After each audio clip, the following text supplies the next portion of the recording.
是一只机智貌美的小丧尸，此刻正跟着大部队移动。一路上，丧尸们不断追赶狩猎食物，他就躲在一旁浑水摸鱼。作为一只没有完全失去意识的小丧尸，他对新鲜的肉食丝毫不感兴趣。几天下来，他好像快要饿死了。终于，丧尸群进入一座废城后停了下来，城里挤满了从四面八方涌来的丧尸。看到这场面，社恐小丧尸连忙找了个纸箱套在自己的头上，乖乖地蹲在破旧的商店门口。这时，一架直升机悬停在狮群上空，一个人类从飞机上一跃而下，跳进尸堆里。这个人好蠢，他肯定会被吃掉的。小丧尸在心底为这个人类默默感到惋惜时，只见男人眼神冷冽，一声怒喝，底下的丧尸群竟自发让出了一片空地。感觉到大佬的气势，小丧尸的双腿一软，险些跪倒在地。紧接着，男人低沉的声音响起：“你们这几天不要去东区溜达，全都去西区把那里的幸存者引到一区，直到北部基地的人支援为止。”丧尸们奋力嘶吼着响应号召。就在小丧尸的小脑袋晕晕乎乎的时候，丧尸群已经开始浩浩荡荡地离开了城市。一只不长眼的丧尸狠狠踩了小丧尸的脚丫子一脚，小丧尸气急了，也不想其他的，跳起来就把踩他的丧尸给扑倒。于是本来整齐的尸潮因为这一闹彻底乱了起来，队伍瞬间陷入了一片混乱。几只丧尸打了起来，小丧尸悄悄退出了群架，还掀掉了脑袋上的纸盒子，这样就没人能认出他来了。男人还没走，就发现底下的丧尸乱成了一锅粥。紧接着全体丧尸都听见一声低吼，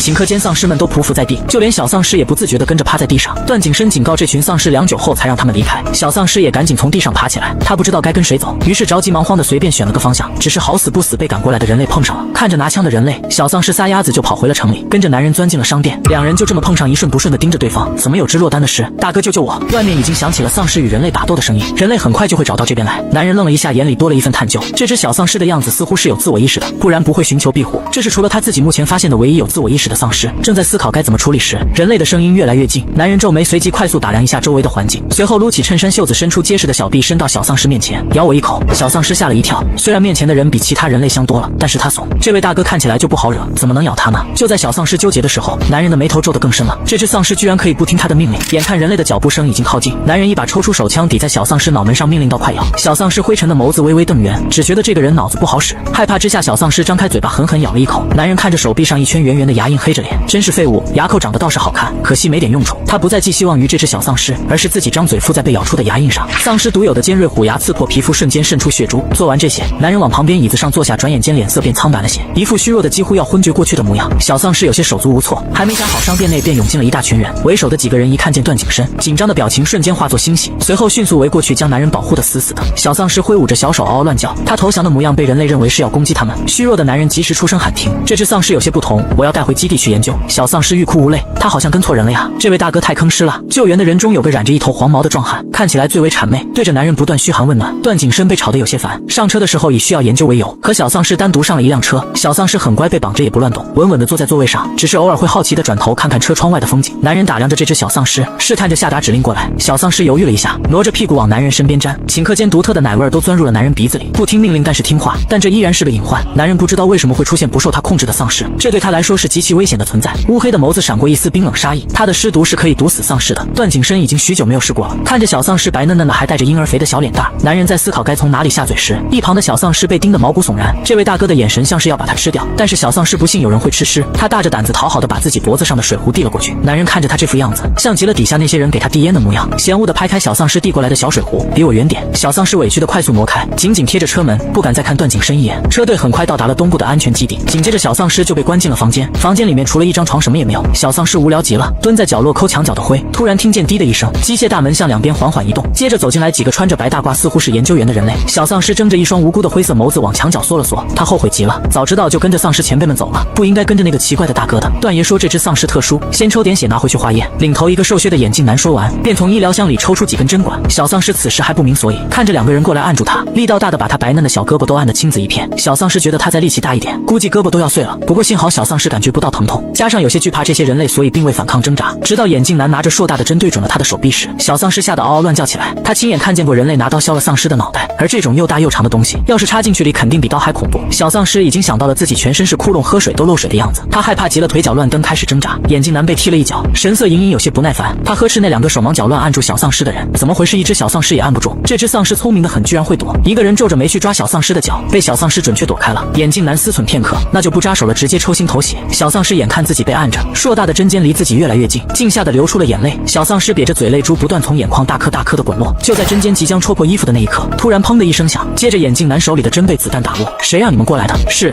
任小姐，她听说段爷被这只丧尸伤了，就让我们来看看，难不成她才是这里的主人？几人大气不敢出，只有小丧尸打着哭嗝的声音。男人瞥了小丧尸一眼，随即收回目光，不耐烦的低声呵斥底下还站着的几个白大褂，滚，别再出现！几人几乎是连滚带爬的离开了。等人离开后，男人将手枪挂回腰间，迈开长腿走向小丧尸。小丧尸现在可讨厌这位大哥了，就算大哥救了他，他也不会感激的。越想越气，小丧尸扭过身体拿屁屁对着段景深。男人没去理会这只小丧尸奇怪的小脾气，径直上前提着小丧尸的衣领，把他拉到床上坐着，然后仔细打量着小丧尸。小丧尸身上没有尸臭味，反而有股好闻的奶香，皮肤水润白嫩，一掐就是一个红印子。如果不是那双灰暗的眸子，以及只会奶声奶气嗷嗷叫的声音，普通人根本就认不出来这是一只丧尸。段景深满心疑惑，他不知道这只丧尸为什么会有这样的特征。小丧尸的出现或许意味着丧尸在进化，又或许这是一只新诞生的尸帝。无论哪一个，对段景深来说都不是个好消息。进化的丧尸会拥有自己的意识，不会全心全意服从他。男人舔了舔牙齿，心想不如先解决面前这只小丧尸。小丧尸伸手推了男人一把，嘴里骂骂咧咧的嗷嗷叫着。这个大哥脑子指不定有点问题，居然能对着丧尸流口水。他可没见过有丧尸吃丧尸的，如果有，那一定是个大变态。男人就这样被打上了变态的标签。他从小丧尸微不可察的小表情里竟看到了鄙夷，忍不住伸手捏住小丧尸脸颊上的奶标，手指报复性的按压蹂躏着。你最好乖一点被我咬，不然我有办法让你更痛苦的死去。小丧尸噌的瞪圆了眸子，不可置信的看着男人，他就知道这个大哥是变态。段景深捧着小丧尸的脸蛋，开始思考从哪里下嘴，目光从白嫩的脸颊流连，忽然眸光停在小丧尸红润漂亮的小嘴上。男人伸出骨节分明的纤长手指，在小丧尸的嘴唇上摩擦片刻，这里看起来不错，哪有吃小嘴的？脑袋一撇，小丧尸不依，他指着自己的手臂嗷嗷叫着。作为师弟，段景深自然能听懂丧尸的话，听懂小丧尸的话后没忍住嘴角抽搐，真是蠢笨的丧尸，给你优越的能力都白费了。段景深没了吃小丧尸的念头，他甚至害怕这种蠢丧尸吃了会传染。小丧尸看他不吃了，心里有一些失落，因为他饿了。他想，若是这位大哥真的把他吃了，他就不用挨饿了，毕竟他吃不下其他新鲜的肉，这位大哥的肉又不敢吃，活着只能饿死。段景深思考片刻，觉得还是留下这只小丧尸，训练一番，日后做自己的得力助手。他如今正缺助手，其他丧尸没有意识，而人类心思复杂，眼前这只小丧尸看起来是个不错的选择。正想着，突然听见咕的一声，小丧尸抱着敲锣打鼓的肚子，可怜兮兮的望着他，再来个破碗，那简直像极了要饭的模样。既然选择小丧尸做自己的属下，段景深自然不会亏待他。男人再次回来时，手里提着一个血淋淋的断臂，把胳膊甩在小丧尸面前，一副喂猪似的架势。小丧尸摇摇头，挑食。段景深有些意外，只因他也不吃人类的血肉，吃的都是异能者或者高级丧尸的灵核，所以对于小丧尸的挑食他可以容忍。而后他出去把胳膊处理了，再次回来时，手里拿着几个散发着幽幽蓝光的丧尸灵核。小丧尸勉强吃了一个就不吃了。段景深皱起了眉，隐隐有些烦躁。他第一次为了别人忙上忙下寻找食物，居然被挑三拣四了。正打算好好教训一下小丧尸，小丧尸却突然扑了过来。小丧尸知道这个大哥想给他吃的，但是他吃不下了。既然大哥一片好意，那他也要用行动表达一下。看到小丧尸踮着脚尖，双手抱着他的脖子，脑袋瓜使劲往男人颈窝拱。男人一开始还疑惑，直到脖子上一片痒痒的湿意，他脸色一沉。这只丧尸居然图谋不轨，想吃师弟的丧尸的他还是头一个。男人嘴角挂着一抹冷笑，眼底闪过暗光，杀意翻涌。只要小丧尸敢露出牙齿，他一定会将眼前的小家伙吃干抹净。然而小丧尸只是舔了舔便撤离了，完事儿还打了个嗝。男人摸了摸脖子，一手湿哒哒的口水，脸色阴沉的正要发作时，门口突然传来脚步声。段爷，任首领叫您过去一趟。段景深瞥了小丧尸一眼，冷哼一声，转身迈开长腿大步离开。小丧尸歪歪脑袋，心想大哥终于走了，于是开心的在床上滚了几圈。此时的基地首领办公室内，一个中年男人起身斟了一杯茶。景深伤怎么样了？男人慵懒的靠在椅背上，手里把玩着办公室里的一串古董佛珠。刚回来就被您那女儿给折腾一番，您说能怎么样？任伯峰脸色变了变，又极快恢复。依依确实是太不懂事了。段景深打量着任伯峰，扔下手里的佛珠，佛珠打在玻璃茶几上，发出咚的脆响。说吧，又想让我去干什么？还是景深最了解我。刚刚得到消息，丧尸突然攻击了武城，北部基地的人势必会去拿下，我们不能让他们拿了这块地方。对于武城这块东北交界区，两区的人已经争了许久。末世后，人类建立了东部、西部、北部三个基地，而南部丧尸聚集，无法建立基地。如今人类渴望统一后共同对抗丧尸，三区也有意，但谁都想做那只领头羊，导致一直无法达成意见。于是三区开始争夺地界。如今东北两区之间的武城还迟迟没有归属，所以任伯峰此刻着急率先灭了武城的丧尸，只有这样他才有更多的话语权。段景深看着手臂上的伤口，任首领，我还有伤在身，你让我去丧尸肆虐的武城？任伯峰抿着唇，我知道这很为难你，但是我们基地只有你可以去武城，其他人去了也是送死。任伯峰不想做没必要的损失。段景深的手臂搭在椅子扶手上，一下一下敲打着椅子扶手，仿佛敲打在任伯峰心上，竟让他忍不住颤了颤。就在办公室里的氛围几乎凝固之时，男人突然站起身，居高临下的看着任伯峰，什么时候去？任伯峰愣了一会儿才说，明天。您可真是没把我当人看。段景深嗤笑，幸好他不是人类，真正的人类哪能经得起任峰这种折腾。中年男人笑着没说话。段景深又提出条件，你得答应我一个要求。什么要求？今天我带回来的那只小丧尸，以后由我管教，并且能在基地里自由行动，基地里的人不得伤害它。这绝对不行，放心，他不会咬人的，出事了我负责。任伯峰有些犹豫，你真的能保证？您还不信我的能力？又或许您不想收了武城？任伯峰思忖片刻，在死几个人和收武城之间，依然选择了后者。段景深笑笑不再多说，抬脚便要离开办公室。出门时，任伯峰忍不住脸色难看道，真想不到段先生还有养丧尸的癖好。段景深勾了勾唇，养着看家不是挺好的吗？翌日清晨，小丧尸睡得正香，突然整个被提了起来，然后被迫双脚着地。小丧尸迷迷糊糊的，腿一软，差点倒在地上。男人伸手捏了捏小丧尸的脸蛋，小丧尸嗷呜一口追着他的手咬。段景深手一松，啪嗒一声，小丧尸摔地上了。小丧尸坐在地上揉了揉眼眼镜，看到眼前一双笔直的长腿，顺着往上猝不及防对上男人狭长漂亮的眸子。段景深已经穿上了一身整齐的军装，小丧尸愣了一下，觉得这位大哥真是威风凛凛，难怪大家都听他的话。快起来，跟我走！小丧尸愣了愣，还没反应过来，就见男人拿出了一条银色的细链，将一头套在了小丧尸的手腕上。小丧尸感觉到不舒服，下意识的要挣脱，只是手链套上后上了锁，怎么也挣脱不开。小丧尸发怒了，扑上去要咬男人。昨天舔过脖子后，他似乎没有这么惧怕段景深了。男人表情淡淡的伸出一只手抵住小丧尸的额头，小丧尸瞬间不能前进，只能挥舞着双手原地踏步。为了防止你出去之后咬人，你只能乖乖跟在我身边。说完，拉着狂怒中的小丧尸走出机械大门。重见天日的小丧尸愣了一下，随后灰色眸子隐约闪过一丝光泽。小丧尸开心极了。男人看着小丧尸明显的人类化情绪，眼中再次多了一丝探究。眼看小丧尸越蹦越远，男人勾了勾唇，手指轻轻一拉，小丧尸顷刻间被牵着往回倒退，因为惯性控制不住，狠狠砸在了男人宽阔结实的胸膛上。段景深稳稳当当的站着，高大的身躯没有一丝动摇。别乱跑，乖乖跟着。他轻轻拍了拍小丧尸的脑袋瓜，小丧尸不爽的回应一声，憋屈的跟在男人身后。段景深带着小丧尸直接前往基地大门口，一路上遇到了许多人类，看到活生生的人类，小丧尸本能的两眼发光流口水。基地的众人也是第一次看到有丧尸能大大咧咧在这里散步，而且还是被段爷带着，他们只能惊恐的看着丧尸对着他们两眼发光，然后跟段爷打完招呼赶紧躲到一边去。段景深停下脚步，转头看着小丧尸饿狼似的样子，瞧你这点出息，带着他出门脸都被丢光了。小丧尸嗷嗷叫的控诉着，这怎么能怪他呢？一堆鸡腿从一个爱吃肉却没吃过肉的人眼前飞过，整个人都受不住，更别说小丧尸了。男人嫌弃的啧了一声，加快了脚步，带着小丧尸前往基地门口。基地门口停着两辆军绿色装甲车，整齐站着10个左右穿着军装的人类，还有2个穿白大褂的，其中有那个戴着厚重黑框眼镜的女人。看到段景深出来，一伙人方才还说笑着，这会儿瞬间站得笔直，表情严肃。段爷您可来了。段景深嗯了一声，目光扫过一众人，到齐了就出发吧。好嘞。寸头男人手臂一挥，招呼大家上车。恰在此时，一道急切的声音响起，等等我。几人望去，一个穿着碎花长裙的女人小跑着出来，几个人面面相觑，突然有种不好的感觉。任依依喘着气说，爸爸让我来帮助你们，确定不是来拖后腿的。其他人不好说实话。寸头壮汉却是个耿直的人，笑呵呵道，任小姐您身子娇贵，跟我们一群汉子在一起可不行，您还是回去等我们吧。任依依脸色一变，罗松，这是爸爸的命令，你不能让我回去。这下罗松也不好说什么，只好挠了挠后脑勺，让任依依上车。任依依却跑到了段景深身边，我和段哥哥一辆车就好了。说着便略带娇羞的想和段景深说些什么，突然一转头看到旁边一只丧尸，任依依吓得当即尖叫起来，刺耳的声音让段景深皱起了眉，眉眼间满是不耐烦。其他人无语凝噎。小丧尸反应慢半拍的缓缓扭头看向任依依，那异于常人的灰眸本就显得有些瘆人。小丧尸还跟发现了什么好玩的似的，突然张开一口獠牙，朝任依依嗷呜嗷呜的叫。任依依吓得脸都白了，撒腿就跑向了对面罗松那边。小丧尸没玩够，跟着追过去。段景深及时拉住了小丧尸，怕小丧尸把人吓出个好歹。段哥哥，有丧尸你怎么不把他打死？任依依躲在罗松身后，满脸惊恐。段景深瞥了任依依一眼，这是我的人，受不了你就回去。一旁的小丧尸嗷嗷的附和2句，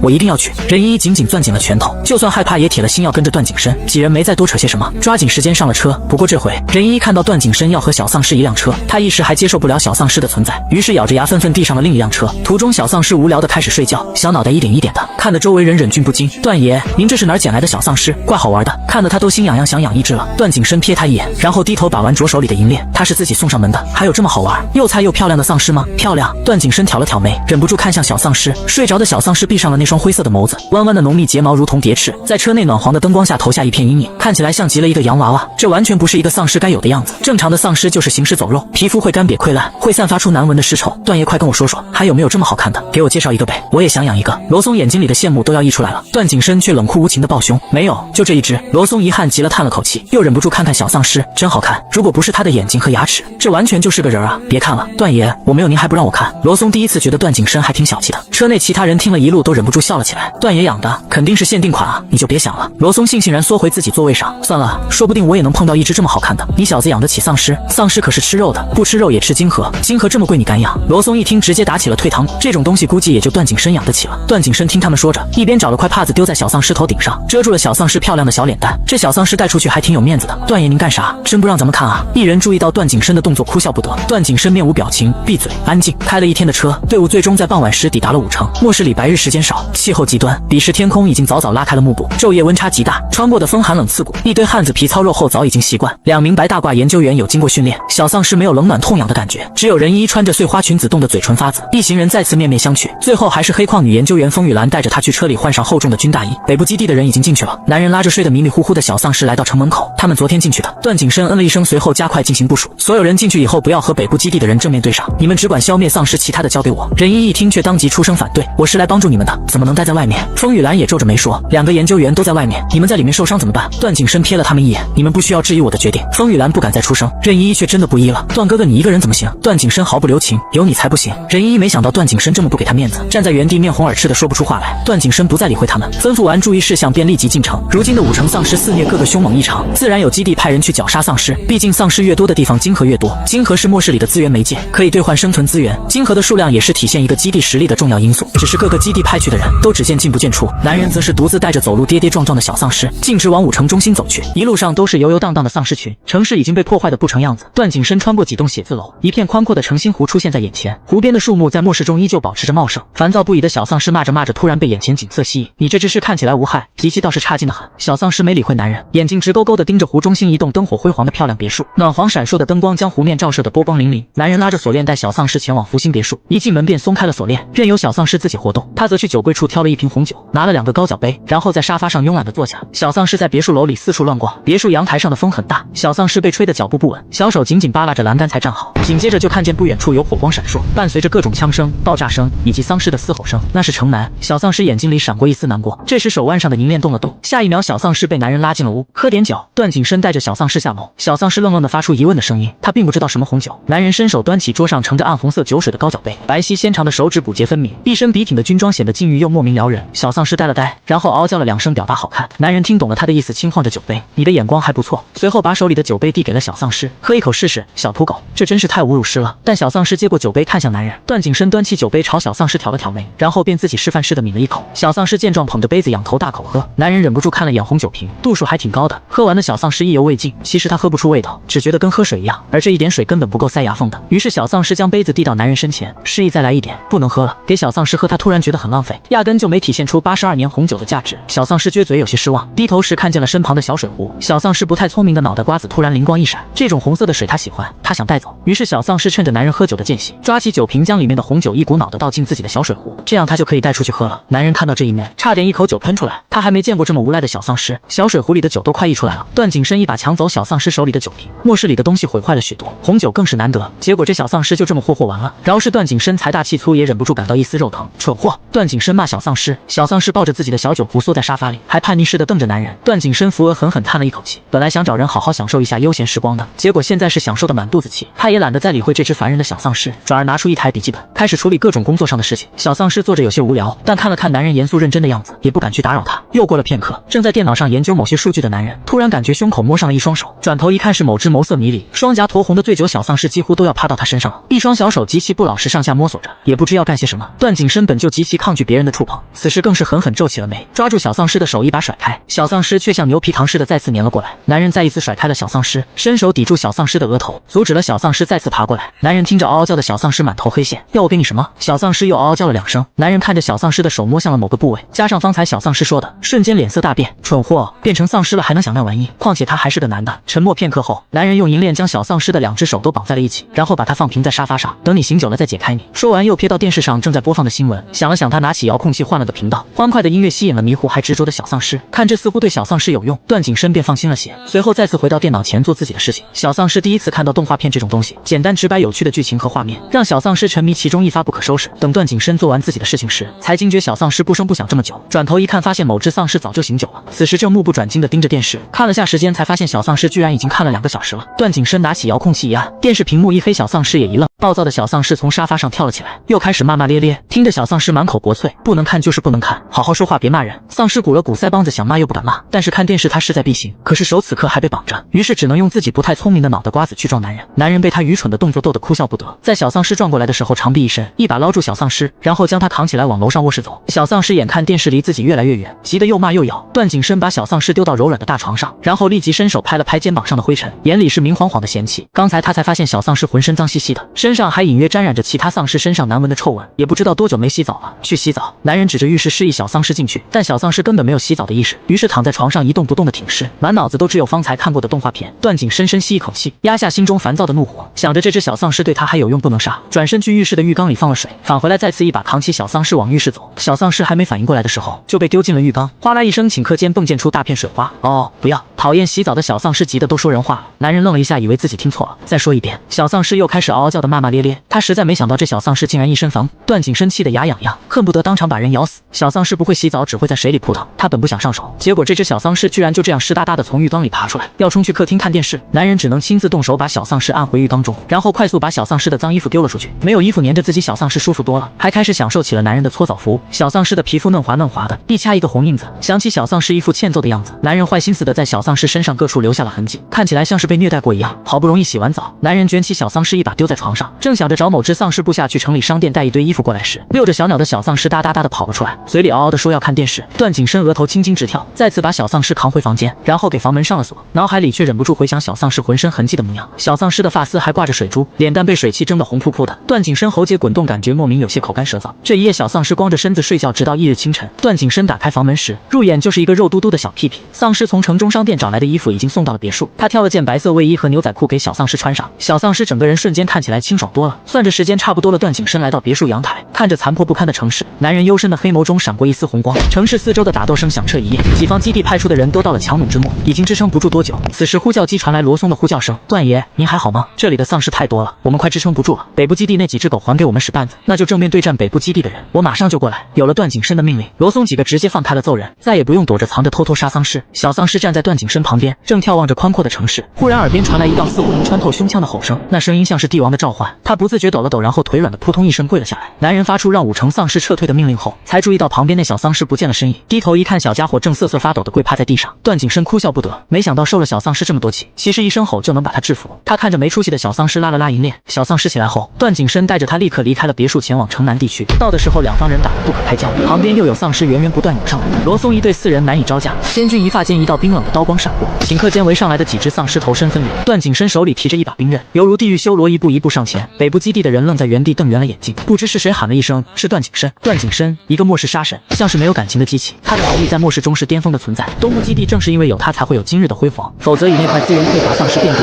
根本成立不了基地。段爷您可来了。罗松几人的衣服都已经破损，身上遍布大大小小的伤口，脸上也抹了灰，与刚来时的光鲜亮丽形成强烈对比。男人冷漠地嗯了一声，对于自己在别墅吃好喝好还睡了一夜的事情，丝毫没有感到心虚羞愧。随后将目光投向北部基地的几个人，握着冰刃的手指动了动，刀尖在地上划出一道痕迹。北部基地的几个人看着划痕打了个寒战，分为剑拔弩张时，一道没有任何威慑力的丧尸叫声响起，把他带走。这只小丧尸实在有点拉低士气，而且小丧尸跟着他可能会被误伤。罗松赶紧上前拉开小丧尸，刚远离战场，段景深便提着冰刃一跃而起。北部基地几人不得不硬着头皮迎战。小丧尸再次体会到了大哥的变态，可是变态的好威风，难怪大家都害怕他。罗松紧紧拉着小丧尸的手，生怕他一溜烟跑出去了。此时战斗已经结束，罗松便趁机和这只漂亮的小丧尸搭话：“小丧尸，你看到了吧？跟着我们段爷有肉吃，他可不吃肉。”罗松听不懂小丧尸说话，自顾自说着：“其实你跟着我也不错，毕竟段哥这个人冷酷无情，肯定养不好你。我就不一样了，我可以每天遛你。”突然一道带着杀意的声音打断了罗松对小丧尸的诱惑。罗松背后发毛的冷汗瞬间顺着脸颊流下。按照他对这个男人的了解，这道声音里是真的含了杀意的。缓缓转过脑袋，罗松甚至不敢看段景深的眼睛。如果可以，他还想跪下来求饶。你们在说什么？男人忽然闪现到罗松身边，悠悠的声音像是来取命的厉鬼。罗松吞了吞口水，摇摇头，没说什么。对了，小丧尸还给您。说完撒腿就跑。段景深冷哼一声，拉过小丧尸手里的银链，待会儿你上场，做好准备。小丧尸不明所以的看了男人一眼，然后又继续埋头喝酒去了。瓶子里还是昨天晚上的红酒。小丧尸喝不出味道，只是喜欢这种奇怪的颜色，这让喝水都变得有趣起来。男人见此一把抢走了他的小水壶，并命令他不准喝。小丧尸急了，伸手去够男人里的水壶。男人躲避着小丧尸的手一顿，再说一遍就给你。可是小丧尸又只知道嗷嗷叫，怎么也不肯说话。段景深便不把小水壶还给他了，惹得小丧尸再也不想理他了。在前往城西的时候，小丧尸一路上都背对着男人，男人转头往后看他，小丧尸就转过身倒着走路。段景深扬了扬手里的小水壶，瞬间吸引了小丧尸的目光。你上去打赢了这群丧尸就给你喝。小丧尸闻言，看向前方围得密不透风的丧尸群，小心脏一颤，连忙晃着脑袋表示自己不去。他这小身板怎么打得过这些前辈呢？男人摸了摸下巴，狭长深邃眸子里的算计明晃晃在闪动。那你去咬那几个穿蓝色衣服的人，咬到了我就给你，我还奖励你更好喝的东西，怎么样？小丧尸看向那几个看起来没有这么可怕的人类，心里开始动摇。这个买卖好像不太亏，毕竟咬人可是丧尸的强项，但他不想喝什么，除了血肉什么东西对他来说都一样，实际上就跟喝水一样没味道。于是难得聪明的小丧尸开始和男人打商量。小丧尸颇为自得的扬了扬下巴，指着男人的脖子，你让我咬一口就帮你咬人。男人脸上划下一排黑线，这只小丧尸可是他的部下，什么时候部下可以跟他谈条件了？不过看小丧尸不依不饶的模样，他也的确想试探一下小丧尸的能力。男人一副关门放狗的架势指挥着小丧尸，周围站着的几人都忍不住嘴角抽搐，看着瘦弱的小丧尸，难以想象他能把对面的精英特工打败。小丧尸也不磨蹭，张牙舞爪，嗷呜一声冲了上去。邢志泽几人一边对付丧尸一边对付北部基的人，正纳闷着为什么他们的段爷还不来救他们，突然就看见冲过来一只干干净净的小丧尸。小丧尸换了一身新衣服，与周围格格不入，果然野生的和家养的就是不一样。小丧尸嗷呜嗷呜个不停，似乎企图用自己的吼声威慑敌人，殊不知那带着一点小奶音的声音听在耳朵里不痛不痒。一群人和丧尸打得激烈，小丧尸站在一边吼了半天，发现没用，自觉有些没面子，便气鼓鼓地挤进丧尸群里，对着一群丧尸嗷嗷地交流着。原本混乱攻击的丧尸们突然发生了变化，只见丧尸群此起彼伏地嘶吼了一会儿，似乎达成了一致意见，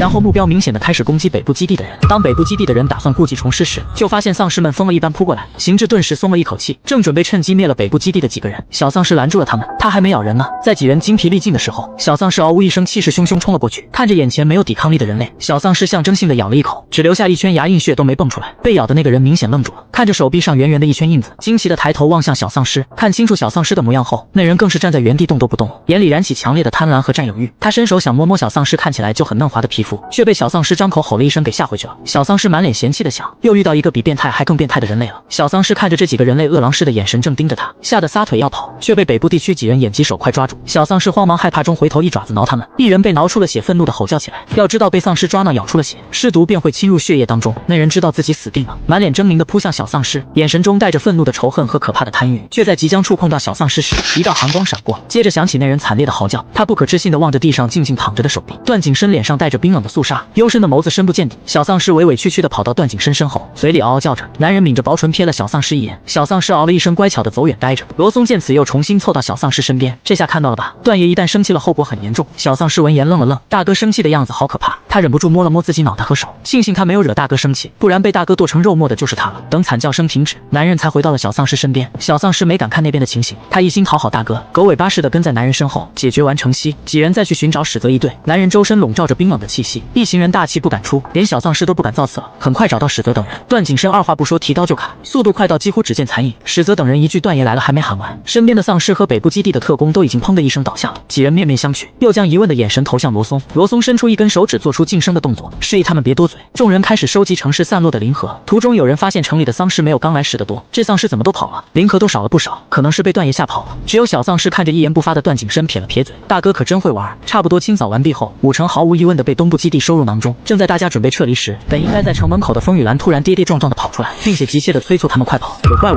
这个城里还有怪物。几人不明所以，风雨兰精疲力尽的就要跌坐在地，被邢志泽及时拉住。看着风雨兰满身伤口，不似丧尸和人类攻击，段景深问：怎么了？风雨兰抽噎着，像是想到了什么，整个人不住的颤抖。他说：有怪物，这个城里还有怪物。怪物？罗松追问：还有什么怪物？风雨兰却崩溃大哭，甩开邢志泽来到段景深身前，情绪激动地拉住段景深的衣袖。段爷，任小姐失踪了，被怪物带走了，只有您能救她，小王已经死了，我不知道任小姐如今是不是还活着。此话一出，众人一惊，面容骤然间严肃起来。小王是同层的另一名研究员，同样经过专门的训练，连他都能死，可见风雨兰口中的怪物的确不容小觑。大概在哪个方向？段景深问。风雨兰指着南边，好像是往那边去了。段景深深深看了他一眼，随后对着身后一行人命令：找2辆车，快速追击。一行人齐声应是，便有序分头行动，寻找最近的车辆。很快几人便出发了。路上罗松问风雨兰：描述一下你所说的怪物的样子。风雨兰却颤抖着，眼里满是恐惧，说了半天都只有很可怕很吓人一句话。罗松只好放弃询问这边小丧尸，听完他们说话，又看向段景深。段景深正闭目养神，手里还捻着银链的一头，缓慢揉弄。小丧尸心里想着段景深答应过他的事，方才段景深一直在生气，小丧尸不敢问，现在段景深看起来好多了，小丧尸便伸手小心翼翼戳了戳段景深。哦！段景深掀开眼皮，黝黑的眸子瞟向小丧尸。小丧尸瘪着嘴指着段景深旁边的小水壶，即使不说话，段景深都能看出小丧尸想骂他骗人。答应过的他也不会食言，于是将小水壶扔给了小丧尸，但是同时他也倾过了身子，一瞬不瞬地盯着小丧尸漂亮的脸蛋看。这张脸似乎太引人注意了，总是会引起不必要的麻烦。段景深摩挲着手指，甚至想要不要毁了这张招摇勾人的小脸。小丧尸被骤然放大的脸吓得没有心跳的心脏都似乎动了一下，因为不喜欢这样的姿势，小丧尸伸手推开那张脸。段景深瞳孔一缩，眉头狠狠一皱：你竟敢拿你的脏手碰我的脸！感谢无情冷少是 Haynes 西西的打赏，么么哒。3第7章小丧尸舔另一边。小丧尸方才用这双手抓过北部基地的人，摸过脏兮兮的丧尸，这让段景深实在是难以接受。车内人听到段景深突然拔高的声音，纷纷望过去，只见段景深脸上难得露出如此生气又无可奈何的表情，那憋屈的模样看得一众人微微瞪圆了眼睛，心中感叹着神奇。小丧尸也被他突然的发怒吓了一跳，但是他并没有错，是段景深自己要凑过来的。小丧尸满脸无辜地盯着段景深，抱着自己的水壶缩成一团。段景深合上眼睑，深吸一口气，心里不断说服自己，一只小丧尸而已，不要和他一般见识。小丧尸以为段景深要睡觉了，连忙伸手戳了戳段景深，嗷嗷地提醒他不要忘记答应他的事情。段景深烦得很，闭着眼睛硬是不理他，任凭小丧尸怎么折腾都没有撼动他半分。小丧尸急了，骂他不守信用。段景深心中冷笑，他偏要晾着这只小丧尸来解解恨。哪知突然脖子被人紧紧抱住，紧接着有什么温热湿滑的东西在他喉结上划过，像是被电流击过难耐。段景深陡然睁开眼，深邃的眸子晦暗不明，身体紧绷，忍不住伸手推开此刻正窝在他怀里仰着脑袋使劲舔舐他喉结的小丧尸。小丧尸闭着眼睛，看起来十分享受，段景深却看小丧尸看得舌燥，心中烦闷不已。舔另一边，段景深沙哑着声音，伸手把小丧尸的脑袋推到脖子侧部。喉结太过敏感，且是男人最危险的地方，段景深已经忍耐许久。小丧尸被推开也不挣扎，左右他都吃到了，吃哪儿都不一样。段景深身上的气息对小丧尸极具吸引力，颇有些放不开的架势，还是段景深及时推开了小丧尸，低喝不要得寸进尺。小丧尸这才舔了舔异常红润的嘴唇，意犹未尽地嗷了一声。段景深哼了一声，眼角余光忽然瞥见，正一瞬不瞬看向这边的一车人。段景深舔另一边，罗松呆呆地重复着段景深的话，然后竖起了大拇指，段爷威武，闭上嘴，滚！段景深的脸黑的几乎能滴出墨汁，几人见势不妙，连忙缩回脑袋，装作什么都没看见。段景深一个转头的功夫，又看见小丧尸在喝水壶里的酒，想到小丧尸喝醉的样子，段景深再次抢了小丧尸的小水壶。这下连小丧尸都忍不了了，怎么能三番两次抢他的水壶呢？叔可忍，婶不可忍，于是一个猛扑，张开一口小獠牙，小狼崽子似的发狠咬段景深。但是段景深一只手便轻轻松松把他按回了原地。小丧尸扑腾了半天，最后两人偃旗息鼓。车辆一路向南方行驶，路上出奇的平静，没有一只丧尸或者一个人类出现，静悄悄的，反而越发诡异。不知又行驶了多久，车辆终于一个急刹车停了下来。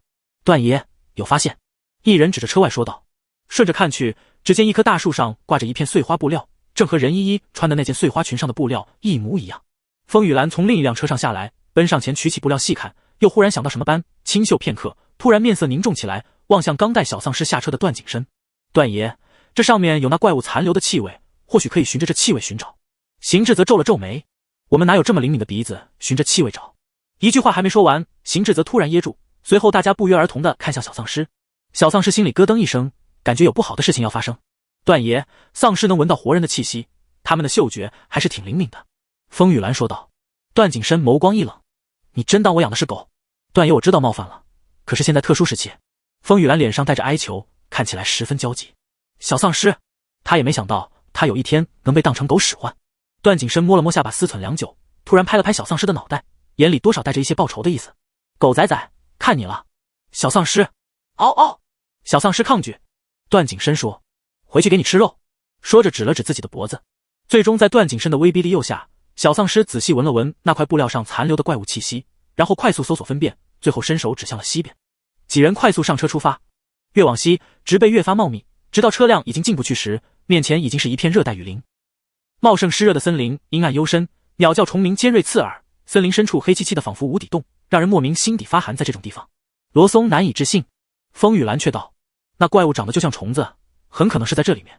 几人面色凝重起来，随后在段景深一声令下之后，便如同进入5城时4个方向分头行动。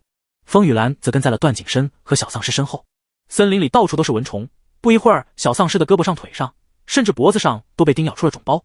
段景深见此，把小丧尸卫衣帽子给拉到他头上，又盯着他把手缩进衣袖里，把裤脚藏得严严实实，才继续前进。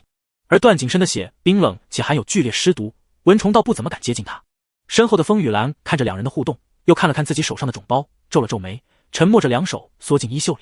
不知继续走了多久，一路上除了蛇虫禽鸟和一些含有剧毒的植物，并没有其他任何有关任依依和怪物的踪迹，反而这片森林仿佛永远走不完似的。小丧尸走得头昏脑胀，风雨兰也精疲力尽。突然，段景深停了下来，别走了，这里的植物有问题。小丧尸和风雨兰闻言看向周边树木，并没有看出任何奇特之处，直到段景深说，他们在摆迷宫，我们走不出去了。小丧尸这才反应过来，为什么他会走得头昏脑胀，原来是一直在转圈圈走迷宫。风雨兰眼睛微微瞪大，惊问，那怎么办？段景深瞥他一眼，那双深邃的眸子像是明镜，能看穿一切。风雨兰吞了吞口水，低下了头。段景深转身找了块还算平整的石头，又扯了几片大叶子垫在上面，然后慢悠悠坐下。小丧尸也走得累，见他坐下，自己则一屁股要往地上坐。段景深眼疾手快，一把拉住他，想屁股被咬出个洞来。小丧尸不明所以，顺着他的目光低头一看，才发现方才他本要一屁股坐下的地方，居然有一条蛇划过。小丧尸一脸后怕的揉了揉自己的小屁屁，庆幸没有穿洞。段景深难得大发慈悲的往旁边挪了挪，给小丧尸留出了个位置给他坐。风雨兰忍着腿酸，眼里燃起怒意：段爷，您这是干什么？我们不应该快速找到任小姐吗？否则任首领那边怎么交代？段景深挑着眉，用刀尖叼着小虫子逗小丧尸，一边不疾不徐回答风雨兰：不应该看你什么时候愿意把它交出来吗？风雨兰猛然愣住，眸光闪烁：您在说什么？还不交代？几个字仿佛是从地狱里蹦出来的，让风雨兰双腿发软，后背生寒。风雨兰还想说什么，结果段景深动了动手，冰刃突然急速飞刺过来，擦着风雨兰耳边而过，插入身后的树干上。风雨兰彻底腿软倒地，咬着牙恨恨地盯着段景深。段景深站起身，居高临下地俯视着风雨兰：交代？我没什么好说的。风雨兰闭了闭眼。段景深冷笑，转身回到小丧尸身边坐下，继续道：不说也行，我自有办法。说着拍了拍小丧尸的脑袋，再次诱哄：你去咬他一口，我给你吃更好吃的。小丧尸感情他已经成了给一块肉就帮他做事的走狗了。小丧尸自觉没尊严，扭头不干。段景深却说：以后都不让你舔了。小丧尸比较了一下，立刻答应帮他咬人，面子而已，没有吃的重要。风雨兰看着朝他一步一步靠近的小丧尸，往后倒退着摇头：我成了丧尸，你就再也别想知道任依依在哪里了。你变成了丧尸，我才好知道。段景深笑得邪魅渗人，手指揉捻着银链的另一头。就在小丧尸嗷呜一口准备下嘴时，突然周围树枝剧烈晃动，甚至晃到小丧尸脸上，差点将小丧尸拍飞。幸好段景深及时拉住银链一头，往自己身边一带，将小丧尸圈入怀中，带离了风雨兰身边。而这边风雨兰缓缓从地上站起，脸上厚重的黑框眼镜掉落，露出原本漂亮的眼睛，只是此刻那双眼睛里只剩下癫狂，面容也开始扭曲起来。为什么不跟我继续走下去，一起去死？话落，突然脚下土地剧烈晃动，紧接着一条成年男人腰粗的带刺藤蔓破土而出，扭动着直击段景深。段景深带着小丧尸迅速躲开，眉头紧紧皱着，低声道：居然是变异体。第8章，小丧尸不见了。段景深之前派出的丧尸曾被一个雏形变异体伤到过，当初段景深很快就前去剿灭了。此外还发现了一种变异注射剂，没想到这么快就又出现了攻击力如此强的变异体，显然有人在作祟。那藤蔓再次扭动着身躯，以极快的速度冲向段景深和小丧尸。段景深一跃来到风雨兰身后，抽出冰刃对着藤蔓一刀砍下去，藤蔓当即断成2截摔落在地。但是段景深并没有放松警惕，他让小丧尸去树干后面躲着。小丧尸刚藏好自己，又有几条粗壮的藤蔓再次破土而出，攻击段景深。段景深再次挥刃斩断，结果还是有无数藤蔓再次袭来，像是永远也斩不完似的。段景深眸光一厉，猛然将目光投向风雨兰，接着躲避穿越纷乱的藤蔓，顷刻间提刀猛地斩向风雨兰，刃锋吹起了风雨兰的发丝，但他并未慌张。下一刻，一条藤蔓从地底急速拔高，挡住了段景深的攻击。段景深冷哼，心想果不其然，这些变异体都能听风雨兰的召唤。确定此事后，段景深立刻闪身后退。擒贼先擒王罢了。段景深转了转手中的冰刃，足底蓄力，借着周围的树干快速穿梭其间，身后藤蔓紧追不舍。不过一会儿，大片藤蔓卷着树干，再也动弹不得，更有的藤蔓相互打成了死结。段景深趁机飞掠到风雨兰身边，风雨兰还没反应过来，冰刃已经架在了他脖子上。还不收手？段景深握着冰刃的手微微使了使劲儿。风雨兰这次倒是不反抗，收了手。很快那些变异体再次钻回了土里，周围终于恢复平静。段景深却感到不对劲儿，侧头一看，原本藏着小丧尸的地方已经空无一人。段景深面色更是冷厉，看着风雨兰的目光仿佛要把他生吞活剥。小丧尸被一条藤蔓绑着带去了森林深处，因为常年被茂盛的枝叶遮挡阳光，导致这里潮湿冰冷，小丧尸的裤子都被打湿了，所幸他感觉不到冷。藤蔓突然放开了他，小丧尸顿时气得想咬藤蔓一口，可是藤蔓已经跑了，小丧尸只能嗷嗷骂几句。如今小丧尸一个人也不认识路，便胡乱往前走着，一边嗷嗷呼唤段景深。他刚刚看到了大哥斩杀藤蔓的样子，不得不说有点厉害，要是大哥在就能保护他。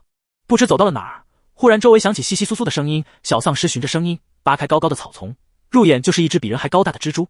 小丧尸眼睛一瞪，赶紧转身要跑。这么大的虫子，一口就能把他给炫了。可惜他行动间发出的声音已经吸引了前方大蜘蛛的注意力，大蜘蛛滋啦一声操控着多条腿快速移动过来。完了，大哥的肉还没吃到。小丧尸遗憾地想着，紧接着就被一道蜘蛛网拦住去路。小丧尸放弃挣扎，转身朝着移动过来的大蜘蛛张开一口獠牙，看这架势是要决一死战。然而大蜘蛛却只是上前吐着丝，很快就把小丧尸包成一个球，然后带走。小丧尸全程无力反抗。大蜘蛛带着小丧尸进入一个洞穴，洞穴里布满了蜘蛛丝，还有很多蜘蛛丝缠绕着不知包裹着什么东西。地上有很多骨骼，有动物的，还有人的。大蜘蛛把小丧尸挂了起来，小丧尸从蜘蛛丝球里探出个脑袋，稍微尝试着挣扎了一下，球球就带着它一摇一晃，像是在荡秋千。小丧尸得了趣，还真就一晃一晃荡起了秋千，玩得不亦乐乎。这么大的动静当然吸引了正努力吐4只毛衣的大蜘蛛。于是大蜘蛛上前给了小丧尸一爪子。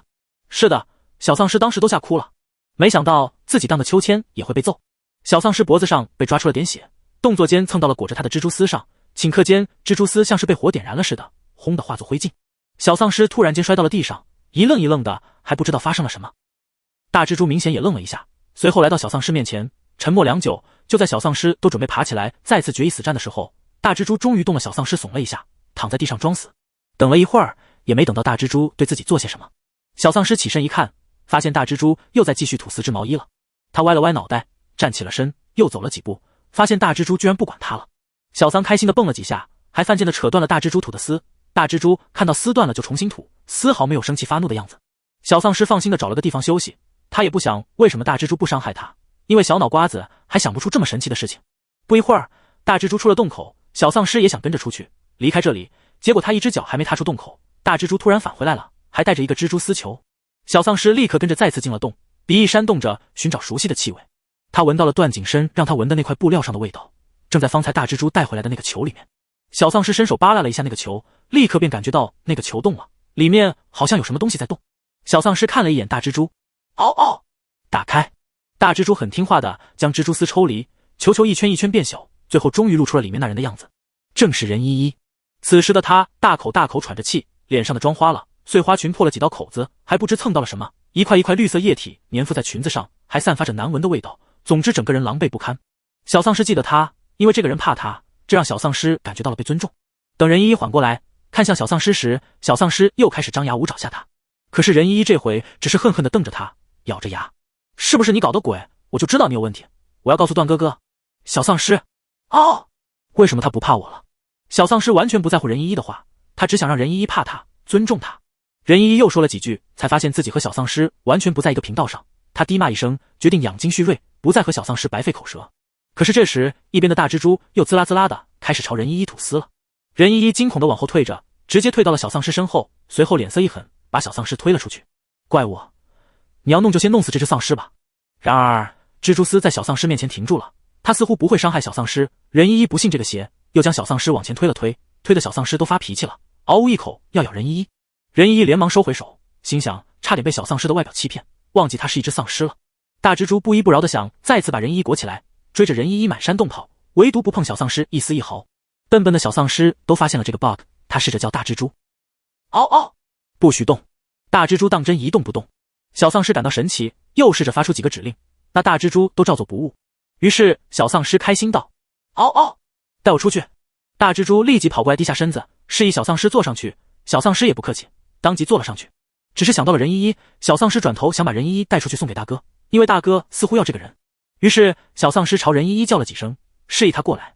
任依依看着一丧尸一怪物，心中本就害怕，还要和他们距离这么近坐在一起，他想想就要晕过去了，于是毅然拒绝。小丧尸撅了撅嘴，心里又想着必须把他带出去给大哥玩。突然脑袋瓜子灵光一闪，他叫了大蜘蛛一声，下一刻大蜘蛛滋啦滋啦吐丝，任依依瞪圆了眼睛，奋力挣扎着，依旧阻挡不了大蜘蛛再次把他裹成一个球带走。另一边段景深正带着风雨兰往小丧尸所在的地方走着，途中他不择手段审问了风雨兰一番，才得知原来风雨兰是替人办事，目的就是想把段景深杀死在这片森林里。不过风雨兰也有私心，他的父母当初被丧尸抓咬后，段景深当着风雨兰的面把还尚存意识的父母斩杀，这让风雨兰恨透了段景深。因此收到一份秘密交易时，风雨兰当即动了心。段景深得知事情真相，表情淡淡，并未多说什么。他坏事干多了，来找他复仇的人也多，他并不会为自己所做过的事情感到后悔或者愧疚。目前段景深想不明白的是，风雨兰所说的神秘交易中的另一方是什么人，能拥有制造变异体的能力的人，或者说是一个组织，段景深至今为止还未听说过。正想着，前面不远处忽然鸟飞禽散，似乎是受到了什么惊吓。段景深想上前查看，紧接着不远处灌木丛晃动，然后面前猛然出现一片黑影，笼罩着他们。段景深一把抽出兵刃，正要砍下去，忽然听到了小丧尸的声音。抬头一看，才发现面前是一只蜘蛛变异体，而小丧尸正坐在蜘蛛变异体身上。嗷嗷！小丧尸兴奋地叫着大哥。第9章，小丧尸被打屁屁了。段景深眉目一凛，更是杀意毕现。等大蜘蛛在他们面前停住，小丧尸忽地从上面跳下来，扑向段景深。段景深皱着眉稳稳接住小丧尸，一边紧了紧手里的兵刃，想立即解决了这只变异体。身后的风雨兰脸色大变，没想到他掌控的变异体会脱离他的掌控，出现在这里。就在段景深举起兵刃时，小丧尸一把拉住了段景深的手，摇了摇头。嗷嗷！段景深看大蜘蛛目前没有攻击行为，暂且放过他，转而问小丧尸：发生了什么？说清楚。小丧尸说清楚这件事对小丧尸多少有点困难，他只能嗷嗷地告诉段景深自己被抓了，又被放了，然后遇到任依依了，最后让大蜘蛛把自己带出来了。段景深听得云里雾里，才后知后觉，小丧尸只是一只丧尸而已，又能说明什么？于是放弃追问。小丧尸这时指了指大蜘蛛身后挂着的蜘蛛丝球，然后朝大蜘蛛嗷嗷几声，大蜘蛛很快便抽开蜘蛛丝，逐渐露出里面快被憋得窒息的任依依。大蜘蛛抽完丝没有了支撑，任依依跌落在地，大口大口争分夺秒的呼吸。等他缓过来，一眼就看到了段景深。段哥哥！任依依哽咽着爬起来扑向段景深，段景深微微一侧身便躲开了。尽管不想流露嫌弃的表情，但是有洁癖的段景深还是忍不住皱起了眉。任依依这一身实在狼狈，任依依更是伤心欲绝，啜泣着：段哥哥，你不知道我一个人经历了什么，好多虫子，好可怕。那是变异体。段景深解释。可我还是很害怕。说着，任依依看了看庞大的蜘蛛，吓得花容失色，连忙躲到了段景深身后。段景深，小丧尸想证明大蜘蛛并没有那么可怕，他上前拉了拉任依依。哦，不！正瑟瑟发抖的任依依听到小丧尸发出的声音，差些以为听错了。直到段景深看着小丧尸，再说。这回小丧尸又不说了，紧紧闭着嘴，依旧拉着任依依。段哥哥，他会说话。任依依一边挣脱小丧尸，一边忍不住问。段景深没有回答他，看了看天色，伸手扯开小丧尸拉着任依依的手，说：不早了，赶紧找他们会合。至于那只大蜘蛛，段景深别有深意地看了小丧尸一眼。小丧尸摇摇头，不。如愿以偿听到小丧尸说话，段景深勾着唇转了转兵刃，再转头，凌厉的目光投向了风雨兰。这些变异体怎么召唤？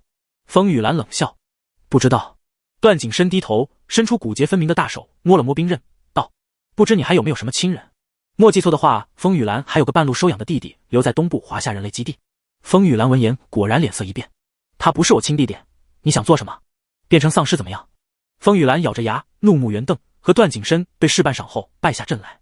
有方法控制变异体，说给变异体注射专门的毒药，为了活命，他们自然就听注射者的差遣了。段景深危险地眯了眯眼。解药呢？一般变异体不会伤人，变异体只是攻击力和体型增强增大，生活习性还是和普通动植物一样，没有袭击人类的习惯。给已经被控制的变异体注射解药，便能完美解决变异体的问题。然而风雨兰并没有解药，他说当初交易之时，我就只收到了一支注射剂，一只蜘蛛和一段藤蔓，根本没有解药。段景深摩挲着下汗，忽然视线落在小丧尸身上，接着他拍了拍小丧尸的脑袋。你能让这只变异体听你的？小丧尸一听，当即高傲地扬了扬脑袋。那你让他别听风雨兰的话，你看他听不听？小丧尸一听，感觉受到了挑战，他雄赳赳气昂昂来到大蜘蛛身边，拍了拍大蜘蛛，对他嗷嗷说着什么。没想到过了一会儿，大蜘蛛便真转身回了丛林深处。段景深看向风雨兰，这又是怎么回事？风雨兰也奇怪，摇着头道：除非变异体的毒解了。段景深大概也猜出来了，小丧尸果然特殊，没想到变异体这么容易便处理了。段景深加快了步伐，带着小丧尸和任依依、风雨兰去寻找罗松等人。刚走到森林边缘，就看到了罗松等人已经在等着他们了。罗松一个身强体壮的大汉子，带着哭腔奔过来：段爷，我以为你们出事了，呜呜呜！段景深拉着小丧尸躲开了罗松，罗松差点一把扑倒了任依依身上，吓得任依依都忍不住在段景深面前骂人：滚啊！罗松挠了挠后脑，勺到了歉，又继续来到段景深身边。段爷，刚刚听到很大的动静，发生了什么？段景深说：有变异体。变异体？罗松还从未听说过。段景深目前还懒得解释这么多，只道：回去再说。于是一行人上了车，返回基地。风雨兰被人带走，由上级处理。段景深马不停蹄地回了房间去洗澡。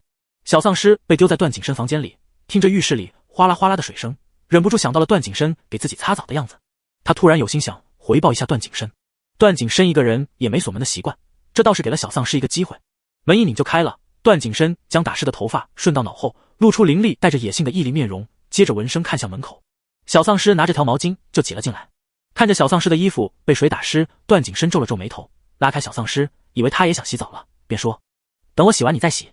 不。段景深气笑了，拒绝的话小丧尸说的倒是顺溜。段景深也不是那么容易害羞的人，对于小丧尸要一起洗澡，段景深并没有感觉难以接受。他亲自帮笨手笨脚的脱了衣服，等小丧尸光的时候，小丧尸才反应过来有什么不对。他记得段景深帮他搓澡的时候也没脱光光啊。段景深好整以暇地打量着小丧尸白斩鸡似的身材，略带嘲讽的笑了笑。蠢丧尸，怎么这么白？说着又忍不住拍了拍小丧尸微微鼓起的小肚子。段景深又笑了，毫不掩饰的笑出了声小丧尸。哦，他没听出段景深的嘲笑，只是感觉到不对劲。等段景深笑完，便继续洗澡。小丧尸见此，拿着毛巾开始给段景深擦背。段景深猝不及防被搓澡，忍不住微微瞪大了眼睛。小丧尸力求完美，于是也伸着小手去擦了，手感不错。小丧尸想着就被段景深丢出了浴室。滚出去！还是第一次看大哥这么生气。光的小丧尸站在浴室外面百思不得其解，然后扒拉着浴室的门想往里面看。浴室整体是玻璃的，隐约可以看到里外，这让段景深一转头就看到了小丧尸将脸贴在玻璃门上的样子。他深吸一口气，关了水，在净瘦的腰间围上浴巾，黑着脸出了浴室。小丧尸遗憾叹气，决定下次努力。看着小丧尸依旧光的模样，段景深让他先去洗澡，洗完再出来收拾他。可是小丧尸不肯，一来不会自己洗，二来他不喜欢洗澡。段景深这回彻底无奈，一时竟想把小丧尸丢垃圾桶里，谁爱要谁要去。最终自然又是亲自帮小丧尸洗了澡。作为有洁癖的人，他容忍不了身边有不洗澡的人黏着自己。出了浴室第一件事，段景深就是抓着小丧尸一顿胖揍。小丧尸感觉不到疼，任由段景深打他。打的时候，小丧尸依旧乐呵呵。打完，小丧尸扭着脑袋往后一看，看到红彤彤的屁股，吓哭了。他似乎很害怕自己的身体受到伤害。段景深哭笑不得，小丧尸这奇怪的样子着实有趣。看小丧尸哭得喘不上气，段景深看够了，才大发慈悲地拍了拍小丧尸的脑袋，给你舔舔。说着指了指自己的脖子。小丧尸眼睛一亮，停住了哭。来吧。段景深坐在床上，朝小丧尸招了招手。小丧尸猛地起身，扑到段景深怀里，报仇似的对着段景深的脖子一顿狠吸，吸得段景深都感觉被吸的地方隐隐作痛。一边打哭嗝一边吸的样子，段景深有一瞬间感觉自己像是奶娘，孩子哭了就喂。被自己的想法惊到，不过现实的确很像。不一会儿，小丧尸窝在他怀里不动了。段景深一看，小家伙已经睡着了，红扑扑的脸蛋上还挂着泪痕，嘴巴还瘪着，像是受了天大的委屈。其实也就是打了下而已。真是只娇气的小丧尸。翌日清晨，小丧尸醒来的时候还在段景深床上，糊涂的脑袋瓜子一时想不起来这个陌生的地方是哪里，急得嗷嗷就跑出了房间。基地里到处都是人类，小丧尸以为自己在做梦。怎么全都是吃的？流口水。第10章，小丧尸参加训练。基地里的人类看到小丧尸的出现，纷纷吓得四处逃窜。小丧尸见此更是兴奋，笑呵呵的跟人类玩起了捉迷藏，被抓的人类差点吓晕过去。不过小丧尸在他晕过去前一秒就离开去寻找其他人类了，因为上级昨天就下了通知，这只丧尸可以自由进出随意走动，不得伤害，所以基地里的人类看着小丧尸嚣张跋扈胡作非为的样子，只敢怒不敢言。而另一边，段景深被叫到了会议室，他坐在首席座位旁边，接受着基地领导们惺惺作态的夸奖与祝贺，只觉得无趣。首席上的任伯峰更是笑眯了眼。昨天区联合会就下了评选通知，5城已经被划入东部华夏人类基地，他们的区域又扩大了，可以考虑一下扩建基地了。如今来投奔东区的人越来越多，再这样下去，基地迟早容不下这么多人。这时有人立即提出了建议。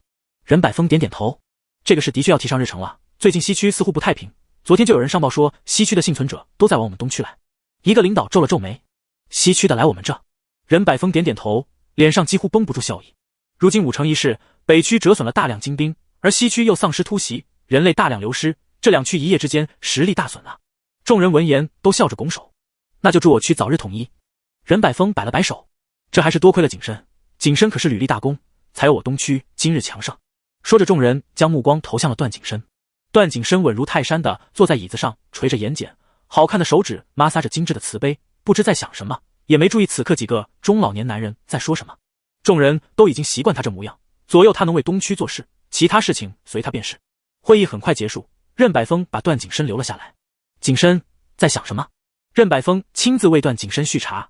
段景深懒懒的掀起眼皮，没什么，我要回去了。说着站起身就要离开，任百峰连忙按住他，让他坐回椅子上。先别这么急，我想和你讨论一些事情。段景深瞥他一眼，眉头微蹙，就差说一句，有话快说，有屁快放。任百峰被他这样的甩脸也不恼，依旧笑得眉目慈善。关于扩建，景深有什么意见？随意。段景深想也不想便吐出2个字。任百峰摇摇头，不行。段景深看他这副模样，便知道任百峰又在打什么主意。他嗤笑一声，你想怎么样直说便是。任百峰笑意加深，你说南部地区怎么样？段景深丝毫不意外任百峰打南部地区的主意。南部地区资源丰富，地势险要，各个地区的人早就在打他的主意，只是南部地区可是段景深的地盘，敢打他的地盘的主意，也看他有没有这个能力。段景深脸色忽然冷了下来，且似笑非笑地盯着任伯峰，让任伯峰头皮发麻，背后生寒。景深，你看怎么样？任伯峰忍着心颤问。不怎么样，我需要休息。段景深起身，冷冷瞟了一眼任伯峰，满身戾气，足见段景深这次是真的不想再为任伯峰办事。任百峰也不敢强迫，毕竟段景深是东部地区的支柱，惹他不快对任百峰并没有益处。再者，南部地区的事暂且不急于一时。于是任百峰又道：南部的事不急，这2天西区情况不太好，等休息好了，你有时间去看看吧。也不知段景深听没听进去，任百峰话落，他便起身离开了会议室。一路上，段景深发现来往的人行色慌张匆忙，仿佛前方有什么恐怖的东西。段景深加快脚步往前走，心中隐隐有不好的感觉。果不其然，还未走近，就听见前方传来嗷嗷的声音。仔细一看，小丧尸正扒拉着一个女生的衣服，不让人家走，女生的脸都吓白了。段景深扶额，快步走到小丧尸旁边，把她的手扯开，并且低声训斥：别胡闹！女生跟段景深道了谢，跌跌撞撞跑了。小丧尸看着女生离开，叹了口气，小脸都垮下去了。看着小丧尸奇特的表情，段景深微微勾起了唇角，问：这么喜欢和人玩？小丧尸点点头。段景深摸着下巴，思忖道：也不是不行，你和我一起出任务，我给你结工钱，你就能一直待在这里和人类玩，怎么样？小丧尸还不知道什么是打工，只听到能和人类玩，稀里糊涂就答应了。于是东部华夏人类基地的编制里多了一只丧尸的信息。第二天，段景深就带着小丧尸去进行专门的训练。此时训练场上一批新兵正在站军姿，看到大名鼎鼎的基地大佬段景深出现，大家屏住了呼吸，既激动又害怕，怕的是段景深会突然给他们一段魔鬼训练。传闻段景深带兵十分残酷，但是能挺过来的绝对是基地精英。然而这次段景深带着一只听话的小丧尸来了。段景深指着对于最后面的位置，让小丧尸站过去。小丧尸穿着训练服，一摇一晃过去了。段景深看得额头青筋直跳，想喊小丧尸出列，突然发现一件事，小丧尸没有名字，当众突然喊一声丧尸，感觉怪怪的。段景深这次便忍住了，打算晚上回去就给小丧尸起个名字。小丧尸完全不知道训练师的严肃严格，整个人挎着肩膀站了一会儿觉得累，直接往地上一坐，帽子也歪了，眼巴巴瞧着不远处的段景深。严肃的教官看着这位新成员如此不成体统，想骂又不敢骂，毕竟这是段景深亲自带过来的人，要教训也只能让段景深教训，于是只能狠狠盯着段景深，只觉得丢脸，已经不想理会小丧尸了。奈何教官和小丧尸都盯着他，段景深只能上前一把提起小丧尸，如同对待普通新兵，凶狠道：站好，否则罚你跑20圈。小丧尸第一次被段景深这么大声的凶，愣了愣，随后嘴一瘪，看起来像是要哭出来了。要是小丧尸哭了，段景深还真不知道怎么办，毕竟他不是人类，不好哄。然而小丧尸并没有哭闹，只是满脸委屈的学着前面的人，双手双脚闭拢，挺胸收腹，笔直站好。段景深愣了一瞬，这么乖，随后又开始自我怀疑，难道他刚才太凶了，把人吓坏了？此时的他似乎没有想到对待其他新兵时自己那要吃人的模样，和方才对小丧尸那一吼比起来，简直就是一个天上一个地下。小丧尸虽然站得笔直，红润的小嘴却撅得能挂酱油瓶了，身上散发着一股子幽怨委屈的气息。段景深摸了摸下汗，段景深决定还是得给小丧尸做一下心理疏导，吓着了对身心健康可不好。至于另外那些已经被段景深吓的心里留下阴影的兵，段景深压根没有注意过他们的身心健康。在炎炎烈日下站了将近2个小时，布料厚实的军装又不透气，热的新兵们眼皮翻了翻，几乎要晕过去，但还是撑着一丝丝意识站着，因为只要倒下了，他们辛辛苦苦经过层层的选拔就白费了。严苛的教官始终板着脸，没有一丝要松口让他们休息的意思。段景深坐在一边阴凉处的躺椅上，手里捧着翻了几页的书，却感觉到一丝丝躁闷，时不时侧目看向一边的训练场，而书里的字压根没看进去几个。有人过来为段景深送咖啡，段景深似是随口一问，他们一般站多久？送咖啡的工作人员毕恭毕敬，一般是3个小时。段景深嗯了一声，垂头看了眼手腕上的表，忍不住皱起了眉，居然这么久。目光忍不住去寻找训练场上队伍最后一排的小丧尸，却发现连小丧尸的头的都看不到。不过新兵都是1.8米甚至1.9米的壮汉，小丧尸这小身板站在最后一排，连个影子都看不到也不足为奇。耐着性子等到时间一到，段景深拿起桌上的小水壶，起身往训练场走去。本来教官还想欺负这群新兵，一看到段景深来了，立马将再站几分钟的话吞回肚子里，然后恭恭敬敬等着段景深发号施令。却没想到段景深有些不悦地问他：时间还没到？到了。教官说：那就解散休息10分钟。段景深直接学过教官，对着一群新兵道。新兵们一听，紧绷的心瞬间放松，然后哗啦啦倒下一片，直接坐地上的段景深迈着长腿径直向小丧尸那边走去。小丧尸也学着人类们坐在地上，白皙的脸蛋被晒得通红，唇色发白起皮，眼睛迷迷瞪瞪的，少了许多活力，整个人都蔫巴了。段景深打开小水壶，把吸管对着小丧尸的嘴，带着命令的语气：“喝水。”小丧尸费力地抬起眼皮看他一眼，然后捂住嘴巴转过身，看起来是要和段景深赌气了。第11章，小丧尸跑了。段景深啧了一声，想了想，又将小水壶的盖子关上，挂在小丧尸脖子上，然后扯着小丧尸的胳膊，稍微放软了语气：“今天的训练就到这，先回去。”闻言，小丧尸果然有反应了，扭过头委屈巴巴盯着段景深，似乎在询问：“真的吗？”段景深挑挑眉：“回不回？”小丧尸一激动：“嗷嗷，要！”段景深又是一愣，小丧尸现在居然会说2个字了，假以时日，说不定就能正常交流了。段景深扯了扯唇角，破天荒开始对一件事带着期待，或许是一个人久了，也想找个人一起说说话吧。想着，段景深忽地被自己的想法惊到，眸色微沉。这种想法简直就是一个致命弱点，这对他来说并不是一件好事情。段景深目前来不及处理这些想法，日光炎热，他拉着小丧尸要起身，结果拉了半天没拉动，小丧尸几乎要趴在地上耍赖。哦，不回。段景深眯了眯眼，小丧尸连忙摇头：“不。”说着向段景深伸出了双手要抱抱。小丧尸虽然感觉不到久站的酸疼，但是他知道自己双腿无力，压根站不起来。段景深大概也反应过来了，摸了摸鼻子，看向周围齐刷刷看着这边的目光，脸色一沉：“闭上你们的眼睛。”众人齐刷刷闭眼。段景深趁机一把抱起小丧尸，大步离开训练场。等众人睁开眼睛，原本小丧尸在的地方已经空无一人。回到房间，小丧尸才开始乖乖喝水，嘟着嘴小口小口吸吮着。过了一会儿，发白起皮的唇才恢复了红润，水渍粘在嘟起来的漂亮饱满的嘴唇上，看起来像是诱人的果冻。段景深忍不住看了一会儿，吓得小丧尸以为他又想吃他的小嘴了，于是连忙捂住了嘴。变态还是变态，大哥怎么还是想吃小嘴儿？堂堂无奈，犹犹豫豫伸出自己的手：“嗷！你饿了就吃手上的肉吧，不要吃小嘴儿。”段景深脸上划下一排黑线，段景深立刻移开了目光，转身去给小丧尸找了一套衣服，看小丧尸水也喝得差不多了，便催促他：“先去洗个澡。”小丧尸摇头：“不，你必须去。”段景深绷着脸，可唬人了。小丧尸抱紧了自己的水壶，脑袋摇得跟拨浪鼓似的：“不！”一连几个不，段景深听得嘴角抽了抽，生气又无奈。但是段景深觉得自己身为一个师弟，一个人类精英，断然不会每天给一只小丧尸洗澡。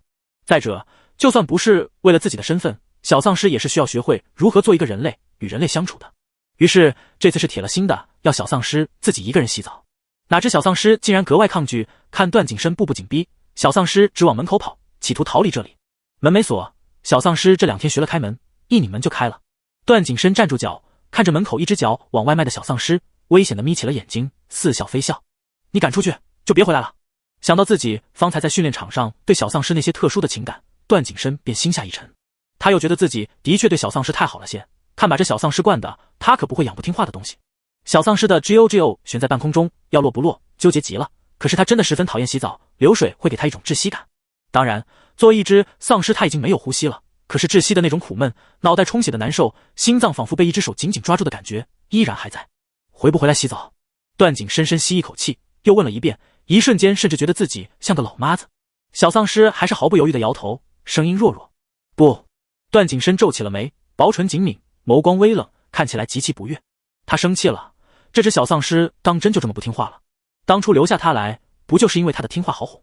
段景深沉着脸，抬步迈向小丧尸，一步一步，也不管小丧尸有多抗拒，伸手要去抓他。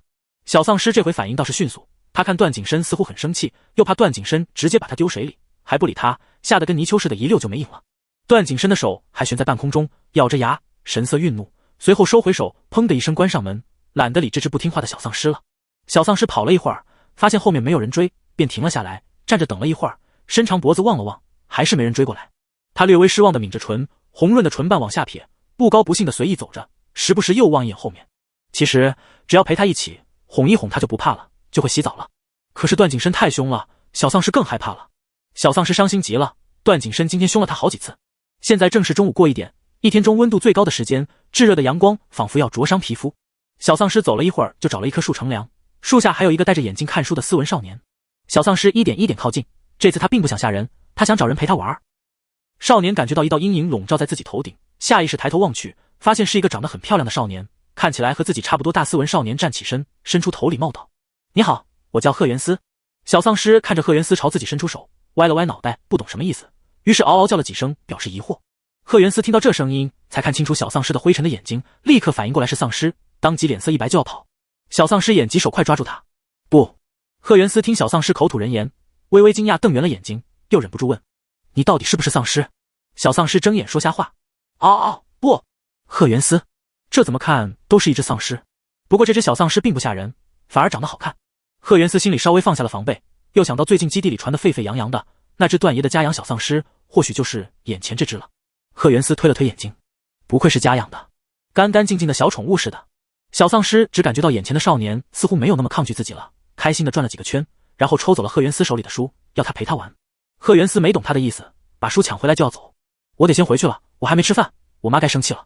说着，贺元思抬腿离开，走了一会儿，听见后面的脚步声，转过身一看，小丧尸正眼巴巴地跟着自己。贺元思有些不解，他问：你要跟我回家？小丧尸本来还没这想法，听他一提，想了想，赶紧点头。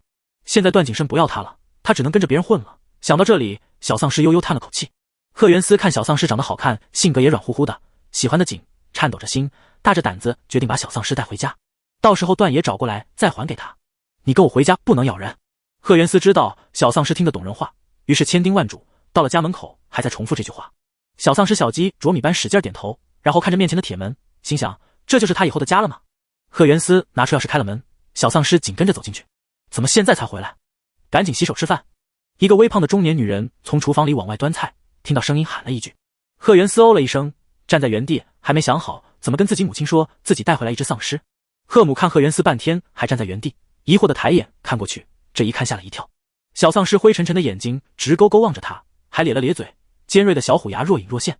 贺母惊恐的瞪圆了眼睛，啊的一声，连忙上前把贺元思拉开。有丧尸！儿子快跑！可是门被小丧尸堵住了，出不去。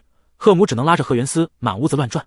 贺元思被拉得晕头转向，连忙一把扯住贺母的袖子，安抚：妈，你别怕，这是段爷家那只丧尸，不咬人的。听到段爷两个字，贺母惊恐的情绪终于稍微降下去了。他也是听说过段景深养了一只小丧尸的，且目前没有咬人的记录。傻儿子，就算是段爷养的，那也是一只丧尸啊！你怎么敢把丧尸往家里带？贺母还是压不住恐惧，又气又无奈地戳了戳贺元思的脑袋，且拉着他不让他靠近小丧尸。小丧尸站在原地，有些手足无措，第一次那么正式来别人家，又把人家吓到了。贺元思挣脱开贺母拽着他的手，来到小丧尸面前，把小丧尸往餐桌上带，一边对母亲说：妈，你别怕，他很乖的。贺母还是摆脱不了对丧尸的阴影，不敢上桌吃饭。虽然这只小丧尸的确干净漂亮，让他卸下了不少防备。贺元思见此，直接按着母亲往凳子上坐。您先了解一下他，您看我跟他一路回来，不是什么事都没发生吗？小丧尸附和。嗷！贺母听到丧尸叫声，脸色一白。贺元思，他转头对小丧尸说：你不是会说话吗？小丧尸目前只会2个字，于是他说了其中一个字。不。贺元思，他转头跟自己母亲说：妈，你看他会说话，很聪明很乖的。第12章，小丧尸被抓了。贺元思洗脑似的说了许久，贺母才开始接受小丧尸。正好是吃饭的时候，贺元思给小丧尸碗里加了一片白菜。小丧尸盯着碗，眨巴眨巴圆溜溜的杏眼，又抬头看看贺元思，再看看贺母，尝尝我妈的手艺。贺元思期待的目光几乎闪着光。段景深养小丧尸的时候，从来没有给他吃过饭菜，所以至今还是第一次看到饭菜。小丧尸闻了闻，没闻到味道，便不太感兴趣。但是贺元思的目光中满是催促，小丧尸便尝试着用手捻起那块白菜放进嘴里。毕竟是一只小丧尸，不会用筷子很正常。贺元思和贺母也不太意外，只是眼巴巴盯着小丧尸吃东西。小丧尸嚼巴半天没吃出来味道，也吞不下去，嚼得腮帮子都累了，下意识想吐出来。哪知贺元思突然来了一句：怎么样，好吃吗？我妈的手艺还不错吧？贺母也谦虚地笑了起来，圆圆的脸看起来很和蔼可亲。小丧尸瞬间不敢吐了，他要是吐了，说不定又要被赶出去了。而且人家带他回家还给他吃东西，比段景深好。不过小丧尸只觉得做人好难，漂泊在外居然还要看人脸色，心中暗叹。小丧尸逼着自己把白菜吞下去，然后咧了咧嘴，表示好吃。贺元思和贺母满意了，才将目光从小丧尸脸上移开，开始吃饭。小丧尸松了一口气，以为终于逃过一劫了，没想到下一秒贺母也夹来一根白菜。小丧尸，贺母渐渐接受了小丧尸，就变得热情似火，笑着催促：快多吃点，瞧瞧你瘦的。小丧尸抵抗不住这种热情，又是嚼巴吃半天，吃完他学聪明了，主动捻来一根白菜，慢慢嚼，嚼到贺元思和贺母吃完饭。午饭过后，小丧尸被贺元思带着去午休。本来贺元思想和小丧尸一起睡一间房，贺母还是担心出意外，让小丧尸去了比较窄小的客房。小丧尸也没有任何异议，乖乖过去躺着。一整个下午，直到晚上也没看到小丧尸。段景深心情烦闷，跑去训练场狠狠训了一批兵，也没能发泄暴躁的情绪。深夜，段景深终于忍不住找来基地各部门主管，询问有没有看到小丧尸，结果得来的答案均是没有看见。段景深脸色瞬间沉了下去，锐利的眉眼之间仿佛都覆盖着寒冰，薄唇紧抿，怒意显而易见。众人大气不敢出，一排部门主管低垂着脑袋，冷汗打湿了衣服。段景深发怒的时候极少，若是发怒了，不死那么2-3个人是不会善罢甘休的。基地里曾经有人惹怒过段景深，随后就被他丢到丧尸群里分尸了，那惨烈的场面让人难以想象。段景深知道自己不该对小丧尸这么重视，这对他对自己都不是一件好事。拧着眉，段景深长叹一口气，最终还是克服不了内心的焦躁担忧，沉着嗓音发号施令：都去找，找不到你们留着也没什么用啊。一排部门主管颤颤巍巍地说，连忙应是，然后匆匆掉头离开。正值深夜，贺元思和小丧尸趁着贺母睡着，2个少年窝在一起玩拼图比赛。小丧尸很聪明，眼孩间总是能快速找到相应的拼图位置。贺元思推着眼镜，不得不承认小丧尸赢了。你绝对是最聪明的丧尸。贺元思对小丧尸竖起了大拇指。小丧尸摇头晃脑，有些得意，拍拍胸嗷嗷几声，他自己也觉得自己是最聪明的。见小丧尸没有丝毫谦虚，贺元思被他逗笑。突然响起门铃声，叮咚。贺母惊醒，连忙起床来到门前问是谁。小丧尸和贺元思也出了房间。贺母看到他们2人从同一个房间出来，瞪了瞪眼。门外是一道洪亮的声音：我是侦察部部长段爷，找一只丧尸，我们经过调查发现是被贺元思带回来了，赶紧交出来。小丧尸听了眼睛一亮，忍不住上前几步。贺元思和贺母对视一眼，贺母赶紧开门：不好意思不好意思，小孩子贪玩。说着对上门外一身黑衣眉梢有一道疤的男人的眼睛，那双眼睛带着一丝难以隐藏的戾气。贺母没怎么见过部长，有些犹豫，但是男人似乎看出了他所想，从口袋里掏出一张工作牌。贺母点了点头，然后转身把小丧尸拉过来。小丧尸在这儿，实在不好意思，段爷没生气吧？没。男人扯过小丧尸，小丧尸有些抗拒的摆脱男人的手。这个男人给他的感觉不太舒服，小丧尸突然不想跟着他回去了，转身就往贺元思身后跑，却被男人一把扛了起来。小丧尸手脚扑腾，嗷嗷嗷！贺元思眉头一皱，上前拦住迈步要离开的男人。你干什么？男人瞥他一眼。段爷说了，有必要的时候使用强硬手段把小丧尸带回去。贺元思噎住，有话也不好说了。小丧尸就这样被男人带走。贺元思思来想去都觉得男人不太对劲，叫贺母打电话给警务部通知段景深后，连忙跟了出去。小丧尸被扛着一路往基地大门走去，眼看不是回段景深住处的路，小丧尸更加焦急了，露出小虎牙，嗷呜一口往男人肩胛骨处咬。男人后脑勺长眼睛了似的，突然把小丧尸甩开扔地上，小丧尸的手肘被粗糙的地板擦破了，冒着血丝。小丧尸皱了皱眉，来不及伤心，爬起来就要跑，可是没走出去2步，又被男人抓住了衣领，从背包里拿出绳子，把小丧尸一圈一圈捆绑的动弹不得，才拉着小丧尸继续往外走。小丧尸怒了，手动弹不得，只能跑过去，伸着脑袋嗷嗷去咬男人，可总是能被男人避开。很快到了基地大门，不知为何，基地门口这次居然没有人员把守，而男人竟有出入基地大门的门卡，很快便带着小丧尸离开了基地。由于基地人类聚集，人类的气息浓郁，方圆百里的丧尸都会被吸引过来，即使吃不到也忍不住天天围着基地打转，所以出了基地后立刻就有丧尸扑上来咬人。男人拿着长刀，一边将靠过来的丧尸赶走，一边加快了速度往门口早已经停好的一辆车走去。小丧尸被塞进了车里，男人也坐进了驾驶座。黑夜里，丧尸们扒拉着车窗，腐烂的脸十分狰狞，张着嘴流出绿色的咸水，发出嘶哑的吼声。小丧尸被吓到了，男人却面不改色，一脚踩下油门，直接撵着丧尸的脚飞速疾驶出去。小丧尸被带着来到一处荒凉残破的村庄，夜风阴寒刺骨，村里有丧尸游游荡荡，男人丝毫没有害怕，径直带着小丧尸进了一栋青砖白漆的房子，屋门口还有2株缠缠绕绕的丝瓜藤。屋里开着橙黄的老灯泡，正中间有一张方桌，桌上摆着一个电话，正是通话状态。这只丧尸我给你带过来了，你说过会把我姐姐救出来。男人对着空无一人的屋子说话，小丧尸挪了挪脚，想趁机跑，结果不知从哪儿猛地扑出来一只张牙舞爪的丧尸，作势要攻击他。小丧尸只能躲避着回到男人身边，男人瞥了他一眼，不慌不忙，似乎知道他跑不了。不久，电话里响起了一道带了变声器的粗音男声：你姐姐我会帮你救出来，现在你立刻离开。我怎么知道会不会守信用？男人问。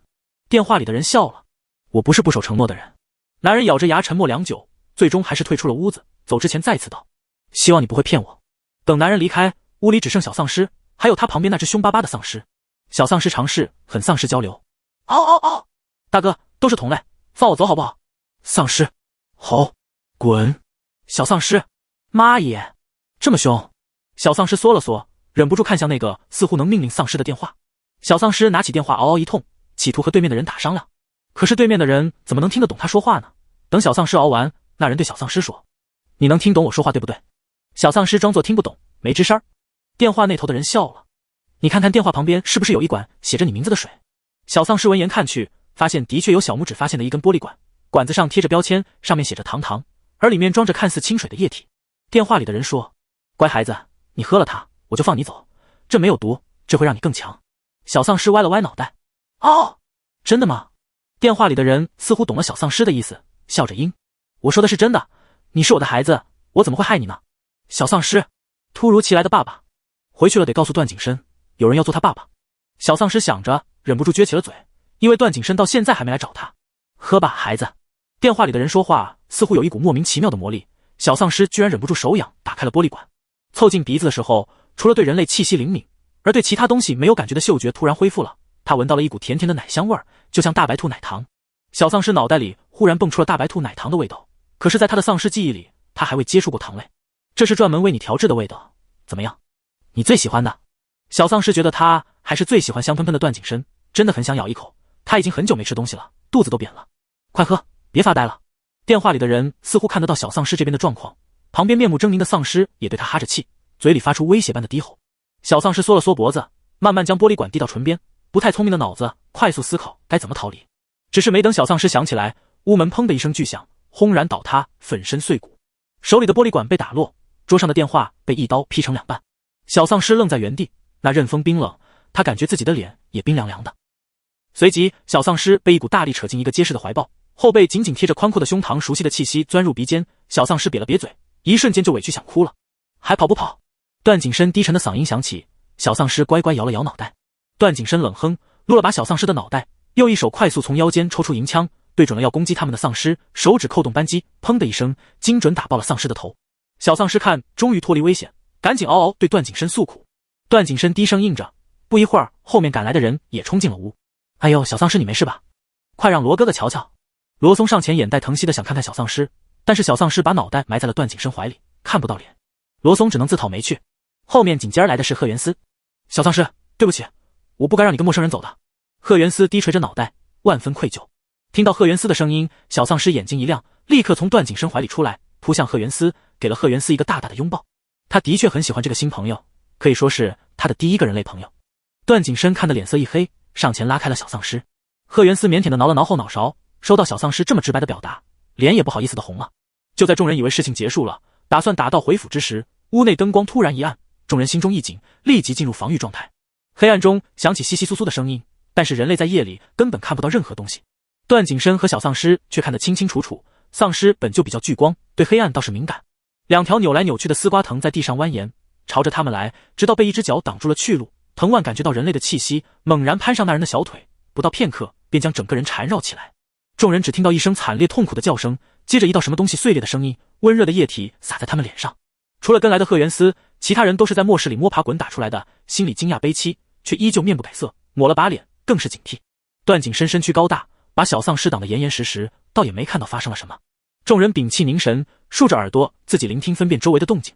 丝瓜藤很快蜿蜒到了段景深脚下，和之前那人一样，丝瓜藤猛地往上攀，紧紧缠绕着段景深的小腿。段景深眸光淡淡，丝毫没有畏惧，手里的兵刃在黑夜中划过一丝寒光。就在丝瓜藤快爬到了段景深大腿处的时候，段景深正一手伸出来，一手提起刀，打算试试自己的尸毒。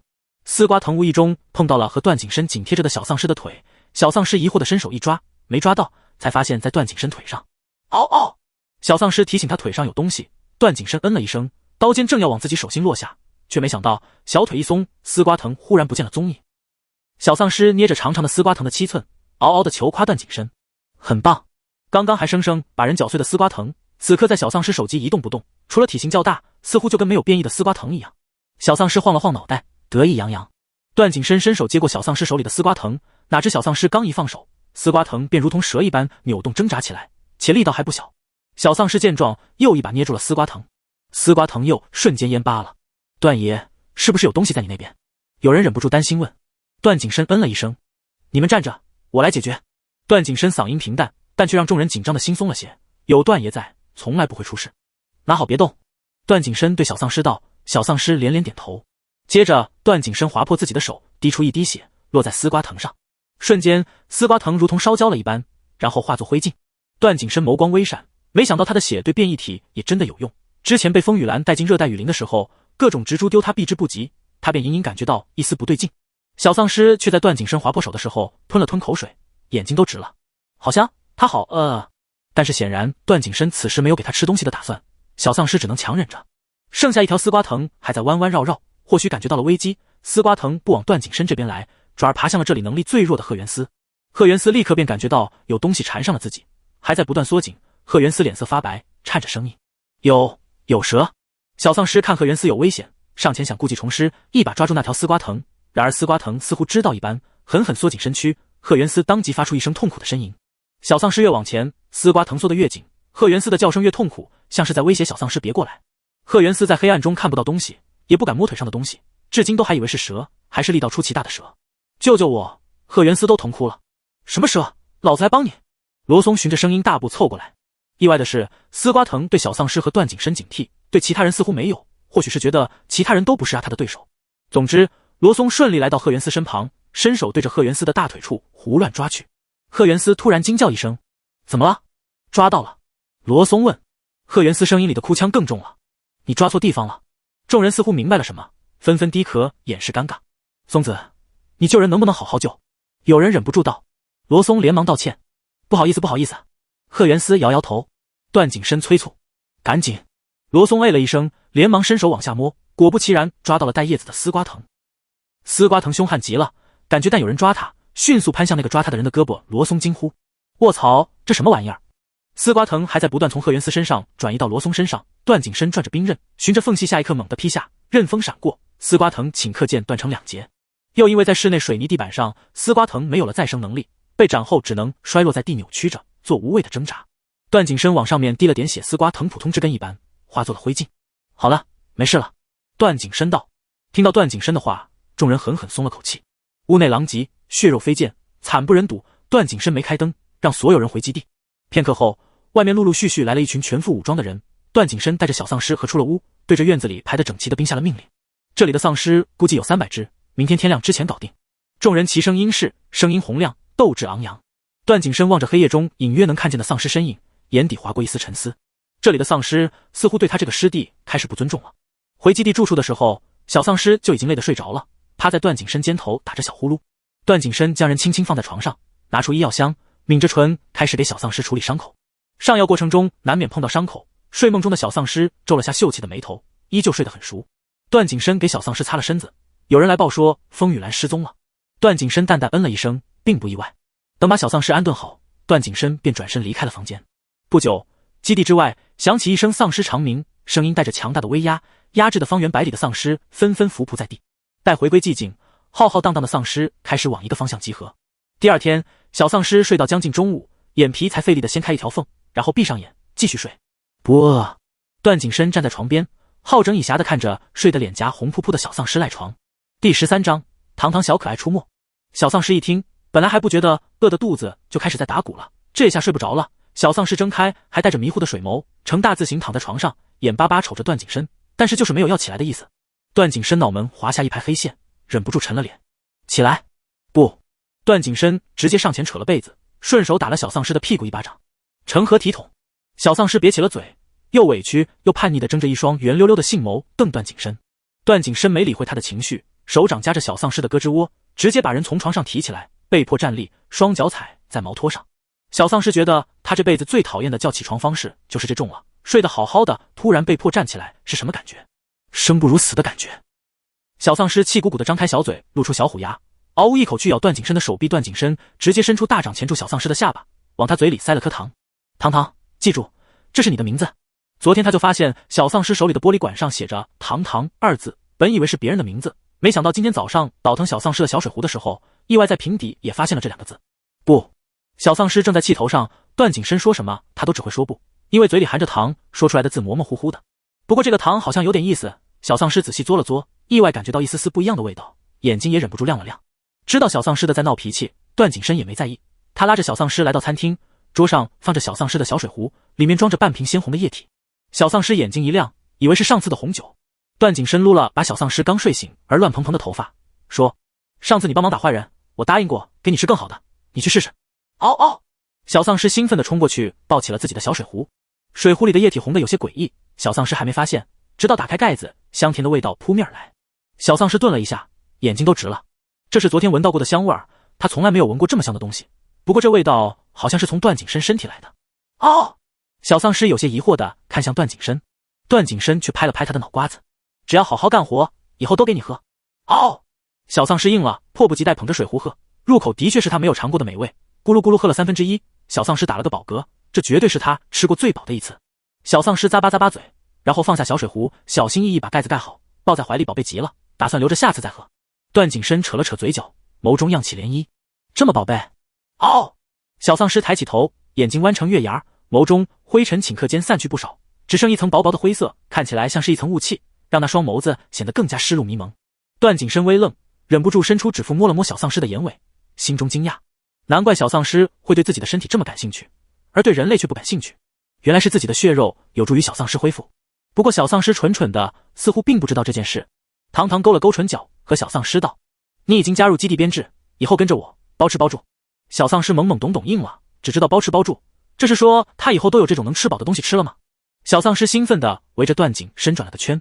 休息了1周，段景深接到了任百峰下达的任务。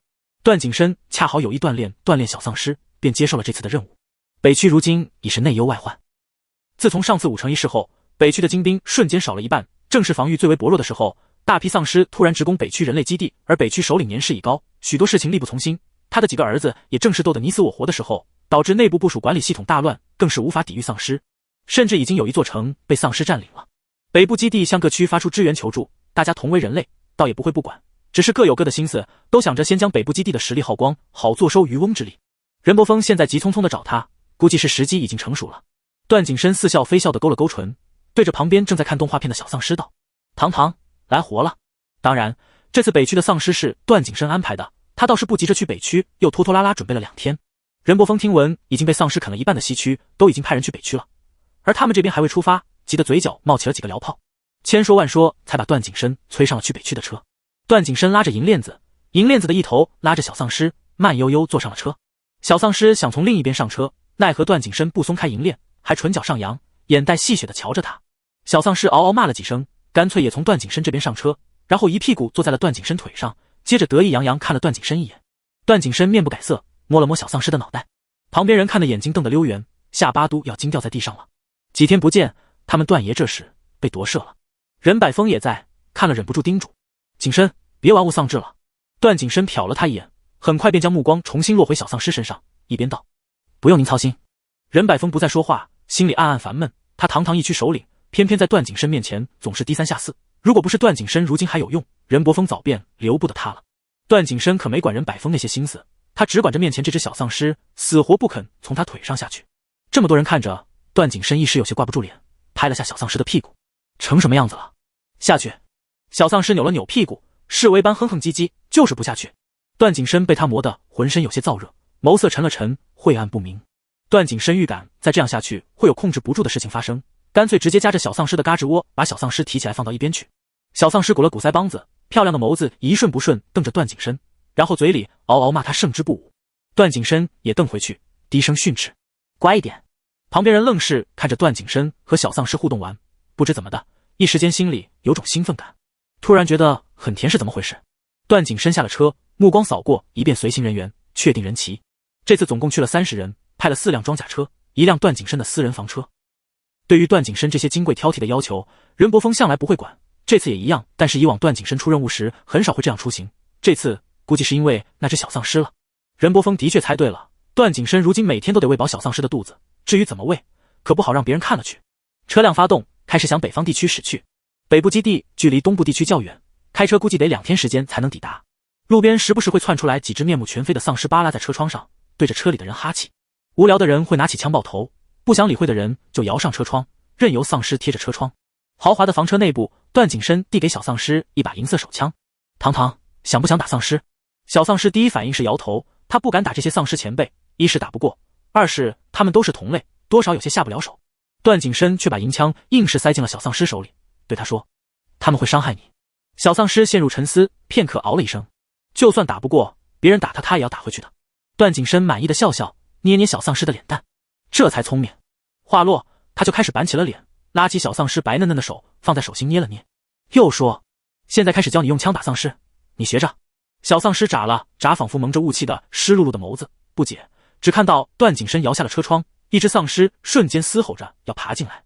段景深像是故意的，专门把这只看起来最凶最脏臭的丧尸放进来，浑身不知粘着什么黄色发绿的液体，身体也严重腐烂发臭，面目全非，普通人一看到都要作呕的那种。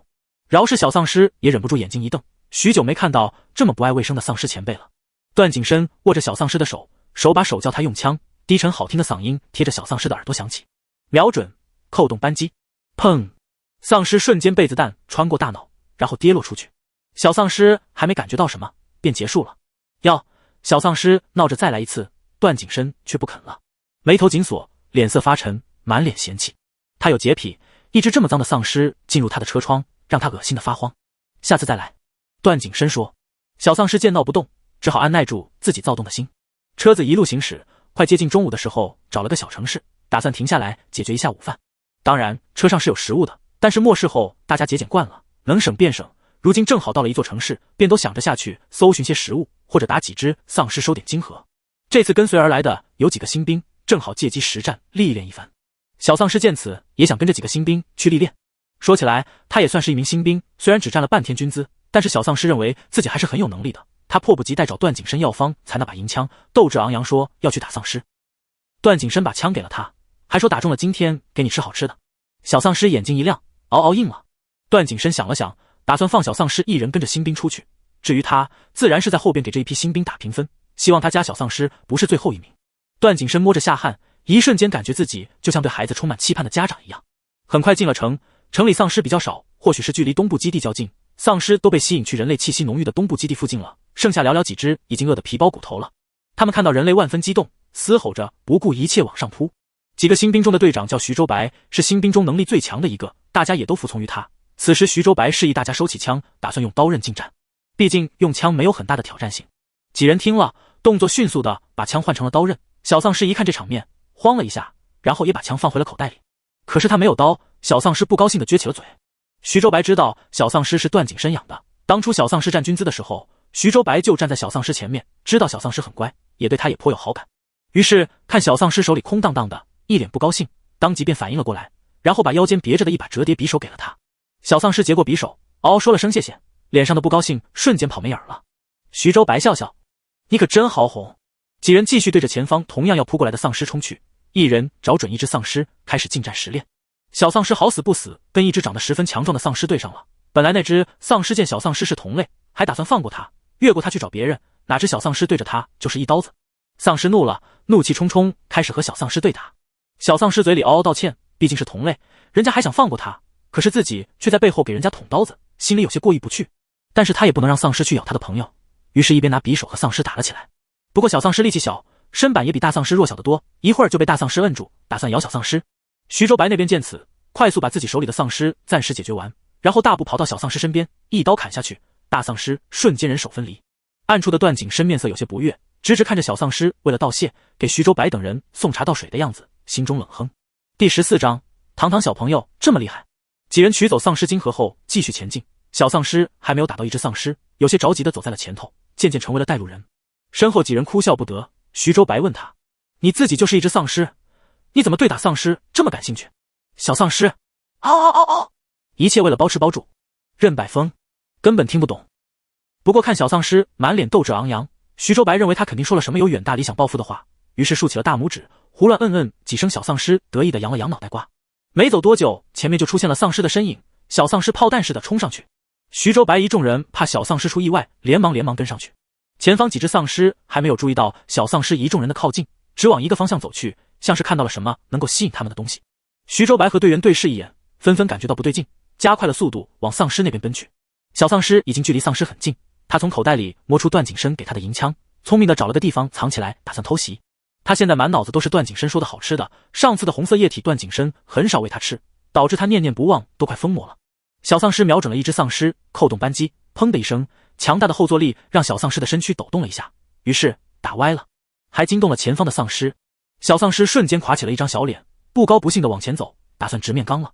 然而突然一阵风从身边刮过，小丧尸愣了愣，才看清是徐州白一伙人，以为是和自己抢人头的，小丧尸急得嗷嗷叫，也跟着往前冲。几人缠住了丧尸，徐州白往前查看，才发现不远处的垃圾桶后面藏着一个10几岁的少年。原来是这个少年方才吸引了丧尸，小丧尸也紧随其后跟了过来，一脸凶巴巴的呲着牙，吓得少年一缩，往里面躲了躲。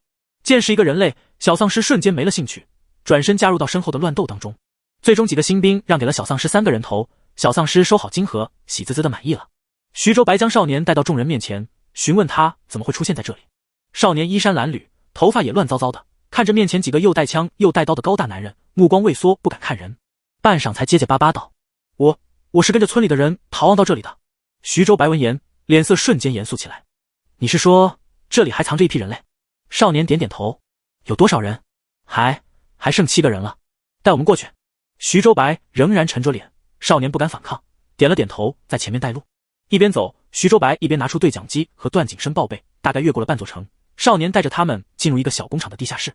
地下室里光线很弱，隐约能看到有老人有孩子，看到外人的到来，个个眼带惊慌，想退后到地下室最里面躲藏起来。徐州白摆了摆手解释：大家别害怕，我们是东部人类安全基地的。一听是安全基地的人，几人动作一顿，瞬间眼睛里迸发出光彩。你们是来救我们的吗？一位骨瘦嶙峋的老人的浑浊眼睛里泛起点点激动的泪光。人类安全基地当初建立的意义就是拯救人类，徐州白等人看到流落在外的幸存者，自然不会不管，便道你们现在跟我们出去，我们会安全护送你们去安全基地。一伙人喜极而泣，连连应好，随后收拾好东西，跟在徐州白旁边。徐州白数了数，发现只有5个人。还有2个人呢？他问。张爷爷和柱子还在那边。一个4、5岁的小男孩指着黝黑的地下室小房间出声道。大家顺着小男孩指着的方向看去，只见里面缓缓走出来2个人。30多岁的男人扶着一个全身包裹得严严实实的老人出现，他们走得很慢，几乎一步就要走上3秒钟。从进来就没出过声的小丧尸歪了歪脑袋，总感觉前面的人让他有一种危险感，汗毛都要立起来了。嗷嗷嗷！小丧尸往徐州白身后靠了靠，想告诉徐州白不要让那个老人过来，但是他这一出声，几人才发现有一只丧尸在自己身边，纷纷吓得四处逃窜。正在往这边走来的柱子和老人也停住了脚步。小丧尸发现自己的叫声会把那个老人吓得不敢过来，于是嗷嗷乱叫一通，把几个幸存者吓得脸色惨白。徐州白嘴角抽了抽，拉住嗷嗷乱叫的小丧尸，带着祈求道：小祖宗，别叫了行不行？小丧尸摇摇头。徐州白只好示意一名队员把小丧尸带出去。起先小丧尸还不乐意，但是那个队员说会把徐州白的金盒全给他。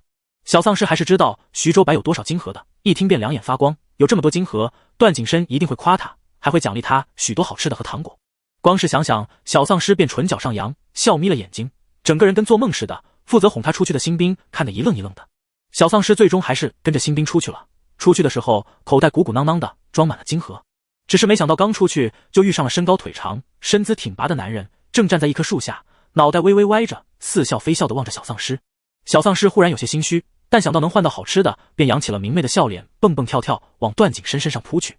段景深借助小丧尸，扯着唇角，深邃的眼眸眯了眯，意味不明道：怎么样，打了多少只丧尸？小丧尸身体僵硬了一瞬，还是忍不住心虚，但是他的脸皮如同铜墙铁壁，硬是笑着说：嗷嗷嗷嗷嗷，很多很多，我打的。段景深眼底愈发晦暗不明，笑意微淡，声音低低的：真的吗？堂堂小朋友这么厉害？小丧尸忍不住抖了一下，不敢吱声了。段景深拍拍他的脑袋瓜，打算晚上再找他算账。第15章，堂堂小朋友撒谎了。这会儿徐州白带着几个幸存者出来了，或许徐州白向大家说明了小丧尸的情况，几个人看起来没再那么害怕小丧尸了。看到段景深已经到了，徐州白连忙小跑着过来，对段景深道：段爷，这几个就是刚刚找到的幸存者。段景深嗯了一声，目光在几个人身上扫过，又在那个包裹的严严实实的老人身上停留了一会儿，随即淡淡收回目光。徐州白注意到段景深的目光，小声解释道：那位老人家途中感染了皮肤病，身体也不好，受不得风才裹成这样的。段景深闻言点了点头，随即道：时间不早了，先出城。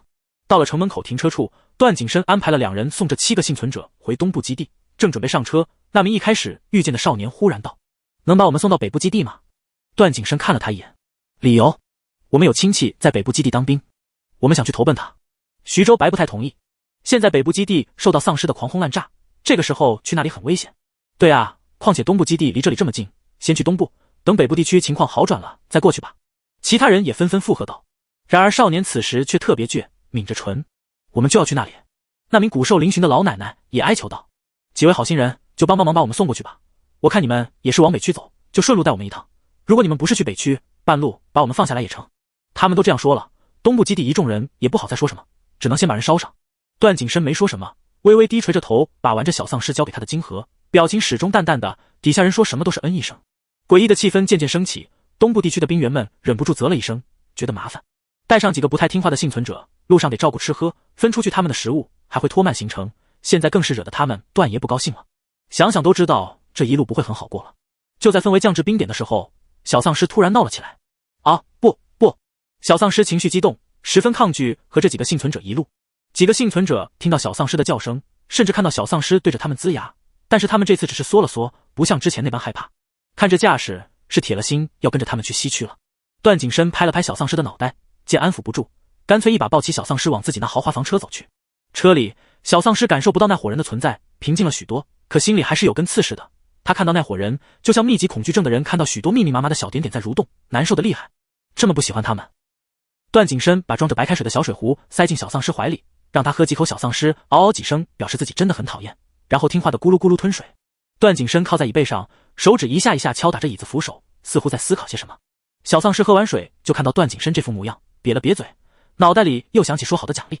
他慢吞吞挪着靠近段景深，然后趁段景深不注意，越过座椅扶手，坐在了段景深腿上。段景深的思考倏地被打断，抬眼看着坐在他大腿上的堂堂小丧尸，忍不住笑了。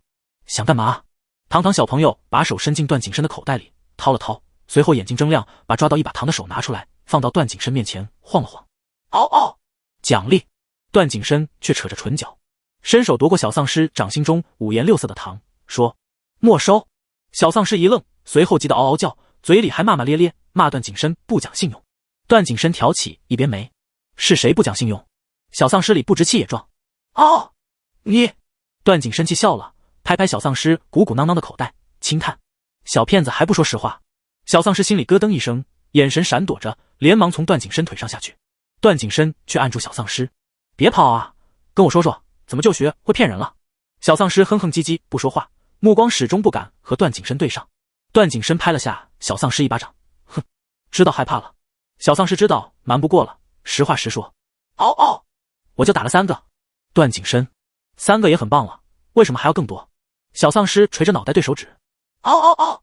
因为你就能给我更多好吃的了呀。”段景深：“吃货。”经过段景深一段冗长的教育，小丧尸晕晕乎乎的保证下次再也不说谎了。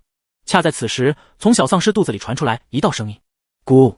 小丧尸有些尴尬的捂住自己的小肚子，说谎被揭穿，也不好意思找段景深要吃的了。段景深看着小丧尸那可怜巴巴的模样，最终还是伸手把小丧尸的脑袋按向自己的颈窝，轻叹：“吃吧。”小丧尸闻着香甜的味道，心想段景深是个好人，伸出舌尖舔了舔，湿热的痒意在脖子上扩散开来，像是有电流窜过全身。段景深的呼吸忍不住粗重了些。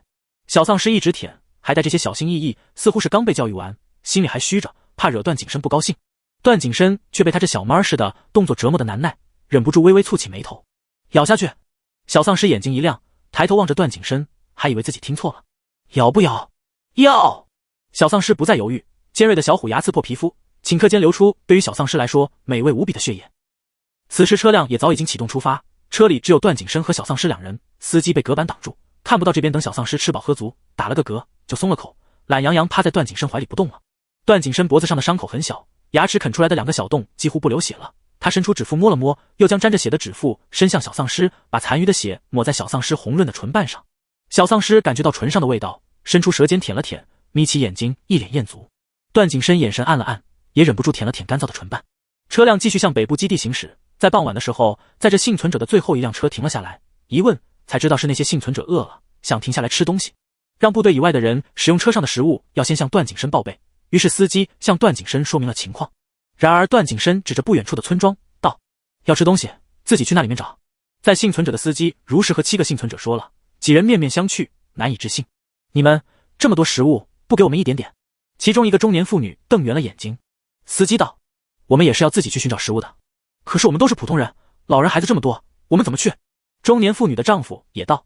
司机还想说什么，这时罗松跑了过来：“段爷说了，我们可以为你们开路，但是食物自己寻找。”好说歹说，东部基地几个人硬是不给食物，妇女气得面目扭曲，骂骂咧咧的带着自己丈夫离开了，和几个幸存者不知讨论了什么，良久才慢吞吞往山庄走去。东部基地几人见此，便分了几人跟过去。段爷，我们现在也过去吗？罗松看着越走越远的一伙人，问道。段景深带着小丧尸下了车，摆了摆手道：“不用了，把食物拿出来。”众人一愣，接着欢呼：“段爷万岁！”然后欢欢喜喜准备食物去了。只是可怜了那几个去为幸存者开路的兄弟了。段景深拍了拍小丧尸的脑袋，问他：“饿吗？”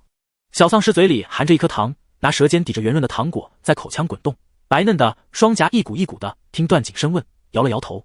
喝了段景深的血液，能让小丧尸一天24小时不饿。中午才喝了，现在小丧尸的肚子还鼓鼓的。一伙人找了块空旷平整的地方，架起了火，打算做几只烤鸡。他们后备箱里的食物都是冷藏的，不会坏。走的时候，因为段景深在基地里是出了名的高贵且挑剔，所以后勤部都是按最高标准给他们准备食物的。另一边幸存者车里还留着3个人，一个小男孩，2个老人。小男孩正是长身体的时候，饿得快，这会儿又闻到香味，更是饿了。不多久，烤鸡差不多烤好了，一伙人分了吃。小丧尸手里也被塞了2根鸡腿。他看别人吃得香，闻闻自己手上的鸡腿，还是没什么味道，有些沮丧。他把鸡腿递给段景深，段景深看他一眼，说：“吃了。”小丧尸摇了摇头，正好目光一瞥，看到了不远处偷偷看着这边的小男孩，于是哒哒哒跑过去，把手里的鸡腿递给了他。哦！小男孩看了他一眼，一开始还带着些害怕，可是看见小丧尸把自己的鸡腿给他，有些惊讶和感激，最终抵不住肚子的饥饿，伸手接了过来。看见小男孩吃得香，小丧尸颇有成就感的笑笑。小男孩吃了一个就不吃了，他问小丧尸：“哥哥，你不吃吗？”小丧尸拍拍自己的小肚子，表示自己饱了。小男孩便说：“那我能把这根鸡腿给我爸爸妈妈吃吗？”小丧尸一听，立刻摇头。虽然不知道小男孩的父母是谁，但是这一群人里面，小丧尸除了面前这个小孩，其他全都讨厌。小男孩见小丧尸不允许，哦了一声，倒也不争取。小丧尸把鸡腿往小男孩嘴边塞，让他赶紧吃，怕别人来了会跟他抢。等男孩吃的肚滚圆，小丧尸才高高兴兴地回到了段景深身边。段景深看着小丧尸，自然知道他干了什么，拉着小丧尸自己身边坐下，问：“你不讨厌那个孩子？”小丧尸摇头，还一脸兴奋：“哦，不，他好可爱，还好乖。”段景深扯了扯唇角：“那你是不是要跟人家学学？”小丧尸感觉被嘲讽了，瞪起眼，瘪起嘴，哼了一声，不理段景深。众人吃完收拾好东西，过了许久，那几个找食物的幸存者才回来，手里拿着几根蔫巴巴的蔬菜，还有几个土豆，看起来倒也够他们吃了。东部基地的人借了锅给他们，正好天也黑了，便都上了车，打算休息一会儿。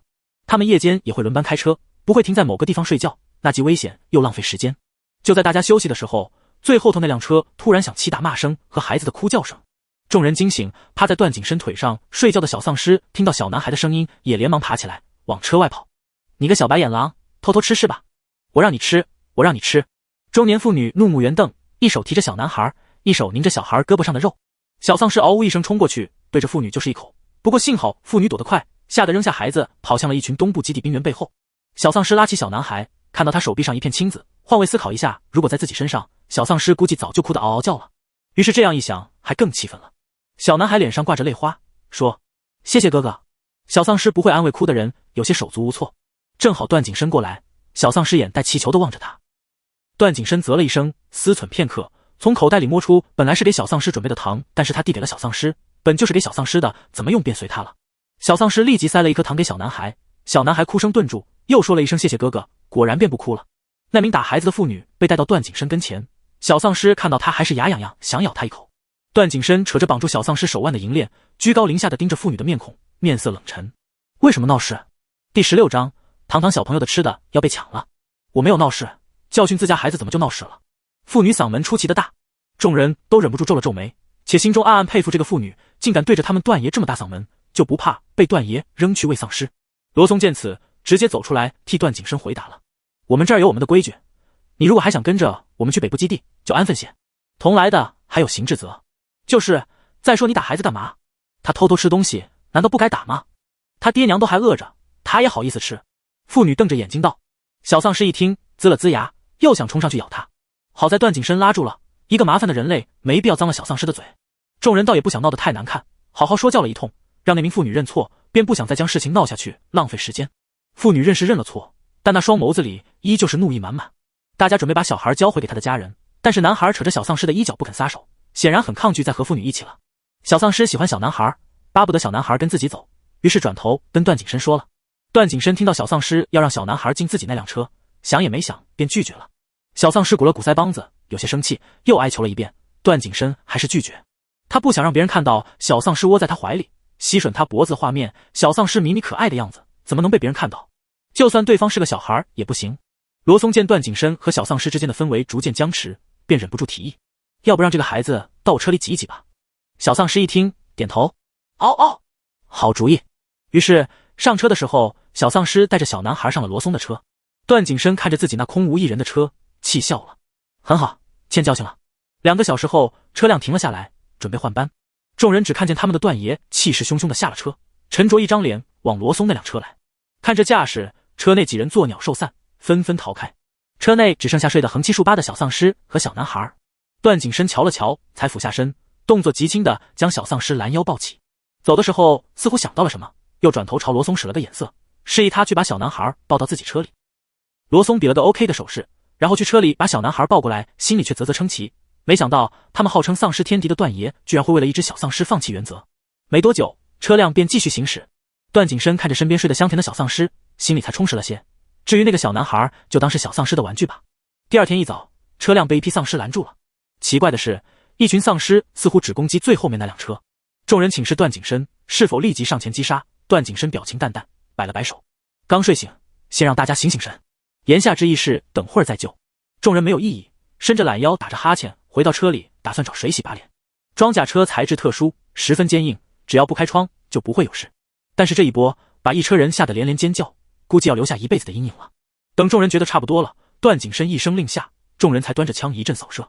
小丧尸和男孩也被吵醒了。醒来的时候看到熟悉的车内装饰，脑袋迷迷糊糊的，还没觉得不对劲，直到看到同样睡眼惺忪的小孩，小丧尸才反应过来自己昨天不是上了罗松的车吗？段景深把装着热水的小水壶塞到小丧尸怀里，醒了。小丧尸歪了歪脑袋，头顶冒出几个大大的问号。段景伸手握成拳，抵在唇边轻咳一声：“昨晚你做梦了？”哭着喊着要我抱。小丧尸、小男孩也一愣一愣。小丧尸最终还是信了，因为在基地一起睡的时候，小丧尸就曾半夜找段景深要抱抱。小男孩恍然大悟，原来哥哥你也是个大宝宝啊。小丧尸的脸颊红了红，然后板着小脸摇头，他才不是宝宝，他是大人。很快最后那辆车的丧尸解决完了，一个幸存者一下车就指着东部基地一群人：“你们为什么那么迟才来救我们？想让我们死就直说。”众人懒得搭话，自顾自准备早餐。本来还指着东部基地几人骂人的胖胖的幸存者，看着他们拿出面包、鸡蛋、热狗，现场奸诈的时候，渐渐默了声。很快早餐准备好，先是给段景深车上送去，再分发给基地众人。胖男人忍不住道歉：“对不起，刚刚是我们太心急了。那个，现在这大早上前不着村后不着店的，能不能分我们点？”冰原使则看了向他祈求的胖男人一眼，想起早上段爷已经允许分给他们食物了，便伸手递给胖男人一袋面包。胖男人拿着面包连连道谢，转身就跑进一边草丛里了。使则摇了摇头，并不打算管。果不其然，不一会儿过来要食物的其他幸存者听说食物已经给了一个胖男人，当即便预感不妙，怒气冲冲回去了。没多久，又响起激烈的吵闹声。车辆在即将到达北部地区的时候停了下，打算稍作休整再进入北部地区。或许是激动，这次最后那辆车上的幸存者全都下车了，包括那2个几乎没下过车的老人。老奶奶看着面色有些憔悴，另外一个老人依旧是包裹得严严实实，大家至今都没有见过这个老人长什么样。罗松忍不住问：“老人家，你得的什么病啊？看起来很严重啊。”怕老人听不到，罗松还放大了嗓门。老人慢慢摇摇头，没说话。旁边扶着老人的柱子替老人回答：“是怪病，正打算求医呢，就遇上丧尸爆发了，这一下就拖了1年了。这不就打算去北部基地找亲戚，托点关系，找个好医生帮忙看看呢。”罗松半信半疑哦了一声，嘀咕道：“还挺奇怪的病。”另一边，段景深和人商讨着去北部基地的计划和行程，手里紧紧牵着银链。银链的另一头是看到那一伙幸存者又炸毛龇牙的小丧尸，小丧尸旁边站着小男孩。经过一段时间相处，才得知小男孩叫毛毛。只是没多久，毛毛的父亲上前说要把毛毛带走。段景深看小丧尸的意思，没搭话，小丧尸自然是嗷嗷赶人走。可是刚把男人赶走，毛毛就拉了拉小丧尸的衣角，仰着脑袋：“哥哥，我得跟我爸爸妈妈走了。”不，小丧尸不想他离开，可是毛毛还是说：“那是我的爸爸妈妈，我得回去的。”小丧尸的确再任性，也不能把一个孩子从自己父母抢走。段景深也说道：“先让他回去，以后多的是时间找他玩。”左右段景深也已经受够了毛毛存在，他家堂堂都不粘着他了，干什么都左一句毛毛右一句毛毛。小丧尸紧紧抿着唇，脸上还带着些倔强，最终还是无奈让毛毛去他父母那边了。小丧尸紧紧盯着毛毛那边的方向，没多久就看到毛毛被他母亲带去了旁边的草丛，然后消失在众人面前。小丧尸一急，和段景深说自己要去上厕所，便赶紧挣脱了段景深的手，向草丛追去。穿过了草丛，却没有了毛毛的身影。小丧尸的鼻子对人类灵敏，很快循着气味就找到了毛毛的方向，向一边茂密的小树林追去，直到听见前方的说话声和隐约的哭声。小丧尸心中一紧，加快了速度。不过他的脚步声引起了前方人的注意。谁？一道沙哑粗犷的声音响起。小丧尸停住脚，看清了前方的人，那个包裹得严严实实的老人，此时解开了头巾，露出了面无血色、皮肤干瘪腐烂的脸。小丧尸见多了丧尸，很明显，老人有着和其他丧尸一样的症状，只是老人居然除了皮肤，居然能和段景深一样说话，怪不得小丧尸平时会对这个老人带着敌意。老人睁着浑浊到看不清眼珠的眼睛，看到是小丧尸后，面色一厉，旁边的妇女连忙问：村长，怎么办？杀了他很碍事。老人说道：你们不能动哥哥。毛毛带着泪花冲向小丧尸，挡在了他前面。那你也去死，让你去收点师弟的血也收不到，废物。老人脸上的皮肤随着微微激动说话的动作扯动着，仿佛下一秒那块松弛腐烂的皮肤就要剥落。老人向小丧尸慢慢走去，身体一摇一晃，很明显这种姿势只有丧尸才会拥有，所以这个老人只能说是一只比较高级的丧尸。小丧尸反应过来后，知道自己打不过，一把扛起毛毛就跑。不维持人类姿态的老人跑得很快，小丧尸几乎甩不掉他。眼看就要跑出茂密的小树林，老人却忽然不见了。小丧尸停下了脚步，生怕有诈。乱跑什么？身后出现的是熟悉的声音。小丧尸转身就看到段景深朝他又来。小丧尸心一松，又仔细环视左右一圈，才放心地奔向段景深。嗷嗷，有丧尸！段景深的确闻到了丧尸的腐臭味，他问：在哪儿？小丧尸摇摇头。嗷嗷，不见了。段景深接过小丧尸怀里的毛毛，放在地上，又摸了摸小丧尸的脑袋，有没有受伤？小丧尸摇摇头，继续急切地想说明那个老人就是丧尸，但是他一开口，毛毛就说话了：哥哥，赶紧带我走吧，这里好可怕啊！小丧尸想了想，觉得他也害怕，便打算出去再说。回到停顿休息的地方后，小丧尸一眼就看到了刚刚还在树林里的老人，此时他又裹得严严实实，没人能看到他的脸。小丧尸浑身紧绷，像只炸毛哈气的猫，他忍着想上去干架的冲动，又想和段景深说明那个老人的情况，段景深却捂住了小丧尸的嘴：待会儿再说，把毛毛送回去。小丧尸不同意，他担心毛毛的安全。段景深说：他不会有事的。他说的十分肯定，莫名让小丧尸安心了些。毛毛自己也说要回去，小丧尸便不再拦着了。段景深带着小丧尸回到了车上，不等小丧尸开口，他便说：那人是一只高级丧尸。小丧尸一愣：哦，你知道？段景深点头：我留着他就是想看看现在丧尸进化到什么样子了。小丧尸又问为什么他会跟着他们，因为他想要我的血。段景深勾了勾唇角，将衣领往下扯了些，露出一圈牙印，眼带戏谑道：怎么办啊，堂堂小朋友，有人要跟你抢东西吃了。小丧尸听了，猛地扑上去，一把抱住段景深的脖子，像知护时的小狗仔。嗷嗷，不给，这是我的。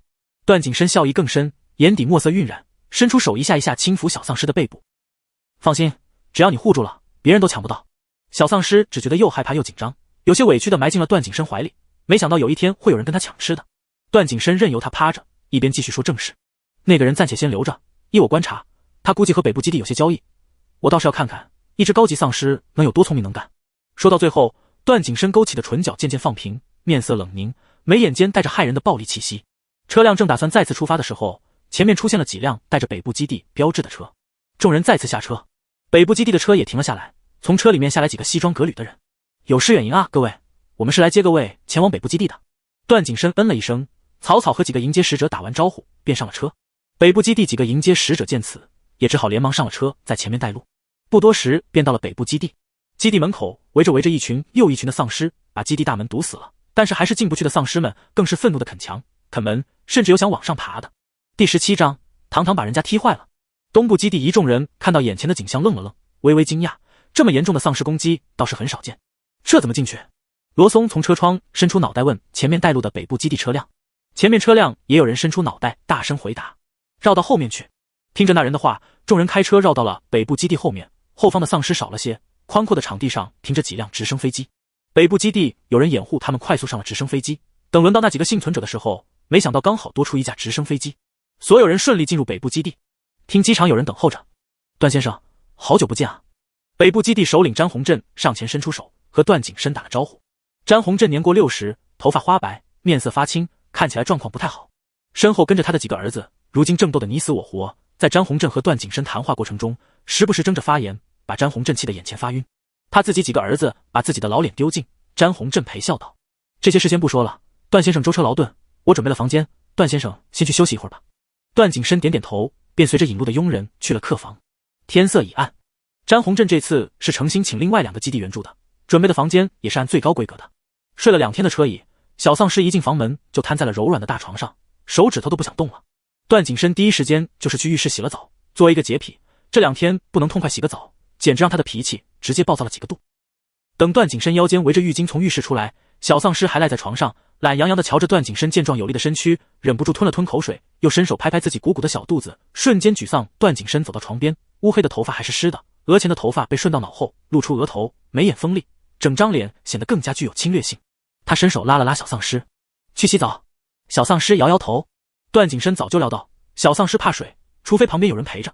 段景深便道：“我陪你去。”小丧尸一听，脸上才少了些抗拒的神情。段景深没让小丧尸去淋浴，因为这家伙自从用过浴缸就觉得淋浴站着太累了。不仅如此，他还会张开嘴去接花洒喷出来的水。上次淋浴的时候，段景深看得额头青筋直跳。刚刚出来的时候已经在浴缸放了水，现在也差不多好了。可是小丧尸还是瘫在床上一动不动。起来！段景深板起了脸。小丧尸现在的胆子可大了，完全不像刚遇到段景深那会儿害怕。哪怕现在段景深一脸凶神恶煞，小丧尸还是摇摇头。不。段景深轻叹一口气，无奈：“说吧，想要什么？”小丧尸眼巴巴盯着段景深的脖子。段景深挑眉：“中午不是才吃过，胃口还带了。”段景深察觉到这2天小丧尸进食的时间间隔似乎短了许多，或许是这2天喂的勤，把他的胃口养大了。小丧尸摸着自己的小肚子，瘪瘪嘴，他就是觉得肚子空空的，空的难受。半晌，小丧尸使劲憋出一个字：“啊！”段景深眸光微亮，奖励般去摸摸小丧尸的脑袋：“那这样，你学会说一个字，我就奖励你吃东西，好不好？”小丧尸连忙点点头。他想，如果他一天学会10个字，那他不就得把段景深吸干了？段景深可没想到小丧尸心里邪恶的小想法，他又带点威胁似的拍拍小丧尸的屁股，说：“那你先去洗澡，洗完就喂你。”小丧尸刚达成新交易，兴奋着，段景深让他去，这次也就利索的从床上爬起来去了。段景深跟着进了浴室，帮小丧尸把衣服脱了，露出剥了壳的鸡蛋似的身躯，然后小丧尸踮着粉白的脚尖，踩入满是泡泡的水中。段景深深邃的眸子按了按，把小丧尸按进水里。小丧尸被泡泡淹没脖子，只露出一张精致的小脸，不知从哪里找到一个黄色的小鸭子，放进水里，瞬间被泡泡淹没。段景深伸出一根修长白皙的手指，抵小丧尸的额头，让他前进不得，微微沉下了脸。别乱动，好好洗澡。小丧尸犹豫了一下，或许是记着吃，没反抗段景深，乖乖坐回了原位。段景深站在旁边不动，小丧尸等了半天没等到段景深来给他搓澡，不禁疑惑地扬起头。哦！段景深面无表情，自己洗。想了想，表情又放软了，洗完吃糖。小丧尸又有了动力，开始吭哧吭哧洗澡。不过洗不到的地方，最终还是段景深帮了一把。洗完澡的小丧尸噌的从水里站起来，掀起大片水花。段景深刚拿来毛巾要给他擦身子，小丧尸就光着脚丫哒哒哒往外跑。段景深一把将他扛回去，放到椅子上，叮嘱：“洗完澡要把水抹干，知道吗？”小丧尸乖乖点头。段景深又拿睡衣给他穿上。做完这些，段景深脸色忽然沉了下来，严肃地盯着小丧尸的眸子，认真道：“以后不要在别人面前洗澡。”小丧尸似懂非懂的点点头，他不太清楚为什么洗个澡也不能把它吃了。段景深跟有读心术似的：“他们会把你吃了的。”小丧尸眼睛一瞪：“不会吧，这么变态？”看小丧尸似乎放在了心上，段景深的表情才柔和下来，拍拍小丧尸的头：“吃糖去。”小丧尸欢呼一声，率先出了浴室，蹲在地上翻着段景深的行李箱，翻了半天，发现只有零零散散几颗糖了。小丧尸拿着糖给段景深看，哼哼唧唧不高兴。段景深失笑：“明天给你买。”小丧尸这才满意了。等再次趴在段景深怀里喝完血，小丧尸原本眸子上那层薄薄的灰色已经消散，黑白分明的眸子格外清澈透亮。段景深捏着小丧尸的脸蛋，仔细端详了一会儿，心想过不了多久，小丧尸估计就能说话了，说不定有一天小丧尸就不是小丧尸了，而是人类糖糖了。也不知道糖糖恢复记忆后还会不会这么依赖他，或者会不会害怕自己是一只丧尸。段景深第一次感觉到了危机和害怕，有一瞬竟不想小丧尸恢复了。翌日清晨，两人赖床许久，毕竟坐了2天车，1年上的大床就有些舍不得起来了。况且段景深对北部基地这点事并不着急，丧尸是他叫过来的，他想做的事还没做完，是定然不会让这些丧尸这么快撤离的。段景深忍不住想起了之前在武城的时候，那几个对小丧尸不怀好意的北部基地的特种兵，眼神骤然一沉，心里总想让北部吃点苦头才是。小丧尸估计是这2天累坏了，此时还扒拉着段景深，窝在他怀里流着口水，打着小呼噜没醒来。段景深感觉到脖子上黏黏腻腻的感觉，深觉小丧尸是对着他的肉流口水。刚这么想着，忽然感觉到脖子上有什么温热的东西划过，留下一片水。段景深脸一黑，沉着声音一字一句：糖糖。小丧尸雷打不动，继续伸出舌尖舔了舔，估计是梦到什么好吃的了。段景深伸手捏住小丧尸挺翘的鼻头，晃了晃，睁眼起床。小丧尸被晃得晕晕乎乎，以为自己还在坐昨天的直升飞机，那升高的感觉让他心慌，忍不住腿一蹬，小丧尸被梦吓醒了，睁眼就是段景深一脸隐忍的表情。小丧尸揉了揉眼睛，哦！段景深呼吸粗重，狠狠压制住自己想把眼前这只丧尸咬死的冲动。小丧尸被段景深要吃人的表情吓到，下意识摇摇晃晃爬起来就要跑，结果被段景深一个眼疾手快，长臂一闪就把小丧尸拉了回来，跌落在段景深结实宽阔的怀里。堂堂小坏蛋，你把我踢坏了，怎么赔？段景深的声音还是压抑着，低低沉沉，又莫名有些撩人。小丧尸一脸懵，拒不承认，他只记得他做了个梦。段景深便说：就是你做梦把我踢坏了。小丧尸想了想，的确记得自己似乎蹬腿了，便问：嗷嗷，踢哪儿了？段景深冷哼，伸手拉过小丧尸的手。堂堂，段景深捕猎者一般紧紧盯着小丧尸，你完了。第18章，堂堂没吃饱。出房门的时候，小丧尸打着饱嗝往外走，身后是神清气爽的段景深。招待他们的佣人摆好了早餐，看到这一幕，忍不住问：段先生，这位小少爷吃饱了吗？段景深扯了扯唇，心情愉悦：他吃饱了。佣人以为那个少年是吃了自己带来的食物，便没说什么。而此时北部基地的人还不知道，这个漂亮的少年其实是一只丧尸。段景深在餐桌前坐下，动作间扯动衬衫的领子，隐约露出脖子上的牙印和暧昧的红痕。佣人恍然大悟，难怪少年会饱，段先生果然是威猛。他们起得晚，詹宏镇特地没去打扰，等段景深吃完早餐，詹宏镇那边就派人过来叫段景深去会议厅议事了。段景深拉着银链，带着小丧尸前往会议厅。到的时候，会议厅里的人差不多都已经到齐了，不想引起不必要的麻烦，段景深便对小丧尸说：你待会儿不要说话，回去给你吃糖。听到有糖，小丧尸乖乖点头。段景深不紧不慢地坐到自己的位置上，而小丧尸就坐在他旁边。此时西部基地的人也在，看段景深一副高高在上的傲慢姿态，忍不住出声嘲讽。没想到大名鼎鼎的救世主也会睡懒觉，只是这种时候，段先生会不会觉得太过胡闹了呢？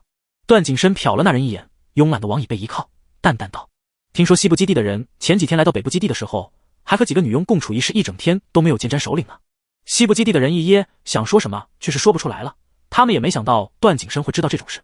詹正红听得一张老脸，一会儿红一会儿青，这两方人说来说去，都是把他的面子往地上踩。行了，大家开始说正事吧。接下来的谈话，小丧尸听不懂，无非是一些兵力部署，如何将丧尸快速剿灭，赶出北部地区。末世里各基地对兵员的要求很高，然而末世里幸存下来的人类并不多，所以各基地的兵员更是少之又少，3个区加起来也难以对抗如此大批量的丧尸，一时半会儿，北部基地的事情是解决不了了。小丧尸听他们谈论了半天，听得昏昏欲睡，脑袋直接就靠在了段景深肩上，打起了小呼噜。众人被这格格不入的声音吸引去，本想呵斥这名少年在如此重要的场合呼呼大睡，结果一看人家睡在段景深怀里，便都把要脱口而出的话吞回肚子里。这少年是段先生什么人？怎么看您去哪儿都要带着，可真是宝贝的紧。说话的是詹正红最小的儿子詹远。段景深看他一眼，道：家人。詹远有些惊讶，原来段先生还有家人，难怪对他这么好。段景深没再搭话。会议结束，段景深叫醒小丧尸，拉着他的手出了会议厅。小丧尸揉着眼睛，打着哈欠，显然还没睡醒。前面是一节阶梯，小丧尸没看路，段景深一把拉住他，敲了敲小丧尸的脑门，低声训斥：看路。小丧尸这下清醒不少，嗷呜一声表示知道了。哎，段小少爷不会说话吗？身后忽然传来这么一道声音。段景深面色一冷，转头看去，来人正是詹远。难怪刚刚一直没有听段小少爷说过话。詹远又道：有事？段景深有些许不耐烦地问。詹远笑了笑，只是想请段先生和段小少爷吃个饭，款待2位舟车劳顿前来帮助北区。段景深：不必了。说着，段景深带着小丧尸就要走，詹远却坚持不懈地追上来。那我能问问段小少爷的名字吗？我从未听闻段先生还有亲人，想认识认识。小丧尸看了一眼段景深，从詹远的话里得知自己竟然是段景深的亲人，但是小丧尸百思不得其解，他不知道自己为什么会是段景深的亲人。段景深看小丧尸这副纠结的表情，就知道他那笨笨的脑瓜子在想什么了，忍不住拍了拍小丧尸的脑袋，阻止他继续胡思乱想下去。段先生。詹远看自己被忽略了，又问了一遍。段景深皱起眉头，神色不耐。不方便告知。好吧。詹远无奈的耸耸肩。段景深直接跨过他，带着小丧尸离开了。完。段景深喂完小丧尸，观察着小丧尸的变化，发现似乎并没有什么不同。他拉起衣领，小丧尸打了个饱嗝，没饱。耳边忽然响起2个连起来的字，声音软软糯糯的。段景深拉衣服的手顿住，接着笑着挑挑眉。可是你已经打嗝了。说着还顺手摸了摸小丧尸鼓鼓的肚子，小丧尸赶紧捂住自己的肚子，撅着嘴瞪着眼，又说没饱。段景深嘴角抽了抽。小丧尸盯着柜子上的一盒精致的糖果，那是段景深今天新买的，还没有拆包装。小丧尸等了许久，都没有等到段景深拆包装给他吃。方才进食的时候想起来，自己每次用丧尸语说没吃饱的时候，段景深都会不断喂他吃各种东西，于是便憋出了没饱2个字。段景深哭笑不得，不过小丧尸今天说了2个字，的确该奖励一下，于是去将糖果包装打开，拿出2颗糖放在小丧尸手心。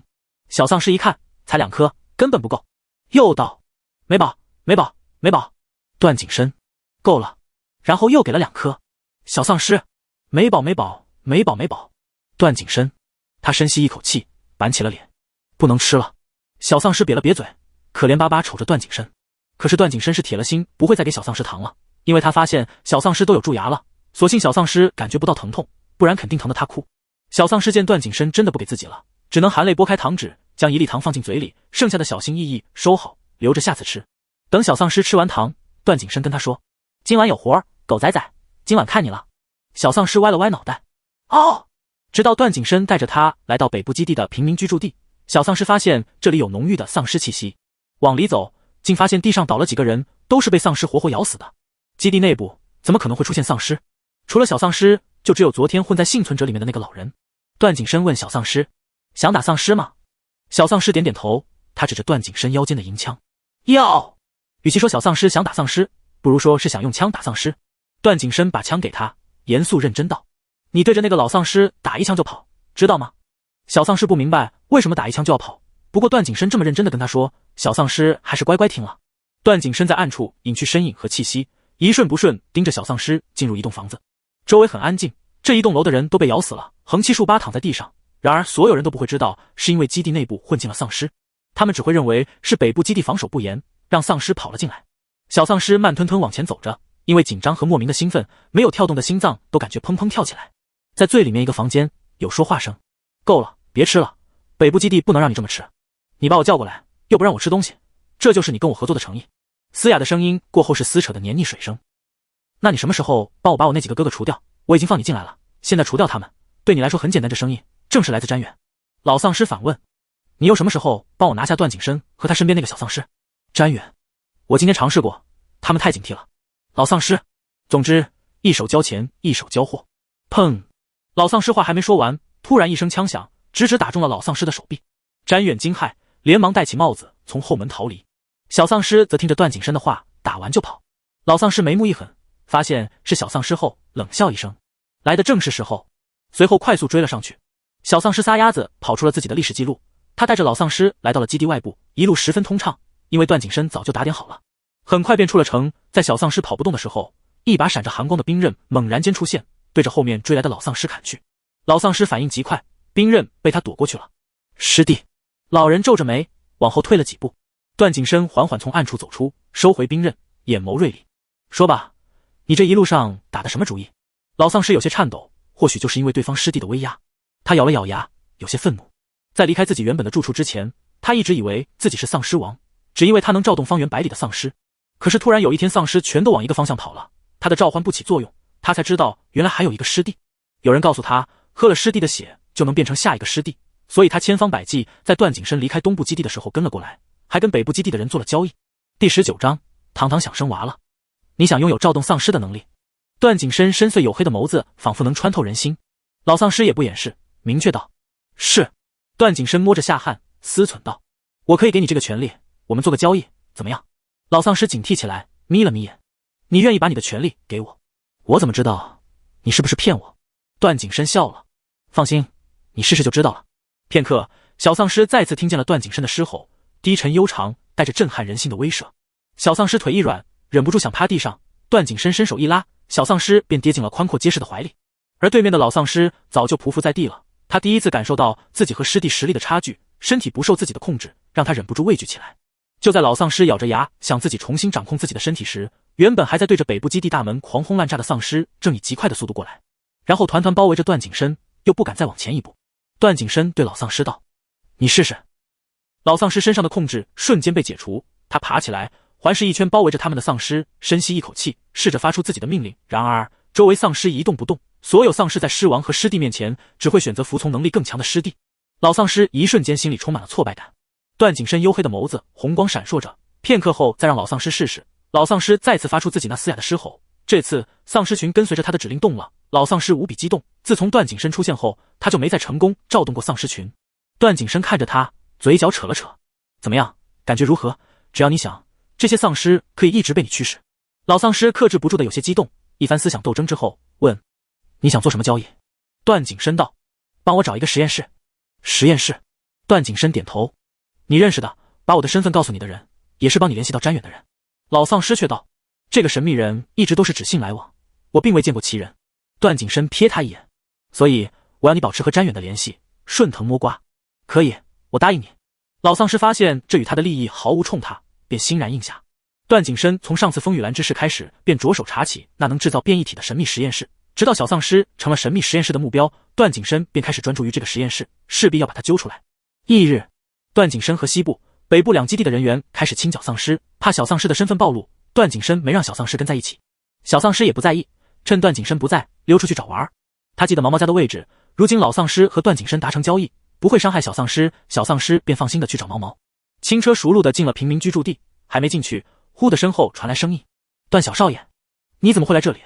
小丧尸转头一看，发现是詹远，这个人他不认识，小丧尸对他不太感兴趣，没理他，想继续走。詹远却一个箭步来到小丧尸跟前，挡住了小丧尸的路。“这贫民区有什么好玩的？我带你去其他地方玩，去吃东西好不好？”小丧尸心里对着，这东西又有什么好吃的？他每次吃人类的食物都恨不得吐掉，有时候段景深会逼他吃，说是补充营养。“段小少爷。”詹远又问了一遍，对着发呆不说话的小丧尸挥了挥手，把神游天外的小丧尸唤了回来。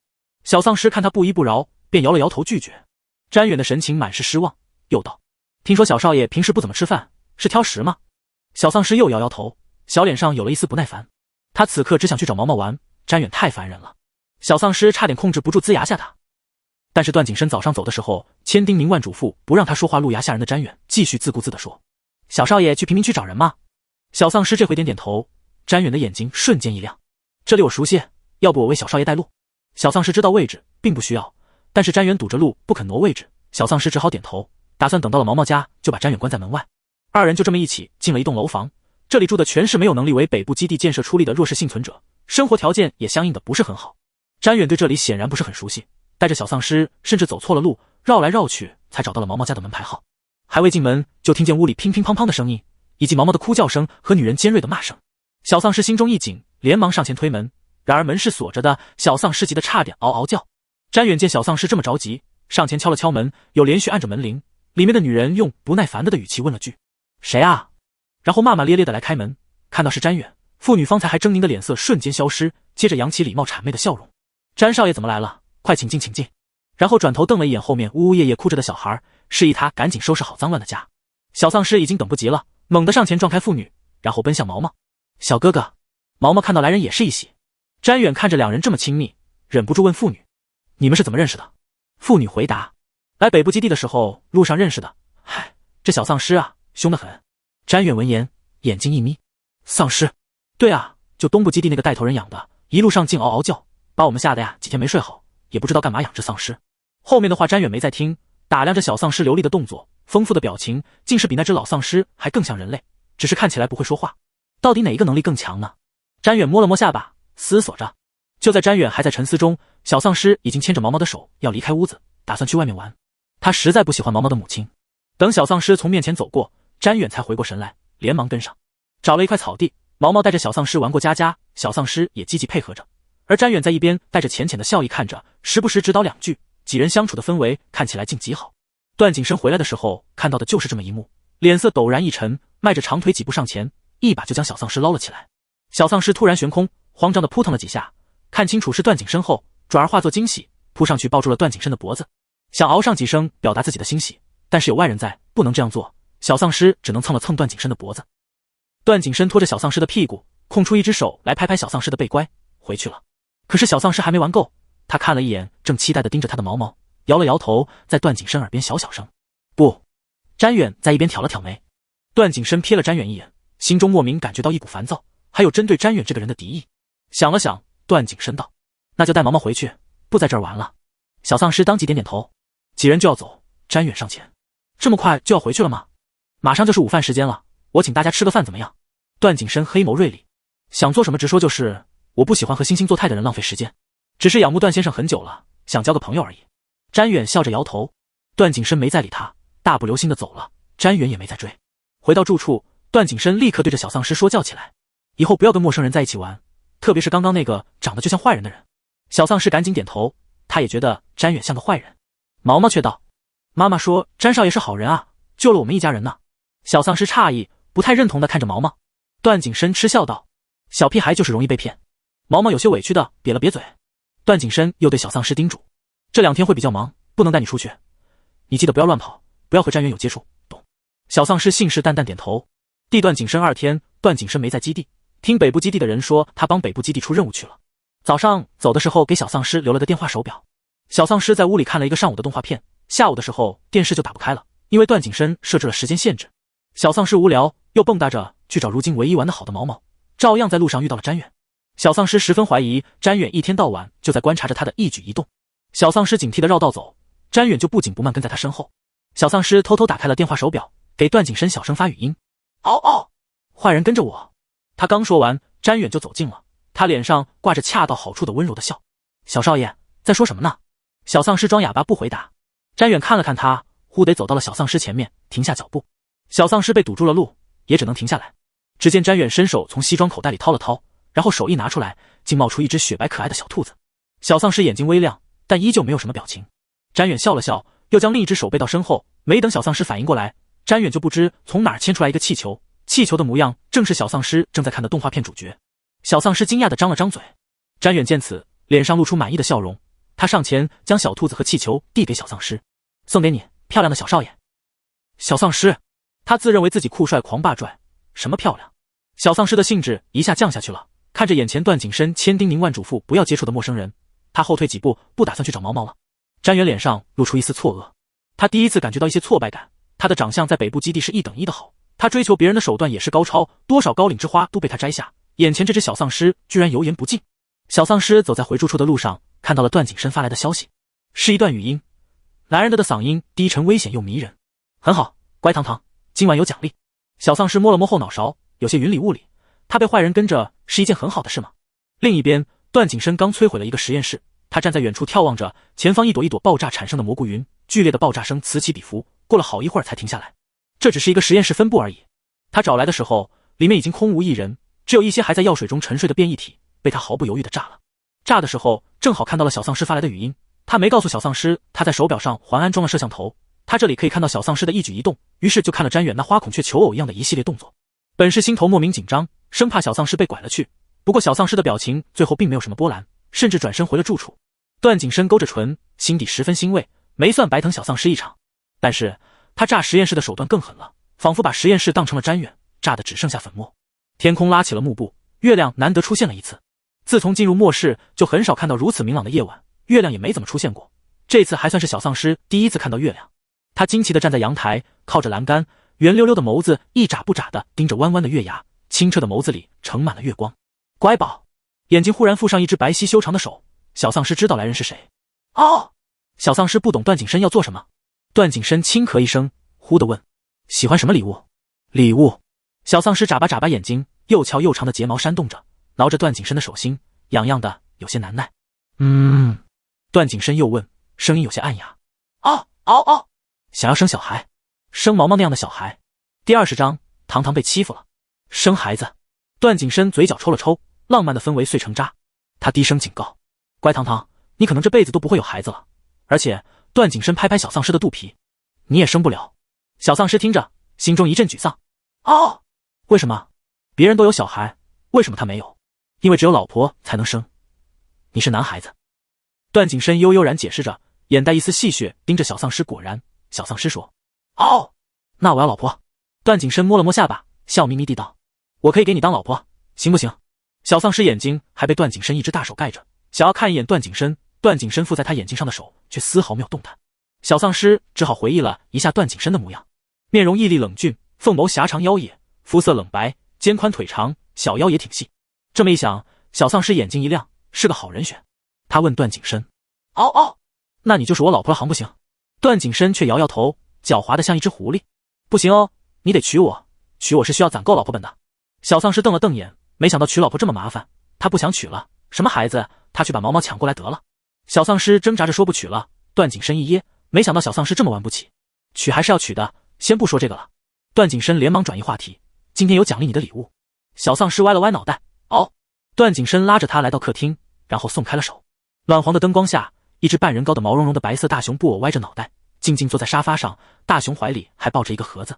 小丧尸还没注意到盒子，看到毛茸茸的可爱大熊，嗷呜一声扑了过去，紧紧抱住，开心的蹭了半天，才发现身下有什么东西个人，低头一看，才发现那个盒子。段景深上前勾起温柔笑意，打开看看。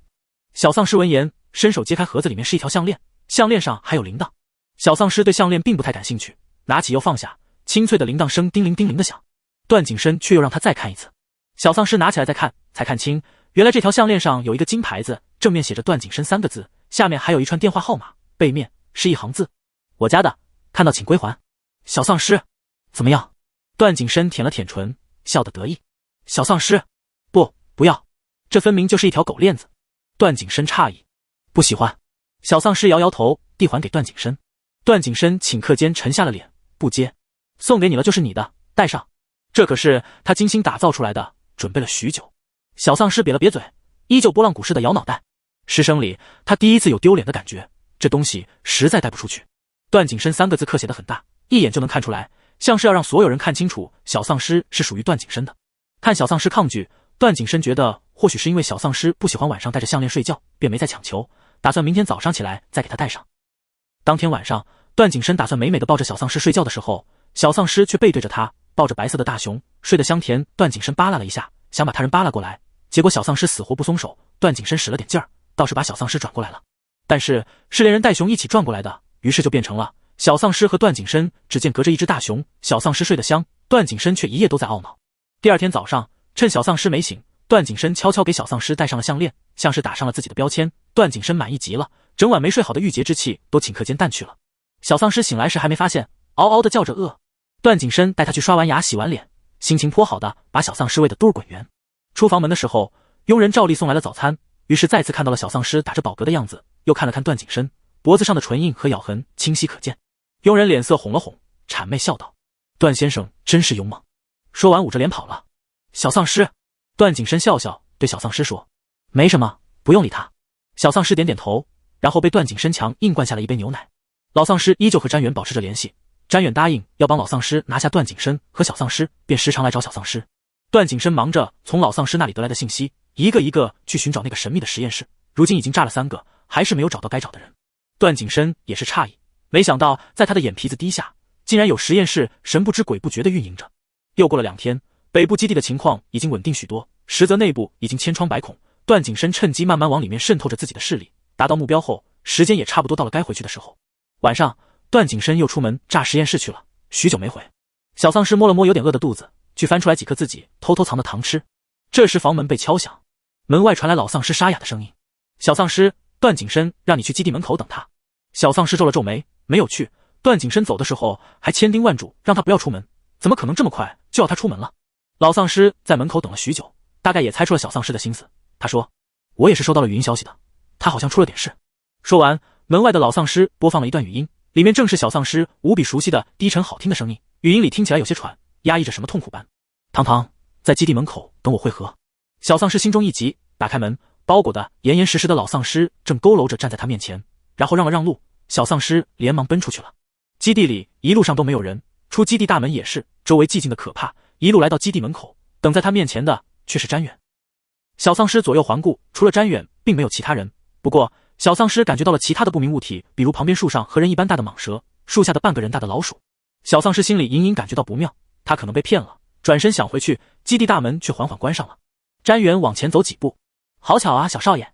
小丧尸抿着唇，看着詹远一副斯文败类的模样，暴躁的想骂人。詹远又道：您就别想着回去了，我们北部基地是不会允许一只丧尸住进来的。小丧尸想跑的动作顿住，眉头微蹙，看着詹远一副早就知道的样子，心底一紧，完了自己暴露了。他第一时间想的竟然是段景生会不会生气。不过目前既然暴露了，小丧尸也懒得装了，龇着牙嗷嗷骂了一通。詹远虽然听不懂诗语，但是看小丧尸激烈的表情动作，可想而知骂得有多脏。他轻咳一声，打断了小丧尸的声音。今天叫你出来是想做个交易。因为得知段景深和小丧尸马上就要离开，詹远不得不趁着现在段景深不在，把小丧尸喊出来。段景深是师弟，对他想统一世界的计划至关重要。而如今能接近段景深的只有眼前这只小丧尸了，拿下这只小丧尸等于拿下段景深就成功一半了。詹远几步上前，不断拉近小丧尸和自己的距离，面容满是真诚。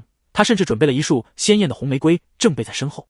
小丧尸不断往后退，然而后面就是铁质的基地大门，小丧尸再也没有后退的余地，被詹远堵在了大门角落。詹远护得将杯在身后的手拿出来，一束玫瑰花出现在小丧尸眼前。詹远微微笑着，我们先不谈交易，漂亮的小丧尸，我想先请你收下我的话。小丧尸脑袋一扭，不理詹远。詹远再次被拒绝，笑容一凝，脸有些挂不住。没关系，小丧尸，你会喜欢我的。詹远有些许痴迷地盯着小丧尸漂亮的脸蛋，啧啧称奇。我倒是真没见过有像你这么好看的人儿，就算是女人也不过如此。小丧尸老变态一样看着詹远，这几天本就被他烦得不行，去哪儿都要跟着，仿佛天天派人盯着他，现在更是心里泛起了恶心。这个人类看起来就像是要对他流哈喇子，比段景深看他的眼神变态多了。小丧尸又龇了龇牙，露出凶狠的表情，然而詹远只是当作没看见般，轻笑出声，真有趣。小丧尸，妈耶，好变态。小丧尸，不如你跟我得了，段景深整日只知道打打杀杀，杀的还是丧尸，你就不怕他有一天把你杀了吗？詹远说。小丧尸紧紧抿着唇，懒得理他。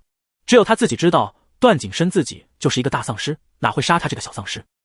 此刻的小丧尸当然也带上了滤镜，自动忽略了段景深教他怎么用枪击杀丧尸时候的果断凶残。詹远说了半天，小丧尸都没有回答他，他索性将花往地上扔了，两只手撑在小丧尸身侧，禁锢着他。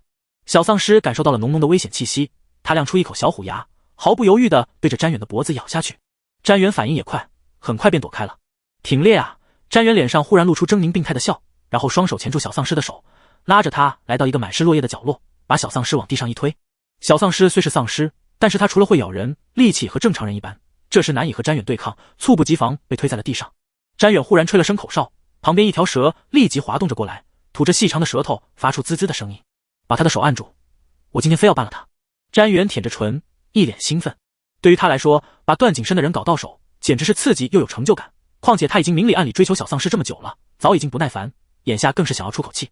詹远一边解开衣服的扣子，然后一件一件将上半身衣服脱光，又趴在小丧尸身上开始解小丧尸的衣服。小丧尸再笨也知道这个人类想干什么了，一边嘴里嗷嗷骂着变态，一边想去咬詹远，可是自己被大蟒蛇紧紧按住了身躯，动弹不得，加上自己对大蟒蛇的恐惧，吓得眼泪大颗大颗从眼眶滚出。詹远抹了抹小丧尸的脸，惊奇道：丧尸也会哭啊，不知道待会儿会是什么样的滋味。詹远有些等不及了，索性直接扯烂了小丧尸的衣领，对着白皙的脖梗俯下脑袋，小丧尸便感觉到了恶心的触碰感，眼底划过一抹光亮，小丧尸低声怒吼，身上的蛇突然一僵，随后软绵绵倒下了。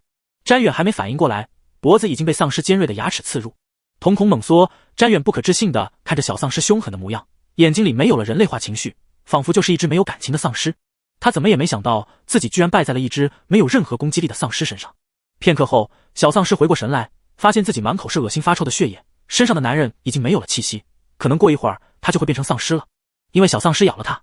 小丧尸还是第一次真正咬死人，一时间有些惊恐慌乱，连忙推开身上的男人，站起身，大眼睛里满是无措，瘪了瘪嘴，此刻十分想念段景深。周围寂静无人，北部基地的大门紧紧关着，他这个样子肯定进不去了。正想着，就听见北部基地内部一阵剧烈急促的警报声。小丧尸知道自己或许是被发现了，正想跑，地上倒下的蟒蛇忽然又探起了身子，接着趁小丧尸不注意，猛然袭上前，将小丧尸卷起，直接拖往森林深处。段景深回来的时候，北部基地已经全副武装站在基地门口，围着地上上半身赤裸的男人，男人身上血淋淋的，丧尸咬过的痕迹明显。段先生，你为什么要把一只丧尸带进基地？詹宏振颤抖着手指着段景深，声嘶力竭。段景深没有回答，此刻他浑身散发着冰冷的气息，眼神阴寒透骨，充满戾气，问：我的人呢？天知道他从摄像头看到那段视频的时候，心疼又狂怒，几乎要疯了。第21章，堂堂被卖了。小丧尸晕晕乎乎的被大蟒蛇变异体带去了一个陌生的地方。不知过了多久，小丧尸被大蟒蛇晃得想吐，他伸手拍了大蟒蛇一巴掌，凶巴巴。嗷嗷，能不能走慢点？大蟒蛇的速度顷刻间就慢下来了。小丧尸眨了眨眼睛，没想到大蟒蛇还挺听话。他看着周围完全陌生的环境，有些许心慌。他又拍了拍大蟒蛇，想让它停下来，但是大蟒蛇这回却不听话了，执意要带他去往某一个地方。前方不远就要出森林，森林外是一条马路。此时还是深夜，周围是各种夜间动物发出的声音。小丧尸思忖片刻，决定等出了森林再摆脱大蟒蛇。就在出森林那一刻，大蟒蛇胡乱穿过草丛，导致小丧尸被草丛荆棘刮伤，皮肤上一块一块的划痕，冒出了鲜红的血丝。小丧尸气得又拍了大蟒蛇一巴掌，骂他这么不小心。然而下一刻，大蟒蛇的身体就软倒了下去，小丧尸也被重重摔在了地上，顺着微微倾斜的马路滚了几圈。小丧尸被摔得仿佛五脏六腑都碎了，坐在地上瘪着嘴揉了揉摔疼的地方。等抬眼看向大蟒蛇时，小丧尸才发现前面的大蟒蛇已经变成了小蟒蛇，软趴趴倒在地上扭动着身躯。小丧尸惊奇地从地上爬起来，向小蟒蛇走去，仔细瞧着它，仿佛刚刚出现的大蟒蛇是个幻觉，或许是他现在眼花了。眼角余光忽然瞥见小蟒蛇身上的一丝血迹，联想到上次的大蜘蛛，小丧尸忽然明白了，或许自己的血液对这些巨大的变异体有一定的作用。小丧尸伸手拍了拍小蟒蛇，小蟒蛇探着脑袋蹭了蹭小丧尸的手心，然后滑动着身躯钻入了森林。不过片刻，周围恢复寂静，空荡荡的大马路就剩下小丧尸一人了，寂静渗人。深夜寒风阴冷，几只蝙蝠在头顶绕了几圈，顺着小丧尸的脸颊划过，然后引入丛林。小丧尸抖了抖，心底发寒，环顾四周，望见不远处有个破旧的茅草屋，于是连忙跑了过去。茅草屋前还有块牌子，写着服务站3个字，不过这服务站属实有点太不正规了。小丧尸懒得再想这么多，跑进了屋子里，把门关上，才没有这么害怕。屋子里是翻倒在地的各种零食、方便面和饮料等，凌乱不堪，一片狼藉，地上还有血迹，估计是丧尸爆发的时候，这里的主人也遇难了。屋子最里面有张小床铺，小丧尸打算将就着睡一夜。按理说，丧尸是不需要睡觉的，但是小丧尸是一只作息规律的娇气丧尸。另一边，段景深正召动着丧尸群去寻找小丧尸，同时宣布撤了对北部基地的援助，差点就能恢复安宁的北部基地，一夜之间就再次陷入了危机，且丧尸的攻击比上次更加猛烈。他们怎么也不会想到，是因为自己把段景深的小丧尸搞丢了，才会受到如此猛烈的丧尸攻击。他们只会以为是这几天剿灭大量丧尸，得到了丧尸的报复。老丧尸此时被段景深踩在脚下，铮亮的皮鞋碾着老丧尸的干枯的脸，段景深眸中煞气波涛汹涌，脸上是难以克制的森冷怒意。为什么这么做？段景深阴冷的声音仿佛是地狱传来的死亡通知。老丧尸的身躯站立着，几乎发不出声音，半晌才从喉咙里挤出一句断断续续的话：我只是收到了你的通知。你明明能看出来这是假的。段景深的声音嘶哑起来。老丧尸又道：我只是答应和你做交易，这只丧尸并不在我们的交易范围内，所以你是想死？段景深瞳孔微缩，眸中闪过一丝红色暗芒，脚下用力，老丧尸的脸颊几乎被踩碎，发出嘎嘎的骨头碎裂声音。老丧尸此刻才感觉到生命的危险，段景深身上的杀意太过骇人，他开始有些后悔接下那些人的指令。你别杀我，我可以告诉你那个什么实验室的消息，是他们让我这么做的啊！老丧尸话还没说完，头颅便轰然碎裂开来，周围还回荡着老丧尸的惨叫声。段景深收回脚的时候，罗松一众人赶了过来，他们知道段景深的脾气，看到这幅场景也没说什么。没想到这老头子居然是一只丧尸，我就说觉得不对劲。罗松嘀咕完，蹲下身捡起一枚紫色的金盒，又连忙看向段景深：段爷，现在怎么办？段景深望着远处，声音冷沉，发布命令：找，不惜一切代价。第二天早上，小丧尸是被一道力量翻下了床，摔醒的。睁开眼睛一看，自己头顶上方一只披头散发的女丧尸正低声嘶吼着看着他。小丧尸瞬间瞪圆了一双杏眸，震惊到无以复加。门还关着，这说明这只丧尸从小丧尸进来的时候就在屋子里，小丧尸睡觉的时候，这只丧尸还盯了他一夜。如果小丧尸会说话，那肯定尖叫出声了，现在只能嗷的一声爬起来，拍拍自己的小心脏。面前这只丧尸干瘪的只剩皮包骨了，估计一直在这荒凉的地方，没有进食过此时那只女丧尸饿狼似的盯着小丧尸，还流起了哈喇子，竟是饥不择食，想把小丧尸吃了。小丧尸拔腿就跑，女丧尸一直在后面追。跑到马路上，依旧是没有一个人一辆车经过，小丧尸胡乱选了个方向，顺着马路跑。女丧尸许久未进食，没有什么力气，自然跑不过小丧尸。过了一会儿，便把女丧尸甩开了。小丧尸摸了摸自己也空荡荡的肚子，舔了舔唇，忽的十分想念起段景深来。他发誓他绝对不是因为饿了才想起段景深。眼下小丧尸的电话手表也没了，可能在和詹远对抗的时候被詹远丢了，找不到段景深，也不认识路，小丧尸只能漫无目的的往前走着。走累了，小丧尸就找了水源喝点水，休息休息。不知走了多久，才碰到一个村庄。此时已经傍晚，小丧尸走了一天，又累又饿，饿的小丧尸开始两眼发黑，头脑晕沉沉的。恰在此时，他闻到了人类的气息。小丧尸忍不住眼睛微亮，他循着气味往前走着，看见村庄里一群丧尸围着一个人，不过那人已经死了。一群丧尸正在撕扯那人的肉，甚至开始争起来。小丧尸到底是丧尸，人类对他还是有一定的吸引力。他吸了吸鼻子，虽然这味道他不太喜欢，但是饿的时候吃什么都是香的。小丧尸试探着向前走，想找争肉争得正激烈的丧尸前辈们要点吃的，结果还没有走近，就被外围的丧尸发现，然后一拳把小丧尸抡出去了。小丧尸挤不进去，只能眼巴巴看着他们吃完东西，然后撤离。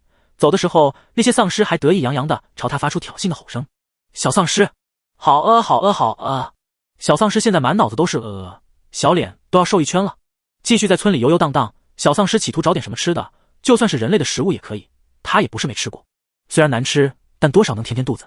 很快，小丧尸在一个厨房找到了2根胡萝卜。胡萝卜存放的时间比较久，这会儿还好好的没有坏，而周围其他食物都已经放久了，发烂发臭了。揣着2根胡萝卜，小丧尸离开了这栋房子。走在路上，机械般咀嚼着嘴里的胡萝卜，脸上露出难受的表情。他想，胡萝卜真的是世界上最难吃的东西。小丧尸吃完1根胡萝卜就不想吃了，另一根抱在怀里，打算明天再吃。然后小丧尸找了个房子打算睡觉，没想到刚闭上眼睛不久，村口就响起了枪声。小丧尸猛地睁开眼，眼中划过惊喜。他想，可能是段景深找到他了，迫不及待地奔向村口，却发现村口是几个穿着皮衣紧身裤、一身杀马特造型的人，正举着枪扫射丧尸，其中2个人一个一个的开始收金盒。小丧尸见此，连忙跑开，可是干净水灵的脸蛋与丧尸群格格不入，还是被几个猎尸者发现了前面那只丧尸长得太好看了，估计能卖一个好价钱。其中一人说道，吞了吞口水，两眼发光。其他人也识同意那人的看法，然后纷纷附和。老大，我们这就去给您抓回来。话落，便开始奋力追赶小丧尸。小丧尸欲哭无泪，走了一天的路，腿脚酸疼无力，方才又还没休息好就跑出来，现在这一跑，小丧尸已经跑不过别人了。不过一会儿就被2人抓住，然后往村口挺着的车里塞去。小丧尸手脚被绑，身子动弹不得，嘴巴也被大胶布封住了嘴。他只能看着车窗外的景色，试图找到熟悉点的地方，想办法逃走。然而并没有，周围依旧陌生，几个丧尸贩子也不怎么怕他，估计干多了这种事，如今不知道要把他带到哪去。又坐了半天的车，到了一座满是活人气息的城市时，已经是深夜。小丧尸睡得正香，就被丧尸贩子叫醒了，去问问这只丧尸能卖多少钱。几个丧尸贩子派出了一个人把小丧尸带走，然后胸有成竹的在原地等着。别派出的人应了一声，就拽着小丧尸想把他从车里拉出来。快起来，跟我走。小丧尸撇撇嘴，起床气还没消，直接怒瞪那人一眼，又呲了呲牙，把那人唬住了一阵子。段景深说过他是无价之宝的，是不可能用价钱衡量的。小丧尸对他们要把自己卖了的行为感到鄙视。小丧尸被带着进去一座正灯火辉煌的5星级酒店，进去是装饰优雅贵气的大厅，那人却带着他直奔地下室。没想到宽阔的地下室竟是一个拍卖场，来来往往的人络绎不绝，买家席位上已经坐满了人，人声鼎沸，正举着牌子竞拍中心展览场地上的一瓶红酒。小丧尸眨了眨眼睛，发现这瓶红酒十分熟悉，他喝过，段景深给他喝过的。小丧尸歪了歪脑袋，没想到人类这么喜欢这种东西，然后就听到竞拍价格：500终极丧尸金盒1次，500终极丧尸金盒2次，500终极丧尸金盒3次，成交。小丧尸动了动手指头，杏眼微瞪：500颗终极丧尸金盒，500只终极丧尸呢？小丧尸心里啧啧称奇。小丧尸不知道的是，末世里什么东西都极度缺乏，物以稀为贵。这种红酒，整个世界估计不剩几瓶了。虽然没什么用，但有钱人家就是喜欢这玩意儿。帮我找找李老板。带着小丧尸的那人找到一名柜台服务员，递出一张名片，那服务员便微笑着离开了。不久，服务员带着一个头发花白的瘦小老人过来，老人一双眼睛闪着金光，看起来就是不好忽悠的。你们每次带来的货色都不行，这次又有什么东西？如果这次再浪费我的时间，就该取消合作了。李老板双手背在身后，一副高高在上又不耐烦的模样。丧尸贩子连忙道：李老板，这次您绝对满意，快来瞧瞧。说着便把李老板拉到小丧尸跟前。看到小丧尸面容那一刻，李老板的小眼睛瞪圆，里面瞬间迸发出晶亮的光彩。这是丧尸。李老板围着小丧尸转了几圈，激动的手都开始颤抖。丧尸贩子得意洋洋：肯定是丧尸啊，您瞧瞧这货色，值多少？等拍完之后3-7分。后面的谈话小丧尸无心再听，他知道自己要被卖掉了，卖掉了他就是别人的人了。他有些伤心，段景深说过自己会跟着他的。没多久，小丧尸就被李老板的人带走，手脚换了漂亮的玫瑰金链子绑着，身上的衣服也被换成了纱裙，身上白皙嫩滑的皮肤在纱裙的摆动下若隐若现，饶是小丧尸也忍不住红了脸颊。本来有人想给小丧尸化个妆，结果一看小丧尸长得如同漂亮的洋娃娃般，当即就放弃了化妆，转而给小丧尸的头发卷了卷，这会儿更像是洋娃娃了。周围人看着小丧尸羞涩的模样，加上那身若隐若现的纱裙，简直就是纯欲天花板。很快，小丧尸被临时替换成压轴出场。第22章，堂堂家抱自家老婆。中心展览台上的出场台缓缓升高，一个巨大的铁笼子出现在所有人眼前，全场人在看到笼子里的人儿时，陡然寂静下来。片刻后，响起阵阵惊呼。笼子里的人儿精致的不似真人，皮肤白皙到发光，眼眸圆圆的，玲珑剔透。此时里面盛满了惊慌，鼻梁挺翘，饱满红润的唇紧紧抿着，模样可怜又可爱。小丧尸的双手双脚被套着玫瑰金链子，衬得整个人像只金贵娇软的金丝雀，一身半透明纱裙，如梦如幻，让人心底忍不住泛起邪恶的想法，想玷污这个诱惑人的小天使。就连主持人都忍不住看呆了一瞬，然后轻咳一声，重整仪态。各位，这是我们今天的压轴拍品，一只性格温顺、长相漂亮的丧尸。现在我们开始竞拍，起拍价3000颗终极金盒。立刻有人举起了牌子，4000、5000、10000，价格不断飙升，渐渐的只剩下2-3个人还在竞拍。小丧尸怒瞪着那些想把他卖走的人，嘴里发出阵阵吼叫，但是这行为并未恐吓到那几个人，反而引起了竞拍者的浓厚兴趣。最后只剩下一个牌子还在举着，20000终极金盒1次，20000终极金盒2次，20000终极金盒。主持人忽然顿住，随后声音几乎尖叫起来：52000高级金盒。一颗高级金盒等于100颗终极金盒，52000颗高级金盒已经足够买下一个人类安全基地了。众人更是瞪圆了眼睛，发出一阵唏嘘，纷纷转头去寻找这位神秘的土豪。拥有买下一个基地的金盒的人，身份地位定然也不低。然而举牌竞拍的只是一个管家打扮的老人，最后自然没有人能竞争过这位出52000高级金盒的人。小丧尸成交价以52000高级金盒拍下，然后就被人抬去了一个阴暗的房间。房间里没有开灯，一片漆黑，伸手不见五指。小丧尸缩在笼子的角落里，抱着膝盖，眼眶发红。他真的被卖掉了，他就不是段景深的人，再也见不到段景深了，吃不到美味的食物了，也不能娶她当老婆了。小丧尸越想越伤心，肚子也饿得难受，忍不住哭起来。过了一会儿，门口传来脚步声，接着房门被人从外面打开，有人在不断的靠近，然后打开笼子，把小丧尸抱了出来。小丧尸在陌生人的怀里轻轻站立着，闭着眼睛不敢看人，发出些许呜咽声。小丧尸被轻柔放在铺着洁白床单的大床上，卖方还贴心的在大床上铺上了玫瑰花瓣。小丧尸娇嫩的身子躺在中间，显得格外诱人。小丧尸刚被放下就想爬走，结果被那人拉住脚腕的玫瑰金链子，一下就动弹不得了。嗷呜！小丧尸扭头龇牙咧嘴，想恐吓那人。黑暗中，那人还戴着一块黑色的面具，压根看不到模样。小丧尸吼了半天，那人也一动不动，稳稳站在原地，不见任何慌张。忽然，那人俯下身来，和小丧尸站得极近，几乎鼻尖对着鼻尖。小丧尸撇过头，拒绝和那人触碰。那人也不着急，轻笑一声，声音低沉有磁性，莫名有点熟悉。小丧尸狐疑地瞧了那人一看，却没看出有任何暴露身份的端倪之处。就在小丧尸仔细观察那人的同时，那人也在仔细端详着小丧尸，然后趁小丧尸不注意，伸手将小丧尸身上那层薄薄的纱衣撕碎。滋啦一声，小丧尸身上瞬间凉飕飕的。瞪着眼睛，小丧尸震惊，自己居然被扒了。他抬腿就踢了那人一脚，嘴里嗷嗷骂人，知道什么骂什么，骂得可难听了。那人又伸手摸了摸小丧尸的脸颊，动作温柔小心，仿佛掌下的人碰中了就会碎。小丧尸歪头去咬他，成功叼住一根手指。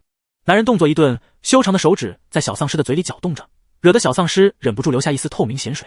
男人重重叹息一声：“好烫烫，别这样。”这下轮到小丧尸顿住了，惊讶地松了口，呆呆望着身上的人。段景深缓缓将面具揭下，冷峻的面容此时柔和似水，轻笑着看着小丧尸。哦！小丧尸嘴一瘪，委屈又激动地抱住段景深的脖子，双脚勾住段景深劲瘦的腰身，眼泪珠子不要钱似的大颗大颗往下掉，最后没入段景深的衣服里。段景深一下一下拍着小丧尸的背，哄小孩似的安抚着小丧尸，动作言语间却还是有些僵硬。他第一次这么安慰人。乖，别哭了。嗷呜！小丧尸抽噎着骂段景深现在才来找他，他都已经是别人的堂堂了，再也不是段景深的小宝贝了。段景深哭笑不得：“你还是我的堂堂，是我把你买了，你以后就正大光明的是我的人了。”小丧尸一惊，想起那52000颗高级金盒，52000只高级丧尸啊，都是自己的前辈啊。小丧尸小心翼翼瞅了段景深一眼，犹豫半晌后说：“嗷嗷，你这么有钱，娶你一定很贵吧？”段景深挑了挑眉：“想娶我？”小丧尸眼中带着肯定的点点头，他想清楚了，段景深有钱，跟着他不吃亏。段景深摸了摸下巴，思忖道：“娶我当然是很贵的，不过可以赊账，慢慢还，还一辈子，不着急。”小丧尸又是震惊脸，这得多贵啊，一辈子都还不清。小丧尸又开始打起了退堂鼓。小丧尸悻悻然瞧着段景深：“哦，那我还是不要了吧。段景深，糟糕，又玩不起了。段景深故技重施，转移话题。这个以后慢慢说，我们先回东部基地。他叫人送来一套衣服给小丧尸穿上，然后带着他离开了这个拍卖场。走的时候特地叫人清空场子，然后把拍卖场炸了。想到那些人都看过小丧尸穿着纱衣的模样，段景深恨不得把那些人的眼珠子剜了。上了回东部基地的车后，小丧尸的肚子就一直在打鼓。小丧尸可怜巴巴瞅着段景深，突然蹦出一个软绵绵的字。段景深勾着唇，打下挡板，把司机隔绝在外，然后将小丧尸抱到腿上，有些心疼地摸了摸小丧尸饿瘪了的小肚子。小丧尸刚被抱到怀里，就迫不及待地往段景深的颈窝埋去，双手紧紧搂着段景深的脖子，尖锐的虎牙刺破皮肤，段景深并不感觉疼，痒痒的，痒到心底去了，让人有些难耐。小丧尸正喝得起劲儿，突然看到旁边的喉结滚动着，小丧尸跟猫看到逗猫棒一样，忽然如果去啃了漂亮的喉结一口，然后安抚似的舔了舔，又继续回去进食了。段景深的眼神彻底暗下，里面藏着暗火，揽着小丧尸腰身的手也倏地收紧。小丧尸吃饱了，打了个饱嗝，段景深微微垂下头，薄唇贴着小丧尸的耳朵，低声道：乖宝，你吃饱了，该轮到我了吧。小丧尸不解，歪着脑袋想了想，把自己的脖子伸出去给段景深咬。段景深扯着唇角，也不拒绝，真就低下头埋进了小丧尸的颈窝。小丧尸紧张的浑身紧绷，他怕段景深饭量太大，把他吸干了。然而段景深只是在小丧尸脖子各处吸吮着，留下一个个暧昧的红印子，就松开了小丧尸。小丧尸的身体才终于放松，劫后余生一般拍拍自己的小心脏。还没饱？段景深又道。小丧尸诧异，挠着后脑勺问他：怎么才能吃饱？段景深抱紧了小丧尸，拉着小丧尸的手往下：帮帮我，乖宝，有奖励。今天看小丧尸那一身纱衣的时候，段景深就已经积攒了不少火气，刚刚又被小丧尸这么一撩，是彻底压不住火了。这次有点久，小丧尸醒来估计会闹。回到东部基地已经又是过了2天，刚回到住处不久，任伯峰就派人过来喊段景深去首领办公室。段景深把小丧尸按坐在沙发上，打开了动画片，又往小丧尸嘴里塞了一根棒棒糖，安顿好一切才出门。走的时候特地把门锁死。首领办公室，景深，那只丧尸在北部基地咬死了詹首领的3少爷。任百峰的表情严肃，此时已经无暇讨好段景深了。段景深嗯了一声，声音森冷道：他自己找死。任伯峰重重叹了口气，在办公室内来回踱步，着急道：这可不是小事，北部基地已经来找我们要说法了，我不希望这个时候2个基地开战。段景深慵懒地坐在沙发上，瞥了一眼任伯峰：那你想怎么样？把那只丧尸扔出去，就说我们也是被骗了。北部基地如今元气大伤，要了说法就不会再为难我们。任百峰道。段景深听了，脸色却骤然沉下，眯着危险的眸子：您再说一遍。任百峰一噎，说不出话来了。他其实根本阻止不了段景深做自己想做的事，他执意要养那只丧尸，任百峰也只能口头上说一句：这个人太过高深莫测，他的实力可能能颠覆一个东部地区。段景深冷哼，冷白修长的手指搭在沙发扶手上，有一下没一下的轻轻敲打着，片刻道：不如把北部地区趁此机会收了。段景深已经容不下北部基地了。任伯峰闻言眼睛一亮：你愿意助我？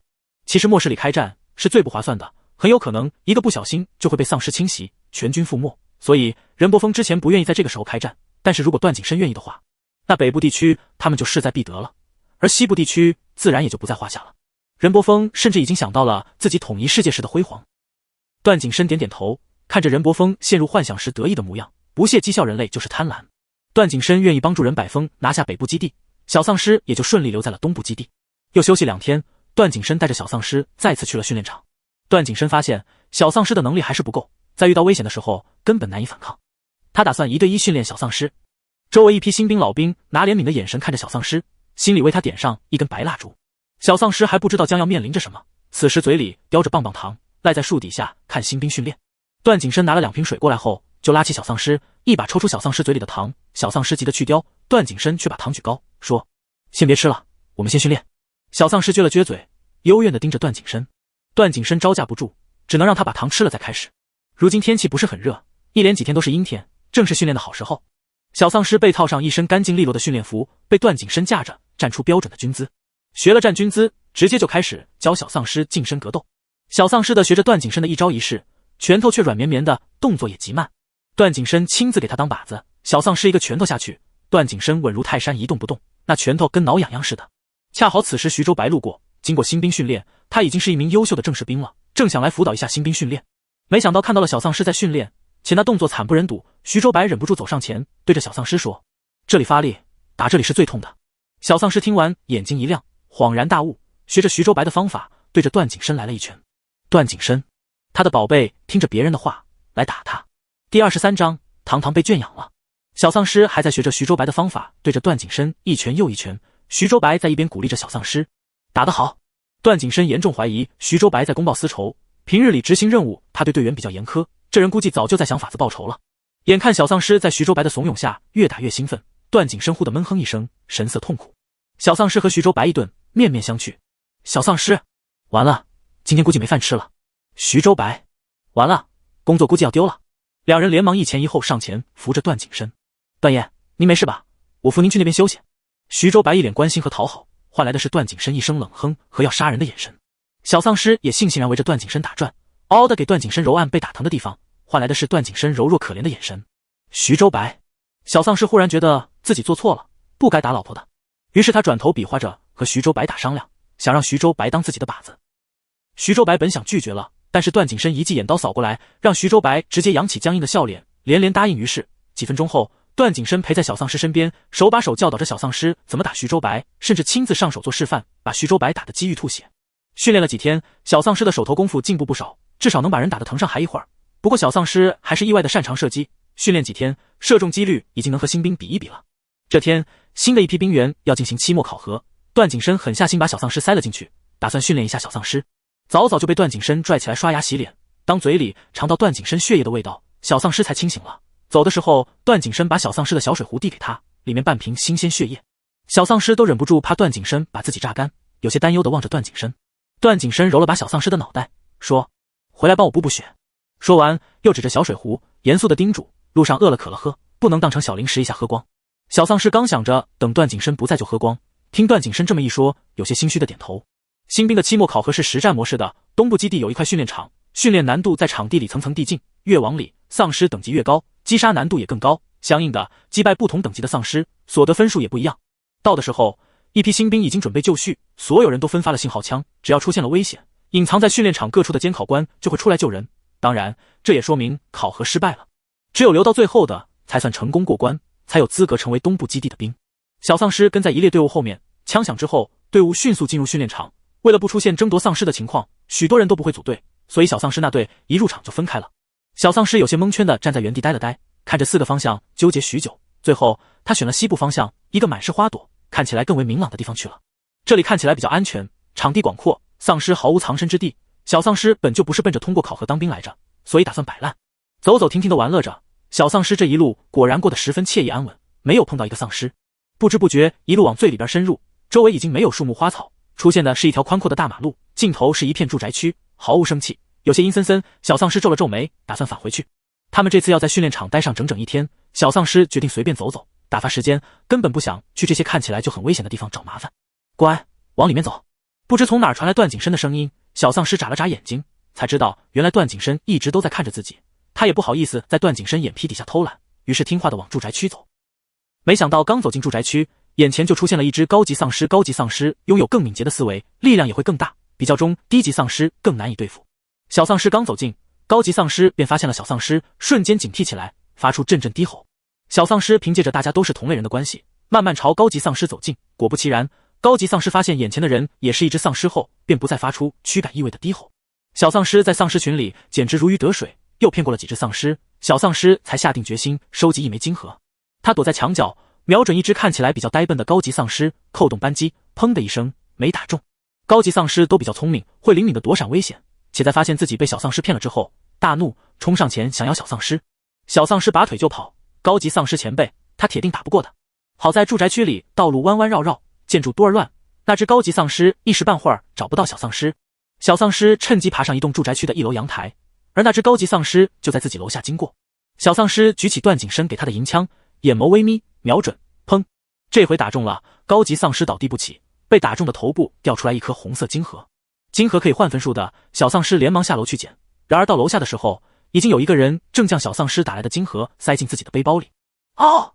小丧尸皱着眉冲上前，想和那人解释清楚那是自己打的，可是这名新兵却一把推开小丧尸。滚滚滚！一只丧尸还来凑热闹，抢我们的金盒也不看看自己是什么东西，说白了就是没有脑子的疯狗。这名新兵叫做孙志学，向来对丧尸怀着鄙夷和厌恶的心理，在听到他们的战神养了一只丧尸之后，更是痛恨丧尸，觉得丧尸玷污战神，如今碰着了，更是不遗余力的羞辱。小丧尸也是头一回见到这么侮辱丧尸的，有些无措的眨了眨眼睛，接着就是满腔怒气。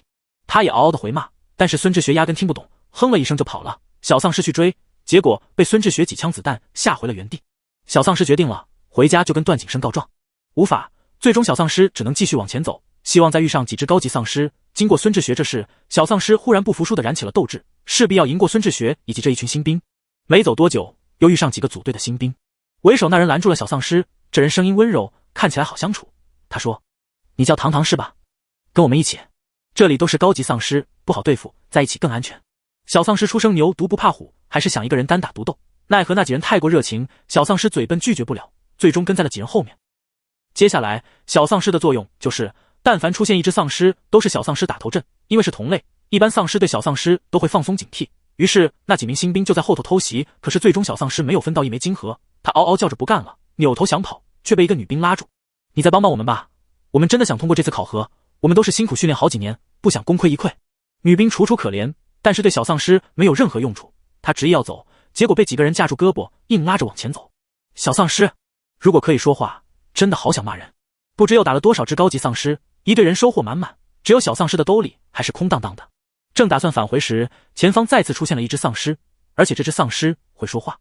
没有脑子的人类，脆弱又蠢笨。只见那个丧尸不断辱骂着人类，声音粗犷，长得十分壮硕，一把扯起地上的人就是一口。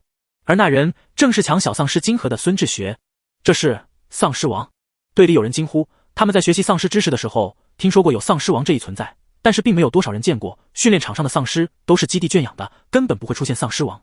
众人发现不对劲，纷纷四处逃散，有人更是吓得直接打了信号枪，然后被不远处的监考官带走了。等出去的人说明情况时，小丧尸已经面临着高大的丧尸王的魔爪。现在所有人都逃了，根本没有人会来帮助小丧尸。丧尸王把孙志学整个人一点一点吞下肚，就向小丧尸走来。高级丧尸会吃低级丧尸，丧尸王自然也会吃比自己低级的丧尸。别怕，他不会伤害你，他会带着你来找我。又是段景深的声音。小丧尸想起在北部基地的事情，已经开始不相信这道声音了，说不定方才那道声音也是假的。小丧尸想跑，已经来不及了，他被动作迅速的丧尸王抓起来扛在肩上，直接跑出了训练场。小丧尸努力冷静着，偷偷掏出银枪，趁着丧尸王不注意，对准他的脑袋就是一枪。丧尸王踉跄了一下，手上力道一松，小丧尸滚落在地，正想爬起来，眼前忽地出现一双皮鞋，往上是一身白大褂的男人，男人戴着口罩，双手插兜，眼镜下一双布着皱纹的眼睛，大概能看出来40-50岁左右。乖孩子，你长大了，聪明了。男人的声音带着些许冰凉的笑意。小丧尸不认识他，继续爬起来要跑。男人按住小丧尸的肩膀，从兜里掏出一管针。小丧尸一看，吓得挣扎着，结果又被不知从哪里出现的人按住了身体。小丧尸一看，正是许久不见的风雨兰姐弟俩。教授，一个失败的试验品而已，为什么一定要浪费精力治好他？风雨兰不解。男人的眼底带着些疯狂。我不允许失败，他必须成为一只彻底的丧尸。针头刺破小丧尸手臂，男人大拇指正要按下去，只要等药水彻底注入，堂堂就是一只完美的丧尸了。然而一道冰刃旋转着闪过，速度快到只见残影，刹那间鲜血飞溅，男人的手指头被砍下，针管掉落在地。一道身影快速闪过，段景深将小丧尸紧紧护在怀里，手枪直指着白大褂男人的脑门，声音森冷：你的目的到底是什么？段景深很确定，这名白大褂男人就是自己一直在找的实验室主人，一直在制造变异体，一直紧追着小丧尸不放的人。白大褂男人笑了笑，眼角皱纹延伸，即使手指断了一根也不慌不忙。他叹息着喃喃道：没想到啊，我最成功的实验品居然会护着最失败的实验室，真的有趣。段景深皱着眉，看男人眼底的疯狂，便知晓男人多半是个疯子，懒得与他多说，直接扣动扳机，打算直截了结这个危险的存在。但是段景深还是忽略了变异体的存在。男人制造的变异体刹那间飞速从土里钻出，挡住了段景深的子弹。等变异体消失，周围已经空无一人。小丧尸紧紧拽着段景深的衣服，看起来是被吓狠了。段景深轻轻吻着小丧尸的额头：乖，没事了。走的时候，小丧尸还不忘把丧尸王的紫色金盒捡起来揣进兜里。段景深失笑，这个时候了，要这玩意儿做什么？小丧尸瘪了瘪嘴，不认同段景深的想法。他可不想白来一趟，方才被这些新兵蛋子欺负后，他就决定他要有出息，要当第一名，要让他们刮目相看。一颗丧尸王金盒能抵100颗高级丧尸金盒，足够了。出了训练基地，小丧尸哒哒哒跑过去，把自己的丧尸王金盒上交。紫光闪闪的金盒一出，便惹来一阵惊呼。大部分人都没见过丧尸王，更别说丧尸王金盒了。此刻看着紫色的金盒，几乎亮瞎了眼。不出意外的，小丧尸是今年期末考核第1名，首领任波峰亲自为小丧尸颁发了军装以及编号，还有优秀兵员的奖章，只是脸色有些许怪异。他们作为一个人类安全基地，新兵考核第1名居然是一只丧尸，说来估计都没人敢信。而那几个欺负过小丧尸的人，脸色青一阵红一阵，最终什么都没捞着，还被考核官除名了。他们不知道的是，考核中还会注重一个人的品行修养，而这几个人偷奸耍滑，硬逼他人做挡箭牌，被考官们看得一清二楚。相反，小丧尸临危不惧，冲锋陷阵，善良大方，让考官们对丧尸的认知再次刷新，也对这只特殊的小丧尸十分欣赏。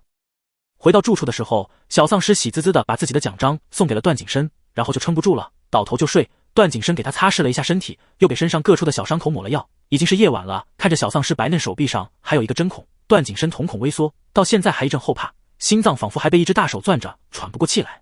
要是晚到一点点，小丧尸就出事了，就不会如今这样安然躺在自己身边睡觉了。段景深贪婪地看着小丧尸恬静的睡颜，忽地从一边的柜子里拿出几条玫瑰金链子，分别套在小丧尸的手脚上。他觉得小丧尸还是不要离开自己身边一步好，出现太多意外了，总是这么刺激，段景深觉得自己都会疯掉。就这样把他圈养起来，哪怕小丧尸没有自保能力，哪怕是生活不能自理的小废物，左右也都有他养着，其他的无所谓了。第二天，小丧尸饿得慌，还没醒就追着段景深要吃。段景深把小丧尸往自己怀里抱了抱，按着他的脑袋往自己颈窝去。等小丧尸吃饱了才醒来，心疼地舔了舔段景深的伤口，又往他怀里蹭了蹭，然后就听见叮咚叮咚的声音。小丧尸低头一看，双手双脚都是拍卖那时候戴着的玫瑰金链子。小丧尸，他一瞬间以为自己还在拍卖场上。段景深看着小丧尸，眼神格外的温柔，小丧尸却觉得诡异的可怕。乖宝，喜不喜欢？段景深轻声道，早晨的声音有些许沙哑慵懒。第24章，堂堂羞羞。谁会喜欢被绑住？小丧尸的脑袋摇得跟拨浪鼓似的。段景深仿佛没有看见小丧尸摇头的动作，自顾自笑着揉了把小丧尸的脑袋。喜欢就好。小丧尸。接下来几天，段景深当真就把小丧尸关在屋子里，没让他踏出房门一步。每次小丧尸闹得厉害，只要让他咬一口，再放个动画片，就能把人治得服服帖帖。小丧尸差点以为自己这辈子就要这么潦草的过了。就在自己觉得未来没有了光的时候，一束光照射进来了。段景深要出任务了。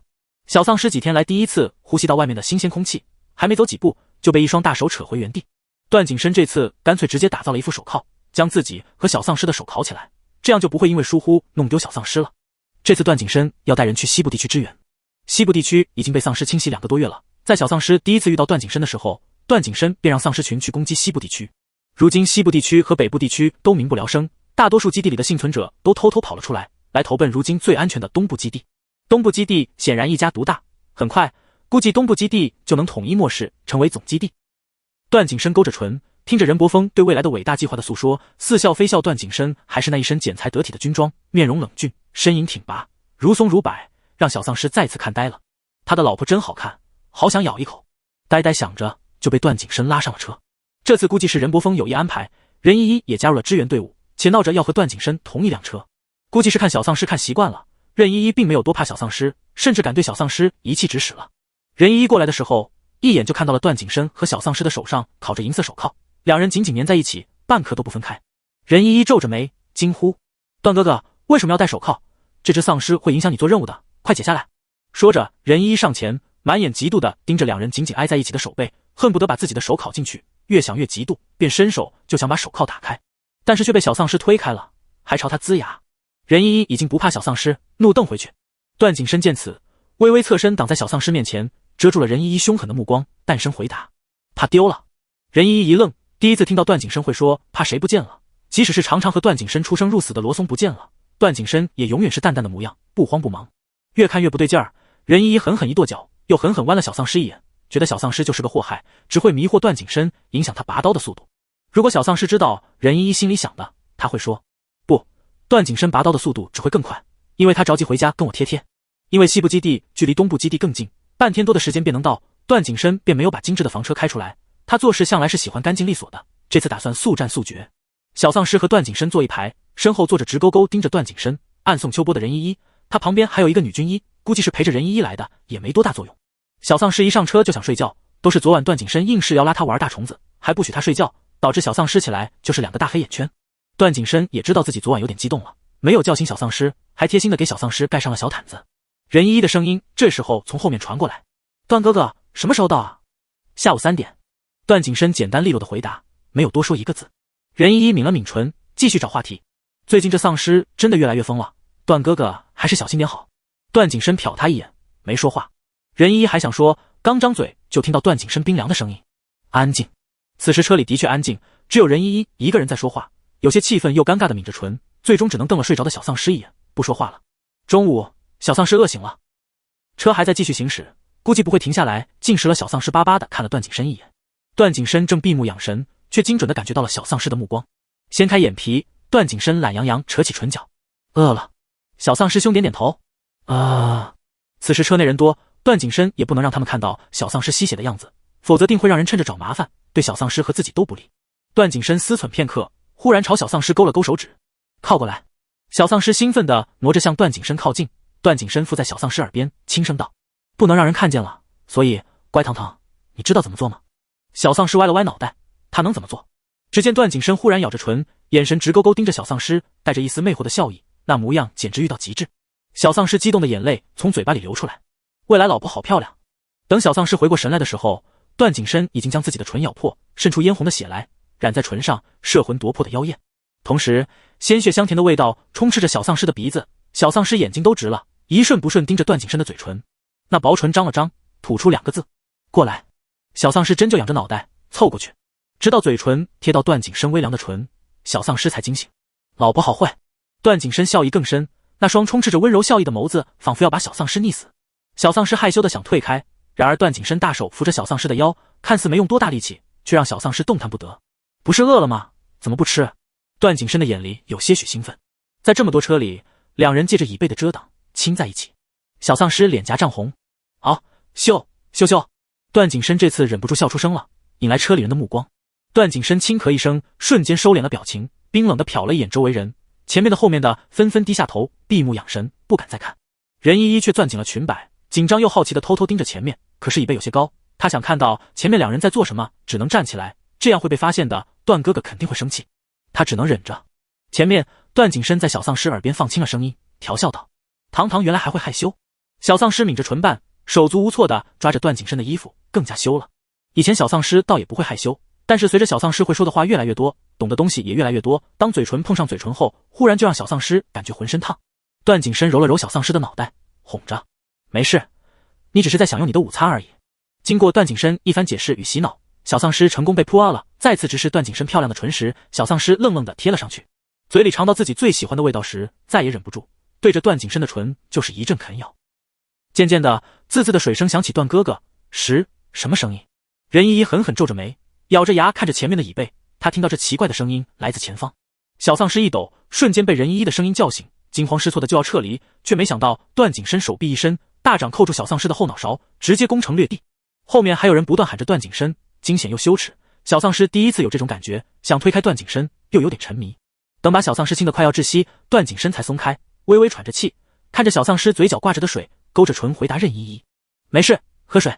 小丧尸恨不得找个地洞钻进去。他看动画片的时候，偶尔也会按到爱情片，像亲亲这种东西，多少懂一点，但是他真没想到段景深会伸舌头，那时候就像是要把他吃了。任依依听了段景深的话，微微松了一口气，但还是警惕着女人的直觉，她感觉很不对劲。在基地的时候就听说段景深十分宠爱小丧尸，那只丧尸长得这么漂亮，会不会？任依依不敢想，她的段哥哥如同神奇，怎么会和一只丧尸搞在一起？他只不过是段景深的一条狗罢了。应付完任依依，段景深立刻把缩在角落里的小丧尸捞回自己怀里，问他：吃饱了吗？小丧尸忙点头：饱。段景深遗憾似的叹息一声：那晚上再吃吧。小丧尸：不想吃了，想饿死。下午3点准时到达西部基地，如同北部基地一样，西部基地的领导人十分重视畏惧段景深，早就站在门口迎接了。经过北部基地的事情后，他们如今都知道段景深会带一只丧尸东奔西走，于是当段景深拉着小丧尸出现的时候，并没有表现出任何惊讶，甚至不敢多给小丧尸一个眼神，怕惹段景深不快。西部基地的首领是个正值中年的欧洲男人，叫做菲尔·皮尔斯，长相看起来有些粗犷，身躯也是高大强壮。他用英文和段景深交流：欢迎来到西部基地。段景深点了点头，随后同样用着流利的英文和菲尔·皮尔斯交流起来。小丧尸听不懂，但是依旧精神抖擞，没有像以前一样昏昏欲睡，因为他第一次看见菲尔·皮尔斯这样的长相，金发碧眼，很奇特。包括菲尔·皮尔斯身后的一群人，白头发、蓝眼睛、黑头发、黄眼睛，特别是白发蓝眼的女生，如同精灵，漂亮极了。小丧尸正看得起劲儿，突然眼前一黑，一只手覆盖在他的眼睛上，遮挡了他看美女的视线。小丧尸有些着急，扒拉着段景深的头。嗷嗷嗷！段景深脸色有些黑，不善地瞥了眼对面的女生，对小丧尸说：“不许乱看，不然以后就把你关起来。”小丧尸刚被段景深关了几天，已经十分抗拒被关，当即点头，保证不看了段景深，才冷哼一声松开他。第二天，段景深就跟着西部基地的部队去围剿丧尸了。这次段景深把小丧尸带上了，小丧尸有些激动，他其实一直很想和段景深一起作战。段景深已经把自己那把银色的手枪送给了小丧尸，被小丧尸稳稳揣在兜里，而段景深自己又换了一把银色的手枪，而这把枪上还刻着堂堂2个字。段景深拉着小丧尸的手摸了摸堂堂2个字，对他说：“开个光。”小丧尸虽然不知道开光是什么，但是莫名有点无语。两方部队围着北部基地展开部署，做好埋伏，然后将丧尸群赶到一个地方集中起来剿灭。小丧尸跟着段景深在丧尸最多的地方穿梭，同行的还有之前看到的那名白发女生。此时的她一身干练的紧身皮衣勾勒出线条完美圆润的身材。还看，段景深一枪击中一只丧尸，又转头阴沉沉盯着小丧尸。小丧尸突然感觉段景深有种下一枪就是最准了他的冲动，他不敢再看，吐槽段景深小气的同时，悻悻然收回目光，乖乖跟在段景深身后，拿起了枪，瞄准，砰！段景深哼了一声，开始指导小丧尸。白发女生叫做艾丽莎，萨利看着段景深和小丧尸的互动，笑了笑，随后也认真加入到战斗中。一波丧尸清完，段景深带着小丧尸毫发无损，一根头发丝儿都没被丧尸碰到。旁边的艾丽莎带着几个部下，多少都有些狼狈。段景深有时像是故意的，在丧尸的目标集中的时候，就把丧尸引向艾丽莎。每当艾丽莎支撑不住，需要救援的时候，段景深总是当作看不见，然后慢几秒再过来。有纸巾吗？艾丽莎摸到脸上一块丧尸的唾液，差点裂开，表情难看的闻着段景深。段景深已经把人欺负到了，这回也大方，将随身携带的纸巾递给了艾丽莎。艾丽莎接过，谢谢。艾丽莎说的是英文，小丧尸听不懂，他只看到段景深对艾丽莎十分温柔，还主动递纸巾。第25章，堂堂的老婆有老婆了。回到西部基地后，西部首领设了宴席，刚洗漱完，就有人来通知段景深过去。段景深自然是要把小丧尸带着的，走之前先把小丧尸喂饱了，段景深才准备出发。打开门，门口站着笑嘻嘻的罗松。段爷，罗松打招呼。段景深被他拦着的路，瞥他一眼。怎么了？我就知道段爷您不拘小节，衣服都不换一下。说着，罗松从旁边拎出来一堆衣服，继续道：西部首领这次的宴会可不简单，不能太过随便。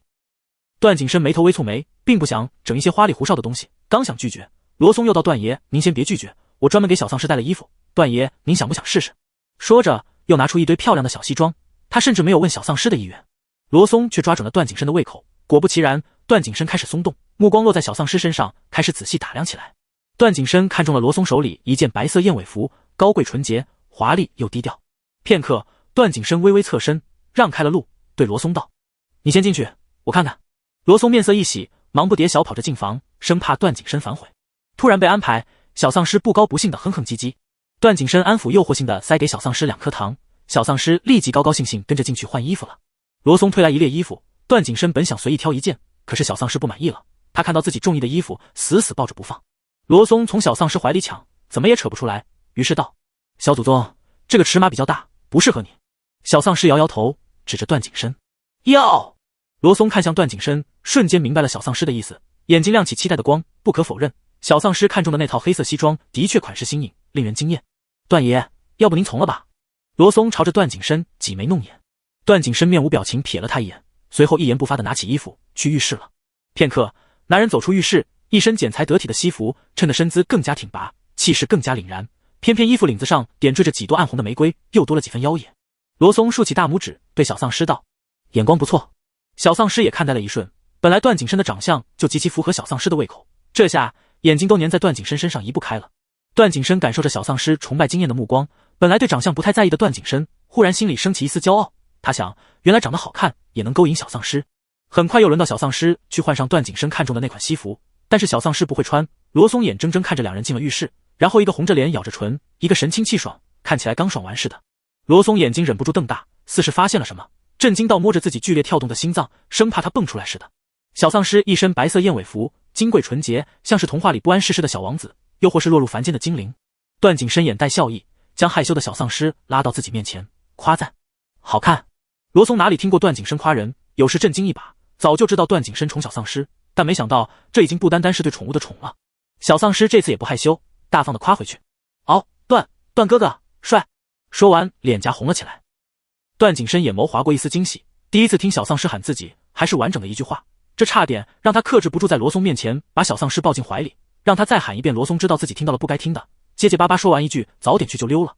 这下段景深终于不用克制了，眼睛发红的将小丧尸逼至墙角，两人的距离越来越近，直到嘴唇擦着小丧尸的耳朵，声音低哑：乖，再喊一次。小丧尸，不。段景深这次的声音带着祈求的意味，更加撩人。再说一次，好不好？小丧尸，嗷嗷嗷嗷嗷！段景深又试了几次，发现小丧尸真的不会再说了，只会嗷嗷嗷，便只能满脸遗憾的放弃，然后带着小丧尸前往宴会大厅。因为这一闹腾，段景深和小丧尸来得晚了些，到的时候所有人都已经到了。二人悄无声息地走进去，并不想引起别人的注意。然而二人一黑一白，身材高挑，面容万里挑一，入门便吸引了所有人的注意力。末世里幸存的人类与丧尸相比占少数，更别说长相如此俊朗的人类，一个如同高贵神奇，一个如同纯洁精灵，让所有人几乎看直了眼。段先生，您可算来了。菲尔首领端着高脚杯上前，微微颔首打招呼。段景深勾了勾唇角，抱歉，有事耽搁了。菲尔首领笑着表示没关系，然后带着段景深往更内里走去。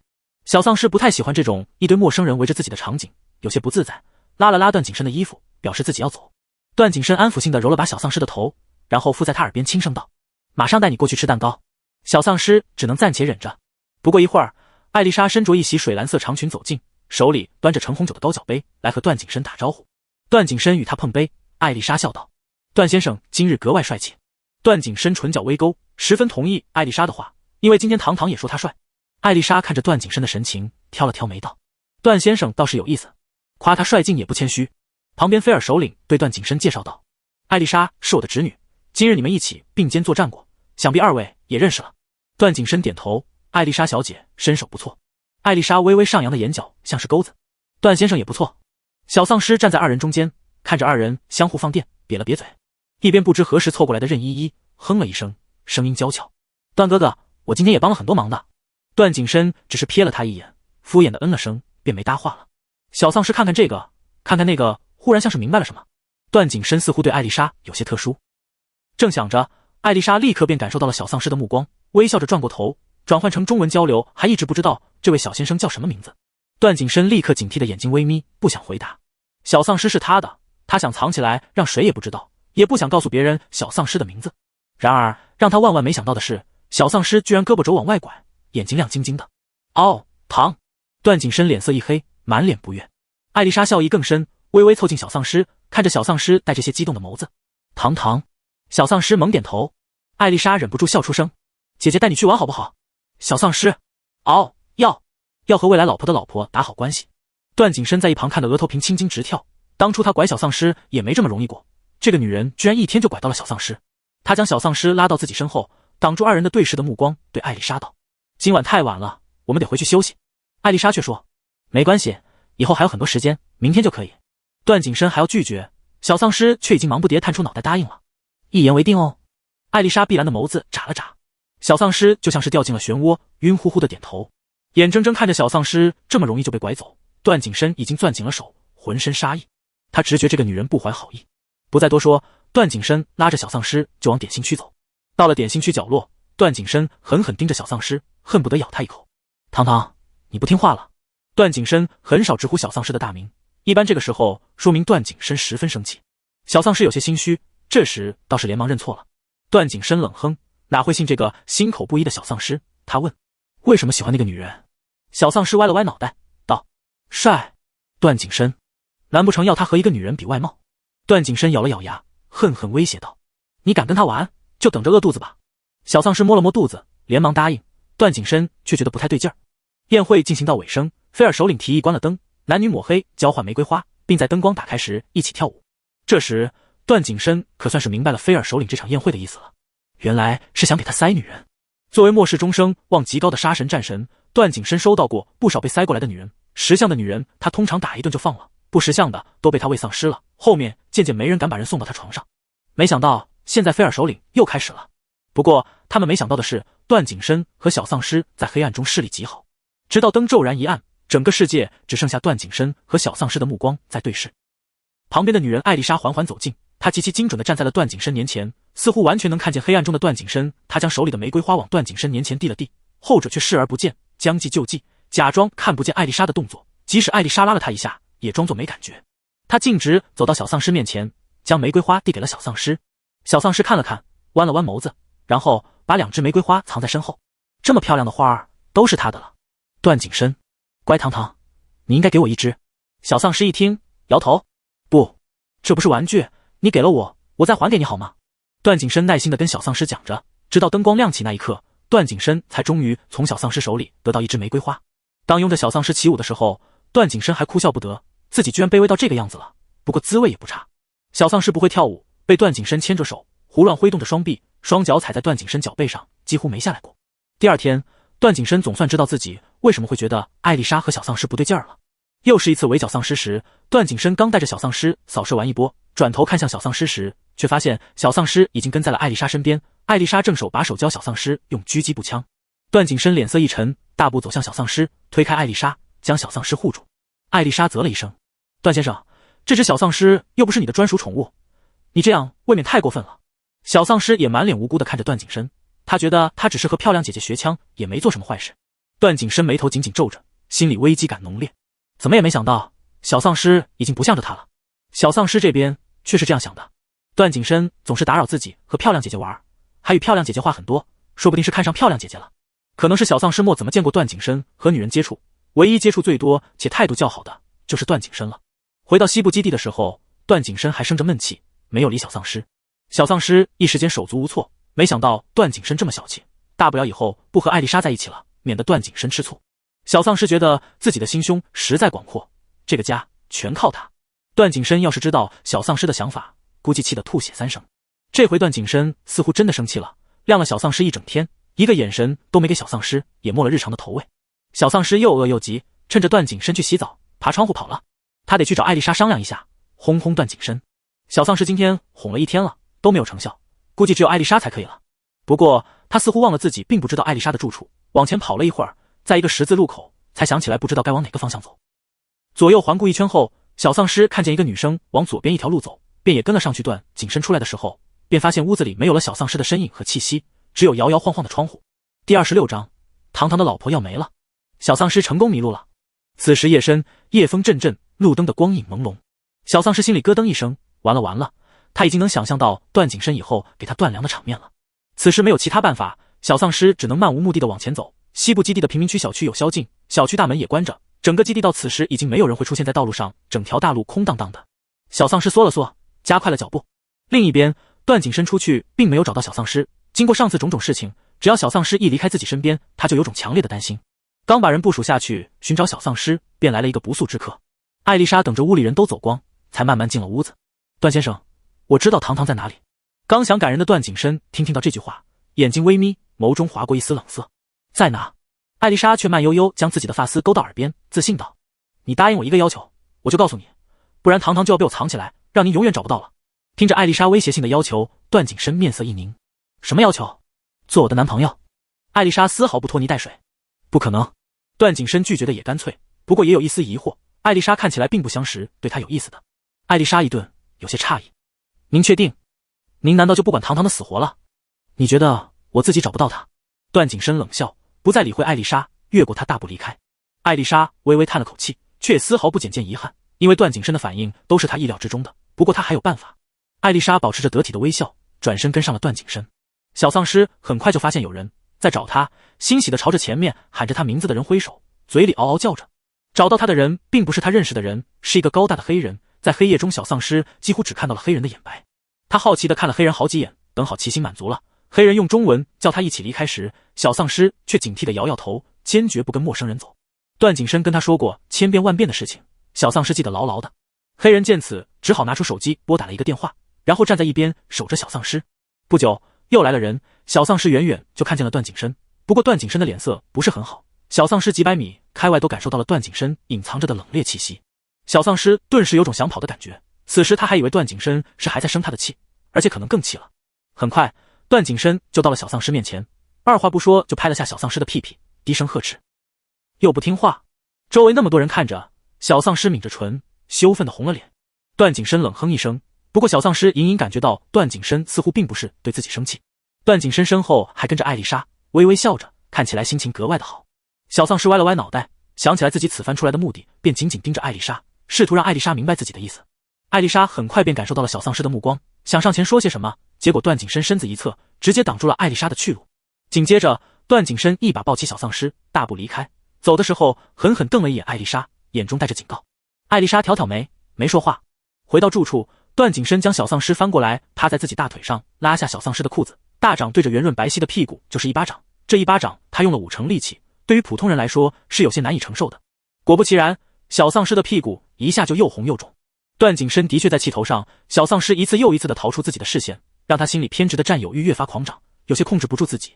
明明这几天已经看得这么严了，还是让他一次又一次消失在自己眼前。段景深眼眶有些猩红，又是几巴掌下去，还敢不敢？小丧尸一愣一愣的，他居然莫名感觉到屁股上一片火辣辣的不适感，难受的让他忍不住鼻子发酸。见段景深还要打，小丧尸连忙摇头，不。段景深深吸一口气，理智稍微回笼，发现小丧尸的屁股已经红肿的可以用惨烈来形容了。抿了抿唇，段景深沉默着，伸手打开床头柜的抽屉，拿出里面的药膏，又开始给小丧尸上药。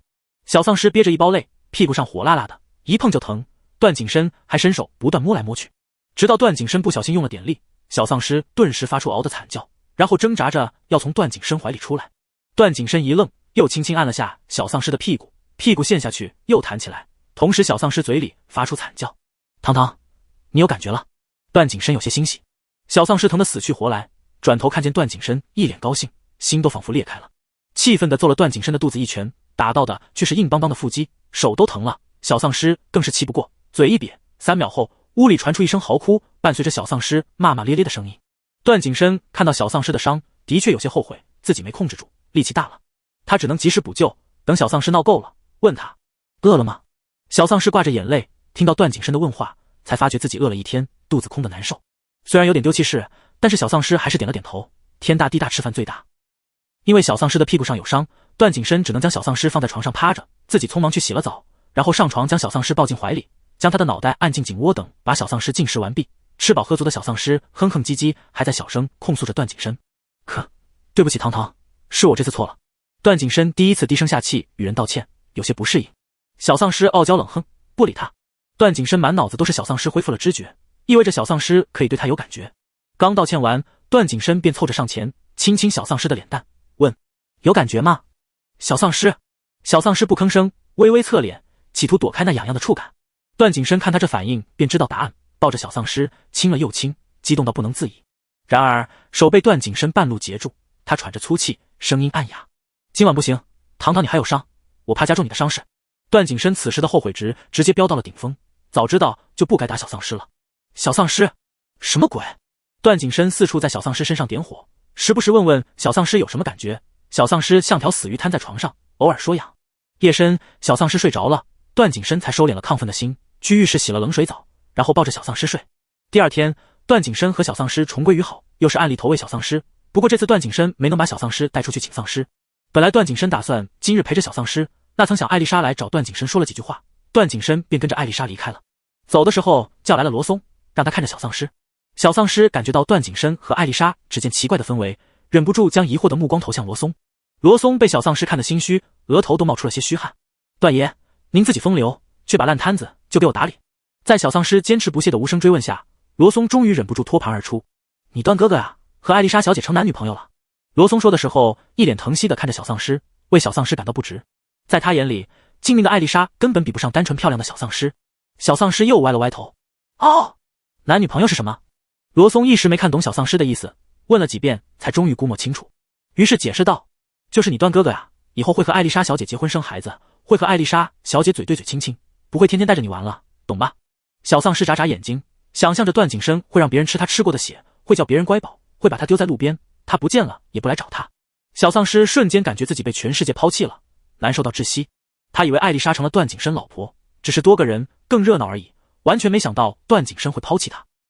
如果罗松知道小丧尸这套关于老婆的理解，估计能无语到哑巴。想清楚的小丧尸连忙对罗松摇摇头，表示自己不想段景深和艾丽莎做男女朋友了。罗松却耸耸肩，这是他们自己的想法，我也没想到段爷有一天会和别的女人谈恋爱，我可阻止不了他们。顿了顿，罗松右脚摸了摸下巴，思索道：不过段爷这么宠你，如果你真的不喜欢艾丽莎，就去闹一闹，就看段爷喜欢你还是喜欢她了。话落，小丧尸已经挣扎着要下床了，动作间扯到后面的伤，疼得小丧尸龇牙咧嘴。罗松扶着小丧尸，啧啧道：“没想到段爷昨晚这么猛。”小丧尸没听懂罗松的意思，只以为他说的是段景深打得猛，于是连连点头，十分赞同罗松的话。罗松，好堂堂，我带你跑来这里的事情，你可别跟段爷说，你就说是你自己偷偷跑出来，知道吗？罗松扶着小丧尸往基地大门旁边的休息区走去，一边郑重说道。小丧尸也不应答，把罗松急得差点原地来回踱步。你倒是说句话啊，你别坑我啊！小丧尸还是不应答。他偷偷想着，万一段景深生气自己跑出来，那就说是罗松带他出来的。此时的小丧尸像是头顶2根犄角的小恶魔，打着邪恶的小算盘。到休息区的时候，段景深和艾丽莎都不在，小丧尸只能在那里等着。罗松怕被段景深抓到，一溜烟的跑了。哎，你哪来的？这是段先生的休息室，赶紧出去。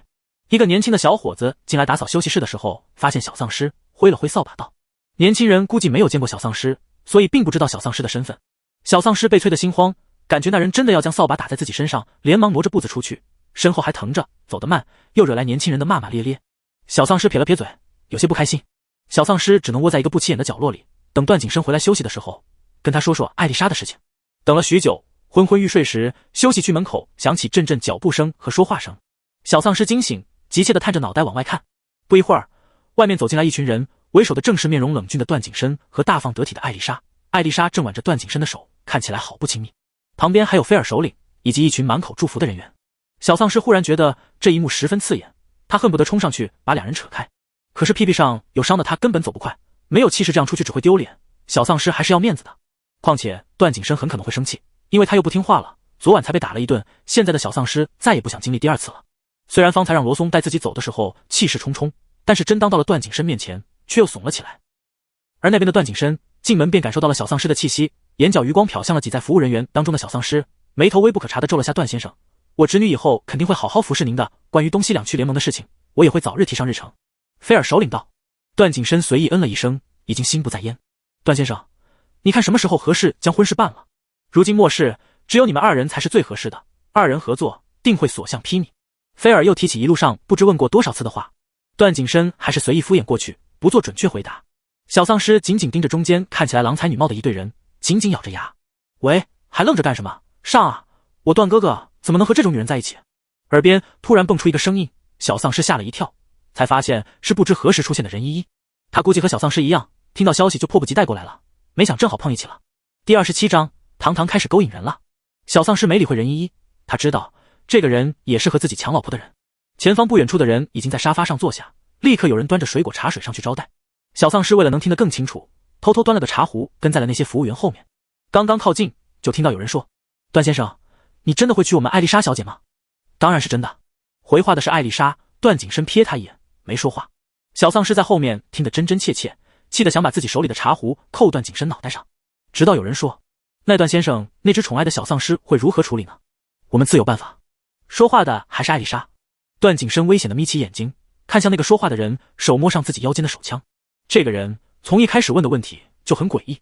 然而还没等段景深行动，旁边传来瓷器砸地碎裂的声音，碎片就在自己脚边，差一点就要落在段景深身上。众人大惊，居然有人敢砸段景深。转头看去，却只看到小丧尸气呼呼跑出去的身影。段景深带着戾气的眸子扫了周围不断发出问题的人，随后也大步离开。小丧尸一路出了基地，由于待会儿回来休息的兵队待会儿还会出去，所以大门并没有关。小丧尸很快就找到了一群四处逃窜的丧尸群，他跑着跟了上去，打算跟着丧尸前辈们流浪，结果半路还摔了一跤，后面的屁股更疼了。他委屈巴巴地瘪着嘴，挂着2包眼泪，却努力坚强的不让它流出来，然后艰难地从地上爬起来，继续跟上丧尸前辈们。小丧尸想，自己迟早要被段景深抛弃，还不如自己先离开，好歹丧尸前辈们不会抛弃自己，还能让他学会自力更生。丧尸群走得很快，因为这一带刚刚被西部基地的人清剿过，丧尸们都已经受到了惊吓。小丧尸跑着跑着又摔了一跤，这回彻底绷不住了，趴在地上呜呜咽咽哭起来。段景深刚找到小丧尸，就看到这一幕，心疼的不行，连忙上前将小丧尸抱起来。小丧尸看到是段景深，扑腾着要从他身上下来，可是却被段景深抱得紧紧的，腰上的大手霸道极了，撼动不了半分。嗷嗷嗷嗷！小丧尸一边哭一边骂骂咧咧，毕生所学的脏话全用上了。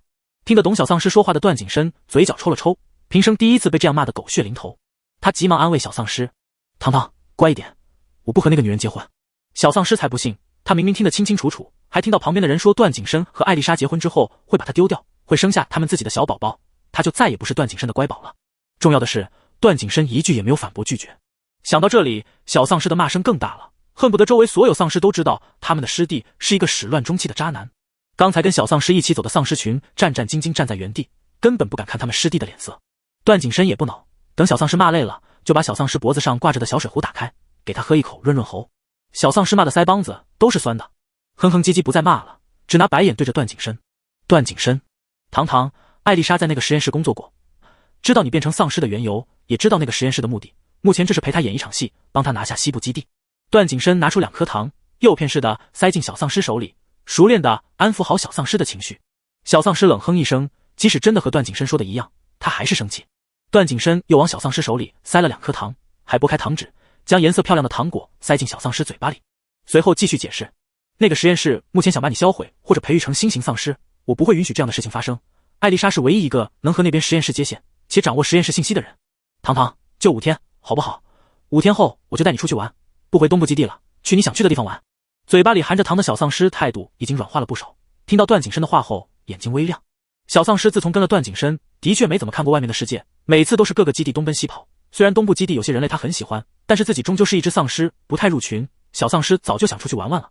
怎么样，糖糖，带你出去打坏人？段景深在小丧尸脸颊上亲了一口，哄道。小丧尸想了想，转身在段景深脖子上狠狠咬了一口，带着报复性，故意咬得很深，这样小丧尸不仅吃饱了，还让段景深疼到了，心里畅通许多。小丧尸才高傲地哼了一声，表示自己答应了。段景深摸着自己脖子上2个窟窿，甜蜜地笑笑他的糖糖真是温柔乖巧又听话。过了2天，小丧尸的屁股终于好了，可以行走自如的他，走到哪儿听到的都是段景深和艾丽莎的美丽佳话。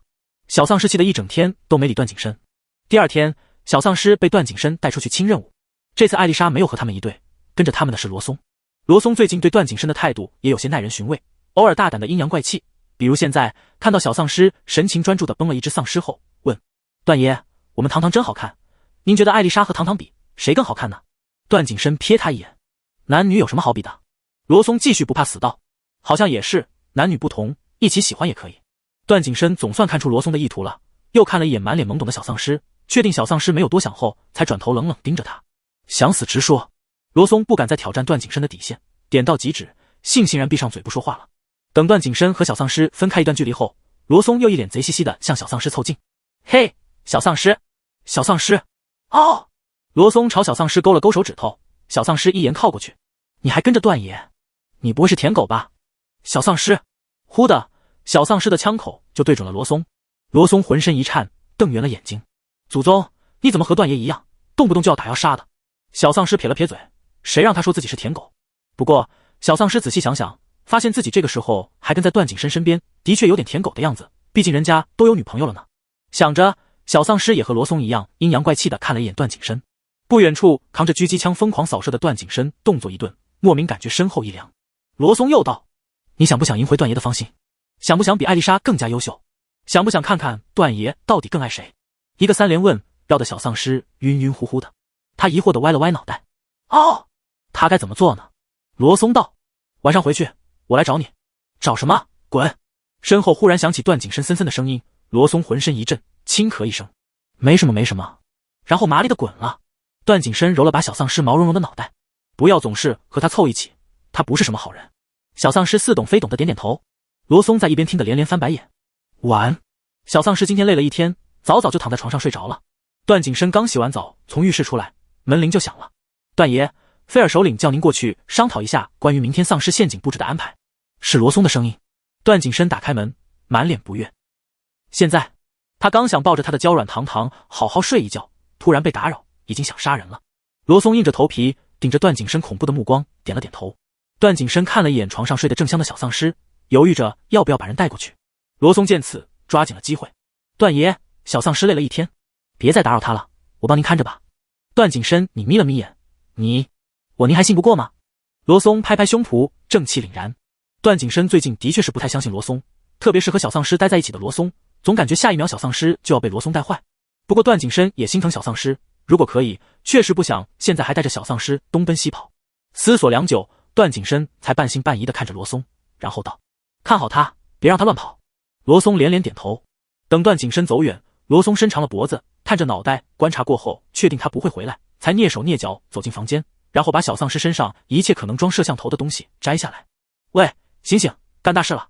罗松拍了拍小丧尸，把他叫醒。小丧尸烦躁地揉了揉眼睛，凶狠地盯着把他叫醒的罪魁祸首，恨不得咬他一口。罗松欲哭无泪，坏事全是他在做，吃力不讨好。这个家没了他，迟早要散。等小丧尸起床，罗松从自己背包里拿出一堆布料。罗松费了好大一番力气，才将这堆布料整理好，在小丧尸面前摊开。小丧尸看着这一堆破布，有些不解。哦，这是衣服，没想到吧？罗松自己刚拿到这堆东西的时候，都没看出来这是一件衣服。接着罗松又拿出一个兔耳朵、发箍和一个毛茸茸的球。他指着兔耳朵、发箍对小丧尸说：“这个戴头上。”又指着毛茸茸的球，轻咳一声：“这个贴屁股上。”小丧尸，罗松邪恶的笑笑：“没想到吧？”小丧尸的确有太多没想到，人类可真奇怪。罗松教了小丧尸怎么穿衣服后，又教了他一些特殊技能，才离开房间。走的时候，朝小丧尸比了个 V， 加油，一定要超越那个女人。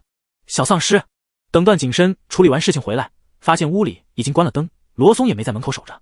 段景深皱起眉，心中升起一丝担忧。罗松从来没有擅自离开岗位过，难道出了什么事？段景深加快了脚步往大门走，感觉到屋里有小丧尸的气息后，才微微松了口气。打开门进去，段景深开灯，灯却并没有亮，屋里似乎停电了。他关上门，径直走进卧室。脚踏进房门的那一刻，整个屋子突然亮起温馨暖黄的灯光。段景深愣在原地，看着满屋的玫瑰花。段景深浑身血液都仿佛沸腾起来，烧得他眼睛猩红。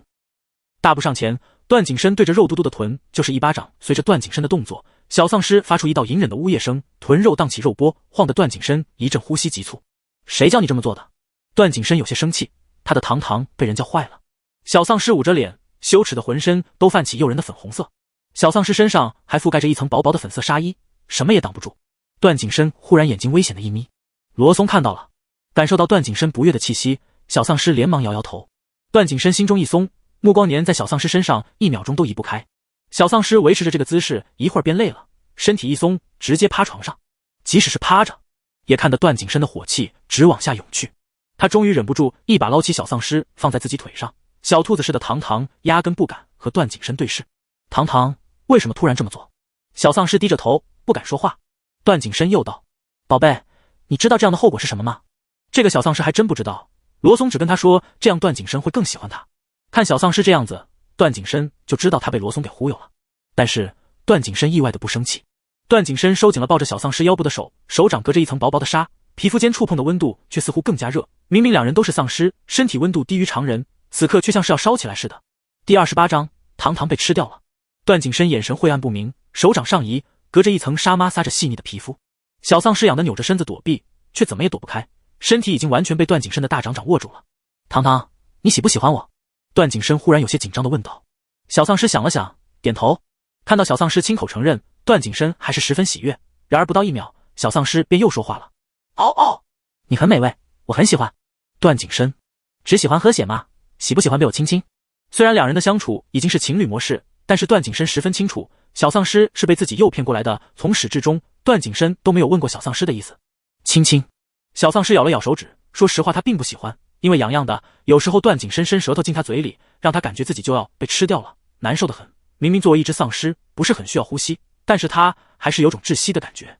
不过他也不厌恶。小丧尸纠结了半天，段景深放在小丧尸腰间的手不知不觉间收得更紧，反映了手的主人的紧张害怕。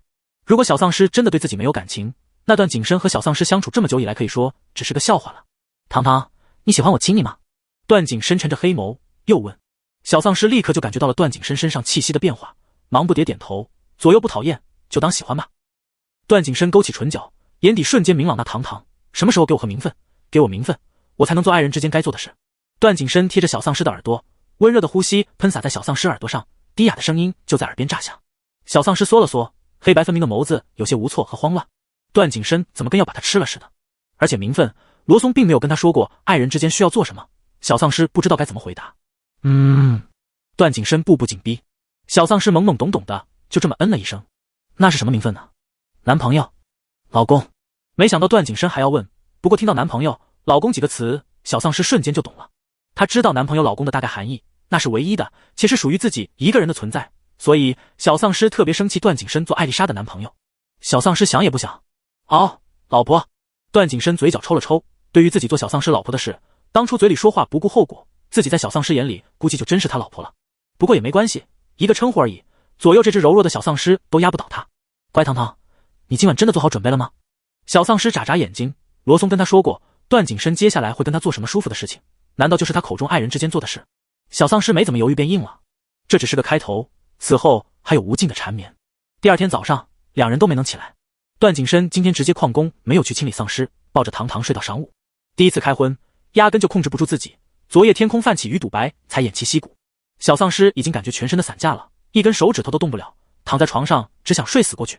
但是中午的时候，段景深还是把他捞起来去洗漱，然后强行喂食。吃饱喝足，小丧尸继续睡。段景深没叫他，把罗松叫来看着，然后神清气爽的出门了。罗松看段景深今日格外好的心情，就知道小丧尸成功了。罗松笑了笑，深藏功与名。段景深今日不得不去昨天布置的丧尸陷阱处看看，因为这不仅是丧尸陷阱。当晚一起跟出去清剿丧尸的菲尔首领是抬着回来的，他身上被丧尸抓咬的血肉模糊，不成样子，血淋淋一片。段景深看着菲尔首领被送进抢救室，瞥了一眼旁边的艾丽莎，道：明天结束。艾丽莎微不可察地勾了一下唇角。好。这2天艾丽莎借着段景深的事已经架空了菲尔首领不少的权力，菲尔首领则一心扑在段景深身上，为自己西部基地增加一名猛将而喜悦到放松警惕，连权力被架空也没有警惕起来，而是十足的相信艾丽莎，比看重自己儿子还重视艾丽莎。不过第2天就传出来菲尔首领生命垂危的消息，而且由于菲尔是被丧尸重伤，99%的几率会感染丧尸病毒，西部基地的人只能把菲尔首领转移出郊外治疗。转移的时候，菲尔首领气愤又只能无能狂怒，连一句关于首领权力交接的话都没说就被带走了。其实作为一个首领，菲尔早就拟好了遗嘱，首领自然由他儿子继承，但是艾丽莎将那份遗嘱毁了，众人一番投票决议，决定让艾丽莎继承首领之位。西部基地被丧尸侵袭了2个多月，又被拔根似的除了一堆领导人员，如今基地的情况看起来虽然良好，却只是一个空壳子而已。段景深在菲尔首领死后便带着小丧尸离开了，带着小丧尸四处游山玩水。虽然末世里的环境已经十分糟糕，到处都是腐烂味儿，但总有一些偏僻山林还保留着原来的清新。段景深想尽办法带小丧尸玩够了，才启程回东部基地。途中不免又炸了一些实验室，带小丧尸看了一场盛大的烟花。此时西北2基地都已经渐渐没落，只剩下东部基地一家独大。段景深亲了口小丧尸的脸颊，眸中渐渐燃烧起隐藏已久的野心。糖糖，马上，我把这个世界送给你。小丧尸莫听懂，干脆将自己吃过的棒棒糖塞进了段景深嘴里。段景深眼里的火瞬间熄灭。回程途中还收到了东部基地的消息，说是近日异能者忽然大批的增加。段景深摩挲着小丧尸的小手，还是放弃了将这些异能者剿灭的计划。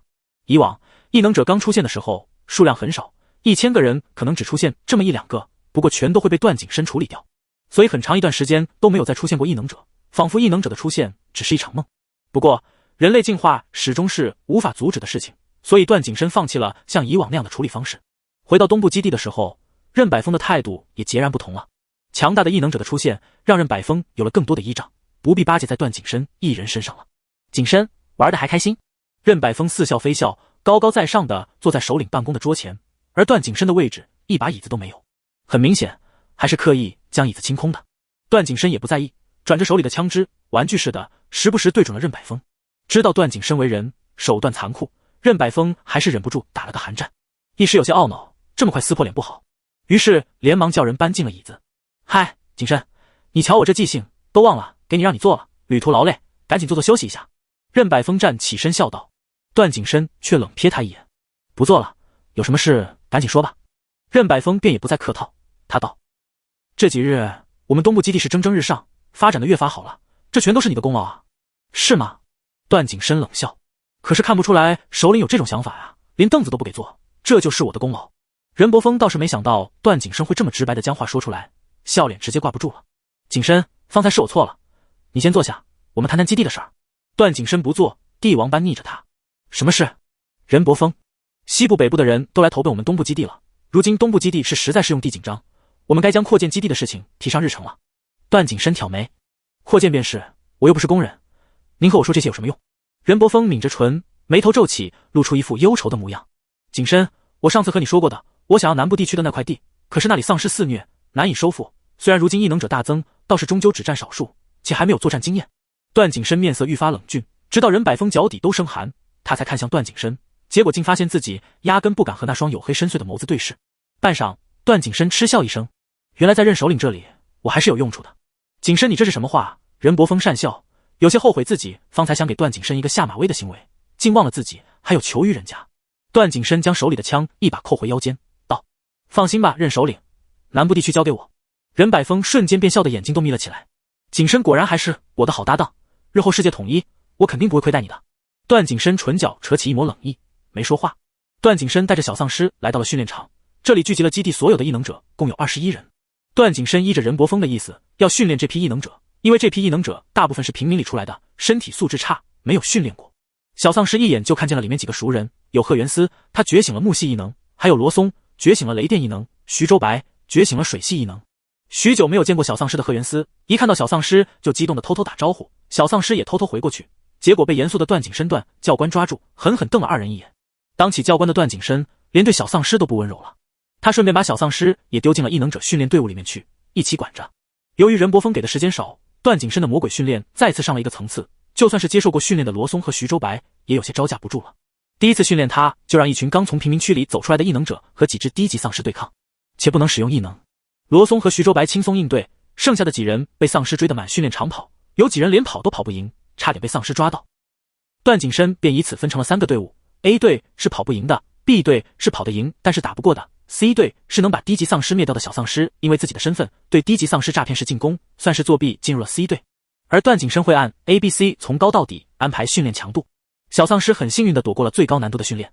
在 A 队练习跑步的时候， B 队在练习近身格斗，而 C 队舒舒服服坐在一边看着。小丧尸坐在段景深旁边，由段景深揉按着酸疼的腰部。开荤的后的老男人恐怖极了，每晚都要不够似的。场上严肃苛刻的教官此时温声细语地问小丧尸：疼不疼？先回去。小丧尸摇摇头，他也想提升一下自己，才能和段景深一起对抗更多的危险。段景深趁着没人注意，偷偷亲了一口小丧尸。小丧尸害羞地往段景深怀里躲了躲。罗松在旁边看得清清楚楚，心中升起满满的自豪。早知道他们段也有今天，全靠他。不久，小丧尸又加入到异能者训练中，这次要开始进行第2次测试，然后重新分队。这下大家卯足了力气，争取至少进入到 B 队，毕竟 C 队拖着货车大轮胎跑步，真不是一般人能干的。身体素质差的人又怎么能这么快就跑赢，甚至打赢丧尸呢？于是他们打算智取，一人瞄准了长相软糯、看起来好欺负的小丧尸。小丧尸刚将一只丧尸骗过来，然后把那只丧尸打得头晕眼花，结果就被截胡了。第29章，堂堂忘了什么？面前的丧尸被人一拳打倒在地，然后快速取出丧尸脑子里的晶核，到嘴的鸭子都飞了。小丧尸眼睛瞪得圆溜溜的，难以置信地盯着面前那个又瘦又矮、头发长到遮住眼睛的男人。阴郁的男人朝他这边看了一眼，但是过长的头发遮住了男人的眼睛，看不到男人的表情。小丧尸却感觉男人阴郁的不行。小丧尸紧抿着唇，这会儿懒得与他争，想着待会儿找段景深告状便是了。然而当小丧尸快处理完另一只丧尸时，瘦小男人又出现了，同样的方法截了胡。小丧尸眉头一皱，不想忍了，伸手想去将金盒抢回来，然而手还没有碰到男人，一道灼热的火球从男人指尖弹出，眼看就要打在小丧尸手背上，砰的一声枪响，子弹飞射将火球打散。段景深夹裹着一身冰冷的气息，大步上前，将小丧尸扯进怀里，另一只手持枪顶住瘦小男人的额头，眼底怒意翻涌，墨色冷沉。瘦小男人脸色一白：段爷，这是干什么？谁准许你使用这种卑劣手段？段景深睨着他，生存不就是需要靠脑子和实力吗？瘦小的男人对段景深的态度有些不服气。这里是训练场，就是靠实力，主要是他竟敢伤小丧尸。段景深恨不得现在撕了这个人。小丧尸也撅了撅嘴，对这个男人鄙夷不已。瘦小男人咬牙看着周围人对他那嫌弃、鄙夷、恶心的神情，瞳孔缩了缩，手紧紧攥起，力气大到骨节泛白，咔咔作响，最后神色一狠，他运起自己的火系异能，浑身被火海包围，滚烫热浪阵阵，让周围人浑身发烫，仿佛被放在火上烤。段景深眼睛微眯，指挥着众人往后退，神色却平静悠然，像是在等着什么好戏一般。段爷，老子这就去灭了他，别以为只有他有异能。罗松是个暴脾气，说着撸起袖子就要上。段景深却喊住他：先等等，他的异能估计出现有一段时间了。刚觉醒异能的人对自己的异能都不会太熟悉，甚至有的人觉醒了都不知道，而这个人异能威力被他使用到极致，甚至有种升级到终极异能者的感觉。这个人一直都在藏着，甚至躲过了段景深之前对异能者的抓捕。瘦小的男人运着一团团火球，直直往段景深门面上击，一边吼道：你什么异能也没有，你已经不是末世战神了，我比你更强。段景深嗤笑，有异能又如何？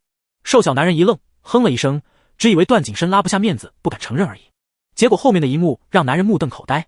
段景深一把冰刃轻松将火球劈散，刀刃劈过来时的刃锋居然强大到能将火球熄灭。男人皱了皱眉，冷笑，以为只是意外而已。他又连续击出好几颗火球，心想这样段景深就分身乏术了。几颗火球带着热浪轰然炸过来，周围人瞳孔一缩，惊讶又紧张。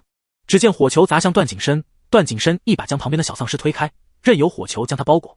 小丧尸的心仿佛一瞬间被抓紧，想喊什么却晚了，什么都喊不出来了，只能呆愣地看着被火球包裹的男人。瘦小男人笑了，声音尖锐又猖狂，哈哈哈，早就看不惯他了，什么战神，连我都打不过，你他妈去死！罗松眼睛猩红，使出浑身力气将雷电异能使出，却因为不熟练，只在手掌心积聚出小小一个电团，对火系异能强大的瘦小男人来说根本不堪一击。小丧尸又气又伤心，心里一狠，打算为段景深报仇，于是不管不顾捡起地上的枪，对着瘦小男人一顿疯狂扫射。瘦小男人被自己的异能包围，根本看不清男人的位置。小丧尸把子弹打尽，又看向旁边被火焰包围到已经看不出人形的段景深，猛地扑了上去。周围人来不及阻止小丧尸，只见小丧尸快要触碰到灼热滚烫的火焰时，段景深浑身的火焰轰然炸开，强大的气浪将小丧尸弹出去好几米，结果稳稳落入熟悉的怀抱。段景深面容带着不悦，谁让你就这么扑上来的？不要命了？小丧尸瘪着嘴看着完好无损的段景深，还有些愣愣，回不过神来。段景深解释道，刚刚在里面研究他的火系异能强到什么程度。小丧尸不高不兴地哼了一声，没有看他，知道小丧尸在怪他。段景深眼里难得有些无措，方才自己的行为的确可能把小丧尸吓到了，一时不知道怎么哄，只能亲亲小丧尸，等等我，马上回来。然后将小丧尸交给罗松，让他看着。瘦小男人难以置信地看着完好无损的小丧尸，目眦欲裂。为什么？我试过真的多次，没有人活下来过。段景深冷笑，所以你还拿活人做过实验？瘦小男人没有回答，很明显默认了。段景深眸中闪过一丝红色暗芒，嘴角勾起冷笑，可以给我更好的理由清理你们了。本不想清理异能者，看来这下还是得清理一下了。段景深提着冰刃几个飞跃，速度快到只剩残影，在瘦小男人还没有反应过来的时候，一道刃锋劈开包围着瘦小男人的火焰，直直抵在男人脖子上。瘦小男人不慌不忙，志在必得般再次运起自己的异能，却发现异能在自己手心聚集了一瞬就熄灭了。他又试了试，发现还是这样，错愕地看向段景深，你做了什么？你或许还不知道，异能也是能用完的。段景深不再与他多说，手上微微用力，鲜血飞溅，却丝毫没有溅到段景深身上。他有洁癖，对这种人的血更是深恶痛绝，亲手杀都觉得脏了手。经过这件事，本来对段景深崇拜感减弱，甚至心中隐隐觉得段景深即将比不上自己的人，瞬间又将段景深放在了心中最高的位置。这种强者，他们异能者都只能瞻仰。段景深借此清理了一部分怀有异心的异能者，说是放任回家，但是不过几日，全都死在了郊外，是被丧尸咬死的。这几个异能者本就自我认为能力已经可以，常常请缨出去清理丧尸，收集晶核，因为能力不济，死在丧尸口中也没有人觉得奇怪，毕竟都是被段景深逐出来的，说明能力真的不行。而段景深组织的异能者队伍还剩下15个人，经过段景深升级魔鬼师的训练，不过1个月，已经出具专业特种兵的规模，至少在对抗丧尸的时候，已经有专业的格斗方式。这天，段景深收到了任伯峰下达的任务，说是海城出现了大批丧尸，怀疑有丧尸王出现。段景深挑挑眉，最近丧尸王也已经频繁出现，丧尸在进化，人类也在进化。丧尸王自我意识强，一般会服从师弟，但若是遇上对丧尸王不利的命令，野心强的丧尸王也会不听从命令，除非段景深亲自出现。海城距离东部基地不远，能在他眼皮子底下这样做的，当然是那部分不畏惧他的有野心的丧尸王。段景深正好带着初具规模的异能者队伍出去锻炼一下，便接下来人柏峰下的任务。2天后，段景深带着小丧尸和15个异能者出现在海城。海城距离海近，平日里风很大，夹杂着海腥味儿。分头行动，有事直接呼叫机喊我。段景深转身朝身后一群人道，随后快速分配了队伍，分成3对3个方向出发。而段景深自己颇有些摆烂的意味，拉着小丧尸进了一栋末世前还没卖出去的新别墅，打算在这休息。小丧尸还兴冲冲的打算去打丧尸呢。看段景深这样，有些遗憾的拉了拉他的手，无声表达着自己想出去的愿望。段景深失笑，揉着的脑袋按到自己怀里，道：你怎么天天想着打丧尸？你是不是忘了一件事？哦！小丧尸歪脑袋。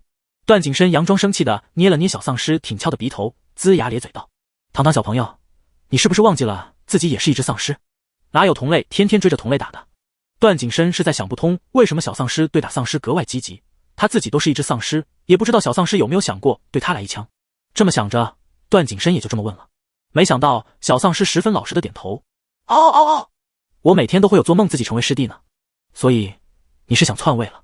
段景深脸色黑沉沉的，仿佛能滴出墨汁来。小丧尸缩了缩，捂着嘴摇摇头，没想到自己不小心把话说出来了。他还梦到过段景深不是师弟，是被自己一拳一拳打成师弟的。不过这些话他可不敢说，不然段景深就不喂他吃东西了。段景深轻叹，没良心的小东西。小丧尸并不觉得自己没有良心，紧接着他超级有良心的将自己嘴里的糖塞进了段景深嘴里，然后轻车熟路的从段景深口袋里摸出一根牛奶味的棒棒糖，拆开包装就要含进嘴里的时候，被段景深眼疾手快抢走了。你敢把你吃剩的还满是口水的东西给我吃，是不是把它惯坏了？段景深冷哼一声，企图把刚刚小丧尸塞进他嘴里的棒棒糖还回去。哪知小丧尸摇着脑袋躲避，死活不吃这根棒棒糖了。为什么要浪费？小丧尸从没有抗拒过棒棒糖。段景深感觉到一起不对劲。小丧尸说：啊，不好。段景深挑起一边眉，不好吃。小丧尸连忙点头。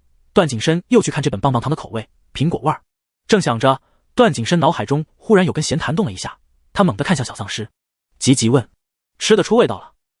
小丧尸懵懵懂懂的点头，他只知道这个味道没什么意思，不甜不酸，没味道，他最喜欢奶糖的浓郁奶香味儿。段景深喜上眉梢，平日里冷若冰霜的脸此时眉毛高高扬起，仿佛遇到了什么天大的喜事。对段景深来说，这的确是喜事。小丧尸味觉也恢复了，说明小丧尸已经有所有感觉了，除了说话方面已经可以说是个人了。于是这天中午，段景深没有喂小丧尸喝血，他去外面搜寻了一些食物，简单做了一道菜，让小丧尸尝尝味道。小丧尸尝了一口就吐出来了，还吐了吐舌头，仿佛舌头都不想要了。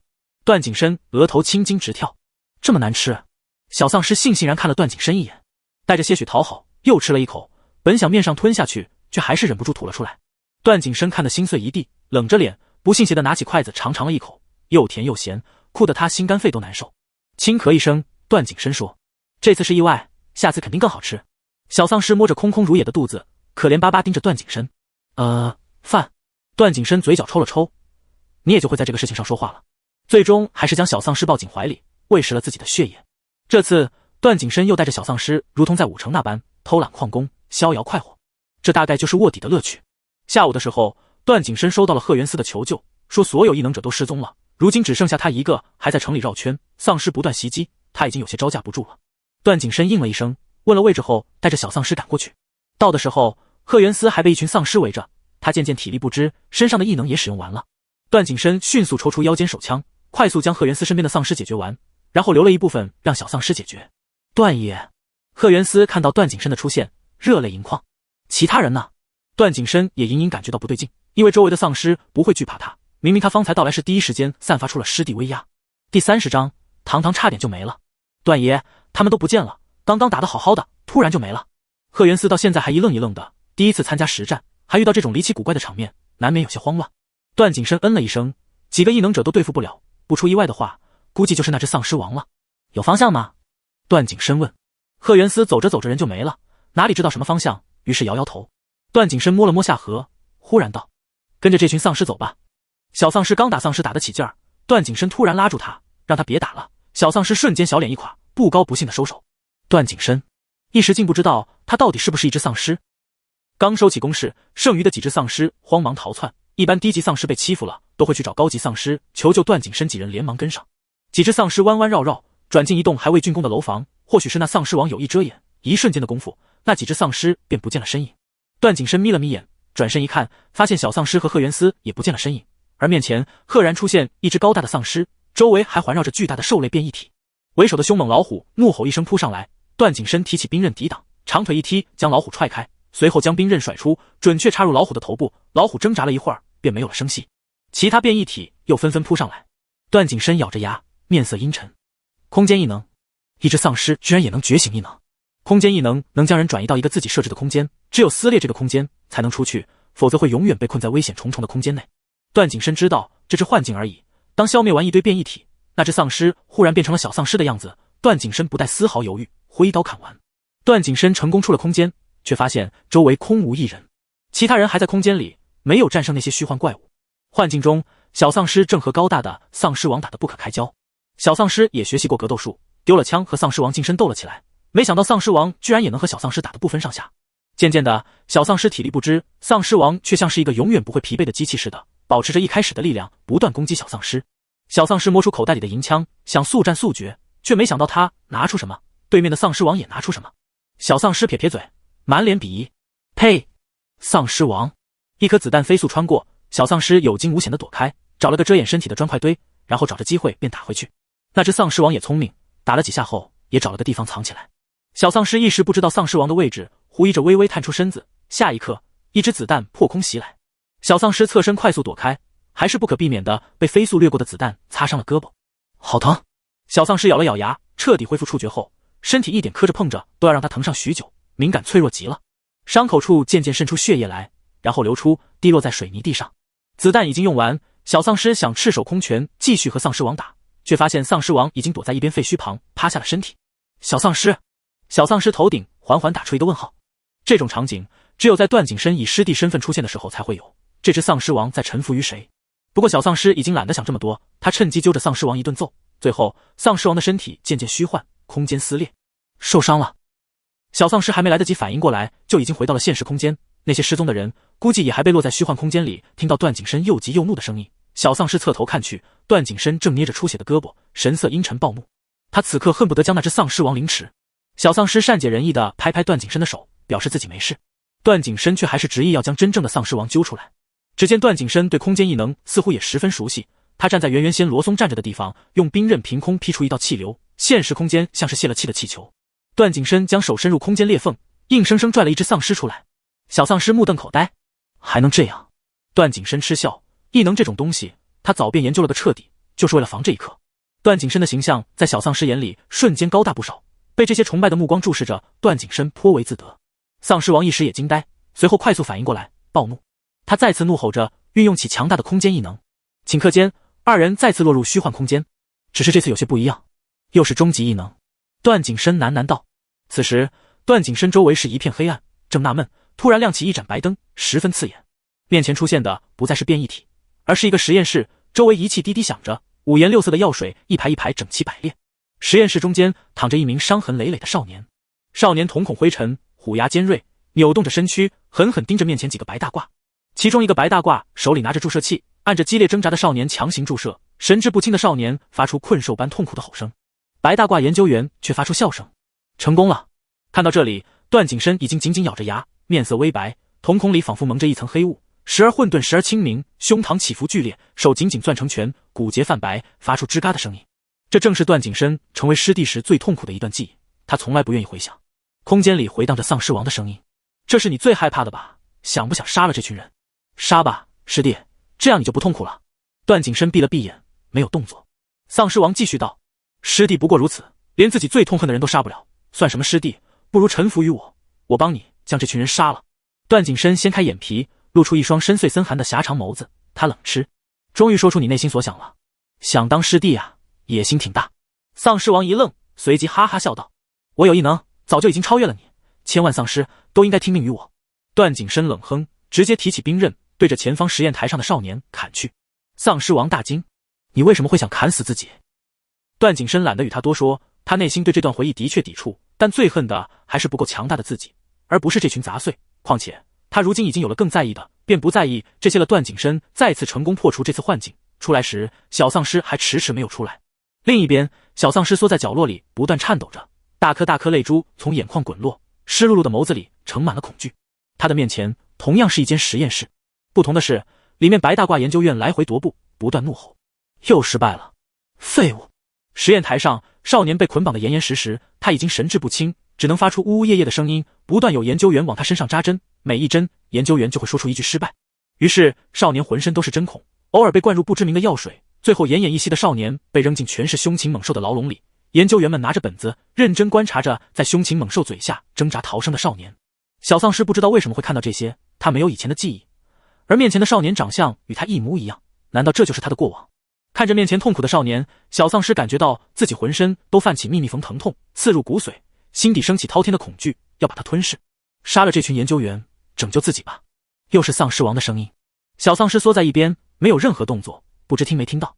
果然是废物，失败品。丧尸王的声音回荡。本来没有动静的小丧尸听完这句话，忽然抬起了头，方才还黑白分明的眸子一瞬间变得灰沉沉，行尸走肉般站起来，朝着前方几名研究员走去。段景深进入小丧尸的幻境时，正好看到小丧尸的过往，同样大骇，他从来不知道小丧尸曾经经历过这么痛苦的事情，而且这只是一角。小丧尸已经朝着研究员发动攻击，抓着研究员的张口要咬，牙齿咬合，咬住的却是不一样的质感。段景深看着被小丧尸咬住的手指，轻声慢哄：“乖，这只是一场梦，都过去了。”小丧尸没有什么反应，此时完全如同傀儡。段景深咬着牙，终于忍不住，目眦欲裂，厉声质问丧尸王：“你到底做了什么？”丧尸王哈哈大笑：“他不过是陷入了过去，你如果强行撕裂空间，就等于把它撕裂。”段景深深吸一口气，第一次觉得自己身为师弟竟然如此无用，连一只丧尸王如今都让他无能为力。小丧尸吐开段景深的手指，执意要去找研究员报仇，但是段景深知道，这些研究员是丧尸王设下的陷阱，也是空间钥匙，若是将这些研究员灭了，那将永远出不了空间了。段景深对小丧尸没有防备，小丧尸不知何时拿了段景深的兵刃也没发觉，或许小丧尸此时还是对段景深有着信赖，并未伤害他。只见小丧尸提着兵刃对着研究员砍，段景深皱着眉挡下，踢开兵刃，抓住小丧尸的手：“堂堂，醒醒！”小丧尸转动一下脖子，侧头看向段景深，灰沉的眸子里没有任何情绪。段景深看的心里如同被一只手紧紧攥住，难受到呼吸困难。他好不容易将小丧尸养好，小丧尸脑海里此时有一道声音不断在耳边回响，那人告诉他自行了断就能结束一切痛苦。小丧尸怔怔望着面前的男人，心底隐隐作痛，有些不愿，但是看着前面令人恐惧的过往，小丧尸浑身一颤，他太害怕了，他接受不了这样的过往。“我来帮你了断。”那道声音透着不耐烦。此时身后突然出现无数异能体，将小丧尸和段景深重重包围。“不管如何，你们今天出不了这幻境，不如让我提前送你们上路。”丧尸王说。巨蟒、猛虎、刺藤、毒虫，数不尽的异能体很快将二人淹没。小丧尸没有丝毫抵抗，仿佛察觉不到危险。段景深一人为小丧尸抵抗，也分身乏术，不知挡下了多少攻击。段景深已经浑身鲜血淋漓，身上皮肤被猛兽撕咬的血肉模糊，段景深却依然直直伫立在小丧尸面前，为小丧尸挡下了一切。小丧尸灰沉的眸子转了转，鼻尖充斥着血液的味道，他疑惑地看向面前的男人，直到刺藤缠上男人的脖子，尖刺刺入男人的脖子，鲜血飞溅，溅到小丧尸脸上。小丧尸瞳孔猛缩，比方才更加恐惧的情绪占满了心间，眼底渐渐清明，什么恐惧的实验室通通都被抛开，脑海中只剩下段景深的身影。呜！小丧尸手足无措地接住段景深终于支撑不住往下倒的身体。段景深捂着伤口，眉头却舒展，还低声训斥他：“蠢货，现在才醒！”小丧尸抿着唇，第一次这么害怕的段景深的血，鲜红温热，怎么止也止不住。段景深撑得起身，揉了把小丧尸的脑袋：“行了，不怕了，醒了就好，我带你出去就好了。”说着，段景深终于可以毫无顾忌地提起自己的兵刃，又递给小丧尸子弹。二人合作，很快将异能体解决，然后撕裂空间。到真实世界的时候，丧尸王已经等在了他们面前。“没想到你们还是出来了。”丧尸王的声音带着惊讶。小丧尸咬着牙等着丧尸王，恨不得咬死他，可是他打不过。段景深冷哼：“找死找够了，现在该轮到你死了。”说着用尽浑身力气与丧尸王缠斗在一块。如今丧尸王已经耗光了异能，只永远普通丧尸王的能力根本不是段景深的对手。第31章堂堂委屈。没有异能的丧尸王很快就被段景深解决。此时的段景深眸色血红，浑身浴血，脖子上渐渐蔓延起暗红色的纹路。这是段景深尸化的征兆。“段爷，你怎么了？”丧尸王解决后，其他人也已经纷纷从虚幻空间中出来，便看见段景深这副模样，众人纷纷上前。段景深闭了闭眼，红眸被遮住。一个异能者打量着段景深的模样，片刻惊惧道：“段爷，你是不是被丧尸咬了？这好像是尸化的模样啊！”此言一出，众人纷纷后退，害怕地看着段景深。小丧尸朝那个说话的人龇牙，气得想去咬他。段景深拉住小丧尸的胳膊，复又睁开眼，露出一双奇异的红眸，满眼森然狠厉。众人见此，更是惊叫出声，有人想逃窜，有人跃跃欲试，运起自己的异能。“你们这群狗玩意儿，都给老子住手！”罗松愤怒的声音打断了一群人正准备发动的攻击。罗松，段爷已经尸化了，现在不除了他，等他完全变成丧尸，就没人是他的对手了。有人道：“滚！”罗松猩红着一双眼睛，挡在段景深面前：“我不管，段爷是我的恩人，谁想伤害他，除非从老子尸体上踏过去。”徐周白犹豫片刻，也站在了罗松身边，贺元思也连忙跟了上去。贺元思道：“段爷一直都在救人类，这个时候不能忘恩负义。”说完，有的人低下了头，放弃了攻击，有的人却眼里却依旧燃着野心。或许他们认为杀了段景深，自己就会成为人人敬仰的末世战神。他们身后的段景深忽然冷笑出声，暗红色纹路蔓延在脖子上，异常妖冶诡异。“够了，我一直都是丧尸。”众人眼睛微微瞪圆，一时对段景深突如其来的话难以反应。现在给你们10秒钟时间，要么离开，要么就是死在这里。段景深说这句话的时候，完全露出了自己尖锐的丧尸牙，眼里杀意闪现。众人不得不信段景深真的成了丧尸，众人纷纷逃窜离开。罗松还怔怔站在原地。段爷，什么时候的事？他一直跟在段景深身边，从来不知道段景深被丧尸咬过。段景深森森的红眸瞥向他，你是想死在我手里表忠心？段爷，罗松还想说什么，却被一边的徐州白大力拉走。罗松身材高大，挣扎个不停，实在难以控制。徐州白干脆一个手刀将他打晕。贺元思看了段景深和小丧尸一眼，虽然害怕，但还是硬着头皮小声道：保重。小丧尸点点头，然后看了面无表情的段景深一眼，段景深也看向他，眸子冰冷冷的。小丧尸心里咯噔一声。等众人都已经走光，段景深甩开了小丧尸的手，大步往前走着。小丧尸愣了愣，追上去，不解。哦！段景深没理他，自顾自往前走着，身上的血滴落在地上留下痕迹。段，小丧尸以为段景深不要他了，眼眶一红，着急的跟在段景深后面。段景深迈着长腿走得飞快，小丧尸着急忙慌的追，一不小心被地上的砖头绊倒，摔地上了，膝盖磕破了皮。小丧尸瘪了瘪嘴，看向段景深，然而段景深当真不理他了，头也没回。小丧尸咬了咬牙，干脆也不追了，耍赖似的坐在地上。这时摇摇晃晃走来一只丧尸，应该是饿极了，看到小丧尸白白嫩嫩的模样，流了一地哈喇子，对着小丧尸就扑过去。小丧尸背对着他，感到一道阴影笼罩下来，扭头一看，只看到丧尸张大的满口獠牙的嘴巴，惊呼一声，小丧尸连忙抱紧了自己脑袋。想象中的疼痛并没有降临，小丧尸睁开眼睛，入眼是段景深线条完美的下颌，男人眉头都不带皱一下的掐断了丧尸的脖子。暴露丧尸身份的段景深再也不用顾忌了，暴露了原本更加残酷的本性。丧尸爆开的脑浆四溅，段景深站在小丧尸面前为他挡住了。小丧尸抬头一瞬不瞬盯着他，黑白分明的圆眸中带着控诉，委屈巴巴的。段景深垂下眼睑，终于出声了，我这样子很丑，你还会喜欢我？他第一次以丧尸的模样出现在小丧尸面前，他知道他这个样子有些恐怖，他还没准备好就在小丧尸面前暴露了。他知道小丧尸向来喜欢漂亮的人，他这样子又吓人又丑陋，他很害怕小丧尸不喜欢他了。然而小丧尸依旧盯着段景深，眼里没有害怕，还张开手找他要抱抱。段景深心底一软，眼底的伪装的冰冷瞬间化作虚无，只剩下满满的温柔和宠溺。他弯腰拖着小丧尸的屁股，将小丧尸抱起来，而小丧尸也配合极了，双脚勾着段景深的腰身，手臂也环抱着段景深的脖子，像只八爪鱼一样紧紧缠着段景深不放。不害怕？段景深又问。小丧尸摇摇头，不好看，真的。段景深有些不信，空出一只手掰正小丧尸的脑袋，让小丧尸的眼睛正对着他。段景深故意朝小丧尸龇牙，凶巴巴地瞪着小丧尸，小丧尸一点也不怕，同样龇牙咧嘴凶回去。段景深破功，忍不住笑出声，心底对小丧尸喜爱的不行，一想到这天底下最可爱的小丧尸是他的，段景深便开心的要疯。乖糖，带你出去玩，以后不用管那些人了，想干嘛干嘛。段景深狠狠亲了小丧尸一口，小丧尸乖顺的点头。他又看着段景深满身的伤，皱起秀气的眉头，有些严肃道：嗷嗷，去治疗。好。段景深面色苍白，却始终挂着笑意，然后抱着小丧尸找了辆车，打算去南部地区。说起来，如今西北2个基地都已经被他掌控在手里了，东部基地也有一半他的势力，而异能者的大量出现，让他早有计划暴露自己的身份。如今这样，也正好和他一南部基地地势险要，山路崎岖，这里是丧尸的大本营。第32章，堂堂的段哥哥完全石化了。然而本该丧尸横行的南部地区，此时静寂无声，连只鸟儿的声音都没有。南部地区有着末世前最繁华的城市，许多国家的首都都会选择在南部气候适宜、地势险要、资源丰富的地区。段景深带着小丧尸进入自己在末世来临前的住处，位于中京城郊区的段家别墅。这座别墅保存完好，每天都有丧尸听着段景深的命令来这里打扫，所以进来之后直接便能住下。段景深脸色越发苍白，把小丧尸带进来后就靠在沙发上休息。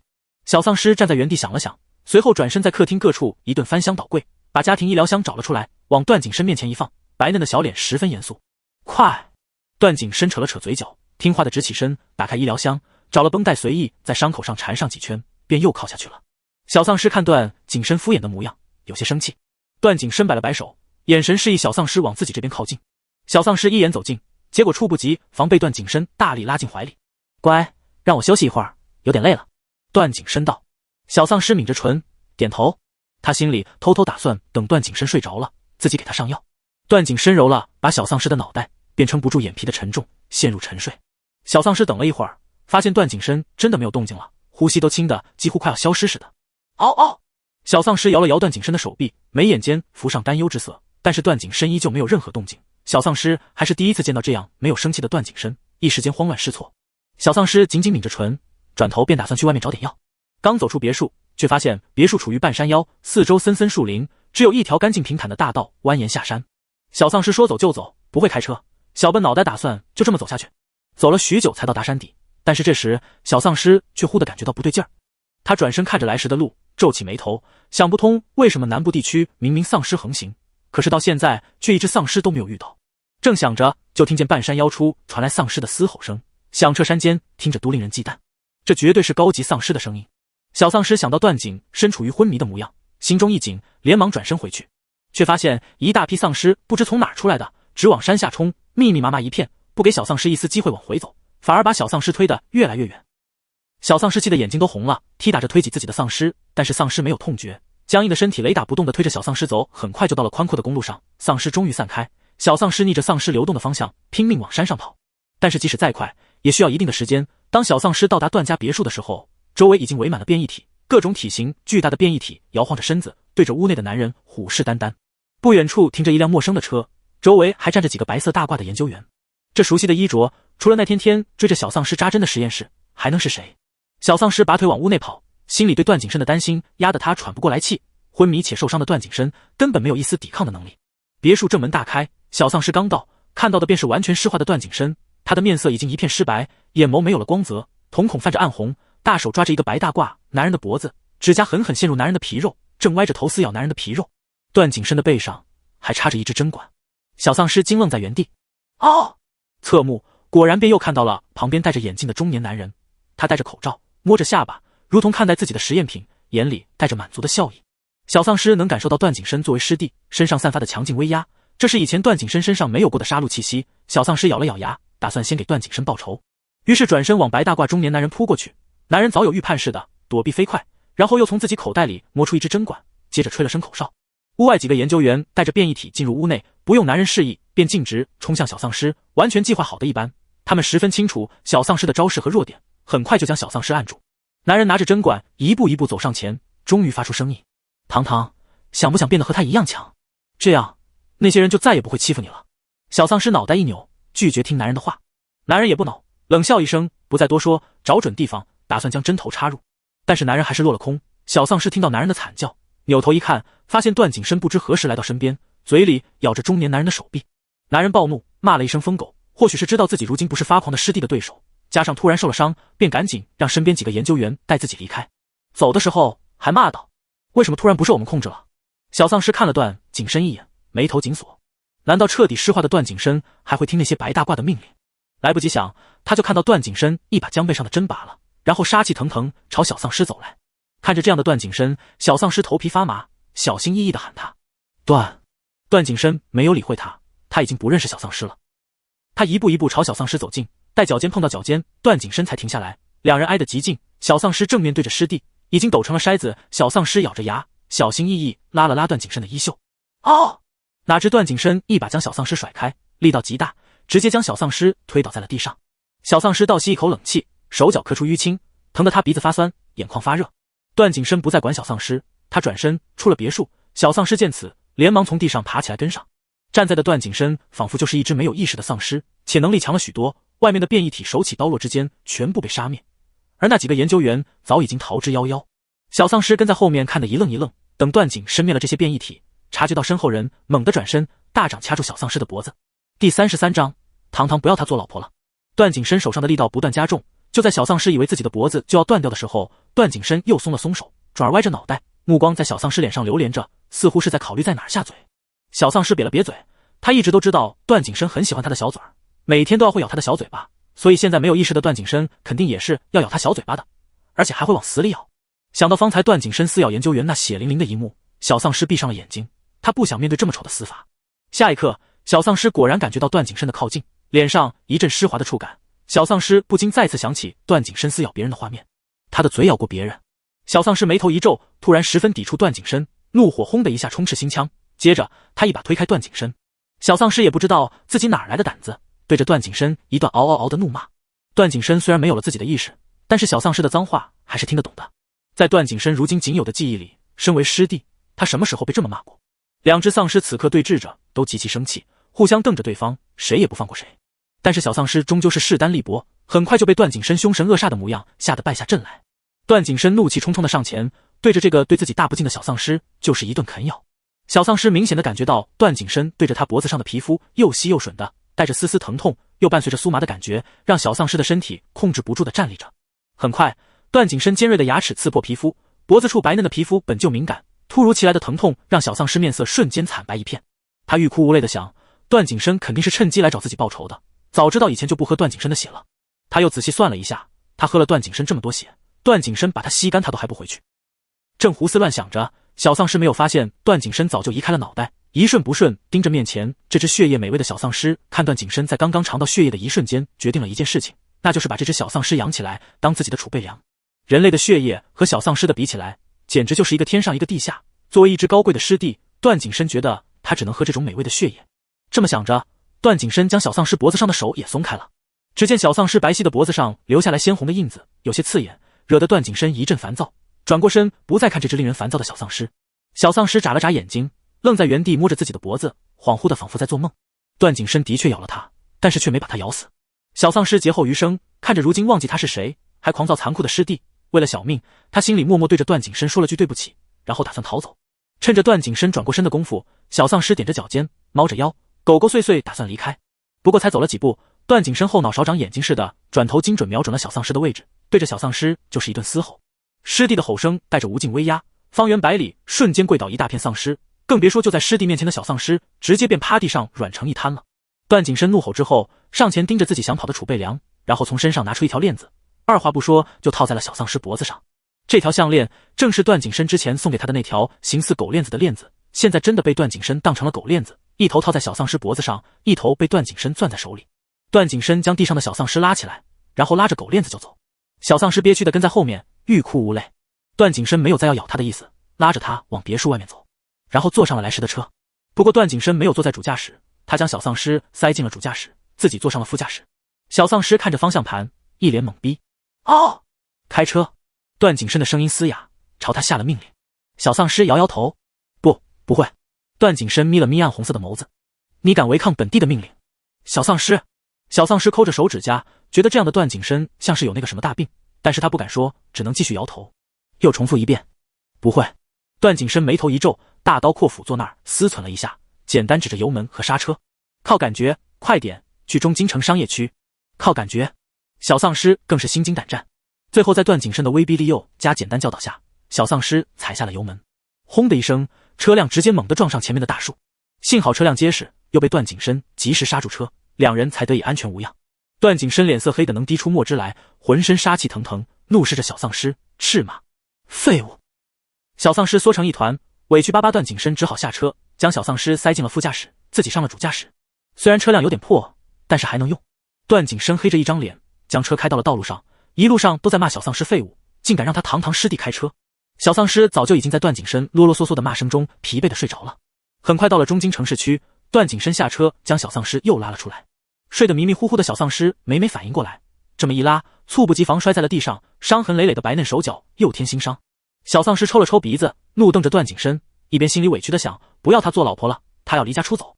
虽然知道段景深如今没有意识，完全是丧尸化的本能意识，但是小丧尸还是忍不住怪他。段景深瞥了一眼摔地上的小丧尸，皱起眉，又是一句：废物，路都不会走。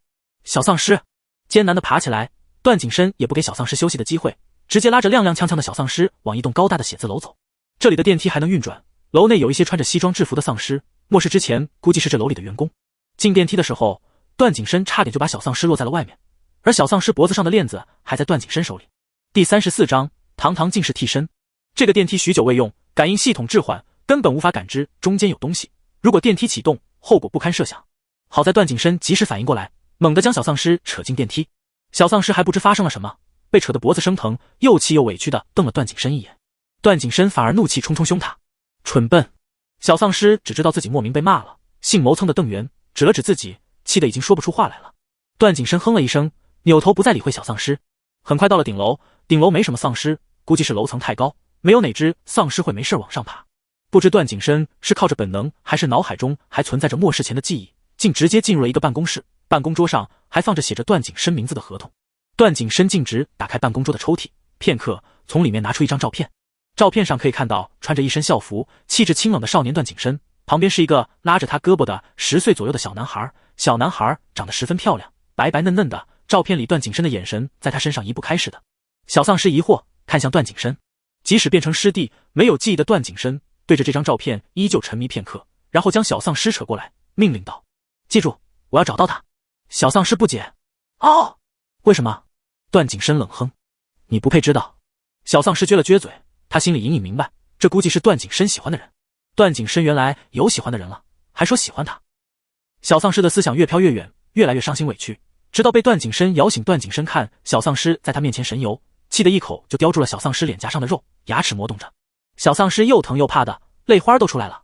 段景深见此才松了嘴，警告道：“下次不听我的话，我就吃了你。”小丧尸忙不迭点头，生怕段景深真的就一口把他脑袋咬掉了。段景深又带着小丧尸下了楼，进电梯的时候直直瞪着小丧尸，仿佛他落后一步，段景深就会咬死他。走在中京城里，小丧尸发现这里的丧尸格外和谐，仿佛是专属于丧尸的一座城市。这里的丧尸井然有序地做着自己的事情，有的丧尸一伙一伙的四处游荡，有的丧尸嘴里叼着肉，一边走一边分给没有肉吃的丧尸，有的丧尸还守着自己末世前的店铺。除了空气中浓郁的血腥味，这里看起来还是十分和谐的。南部地区的丧尸攻击力都较高，且个个心狠手辣，所以温饱几乎不成问题。没有事情干的丧尸，他们的爱好就是四处找人类追赶撕咬。丧尸们看到段景深都毕恭毕敬的，连无意识大张的嘴巴都立即闭上。小丧尸也不知段景深要去哪儿，已经又累又饿，最后往路边一坐不动了。段景深手里的链子忽然拉不动，转头一看，发现小丧尸又不听话了。他张了张嘴，恐吓小丧尸。小丧尸不为所动，被吓了这么多次，多少有点免疫。反而他看着段景深的脖子，吞了吞口水。第35章，堂堂知道了大佬的秘密。段景深莫名感觉脖子凉飕飕的，眉头一拧，鹰眼般锐利的眸子扫视周围一圈，并没有发现有威胁到自己的危险。然而他硬是忽略了正眼巴巴看着他流口水的小丧尸。段景深身上还有伤，包括之前受伤流出的血液也还附着在衣服上，导致段景深整个人都是香喷喷的。小丧尸贪婪地吸了吸鼻子，好香。他想他们迟早会相互残杀，吃了对方。不过小丧尸还是有自知之明，他打不过段景深，迟早会是被吃的那个。摸了摸自己瘪瘪的小肚子，小丧尸悠悠叹了口气，算了，还是饿着吧，饿死比被咬死好看些。段景深哪知道小丧尸经过什么样的心理斗争，他带着浑身的香味上前扯了扯链子，起来，走。嗷嗷，去哪儿？小丧尸有气无力地问。段景深挑起一边眉，略微得意道：去丧尸军事基地。段景深还从没和小丧尸说过这种地方，小丧尸疑惑，还想问这是干什么的，段景深却已经不耐烦地催促他快走。小丧尸几乎是被段景深提起来的，慢吞吞地走在后面。许久才到达段景深所说的丧尸军事基地，面前却只是一个大商场。就在小丧尸疑惑的时候，段景深带着他往地下车库走，又弯弯绕绕进了几个门，才隐隐听到丧尸整齐有力的吼叫声。同为丧尸，小丧尸听得出这声音里蕴含的力量，让他都忍不住为之一震。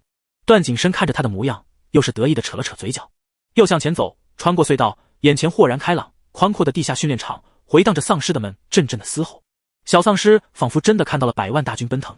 相比于末世里的人类，大部分都为了生存自私自利，早已经失去了这种雄阔的气势。段景深往前走着，丧尸们感受到段景深的到来，纷纷发出恭敬的低鸣。等段景深走过，又继续自己的训练。管理训练一批丧尸士兵的是高级丧尸，基地里面也有丧尸王，相当于是这里将军级别的存在了。小丧尸已经脑袋一片浆糊，段景深不知道什么时候着手打造了这个基地，竟也一直没让小丧尸知道过。小丧尸忽地想起段景深之前跟他说过，要把这个世界送给他。糟糕！小丧尸连忙捂住嘴，他似乎知道了什么不得了的事情，不会被灭口吧？小丧尸圆溜溜的眸子看了一眼段景深，又连忙收回，生怕自己露出什么破绽。但是这一下还是被段景深捕捉到了。只见他眼睛一眯，盯着小丧尸怪异的表情姿势，问：你这是干什么？小丧尸连忙摇摇头，圆溜溜的眸子里带着虚心慌乱。段景深狠狠给了小丧尸一个暴力，不分青红皂白就说：回去收拾你。小丧尸！小丧尸捂着自己的脑袋瓜子，委屈又无辜地流下了2行泪。果然，知道大佬的秘密都没有好下场。第36章，堂堂又被咬了。段景深接下来只是简单巡视了一遍基地，他更多的是在欺负小丧尸。或许他带小丧尸来这里的目的，就是想炫耀自己的成就，从而让小丧尸真心臣服于他。关于段景深想带丧尸统治世界这种事，小丧尸不再敢去想，他只想早点找个机会逃走。统治世界这种事，他不想掺和。晚上的时候，段景深才带着小丧尸离开丧尸军事基地，然后找了个干净的公寓临时住下。即使段景深此刻真的是在当一只真正的丧尸，但是他还是十分爱干净，早就已经忍受自己身上这满是血污的衣服很久了。一进门，段景深就脱了衣服，光着膀子进浴室。小丧尸看着那背上还有自己前几天留下的抓痕，有些脸热。他怎么能跟这样想统治世界的大佬做羞羞的事呢？渣男小丧尸后悔不已，愈发坚定要逃跑的计划。段景深洗澡也快，没一会儿就带着一身水汽出来了，冷白健硕的身躯上累累伤痕，莫名又添了一丝难以言喻的禁忌暧昧。他暗红的眸子看了一眼同样满身血污脏兮兮的小丧尸，眼底划过明晃晃的嫌弃，然后指着浴室不言而喻。小丧尸抿着唇，不敢反抗，老老实实进了浴室。以往都有段景深陪着他洗澡，或者直接自己洗的时候顺便帮小丧尸洗了，所以小丧尸一直以来没有尝试过自己一个人洗澡，因为他害怕水不知道什么时候有的毛病。他不敢喊现在这么凶神恶煞的段景深，在浴室呆呆站了一会儿就出去了。段景深看着小丧尸丝毫没有变化的模样，满眼疑惑，问：怎么还不洗？小丧尸一副老老实实的模样。哦，洗完了。段景深看着小丧尸一身模样，段景深深深觉得小丧尸这是把他当傻子糊弄，于是也就这么说了：你当我瞎？小丧尸低头看了下自己的衣服，心里咯噔一声，糟糕，露出破绽了，忘记把衣服脱了。小丧尸还想嘴硬解释什么，就被段景深冷着脸再次推进了浴室，还放话：你要是还是脏的，今晚就把你喂给别的丧尸，这么脏的丧尸他才不吃。小丧尸瘪了瘪嘴，委委屈屈点着头，然后继续看着花洒发呆。其实小丧尸经过段景深的教育，已经是一只爱干净的丧尸了，如今身上脏兮兮还散发着血腥味，也让他心烦得很。想了又想，小丧尸从里面敲响了浴室的门。段景深在外面不耐烦地啧了一声，道：说，小丧尸。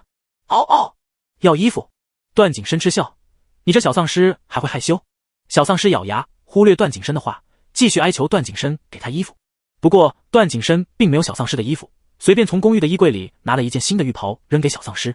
开门的时候却猝不及防被一阵力道扯进了浴室。段景深立刻进入了警戒状态，张口对着小丧尸的胳膊就是一口。这月开学忙，本周军训又忙，下周才能稳定日4更新。第37章，堂堂的诱惑。小丧尸连忙甩开段景深，段景深同时也松了口，拧着眉头瞪他：你想做什么？小丧尸摇摇头，捂着手臂上的牙印，指着浴室一角：嗷嗷，我害怕，你在这等着我好不好？段景深微愣，随后冷嗤：本地身份高贵，是你能使唤的。小丧尸沮丧地低下了脑袋。段景深瞧他一眼，薄唇紧抿着出去了。小丧尸看着大开的门，忽的灵光一闪，接着段景深发现小丧尸竟然当着他的面就开始脱衣了。浴室的门大开着，段景深的位置一眼就能看到小丧尸白皙幼嫩的身躯。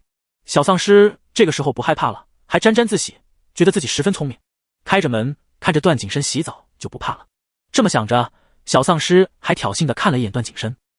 段景深看着某只不知羞耻的小丧尸，额头青筋直跳，薄唇紧紧抿成一条线，眼里压抑着晦暗不明的怒火。小丧尸打开花洒开始洗澡，白到发光的身躯在段景深的眼前晃来晃去。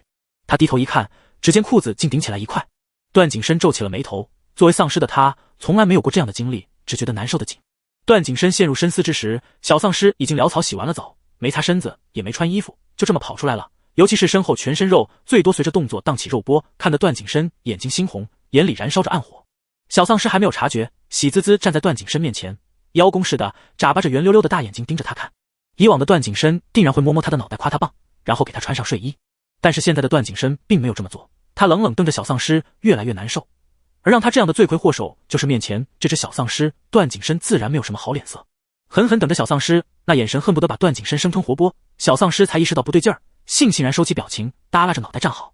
段景深深吸一口气，感觉呼出的气息都是烫的。自己去房间找衣服睡觉。说完，段景深站起身进了卧室，不想再看这只让自己越来越难受的小丧尸。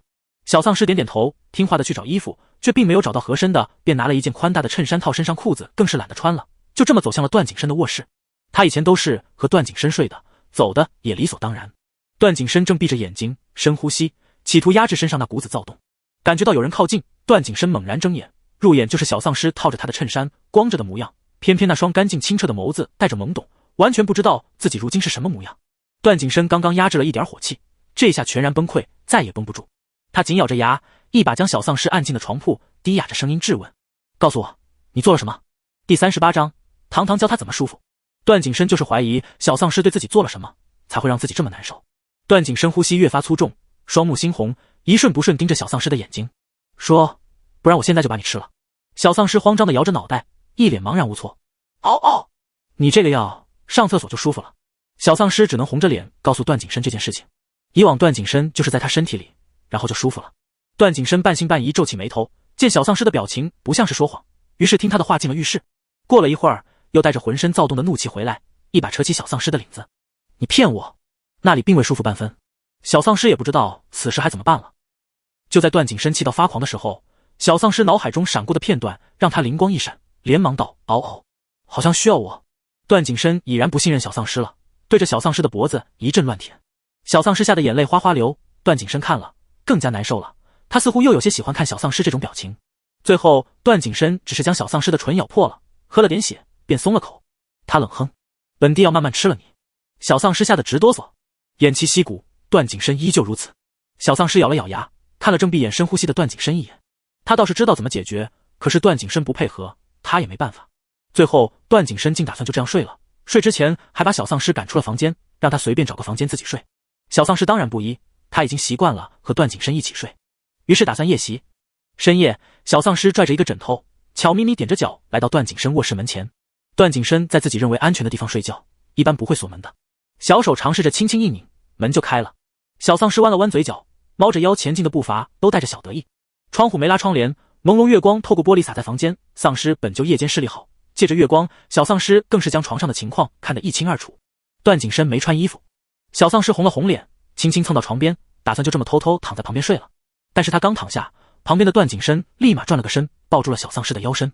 这熟悉的动作和姿势，小丧尸以为段景深已经变回正常的自己了，转头一看，发现段景深双眼紧闭，正睡着。小丧尸沮丧地瘪了瘪嘴，闭上眼，打算就这么睡了。然而睡着的段景深也不放过他。第39章，堂堂做坏事了，一更。小丧尸抿着唇，不满地扭头看了段景深一眼，想了想，小丧尸忽地将目光定在床头柜的一支笔上。翌日清晨，段景深只感觉昨晚睡得格外的舒坦，只是睁眼时发现又开始难受了。段景深轻叹一口气，也不知道自己这现在是怎么了。正想着，忽地感觉怀里有什么东西动了动，暖洋洋软乎乎的。段景深看去，只见怀里某只小丧尸正睡得香甜，脸颊红扑扑的，小猪似的打着小呼噜。段景深第一反应是生气，而后又感觉到自己似乎有些异样。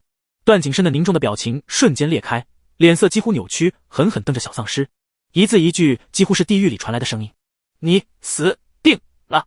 小丧尸被段景深吼醒了，开始还气鼓鼓的回瞪段景深，而后脑子慢慢转动起来，想起来昨晚的事情。小丧尸悻悻然收回了自己心虚的眼神，然后往下一看。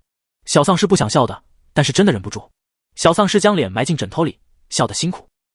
段景深脸色黑的能滴出墨汁，但是生气归生气，本来难受的那处被这么一闹也不难受了，还恢复了原样。段景深奇怪的瞧了一眼小丧尸，不知道他到底做了什么。小丧尸便借此道：嗷嗷嗷嗷，我在帮你治病哦。小丧尸撒谎不带一点心虚地拍拍胸，格外有底气。段景深半信半疑，更多的是不信这只看起来就有点笨的小丧尸，但是这只小丧尸似乎真的让自己这处舒服了许多。你到底对我做了什么？段景深忍不住再次问。如果这只小丧尸真的对他不利，他不介意现在就把他给吃了，正好早上饿得不行。他不知道的是，小丧尸更饿，他已经许久没有喝过段景深香甜的血液了。此时看着段景深，用饿狼看到肥羊来形容也不为过。小丧尸无辜的摇摇头，他摸摸肚子，大胆的抱住段景深的手臂，蹭了蹭。不只是小丧尸让自己那处难受的事情，还有他把他那里化成胡萝卜的事情，可别想就这翻篇了。说完，不再管小丧尸，大步进了浴室。小丧尸摸着饿得开始隐隐绞痛的肚子，眼里的光泽暗淡了些许。等浴室哗啦啦的水声停止，段景深披着浴袍出来，脸色还是带着不悦。小丧尸知道自己做了坏事，此时唯唯诺诺，不敢再说话了。段景深瞥了他一眼，一边穿衣服一边道：赶紧滚起来，离开这里。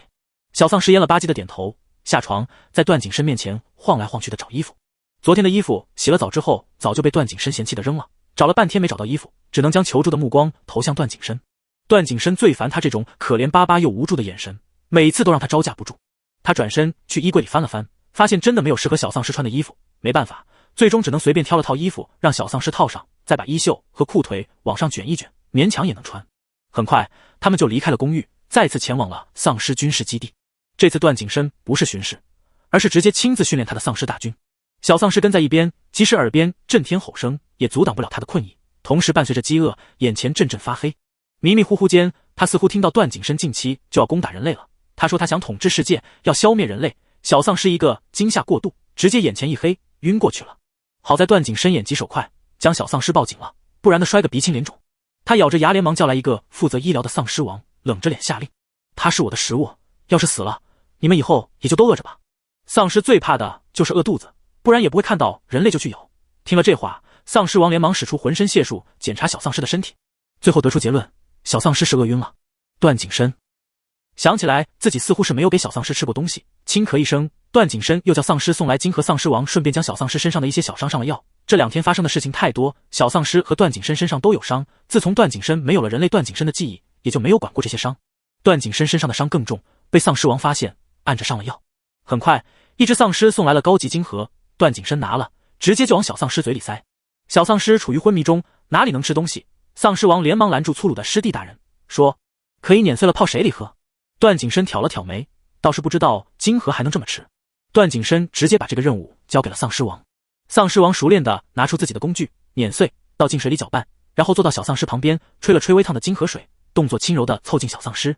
段景深在一旁盯着丧尸王的动作，心里莫名堵得慌，就像是自己的东西被别人抢了一样。不过小丧尸的确是自己的东西，是他的食物，有这种想法不足为奇。然而，直到丧尸王开始要捏小丧尸的脸颊，打算往里头灌的时候，段景深伸手按住了丧尸王的手。第40章，堂堂反攻，爆更失败。丧尸王疑惑地转头，就看见了段景深几乎要吃人的表情，浑身一颤，丧尸王收回手，段景深的脸色才舒缓些。丧尸王看着段景深，段景深也盯着丧尸王，目光带着些许警告的意味。丧尸王进退两难，喂也不是，不喂也不是。正紧张到要崩溃时，段景深终于说话了：滚！慢吞吞的。然后挤到小丧尸窗前，我来。丧尸王如获大赦，连忙点头，将碗交给了段景深。段景深看着小丧尸闭上的唇瓣，平日里红润润的，这会儿苍白的可怜。段景深盯着小丧尸嘴唇的目光有些发直，他其实早上起来也并未进食，这会儿正好饿了。这么想着，看一眼还处在一边的丧尸王，丧尸王立刻会意，退出了房间。段景深舔了舔有些干涸的唇，仰头含了一口金河水，靠近小丧尸，唇贴着唇，慢慢渡过去。渡完，段景深眼睛闪过一丝暗红，难以克制地撕咬着小丧尸的唇，尖锐的牙齿划破嫩唇，溢出血来。段景深眸色更暗，甚至忍不住想象里面的软蛇是什么味道。房间里响起滋滋水声，段景深正打算停下动作，段景深垂眸一看，发现小丧尸闭着眼，皱着眉头，似乎在做梦，不满他的离开。段景深也不介意，小丧尸自己上赶着被他吃，可不怪他把他吸干了。但是这回似乎不太一样，平时看起来软软糯糯的小丧尸，此刻像是一只只会疯狂撕咬、极具攻击力的普通丧尸，对着段景深的唇一顿狠狠的啃咬。段景深皱着眉倒吸一口气，他明显感觉到自己的唇也被咬破了，他的血对丧尸来说可是有毒的，说不定这只小丧尸就因此死亡了。段景深的暗红色眸子深邃，紧紧盯着小丧尸，心中倒数着10秒，紧紧捏着小丧尸身侧的手似乎力气大了，小丧尸疼得嘤鸣一声，随后缓缓睁开了眼睛。倒计时结束，小丧尸却并没有任何变化，反而早上暗淡了些的眸子此时又明亮了些。段景深手上力气彻底松开，疑惑地看着小丧尸，还没来得及多想，又被唇上的感觉给吸引了。小丧尸醒来就发现美味在自己嘴里，眼睛一亮，争分夺秒地吸起来。对现在的段景深来说，这是对他不尊敬的，于是反攻一般，会以更加大力的准。两人斗得你死我活，等小丧尸吃饱松开段景深时，两人的嘴唇都已经又红又肿，小丧尸都快窒息了，晕晕乎乎的躺床上，浑身发软。段景深闭了闭眼，又掀开眼皮瞪小丧尸：总有一天我会把你吃个干净。小丧尸可怜怜哦了一声，摸着吃饱的肚子，心里却是慢慢的厌足。段景深已经开始部署攻打人类的计划，这是小丧尸以前不知道的事，现在没事儿就跟在段景深后面转，好奇地打量着段景深一直瞒着自己的丧尸军队，这对人类来说绝对是一场浩劫。第41章，堂堂的计划。段景深部署兵力的时候没有逼着小丧尸，全让小丧尸听了去。当然，这些晕晕绕绕的东西，小丧尸听得脑袋里一团浆糊，压根听不懂。但是有个丧尸王却趁着小丧尸睡着，拉着段景深压低声音道：王，他知道我们的机密，这很危险。说着，那丧尸王还伸手做了个抹脖子的动作。段景深瞥他一眼，道：你觉得我会防不住一只小丧尸？丧尸王还想说，被段景深一个手势止住，望着段景深冰冷的眸子，丧尸王不敢再说话了。晚上，小丧尸已经又饿了一天，正眼巴巴盯着在他面前晃悠的段景深。段景深还忙着，目不转睛地盯着一张地图。正入神时，身后凑上来一只刚洗完澡、浑身散发着奶香味的小丧尸。小丧尸盯着段景深白皙的脖颈，拼命把口水咽回去。可是段景深的喉结滚动一圈，看得小丧尸眼睛都直了，牙齿痒得要命，口水终于不争气地从嘴角流出。段景深瞥他一眼：你干嘛？小丧尸抹了把口水，装作什么都没发生，摇摇头，满脸无辜。段景深，这小丧尸莫不是馋他的身子，不然怎么会对他流口水？段景深鄙夷地瞥了眼色眯眯的小丧尸，又围着地图走了几步，远离小丧尸。小丧尸巴巴地跟上去。段景深被他烦得慌，眼睛一眯，目光在小丧尸脖子上流连。你倒是提醒我了，还没进食呢。小丧尸一听，条件反射地捂住嘴巴，今天嘴巴都被段景深咬破了，疼得很。段景深冷哼，针就上前，伸出骨节分明的手，指腹摩挲着伤痕累累的唇，眼底一暗，还真有点饿了。小丧尸连忙摇摇头，把自己白嫩嫩的肉胳膊递给段景深。嗷嗷，别咬嘴，咬手。段景深，这有什么区别？啊呜，嘴疼。小丧尸都委屈死了，以前的段景深都没这么凶的咬过小嘴。段景深挑眉，眼里闪过邪恶。我偏觉得这里美味，你还能拒绝？小丧尸圆眸一瞪，撒腿就跑。不吃了，再吃段景深，自己先被吃光了。段景深夜深才回去休息，小丧尸早已经缩在床上睡着了。段景深也饥肠辘辘，以前他能吃金河，自从吃了小丧尸的血之后，便上瘾了似的，金河吃着都味同嚼蜡。但是看小丧尸伤痕累累的模样，他又打消了吃它的念头。他认为这样的小丧尸并不美味，还是养会儿再吃吧。段景深洗漱完躺床上，想了想，又把小丧尸推下了床。地板上铺着厚厚的地毯，床铺也不高，小丧尸在地上滚了2圈，睡得依旧香。段景深冷哼，转过身闭眼。他可不和自己的食物同床共枕。过了大概10来分钟，地上的小丧尸悄咪咪睁开了眼睛，蹑手蹑脚地从地上爬起来，气呼呼地鼓起了腮帮子，呲了呲牙，恨不得把段景深咬死。不过他今晚的确是这么打算的，咬了就跑。第42章，堂堂被冤枉了。小丧尸趴在段景深身上，毛茸茸的脑袋凑近他的脖子，嗅了嗅，顿时被血肉香甜的味道迷得晕晕乎乎。段景深似乎睡得格外的深，没有一丝醒过来的迹象。小丧尸放大了胆子，伸出舌尖轻轻舔舐过段景深的皮肤，动作间带着害怕又紧张的站立。段景深还是不醒，小丧尸眼里闪过一丝大仇得报的快意，牙齿咬合，使了力气，轻松就咬破了段景深的皮肤，血液争先恐后的从伤口冒出，小丧尸也丝毫不放过的吞进肚子里。吃饱喝足，小丧尸爬起来就跑。今晚出逃的格外顺利，顺利的有些过分。很快就出了丧尸军事基地，小丧尸才反应过来有些不对劲儿。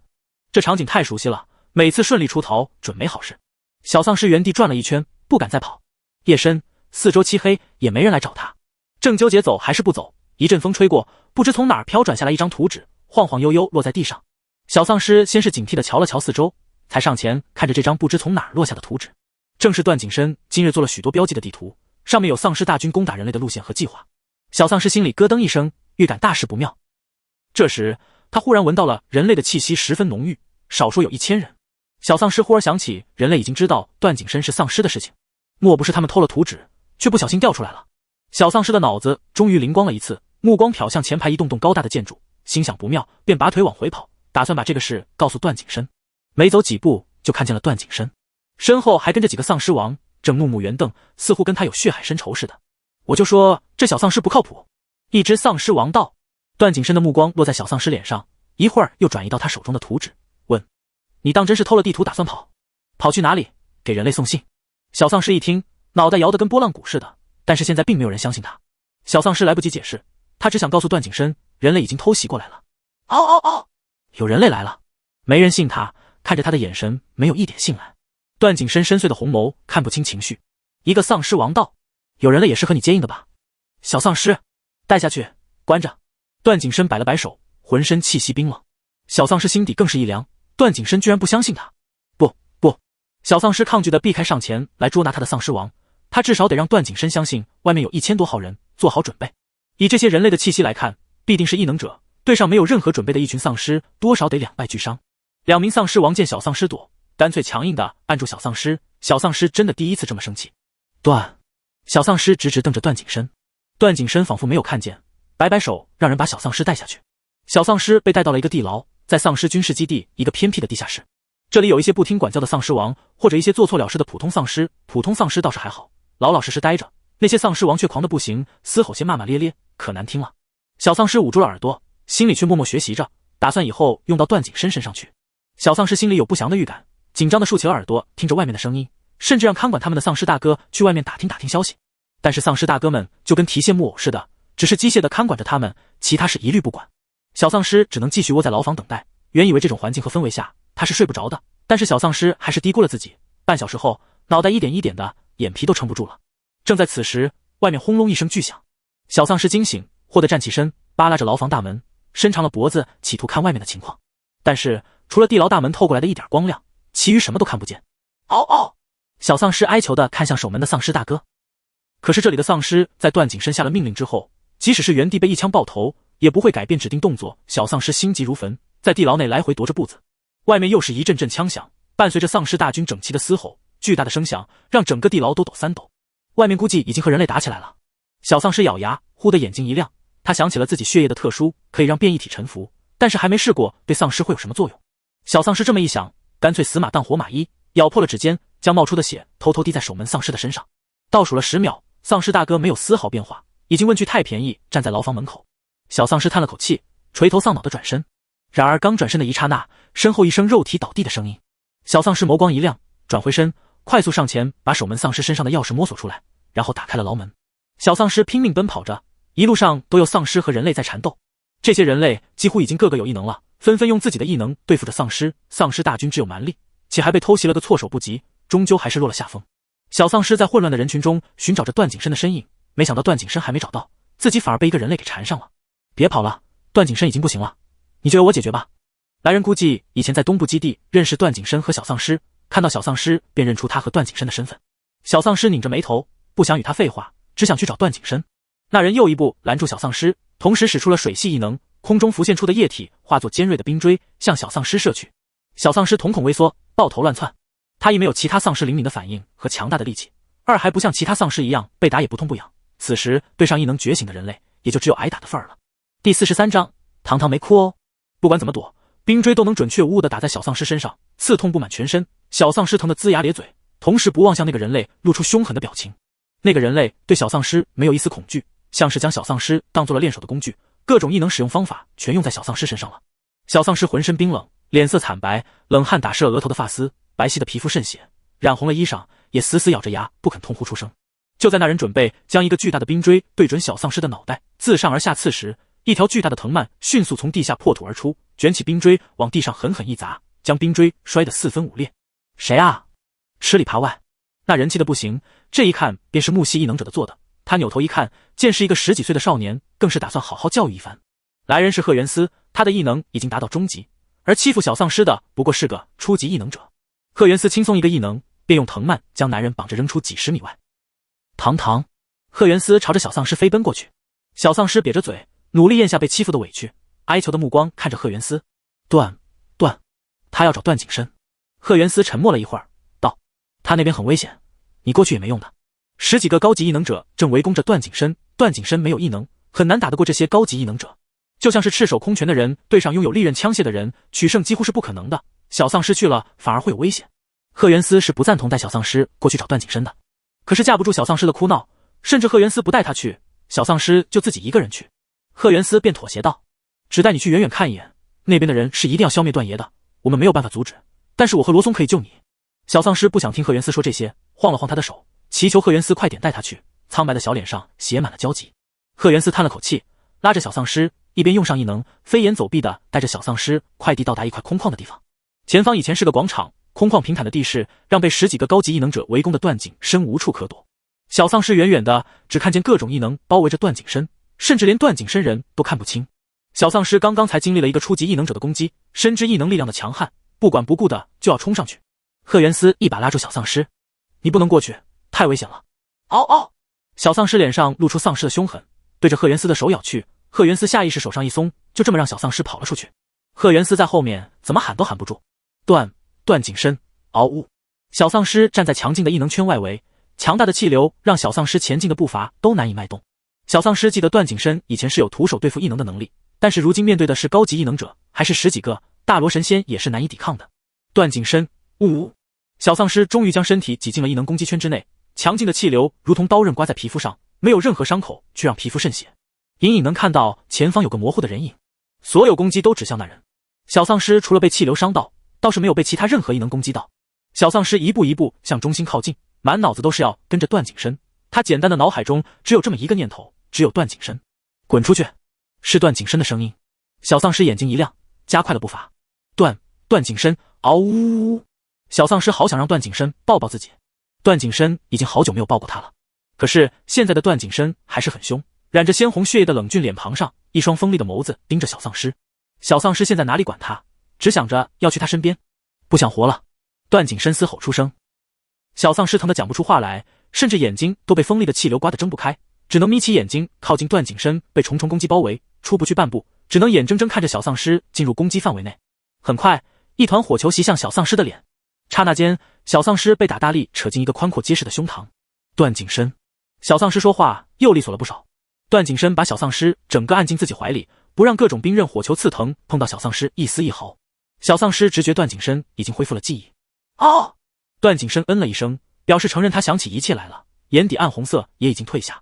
小丧尸想了想，或许是他走的时候，段景深沉睡那会儿记起来的。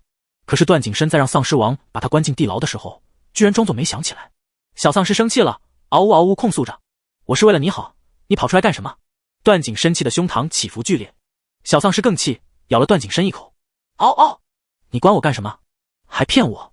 两人似乎都有理，危机关头还能相互生气。段景深的身体已经被各种异能伤得面目全非，皮肉模糊，血肉外翻。这似乎是唯一一次小丧尸闻着段景深鲜血的味道，只觉得伤心。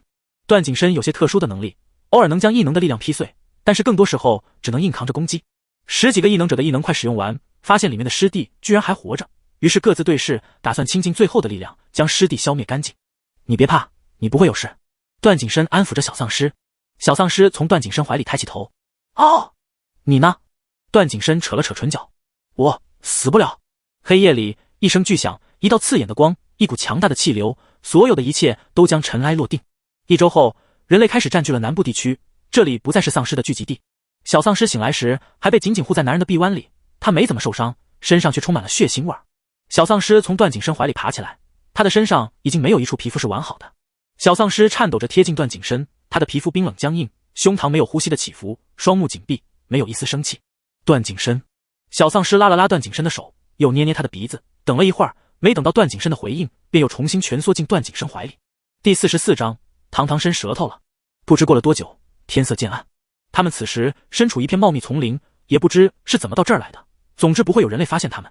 夜里蚊虫极其的多，对着小丧尸不厌其烦地往上扑，小丧尸被惹恼，拍了几下，没拍死一只蚊子，身上反而还多了几个被叮咬的红肿大包，在白皙的手臂上显得极其刺眼。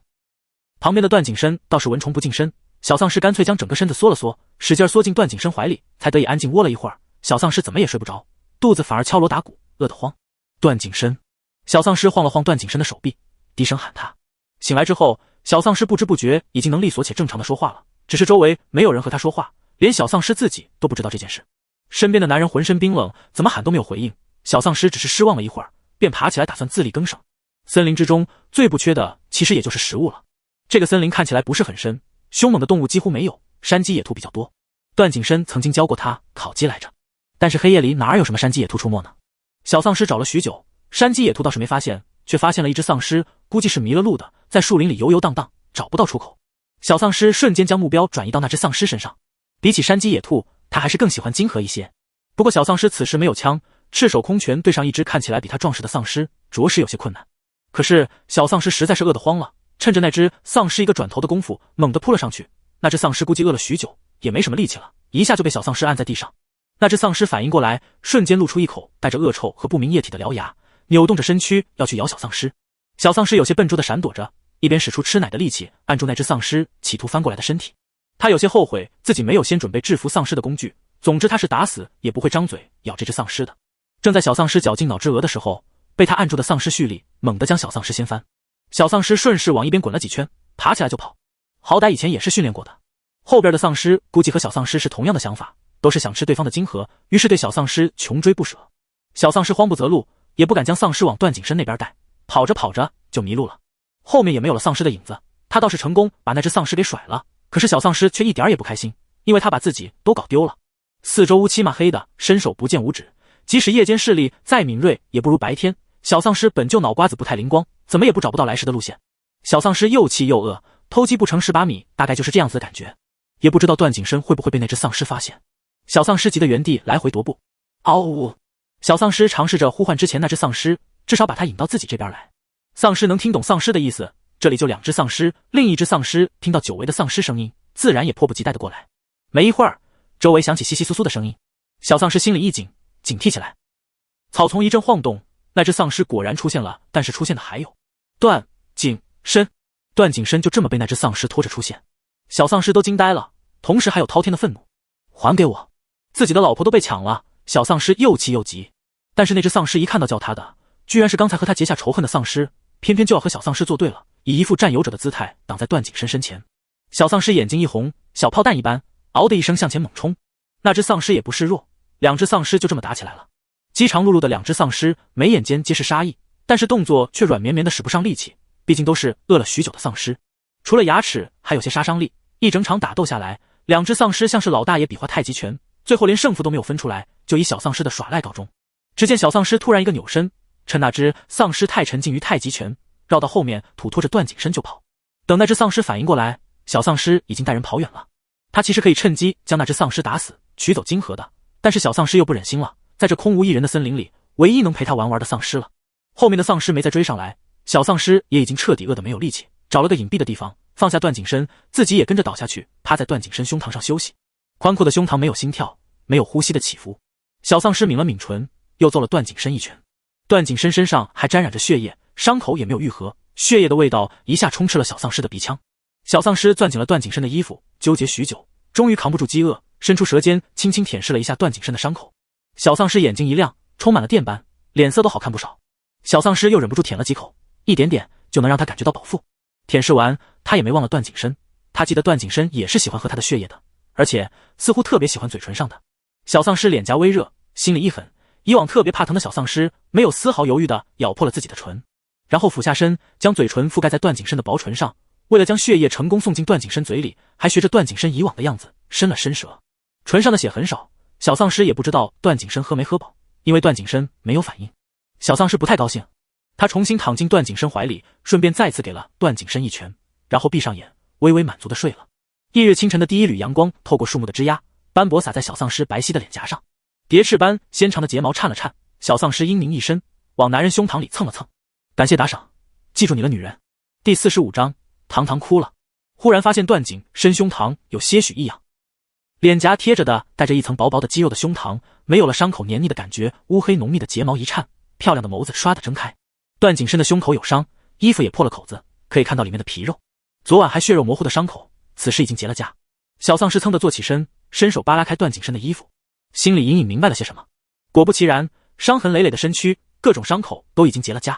小丧尸眼睛一亮，迫不及待地咬破指尖，急着把自己的血液灌到段景深口中。但是他的血液似乎有没有想象中的作用了，喂完段景深后，段景深的伤口并没有继续痊愈，原本结痂的伤口反而溢出血来，开始恶化。小丧尸连忙收回自己的手，后悔又内疚，手忙脚乱地捂住渗血的伤口。但是伤口并不是说他单单用手捂住就不会流血了的。看着自己满手嫣红的血，小丧尸吓得脸色惨白，红红的眼眶滚落出大颗大颗眼泪，几天的恐惧害怕再也绷不住了。段景深，段景深，抱！小丧尸着急又害怕的不停地摇晃着段景深的，但是段景深的身体早已经冰冷僵硬。小丧尸也算是跟着段景深见多了死人，他早已经知道段景深的情况，只是一直不愿意相信。从一开始跟着段景深，他就知道这个人很厉害，怎么可能会死？小丧尸哭干了眼泪，累得趴在段景深身上，又迷迷糊糊睡过去了。东部人类基地，这里目前是全世界人类最多的基地，但是这个时候正遭受着丧尸疯狂的进攻。自从一批高级异能者将段景深围杀之后，整个末世的丧尸都混乱了，变得更加疯狂嗜杀，不知疲累，没日没夜的追杀人类。许多高级丧尸也已经进化，拥有了异能，和人类势均力敌了。人类已经难以抵御丧尸的进攻，特别是遭受丧尸进攻最严重的东部基地，已经被丧尸占领了2座城了。人类此时才反应过来，师弟被他们剿灭了。丧尸们此时就是群龙无首的状态，没有了束缚的丧尸已经疯了。联盟中心，我说了活捉段景深，谁让你下令赶尽杀绝的？艾丽莎水蓝的眸子满是怒意。艾丽莎已经是西部基地的首领，如今3个基地已经联盟，东部基地成为了联盟基地，几个首领正在一起商讨关于丧尸失控的问题。任伯峰抿着唇坐在首座，一言不发。对于艾丽莎的态度，他十分不满。艾丽莎气得胸口起伏剧烈，拿着包就想走，不想再参与这场令人恶心的会议。艾丽莎从来不觉得段景深会危害人类，反而为了人类鞠躬尽瘁，尽心尽力地保护人们。她实在没想到任伯峰这么残忍，直接将段景深赶尽杀绝。留着也是个祸害，我是为了人类的安全。任伯峰一拍桌子道。艾丽莎咬了咬牙，没说话。北部基地的首领是段景深的心腹，向来不会发表什么观点，此时却也道可是如今人类并不安全，反而更加危险。任首领做事的确鲁莽了。你，任伯峰脸红脖子粗，气得说不出话来。他是这里的长辈，这两个新任首领却一丝也不把他放在眼里。行了，赶紧说说现在该怎么办吧。艾丽莎不想多说这些糟心的事。任伯峰哼了一声，忽地道：有见过段景深身边那只叫堂堂的丧尸吗？艾丽莎眼睛一眯，他不是和段景深一起死了吗？可是并没有拿到他的金盒。任百峰道：只要丧尸的金盒还在，就有复生的可能。北部基地首领猛地抬眼看向任伯峰，难道任首领有段景深的金盒？任伯峰冷哼一声，并不说话。艾丽莎神色也是一厉，任首领，段景深的金盒您可不能私吞，这应该是所有人类共同拥有的。任伯峰瞥了他们一眼，我自然知道，用不着你提醒。我现在问的是那只叫做堂堂的丧尸。另外两位首领对视一眼，咬着牙不再问了。艾丽莎，堂堂十有八九粉身碎骨了，找不到很正常。任百峰却摇摇头，不一定，我怀疑他有驱动丧尸的能力。他上次不是能驱动变异体吗？如果实在不行，咱们就研究些变异体出来和丧尸对抗。不行，艾丽莎难以置信地看着任百峰，变异体没有人能控制，而且太危险了。任百峰摸了摸下巴，所以我让你们去找堂堂，活要见人，死要见尸。小丧尸不知道自己死了，还被人类惦记着，不知道睡了多久，烈阳高照，他被透过枝桠的强烈阳光给刺激的醒过来，肚子又饿了。小丧尸揉了揉眼睛，看了眼段景深，还是没醒。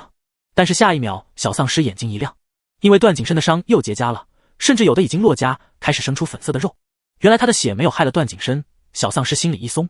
看到段景深身上的伤口都奇异的快痊愈了，小丧尸瞬间活力满满，爬起来要去找吃的。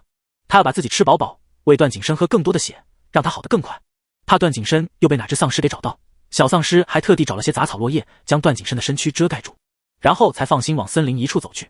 白日里一些小型的飞禽走兽多险，小丧尸也看到了他心心念念的山鸡。山鸡的战斗力可不低，尖锐的嘴一啄就能把树干啄出一个洞来。小丧尸摸了摸自己的手臂，心想千万不能被山鸡给啄到，于是把衣袖往下拉了拉。他猫着腰，蹑手蹑脚靠近山鸡。此时山鸡还在捕猎，他似乎看中了一条虫子，正聚精会神盯着。小丧尸抓紧机会，猛地一扑，精准地将山鸡按在身下。他好像第一次这么成功的独自干过一件事。小丧尸咧了咧嘴，捏着山鸡的脖子飞奔回去。但是回去的时候，发现泥泞的地上居然有人类的脚印。第46章，堂堂后悔吃鸡了。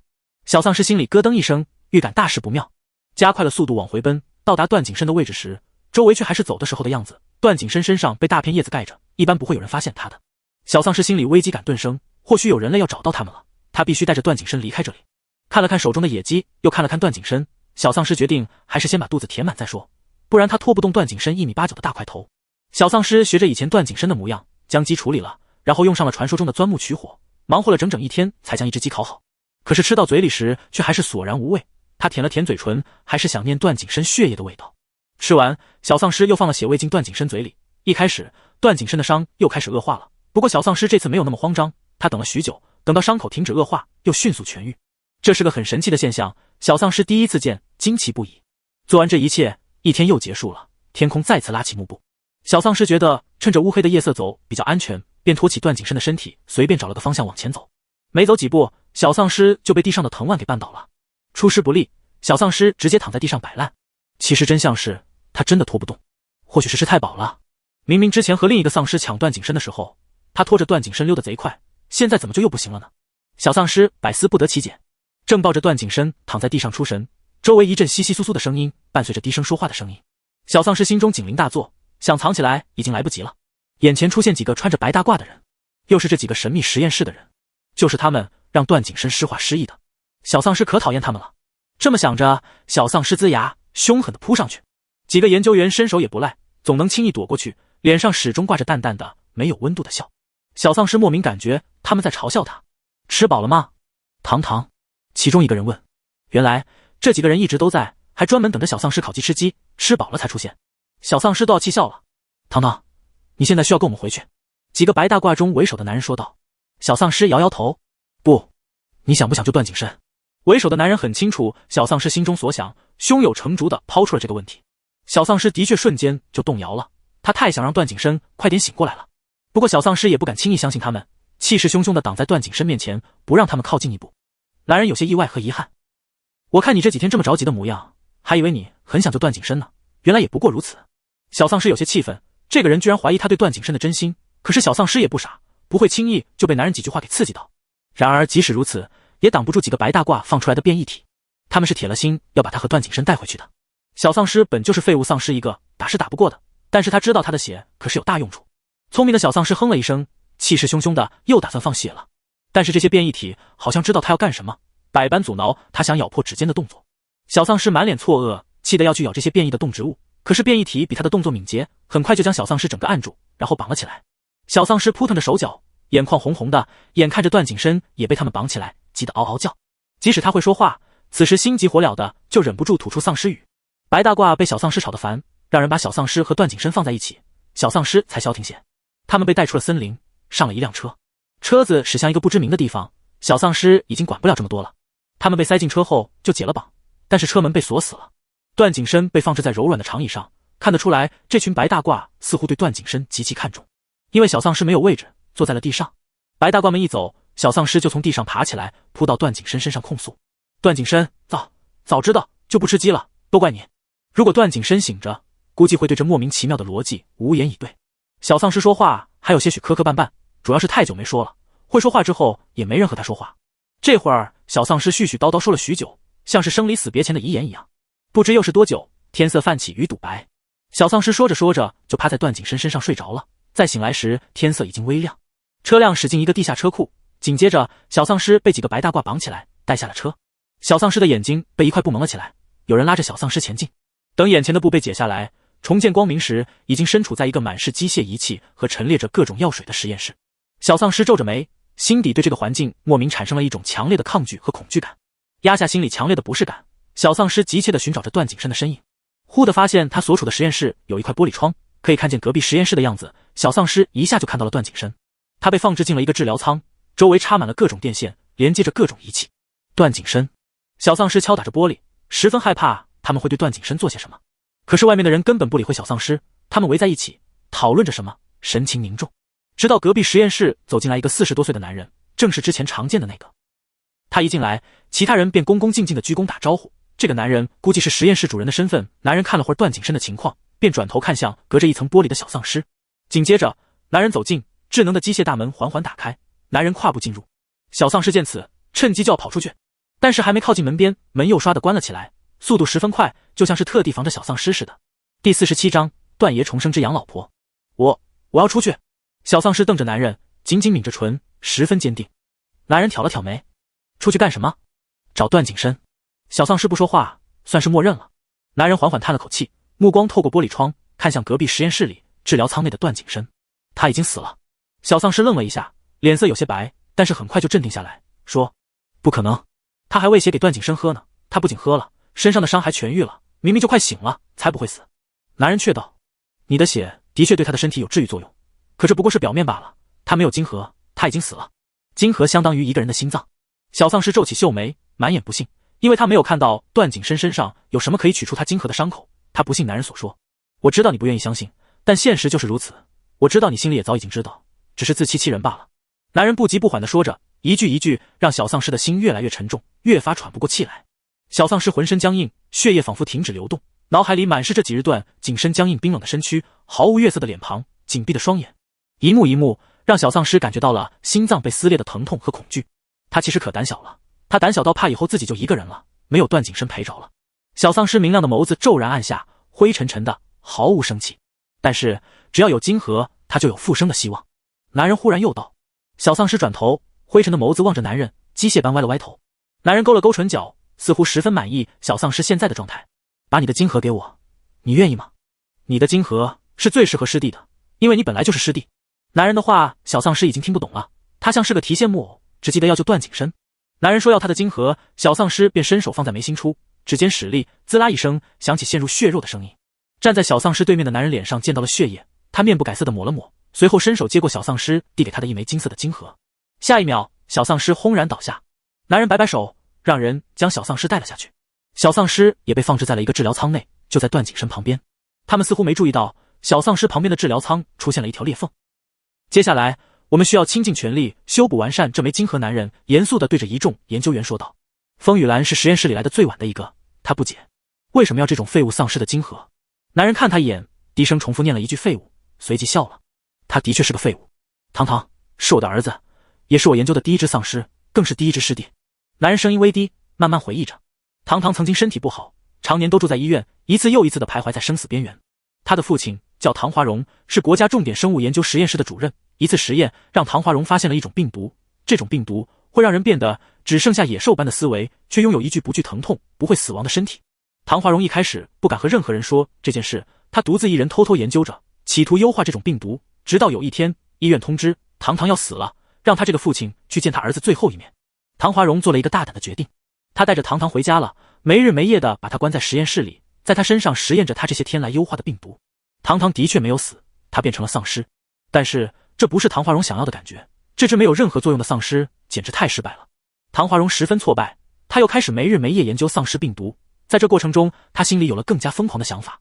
再次研究出他满意的病毒时，唐唐的身体已经经过了太多次实验，不能再注入新的病毒了。于是他把此时还发狂的唐唐关了起来，丢给一个学员，让他训练唐唐。他继续找下一个目标来做他的试验品。恰在此时，看到了来找唐唐的段景深。这次很成功，尸化后的段景深十分强悍，足以有统治世界的资本。但是唐华荣目前为止只成功过一次，再次研究时就没有成功过了。不过唐华荣也不需要这么多如此强悍的丧尸，一只师弟就好了。他将没有优化过的丧尸病毒逐渐投放到身边人里，渐渐的就蔓延至全球。成为丧尸后的段景深被唐华荣刻意除去了有关他和唐唐的记忆，而唐唐一直被唐华荣关着，当成了他的试验品，直到唐唐的身体再无用处，唐华荣才将他放了出去。风玉兰也才知道，原来丧尸病毒竟是这么来的。他惊愕的说不出话来，他的父母就是因为丧尸病毒被段景深杀了。行了，我们现在要做的是将这枚晶核重新完善成师弟的晶核，没有段景深，这个世界会大乱。唐华荣说道。风玉兰半晌才找回自己的声音。那只小丧尸呢？唐华荣沉默了片刻，道：是死是活，我也不确定。说完，唐华荣率先进入了实验中心，不再多说。1个月后，人类已经处于水深火热之中，丧尸围攻基地，资源的匮乏让许多人难以生存，冒死跑出基地，最后也被丧尸撕咬，最后又变成丧尸越来越多，人类越来越少。突然一天，一声狮吼让全球丧尸伏匐在地，全世界似乎都按下了暂停键，不再疯狂。成功了！实验室内，研究员们透过摄像头看到了师弟的位置。段景深在5城的别墅里，面无表情地向全体丧尸发出了停止的命令，随后便转身进了屋。屋里，一只小丧尸坐在地毯上看动画片，眉心有一点疤痕，才看了10分钟左右就昏睡过去了。段景深快速上前接住小丧尸倒下的身体，然后将人抱到沙发上，盖好毯子。第48章，段爷重生之没羞没臊。小丧尸再次醒来的时候，已经又是第2天早上。揉了揉眼睛，小丧尸环顾空无一人的房间，有些慌张。他从床上爬起来，赤着脚便下了床，去客厅找段景深。但是段景深也不在客厅，整栋房子里只有小丧尸一人。段景深，小丧尸的颤抖的声音里充满了恐惧。转头瞥见开着的大门，小丧尸便往门外跑。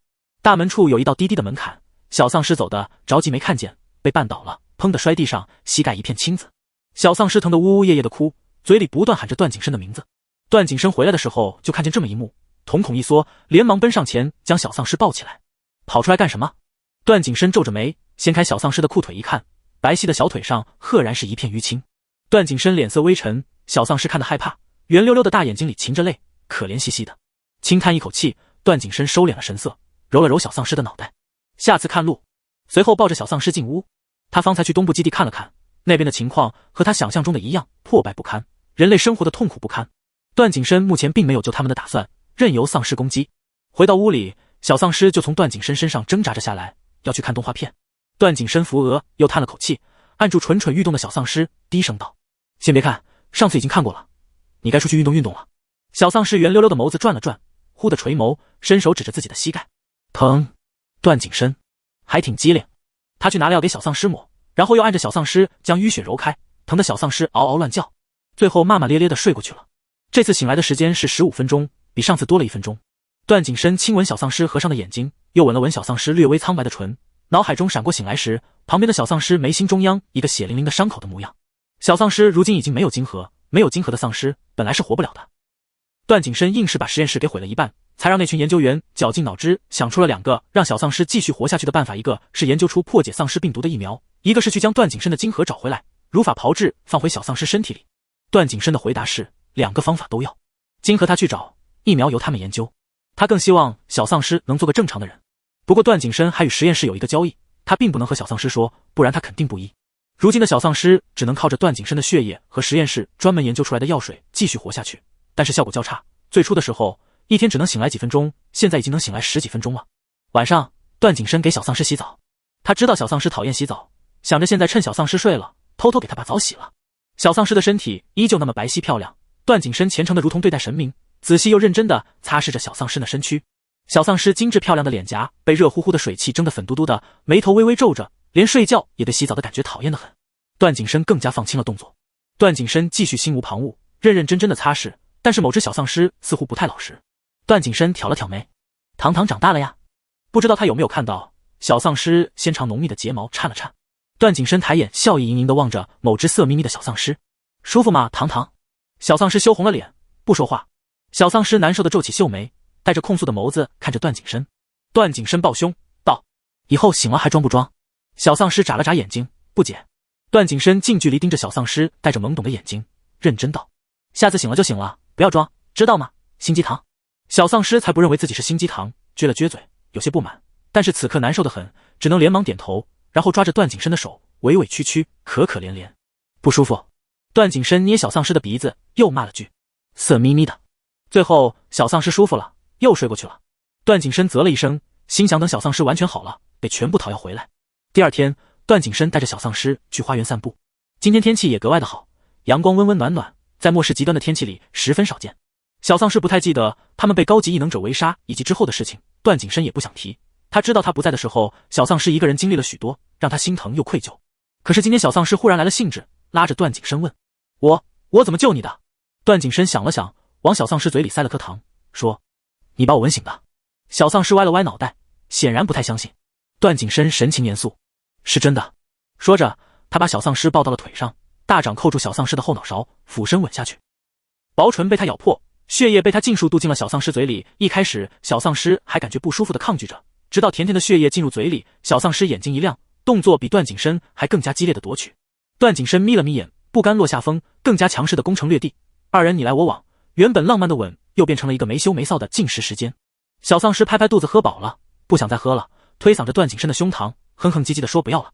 段景深正在兴头上，偏不依，自顾自的只把小丧尸亲得晕晕乎乎快窒息，才松开。小丧尸气鼓鼓的瞪着段景深，转过身，不跟你玩了。第49章，段爷重生之辈堂堂摸。说着就要从段景深身上跳下去，只是这时困意突然来袭，挡也挡不住，身体一歪就倒进了段景深怀里。段景深揉揉小丧尸的脑袋，带着奖励的意味，又亲了小丧尸又红又肿的嘴唇一下。这次醒来的时间是20分钟。同时段景深又有些懊恼，原本预定的计划又泡汤了，全怪这只勾人的小丧尸。段景深复生的事情人类那边并不知道，此时他们还在寻找着小丧尸。任伯峰说活要见人，死要见尸。东部基地某处废弃的房间，几个人聚在一起。罗松撸起袖子，脸上胡子拉碴，整个人都有些狼狈颓废。他说：今晚我就离开这里，老子忍不下去了。一边的贺元思有些纠结，捏着衣角，最后也狠狠一咬牙：我也和你走。徐周白看他一眼：你走了，你母亲怎么办？贺元思说：我妈是赞同我的，我已经找人帮忙照顾我妈了。他原本纠结的正是贺母的事。徐周白听此也不说话了。老罗，我今晚也和你一起。邢志泽和史泽不约而同说。罗松点点头：行，咱们就定好5个人了。几人决定今晚就离开东部基地去寻找小丧尸。任伯峰拥有了段景深的晶核，这让他们不得不相信段景深真的已经不在了。但是小丧尸的晶核没有人拿到，加上任伯峰加派人手去寻找小丧尸，让几人越发认为小丧尸或许还活着。段景深生前他们没有办法为他做事，现在有机会让他们为段景深做事，几人义不容辞，无论如何也要把小丧尸保护好。当天夜里，几道黑影闪过东部基地围墙，但是很快就被敏锐的高级异能者发现了。谁在那里？快出来！一个中年高级异能者提着枪对准了墙头。半晌没有人出声，那个高级异能者正准备扣动扳机，宁可错杀也不能放过。就在这时，一道女声响起：是我，打算趁夜出去巡视。是艾丽莎的声音。她一身贴身的战斗服勾勒出姣好的身材，叉腰站在墙头，白发被夜风吹扬，英姿飒爽。那名高级异能者愣了愣，眼里有一瞬间的痴迷，随后连忙收回枪，说抱歉，没看清是您。艾丽莎嗯了一声，跳下墙，随口说了句：这墙太矮了，丧尸容易进来，你记得提醒一下你们任首领，把这围墙围高点。高级异能者连连点头。艾丽莎转头看了眼围墙之上融入夜色的黑影，说：行了，你送我回去吧，我不太认得东部基地的路。说完就带着几个守门的高级异能者离开了。罗松连忙带着几人跳出围墙，彻底离开了东部基地的范围。段景深正带着小丧尸前往南部地区。南部地区已经被人类占领了，这里建立起了一个占地广阔的人类生存基地。任柏峰平常没事就会往南部基地跑，毕竟南部地区也是任柏峰眼馋了许久的一块地方，在这里想要做什么满足任柏峰野心的事情都是极其方便的。比如段景深的金盒或许就被任柏峰藏在这里。在去南部基地的路上，段景深看见了大批流浪的人类幸存者，甚至也有一些异能者在流浪人群当中。或许是人类基地如今也难以生存了。车辆行驶的路上，小丧尸醒来了。段景深出发的早，小丧尸醒来的时候也不过上午9点。小丧尸看到自己身处一个陌生的地方，有些慌张地抱紧了段景深。段景深轻轻抚着小丧尸的背，解释道：“我带你出去玩。”自从小丧尸没有了金盒，醒来后便敏感脆弱的不行，容易受到惊吓，一下就会昏睡许久。只有段景深在的时候，小丧尸才不会害怕。小丧尸听到出去玩，眼睛微亮，兴奋地凑到车窗处往外看。此时正在一条马路上，路边稀稀落落的有一些人类，拖家带口，漫无目的地走着。有人看到有车经过，又哭又嚎地扑上来，想让车辆载他们一程。段景深拉下车帘，无视这些人。小丧尸疑惑地看向段景深，为什么不救救他们？段景深把小丧尸从车窗处拉开，按到自己身边坐下，说：“救了他们，他们就会欺负你，再把你从我身边偷走的。”任柏峰已经对外下了悬赏令，抓到小丧尸的人，奖励丰厚，在末世里没有人能拒绝。段景深绝对不会让人发现小丧尸，即使他有能力保护小丧尸，可是不怕1万，就怕万一。在小丧尸的事情上，段景深必须警惕。小丧尸听段景深这么说，便立刻打消了救这些人类的念头，因为他不想和段景深分开，他们只有彼此了。段景深不想再浪费和小丧尸相处的时间来说这个，他转移了话题，又问：“饿了吗？”小丧尸摸摸肚子，摇头。刚刚睡着的时候，段景深就已经喂过他了。不过小丧尸想吃糖，他伸手摸了摸段景深的口袋，空荡荡的，于是有些失望。段景深挑眉，按住小丧尸不礼貌的小手，佯装生气：“好啊，什么时候学的乱摸别人口袋了？你知不知道这样的人是小偷？”小丧尸眼睛一瞪，连忙抽回自己的手，紧紧捂住，藏起来，当做什么也没发生。段景深被他掩耳盗铃的动作逗笑了，他问小丧尸：“小偷糖糖，你想要什么？跟我说。”小丧尸或许是当久了丧尸，即使会说话了，也很少开口说话。段景深偏偏想听小丧尸说话。小丧尸抿了抿唇，瞥了眼段景深的口袋，想起那里空荡荡的，肯定没有糖，于是摇摇头，表示自己没有想要什么。段景深可不喜欢小丧尸这种在他面前隐藏心思的行为，微微沉下脸色，又问：“那你摸我做什么？”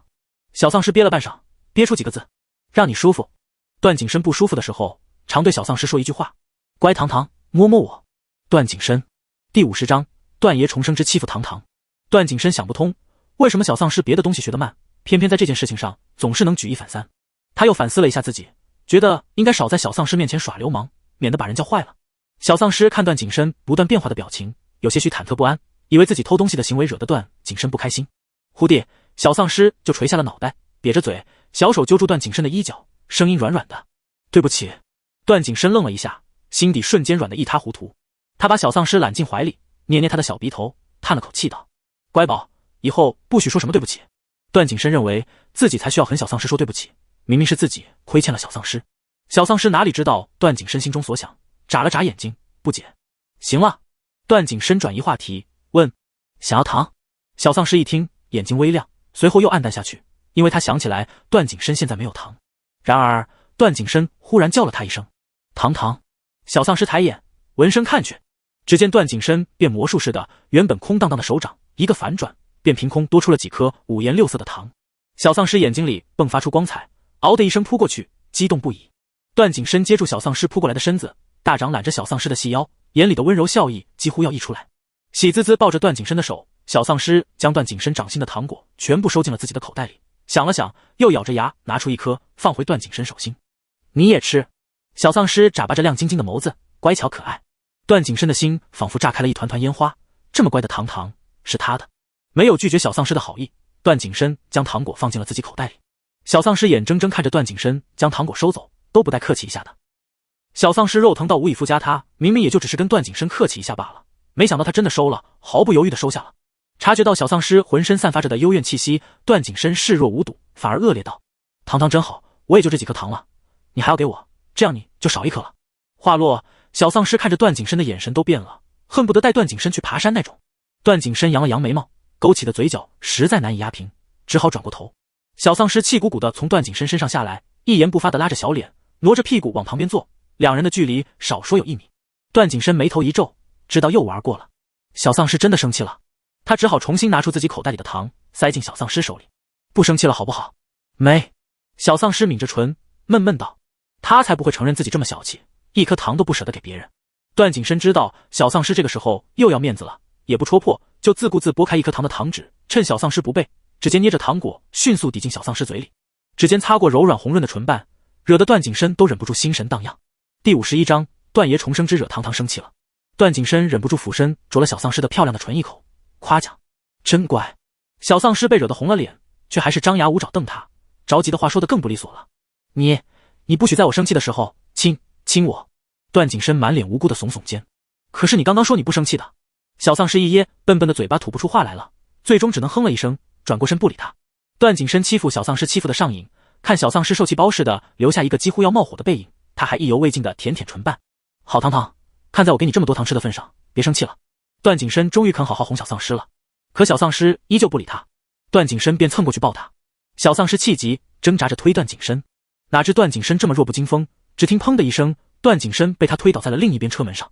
小丧尸瞳孔微缩，眸光颤动着，满是愧疚和惊慌。他不敢上前，愣愣看着段景深，想到段景深是因为自己受伤，小丧尸圆溜溜的眸子里渐渐蓄满了盈盈泪水。段，小丧尸的手脚都不知道怎么放了。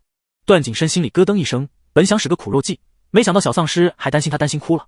他心疼的不行，连忙恢复原样，凑上前把小丧尸微微站立着的身躯抱进怀里，一下一下抚着安慰。小丧尸醒来后本就敏感，他不该这样吓唬他的。可我没事，别怕。段景深的声音带着些许心虚。小丧尸紧紧抿着唇，把眼泪擦到了段景深衣服上，慢慢脑袋也转过来了。他明明没有用力推段景深，是他自己往后退的一想通。小丧尸心里的怒火狂飙，坏人！小丧尸龇牙咧嘴，凶狠的跟小狼崽似的瞪着段景深。我错了。段景深此时认错认得十分积极。小丧尸扑上去咬他，在段景深脖子上留下一个牙印，咬完觉得还不解气，又踢了他一脚。段景深笑着接下了小丧尸的所有报复。小丧尸打完人，熟悉的困意再次袭来，眼皮沉重，最后他还咬着段景深不松口。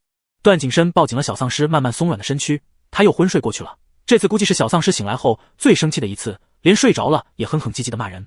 车辆在第二天上午到达了南部地区。这里自从建立起南部基地之后，人类在这里的活动也逐渐多了起来。南部基地还组织了异能者还南部地区内巡逻。段景深的车刚驶入南部地区，就被几个巡逻的异能者拦了下来。他们车内一只开车的丧尸王，一只假死的师弟，一只被全世界搜寻的小丧尸。你们从哪里来的？一个异能者上前敲了敲车窗，问道。开车的丧尸王转头看了段景深一眼，不知道该如何解决。段景深看他一眼，正常说话就好，别露牙。丧尸王点点头，来自东部基地，来南部基地找人的。丧尸王回答的声音有些沙哑。那名异能者打量了一下开车的人，那人戴着棒球帽、墨镜和口罩，整张脸不露出一点缝隙。他狐疑着打量起来，包这么严干嘛？车内空气静止了一瞬，半晌，丧尸王轻咳一声，身体不好受不得的风。那名异能者越来越怀疑车内人的身份，他眯起眼睛看了看后车座的两个人，因为有挡板挡着，只能从缝隙处看到一点点。后面两个人呢？打开车窗。说着，异能者走到后车座的车窗处敲了敲。小丧尸还睡着，或许是被敲打声吵到了，皱着眉头哼哼唧唧的。段景深脸色微沉，泛着寒光的眸光透过车窗看向那名异能者。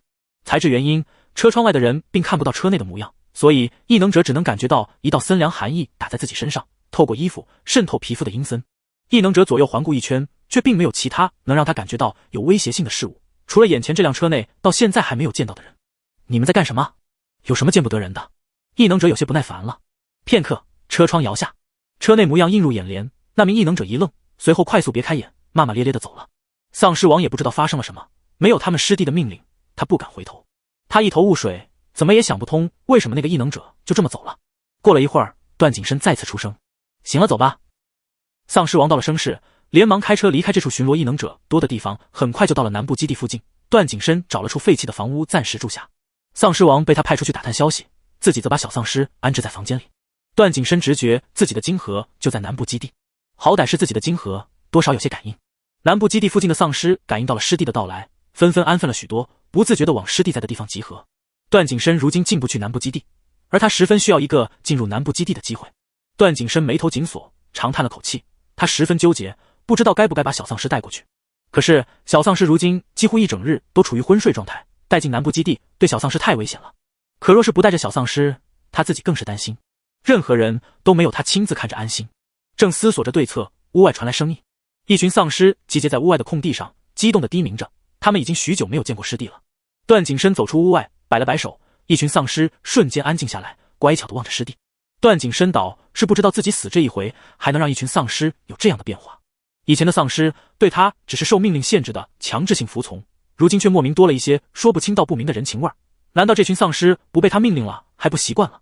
段景深饶有趣味地打量了一会儿这群丧尸，才对他们说起了自己的计划。是夜，段景深照例趁着小丧尸昏睡着，给小丧尸洗了澡，自己也顺便洗漱完。洗完就将人儿抱到了床上。小丧尸睡得香甜，怎么折腾都不会醒。段景深将小丧尸捞到自己怀里，正想喂食，动作却忽然顿住。他想了想，觉得这次得来个不一样的喂食方式，补偿一下今天被气坏的小丧尸。第52章，段爷重生之老婆丢了。小丧尸睡梦中只感觉到鼻尖的香甜味勾人，他循着味道探了探脑袋，伸出舌尖试探性的舔了一下。翌日，小丧尸醒来，他发现自己的饱饱的，以为段景深刚刚喂过他，便满足的抱着还在熟睡的段景深蹭了蹭。忽地，小丧尸就想起了昨天段景生气自己的事情。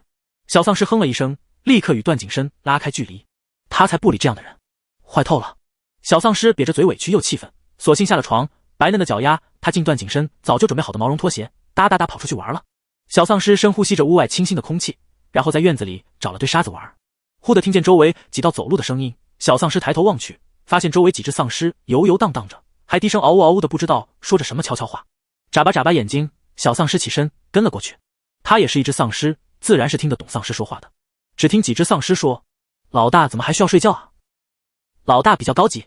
可是老大怎么还没醒？人类一般这个时候早就醒了。老大比人类高级。不对啊，老大昨晚睡得晚。你怎么知道？我看到老大奶孩子呢。带孩子挺累的。老大有孩子？好像有，还挺大了，这么大还趴呵。”小丧尸犹如五雷轰顶，愣愣站在原地。昨晚他应该睡着了，所以他居然做出了这么羞耻的事情，还被别人看见了。小丧尸咬着唇，羞愤的脸颊通红，整个人跟煮熟了的虾似的。他此刻恨不得找个地洞钻进去，永远也不要出来了。刚这么想完，前方几只说悄悄话的丧尸就发现了小丧尸。几只丧尸看到这么漂亮的人儿，还以为是个人类，张了张嘴，却发现小丧尸身上也有丧尸的味道，于是纷纷反应过来，这或许就是他们师弟带着的大儿子，这么大了还吃奶。几只丧尸摇了摇头，唏嘘着转身离开了，走的时候还不断絮絮叨叨说着小丧尸的坏话。小丧尸已经尴尬到不想见人了，他到底干了什么啊？自闭的小丧尸慌不择路地跑走了，不想再见其他丧尸了。他找了个草丛躲了起来，咬着手指欲哭无泪。另一边段景深很快就察觉到怀中凉飕飕的，眼睛猛然睁开，一看发现怀里的小丧尸居然不见了。段景深匆匆走出房间，四处寻找了一遍，屋里没有，院子里也没有，只好找来几只丧尸问问。其中一只丧尸说看见小丧尸在树林里跟着其他丧尸玩，然后便没有其他小丧尸的消息了。段景深浑身低气压，生怕小丧尸被拐了或者出了什么危险。现在小丧尸可是全人类寻找的对象，而且不知何时就会昏睡，如果他不在他身边，那后果不堪设想。他连忙照了丧尸分头去找，随后自己也循着小丧尸身上的味道出发了。这附近丧尸多，小丧尸身上的丧尸气味也并不明显。小丧尸已经昏昏欲睡了，有些后悔刚刚没有跑回去，或者他就不应该出来。这种困意来袭是怎么也挡不住的。段景深要是知道他在外面睡着了，估计又要打他的小屁股了。小丧尸在惊恐中东倒西歪的强撑着不睡，眼皮即将耷拉下去，隐约看到他藏起来的草丛被人扒开，是几个人类架起他就跑了。最后小丧尸眼前一黑，什么也不知道了。醒来的时候自己躺在一张大床上。糖糖，你终于醒了。耳边传来有些熟悉的声音。小丧尸睁开眼睛，眼前赫然是一张笑得牙齿大大咧开的脸。小丧尸吓了一跳，拳打脚踢的把面前那个恐怖的人类推开。罗松哼一声，捂着被一拳打中的胸膛，疼得龇牙咧嘴。哇靠，小丧尸你能不能温柔点？段爷在天之灵看到你这样不得打你屁股。小丧尸这才仔细看眼前这群人类，发现是罗松等人，小丧尸嗷的一声，开心又激动。他可是想他们好久了，除了段景深都没人再陪他玩了。糖糖，饿了吗？你睡了一天一夜呢。贺元思凑上来问，手里还拿着几枚终极晶核。小丧尸看了一眼晶核，虽然肚子饿，但他还是摇了摇头。一来他并不喜欢吃晶核，二来他知道晶核是人类的资源媒介，还是觉得不能浪费，因为他吃这几个晶核也吃不饱。贺元思微微惊讶，睡了一天一夜不饿。小丧尸坚定的摇头，他环顾四周，陌生的地方让他有些无措，于是抬头，亮晶晶的眸子看向几人，问：“这里是哪儿？”周围忽然安静，大概过了5秒，罗松惊喜出声：“好啊，小丧尸，你会说话了。什么时候的事儿？”小丧尸想了想，也记不清是什么时候的事儿了，只能道：“好久好久。”罗松却一歪头：“不对啊，1个多月前见你，你还只会嗷嗷叫呢。”小丧尸记不清1个月前发生了什么，他也跟着罗松歪了歪脑袋，满头的问号。贺元思不想提及一些伤心事，他连忙岔开话题，回答小丧尸的问题：“这里是南部基地，我们偷偷带你进来的，因为这里好像有我们想要的东西。他们除了寻找小丧尸，也是想从任伯峰那里把段景深的金盒拿回来。因为之前是东部基地的人，他们花点手段搞来通行证，很容易就能不被怀疑的进入南部基地。他们段爷不在了，也不能让他的金盒待在任百峰那儿，这简直就是对他们段爷的侮辱。”小丧尸一听南部基地，更是满头雾水。在他的记忆里，南部地区还是丧尸大本营，根本没有什么南部基地，许多也只有段景深的丧尸军事基地。他还想问什么，就被贺元思拉着问起来最近的事情。小丧尸只能回答他一直在睡觉。每回刚想提起段景深，都被几人为了不提起伤心事而岔开话题。小丧尸已经1夜没回来了，估计是睡着了，被人类抓走了。段景深双目猩红，站在南部基地门口，身后跟着乌泱泱的大片丧尸。第53章，段爷重生之我尽世之鬼。南部基地的警报声不过一会儿便拉响，声音洪亮刺耳，惹得睡梦中的小丧尸皱起了眉头。缺乏安全感的小丧尸伸出手想抱紧自己熟悉的人，周边却空无一物。罗松等人还没注意到床上昏睡的小丧尸。罗松听着警报声，看向窗外，警惕问：“发生什么了？”徐周白已经开始带上装备，他手里攥着一把手枪，然后塞进腰间，看了一眼道：“要么就是任伯峰出事了，要么就是我们被发现了。”罗松嘴角抽了抽，随后关上窗，将声音隔绝在外，待会儿就行动。贺元思有些担心。罗松嗯了一声，这不得应了这声警报，而且趁乱行动更方便。贺元思还是不放心，看着他们欲言又止，半晌才问出来：“你确定段爷的金盒会被任百峰藏在南部基地的科研室？”“我确定。”说话的人斩钉截铁，众人看去，发现是徐周白。说起来，当初也不知道是谁说段景深的金盒在这儿的，竟也没有一个人提出疑问，就开车来了南部地区。可见徐周白说服力有多强。至于他是怎么说的，几人才想起来，他说的是小丧尸很可能在这里。果不其然是在这里，但是和段景深的金盒在不在这里，似乎八竿子打不着。此外，徐周白还说了一句话：小丧尸的鼻子灵，跟着他绝对能找到段景深。而如今小丧尸也找到了，南部地区能让任百峰藏东西的地方，也就只有南部基地那几个守卫森严的科研室了。很神奇，他们似乎歪打正着了。行了，都准备好了吗？抓紧时间出发。罗松一个挥手，带着一伙人匆匆离开了居住地，只留下贺元思看着昏睡的小丧尸。南部基地守门人只是发现门口忽然多了一大群丧尸，他们极少见过这种架势，当即吓得拉响了警报器。但是外面的丧尸似乎并没有什么动作，只是朝着他们基地吼叫着。任伯峰此时恰好也在南部基地，他比任何人都要心惊胆战。这种场面还只有段景深这个师弟在的时候才有，难不成又有新的师弟诞生？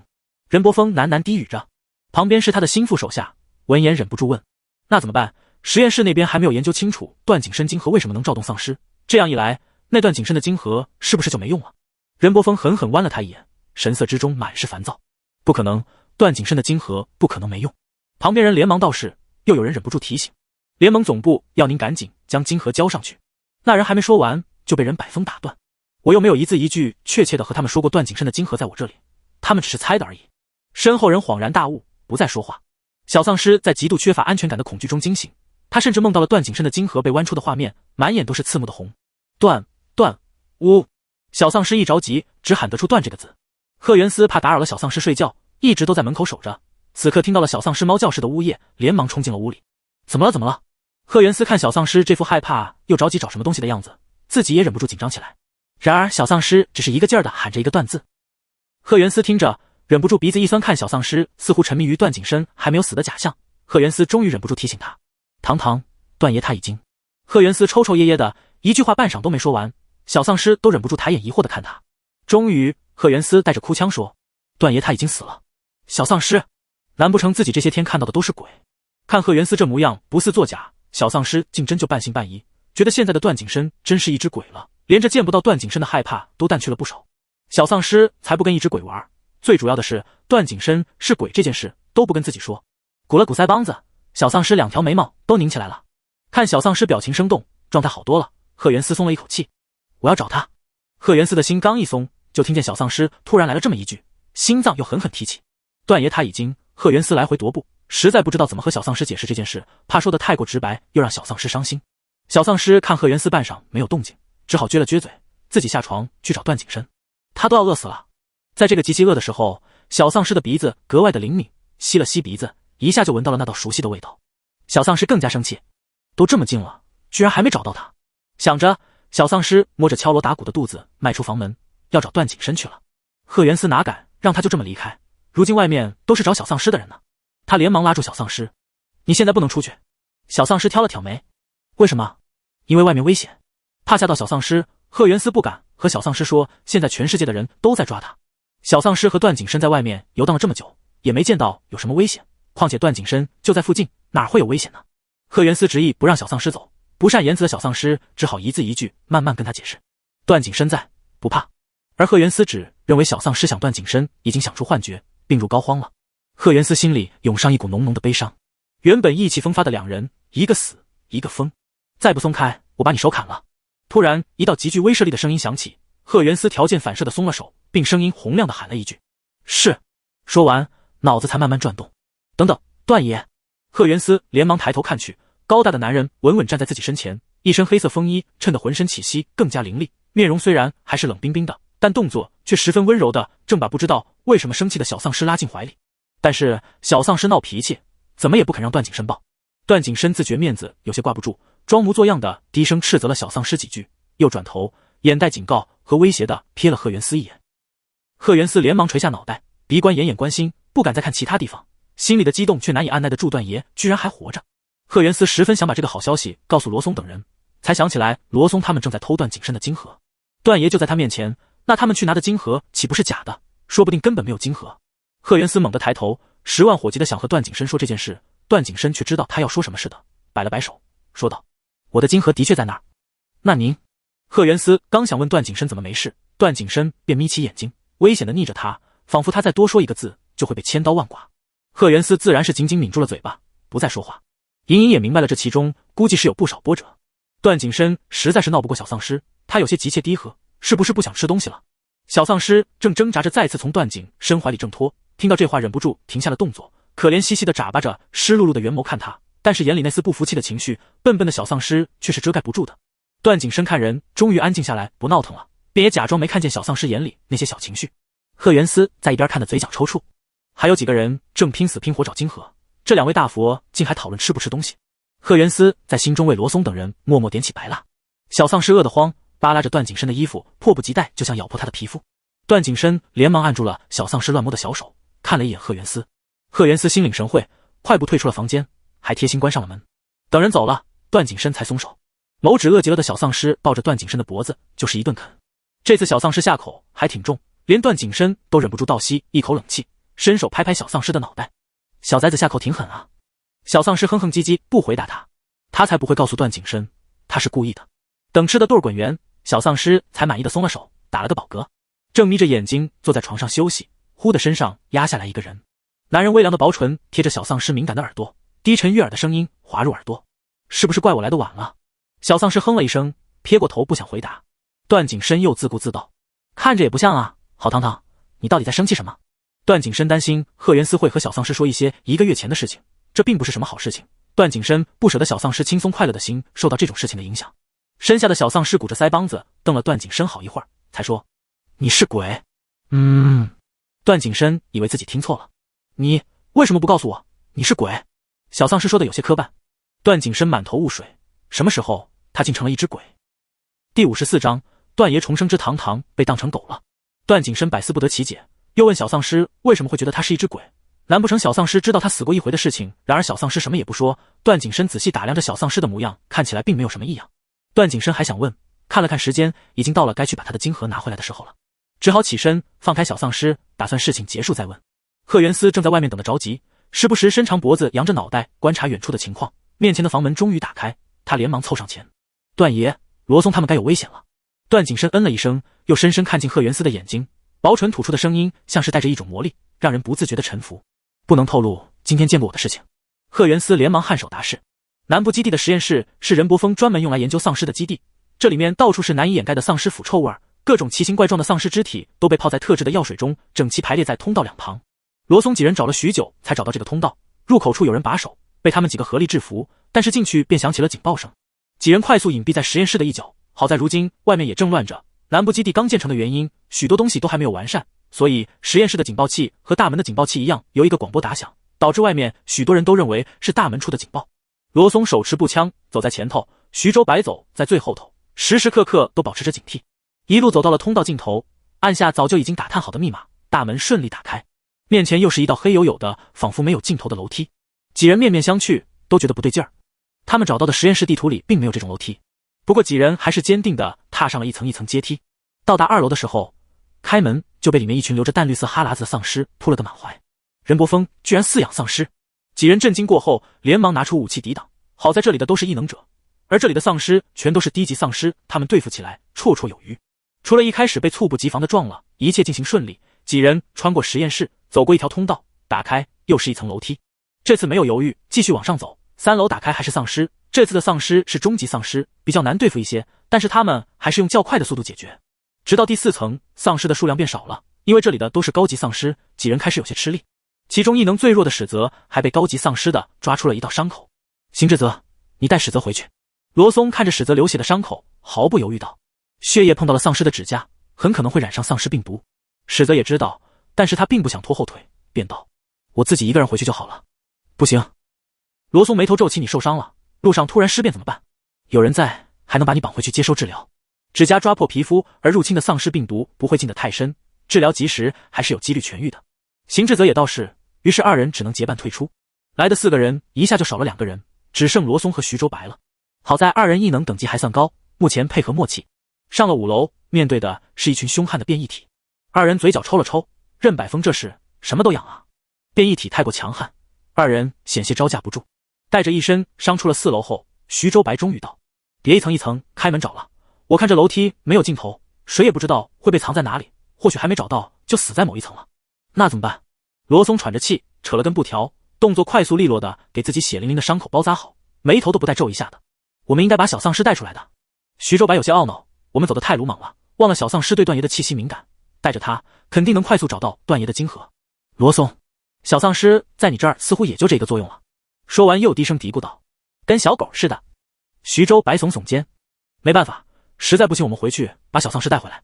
罗松刚想回答，此时身后的大门忽然动了，大门缓缓向两侧移动，露出一伙人，站在最前面的正是任百峰。让罗松和徐州白震惊的不是任百峰发现了他们，而是任百峰抓到了小丧尸后贺元思正被人架着胳膊站在旁边。小丧尸和贺元思的嘴都被贴着胶布，说不出话来，贺元思只能使劲朝他们摇头，让他们快走。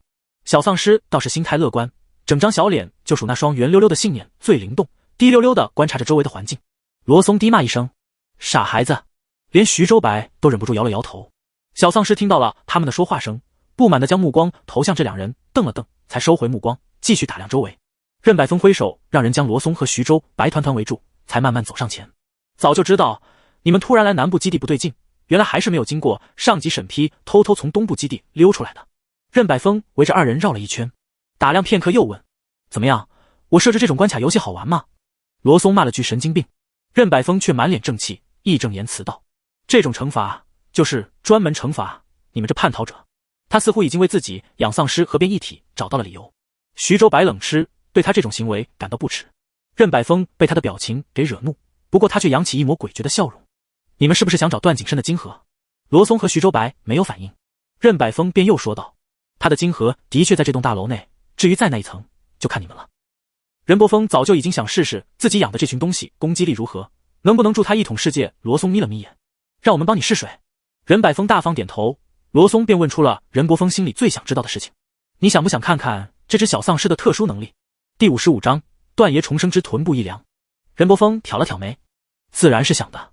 那你把它给我，我带着它，你也正好看看他那能让变异体臣服的能力。罗松观察着任百峰的表情道。任百峰摸了摸下颌，思忖道：我知道你心里打的什么主意，想趁机带这只丧尸逃走。他说着便像是听到了什么天大的笑话般哈哈大笑起来，片刻后才又说：别想了，我这里可是有去无回的。任伯峰不相信有人能对付得了丧尸王以及一群变异体和他精心设置的机关。我当然不敢逃，都被首领抓到了，我还能逃到哪里去？罗松耸耸肩道：我只是希望任首领对我们能从轻处罚罢了。希望你真的是这么想的。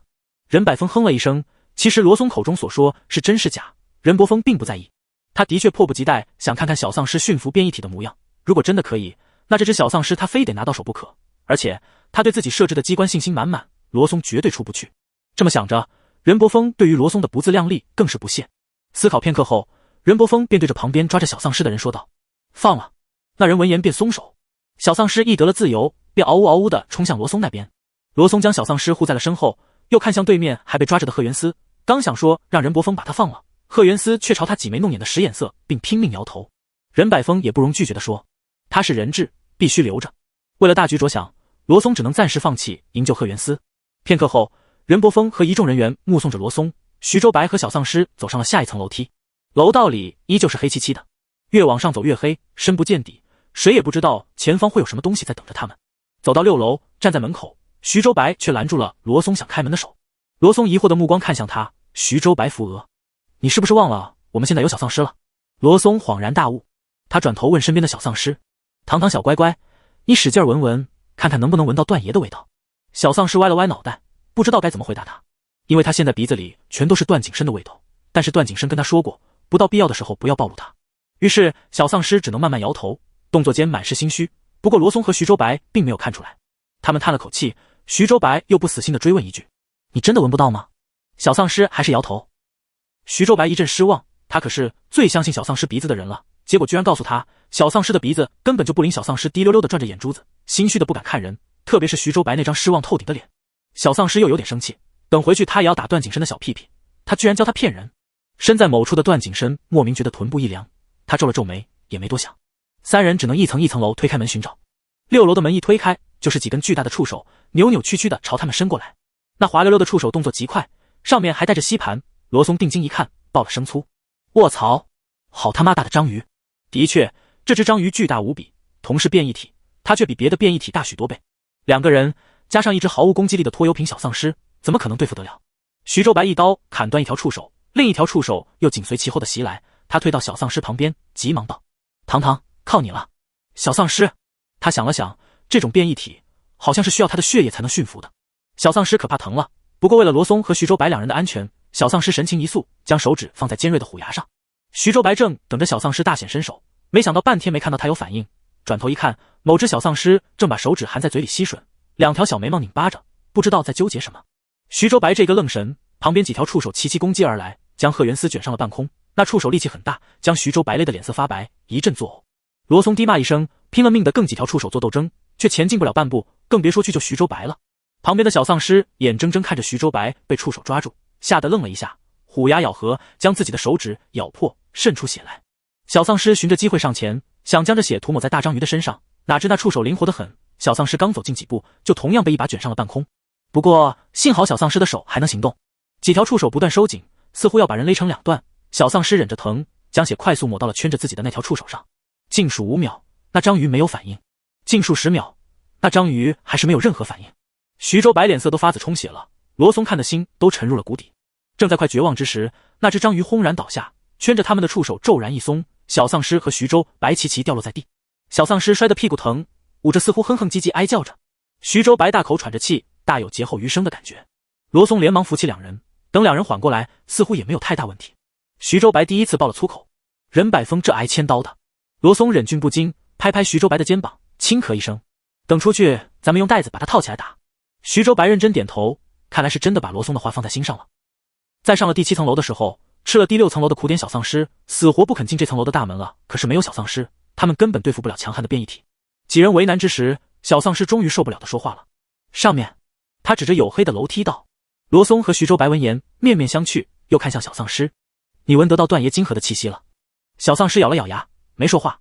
他懊恼地想着，说谎真的不是一件好事情。罗松自顾自解释道：“可能刚刚太远了，他没感觉到段爷金河的气息。不过几人懒得计较刚才的事了，他们格外兴奋，终于不用创那些变态的楼层了。”作者主页入群参加评论活动了，最高奖励882加精美礼品。第56章，段爷重生之堂堂被吃了。小丧尸隐隐明白他们要找段景深的金河，虽然不太明白，但是他至少知道目前这第7楼是没有段景深的气息的。小丧尸领着他们正要往上走，罗松忽然抬头看向天花板某一个角落。任伯峰在监视我们，不能让他知道我们有段爷金河的信息了，不然肯定百般阻挠。刚刚兴奋的脸色顿时沉重起来。小丧尸拉了拉小脸，心想人类真麻烦，这也不行那也不行。忽的，徐州白道：“糖糖，你自己一个人行吗？”小丧尸愣住，脑袋上缓缓打出一个问号。我们继续待在这里，吸引任波峰的注意力。糖糖，你就从摄像头死角处进入目标楼层。徐州白道。罗松又不解了，那任百峰要是发现少了个人，不也是会怀疑？徐州白早就料到罗松会问这个，他胸有成竹道：“我有办法，任波峰绝对不会怀疑我们。”被安排的明明白白的小丧尸就晕晕乎乎跟着他们说的话，其实连自己具体要做什么都还不清楚。两人带着小丧尸继续闯关，小丧尸一开始拦着他们不让进，因为里面根本就没有段景深的气息。可是二人不知中了什么邪，就是不听劝，无视小丧尸的话，继续进入7楼、8楼、9楼。这一层层的全都是变异体，偶尔夹杂着几个高级丧尸，他们一个比一个凶悍。如果没有小丧尸，罗松和徐州白是绝对到不了这第10楼的。徐州白推开第10层的大门时，忽然转过身，小丧尸就站在他的身后，满眼单纯懵懂地望着忽然转身的人。徐州白一瞬间心底就充满了罪恶感，居然就有点下不了手了。但是徐州白到底是个理智的人，他闭了闭眼，深吸一口气，大力拉开大门。刹那间门内冲出来一张血盆大口，小丧尸的眼睛因为猝不及防的变化瞪得大大的，还没有反应过来，眼前一黑，整个人便被食人花吞吃入腹。任百峰在另一边的显示屏前满脸错愕，他倒是没想到那两人这么粗心大意，竟然让这只最重要的丧尸先没了。任百峰气的胸膛剧烈起伏，这可是他抓了这么久好不容易抓到的丧尸。不过没关系，他可以把食人花剖开。任百峰又连忙将心情平复下来，继续盯着显示屏，他倒是要看看这两人没有了小丧尸该怎么办。罗松和徐州白进入大门后，摄像头便录不到他们了，只能看到门口的一点情况，刀光剑影，看起来十分激烈。大门内，罗松扯着嗓子：“糖糖快出来！”那猪食人花扭着精身，张着大嘴又向罗松袭来。罗松一边躲避，一边紧紧盯着食人花鼓起来的茎部，小丧尸就在里面。徐州白研究过，食人花把人吞下后并不会立即死亡，小丧尸手指上还有血，只要食人花内部沾到，肯定会把小丧尸吐出来。可是他们等了半天，并没有等到预想中的事情发展。这里面除了食人花，还有一只巨大的蟑螂变异体，正操控着几条腿，快速朝二人撞来。二人便分开对付，罗松缠着蟑螂变异体，徐州白对付食人花，想办法让食人花把小丧尸吐出来。徐州白从实验室角落里拽来一把大铁锤，想着要不要对着食人花的肚子来一锤，可是这很可能让小丧尸受伤。不过比起命来，受点伤算不得什么。这么想着，徐州白心底一狠，提起大锤，大喝一声，往食人花肚子抡去。哦，铁锤离食人花还有1指距离时停住。这个时候，食人花突然大呕起来，吃的东西全都吐出来了，最后咕咚吐出一个人来。小丧尸哭丧着小脸，呜呜咽咽地从地上爬起来。他脏了，呜呜。食人花肚子里臭到小丧尸差点昏厥。徐州白脸上一喜，连忙推搡着小丧尸：“糖糖，你一个人可以的，你现在去找段爷的金盒，这里我们拖着。”小丧尸哭得一抽一抽，满脸幽怨。他已经不想去找段景深了，他现在又臭又脏，段景深嫌弃他就算了，肯定还会抓着他去洗澡的。小丧尸不想洗澡，小丧尸已经感觉到自己的前途一片黑暗。徐州白继续推他：“怎么了？怎么还不走？”小丧尸悠悠看他一眼，摇摇头：“不去找他。”“为什么？你不想段爷？”“不想，我想回家。”呜呜呜！小丧尸说着，哭得更伤心了。徐州白挠了挠后脑勺，没明白为什么小丧尸的情绪突然就不对劲了。罗松见这边似乎有情况，把大蟑螂引开后，连忙上前：“怎么了？”糖糖不敢一个人上去。徐州白摇摇头，无奈地和罗松对视，表示自己也不知道。罗松继续走近，才闻到一股怪怪的味道。继续走近几步后，罗松终于忍受不了的捂住鼻子：“卧槽什么啊，这么臭！”小丧尸被打击到了，打击的彻底，他更加幽怨地望着徐州白。徐州白满头雾水，他使劲闻了闻，才闻到一些异味，不过并不重。罗松看他这样子，低骂一声：“终于知道你为什么这么重视人家糖糖的鼻子了，原来你小子鼻子不灵啊！”哈哈哈哈！被发现了，徐州白耸了耸肩，一脸无所谓。他嗅觉的确不是很好，所以很羡慕小丧尸灵敏的鼻子。糖糖，时间不早了，过会儿说不定任百峰就要带人来了，你先上去好不好？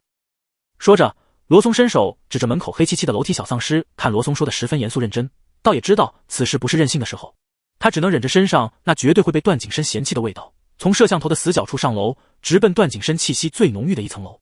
而任波峰那边只能看到罗松和徐州白一直在第10楼和变异体纠缠不休，小丧尸直奔第16楼，跑得他气喘吁吁，差点直接瘫在楼梯上。等到16楼大门口时，小丧尸拍了拍门，急得使出了丧尸语，嗷嗷控诉着：“第57章，段爷重生之媳妇儿要吃我！”小丧尸闻着段景深的气味来的，就属这一层的气息最为浓郁强烈，拍了半天门，却没等来段景深给他开门。小丧尸歪了歪脑袋：“不解，干脆自己推开门。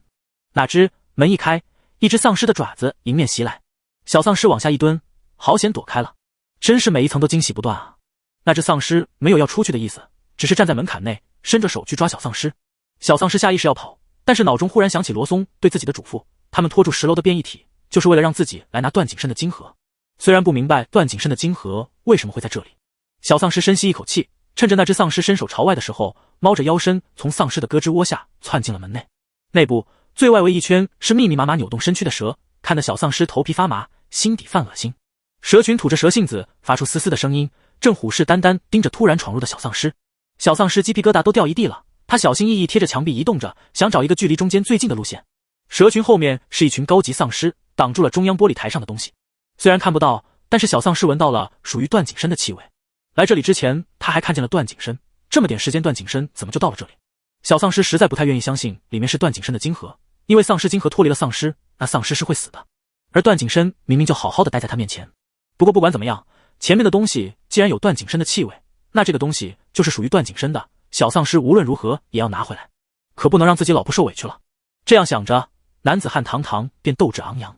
蛇群和丧尸将中间那物包裹的岩石，小丧尸观察了半天也找不到进去的办法，急得回来走了好几步。小丧尸不禁想，要是段景深在就好了，在他们假意被抓之前，段景深说过会保护好他的。然而小丧尸到现在也没有见到过段景深的身影。小丧尸暗暗骂了声骗子，随后又来到蛇群面前，亮出了指尖干涸的血液。这一点倒是也能让一群蛇不敢上前，却对小丧尸想拿中间的东西没有任何帮助。如果他靠这点血硬闯，那群蛇也不会怕他的。小丧尸已经咬破了好多次手指，闯关闯的10根手指头都是被牙齿咬破的伤口，小丧尸怎么也不愿意再放血了，因为这可疼了。咬了咬牙，打量着屋内模样，小丧尸忽的灵光一闪，地上走不了，他可以从半空中过去啊！小丧尸面色一喜，连忙搜寻着可以让他从空中到中间玻璃台的工具。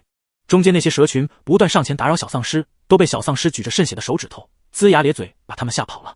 小丧尸转过身继续搜寻，这里是研究丧尸和变异体的实验室，不可能没有一些用来捆绑的铁链绳索。小丧尸翻箱倒柜，果不其然在柜子里找到了铁链。干正事的小丧尸动作利索的不行，借着桌子柜子等物品蹭蹭蹭就爬到了接近天花板的高处。那里有一个原本打算用来挂电风扇的铁钩，小丧尸将铁链套上去，打算就这么荡过去。不过小丧尸没有计算距离，可以说这一荡全靠运气。小丧尸将铁链往手腕上绕了几圈，防止半途中脱落。接下来小丧尸闭着眼睛，脚下使力，一鼓作气荡向了半空。就在这时，天花板传来咔嚓咔嚓的声音，片刻后，天花板的水泥墙皮一片一片脱落。他怎么也想不到，他没有死在自己那没有经过计算的距离上，也没有死在铁链脱手的意外上，而是死在从来没有想到过的铁钩上。那铁钩竟然不稳，难怪不挂电风扇。小丧尸恨不得顿足捶胸，真是失策了。下面的丧尸正张着嘴巴，打算吃这个从天而降的肉。虽然小丧尸也是丧尸，但是架不住肉嫩。看着下面饿狼似的流着哈喇子的丧尸，小丧尸整张脸都垮了下来。完了，他快没了。天花板上的铁钩彻底与天花板脱离，小丧尸急速降落。随后他落入了丧尸群里，却没有落在地上，估计是丧尸们把他接住了。小丧尸抽了抽鼻子，视死如归地睁开眼睛，猝不及防对上那双含着笑意的狭长凤眸。小丧尸，噗！段景深只觉得又好笑又好气，这只蠢丧尸出现危险了，居然也不叫他一声，忍不住伸手给了小丧尸的脑瓜子一个暴力。段景深恶声恶气道：“这么危险的事情，下次不许做了。”小丧尸委屈巴巴点头，随后又不服气道：“还不是因为你。”段景深长叹一口气，实在是抵挡不住小丧尸这股让人忍不住心软疼爱的劲儿，又捏了捏小丧尸的鼻子，然后低头狠狠啃了下小丧尸红润的小嘴儿，才开始清理旁边的丧尸。今天的小丧尸清醒时间已经2个小时了，这种反常让段景深更加警惕，他生怕小丧尸又出现什么问题，只能速战速决。小丧尸挡在段景深身后，帮忙驱退蛇群，段景深则清理丧尸，二人搭配的默契很快就顺利挤进了玻璃台前。玻璃台上，容器里盛放着一枚金色的晶核，晶核表面流光溢彩，一靠近就能感受到隐隐强大的威压。小丧尸双腿微微发软，忍不住往段景深身上靠了靠。段景深揉了把小丧尸的脑袋，同时还嘲笑他一声：“怕了。”小丧尸坚定地摇摇脑袋，他怎么可能会怕自家老婆呢？段景深笑笑不再逗他，伸手靠近那容器，还未靠近，一道电流滋啦一声在段景深手经过的地方炸开。好在段景深早有所感，及时收回了手。任伯峰还在这一个小小的容器上布置了许多机关。段景深带着小丧尸退后几步，刚退开没几秒钟，方才他们站过的地方突然陷落，轰隆出现一个大坑，下面就是楼下的变异体和丧尸，若果掉下去就真为丧尸了。小丧尸一阵后怕，随后冒着星星眼崇拜地望着段景深。段景深对小丧尸的目光十分受用，忍不住扬了扬下巴。你这么厉害，那你能把它拿出来给我吃吗？小丧尸突然蹦出这么一句话。段景深愣住，媳妇儿想吃自己怎么办？急。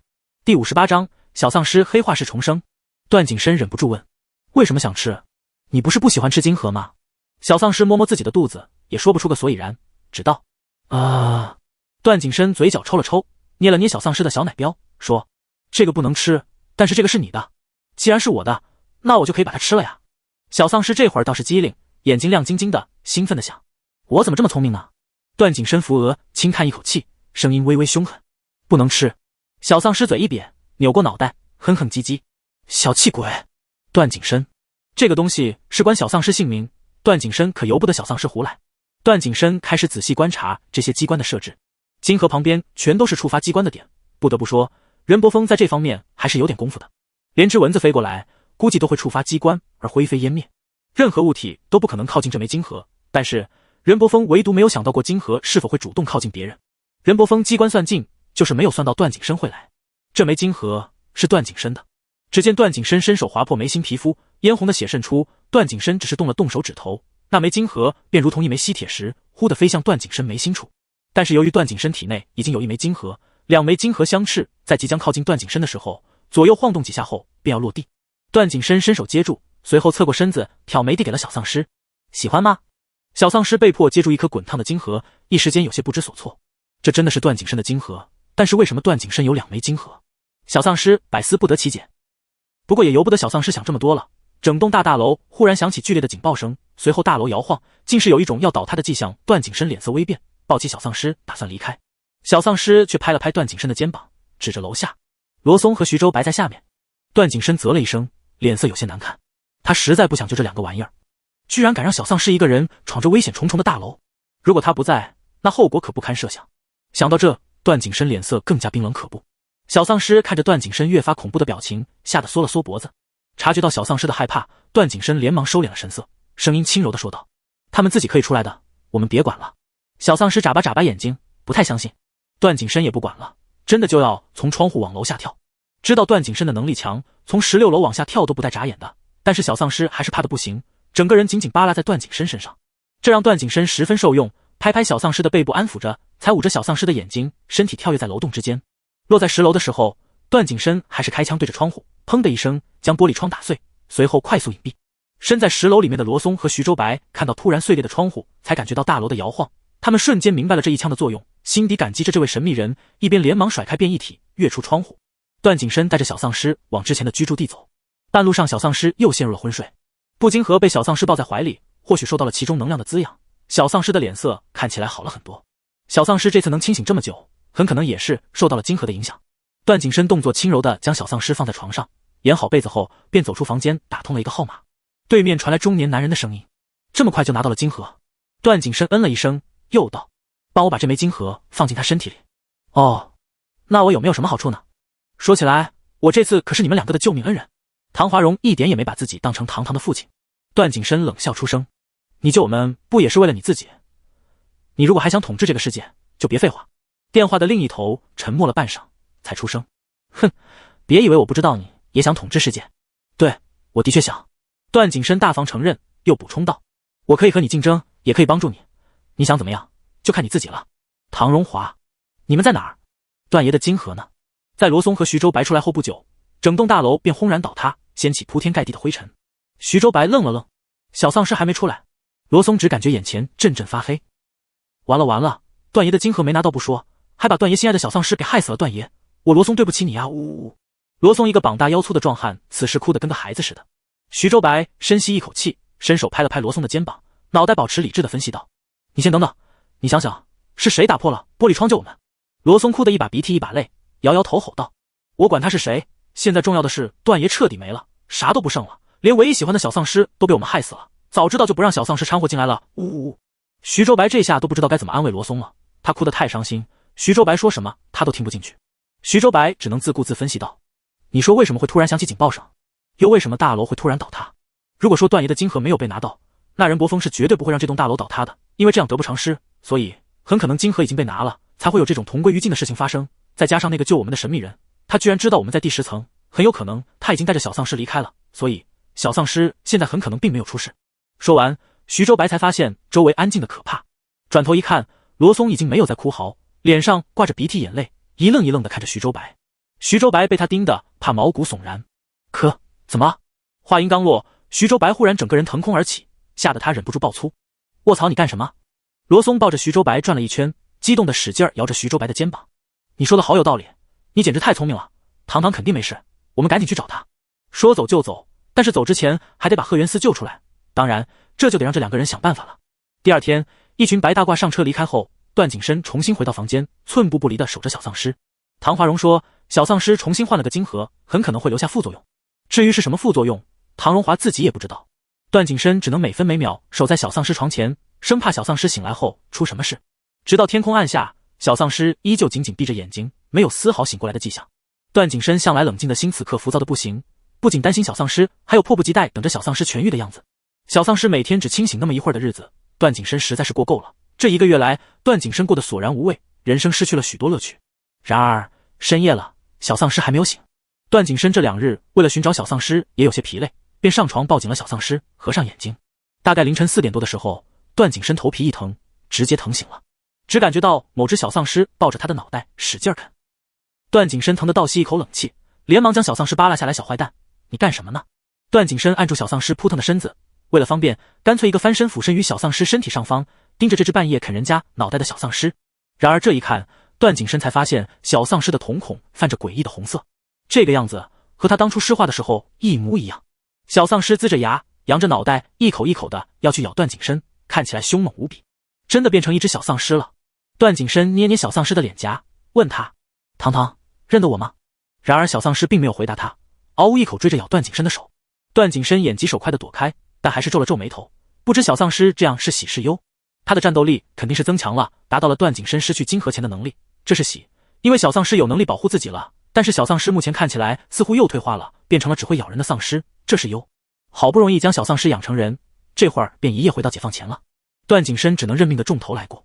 现在的小丧尸宛如一只野生的猫，凶悍的很。为了自己和小丧尸都能睡个好觉，段景深将小丧尸的手脚绑了起来，又给小丧尸戴了个牙套，才抱着小丧尸进入梦乡。而小丧尸戴着牙套的嘴没有了丝毫攻击力，想离开。当然，小丧尸并没有成功，他带着满腔的怒火睡着了。翌日清晨，段景深醒来就是继续查看小丧尸身上有没有其他问题。等查看完毕，再看小丧尸的脸时，发现小丧尸不知道什么时候醒了，正一瞬不瞬盯着段景深，那双眸子里满是想吃东西的欲。饿了。段景深想了想，拿出了小丧尸的小水瓶，往里面注入自己的血液。小丧尸现在这个情况，定然是不能直接让他咬自己脖子的，万一不知轻重把自己脖子咬断了可不好。放了半瓶血液，这是足够小丧尸吃1天的量。解开了小丧尸手脚上的绳子，段景深将半瓶血液递给小丧尸。小丧尸的确是饿极了，闻到血液香甜的味道，顾不得去咬段景深为自己昨夜的痛苦报仇，抱着瓶子大口大口喝起来。没一会儿，瓶子见了低，小丧尸抱着圆鼓鼓的肚子打了个饱嗝，然后懒洋洋的靠着床头休息。段景深，很好，快养不起小丧尸了。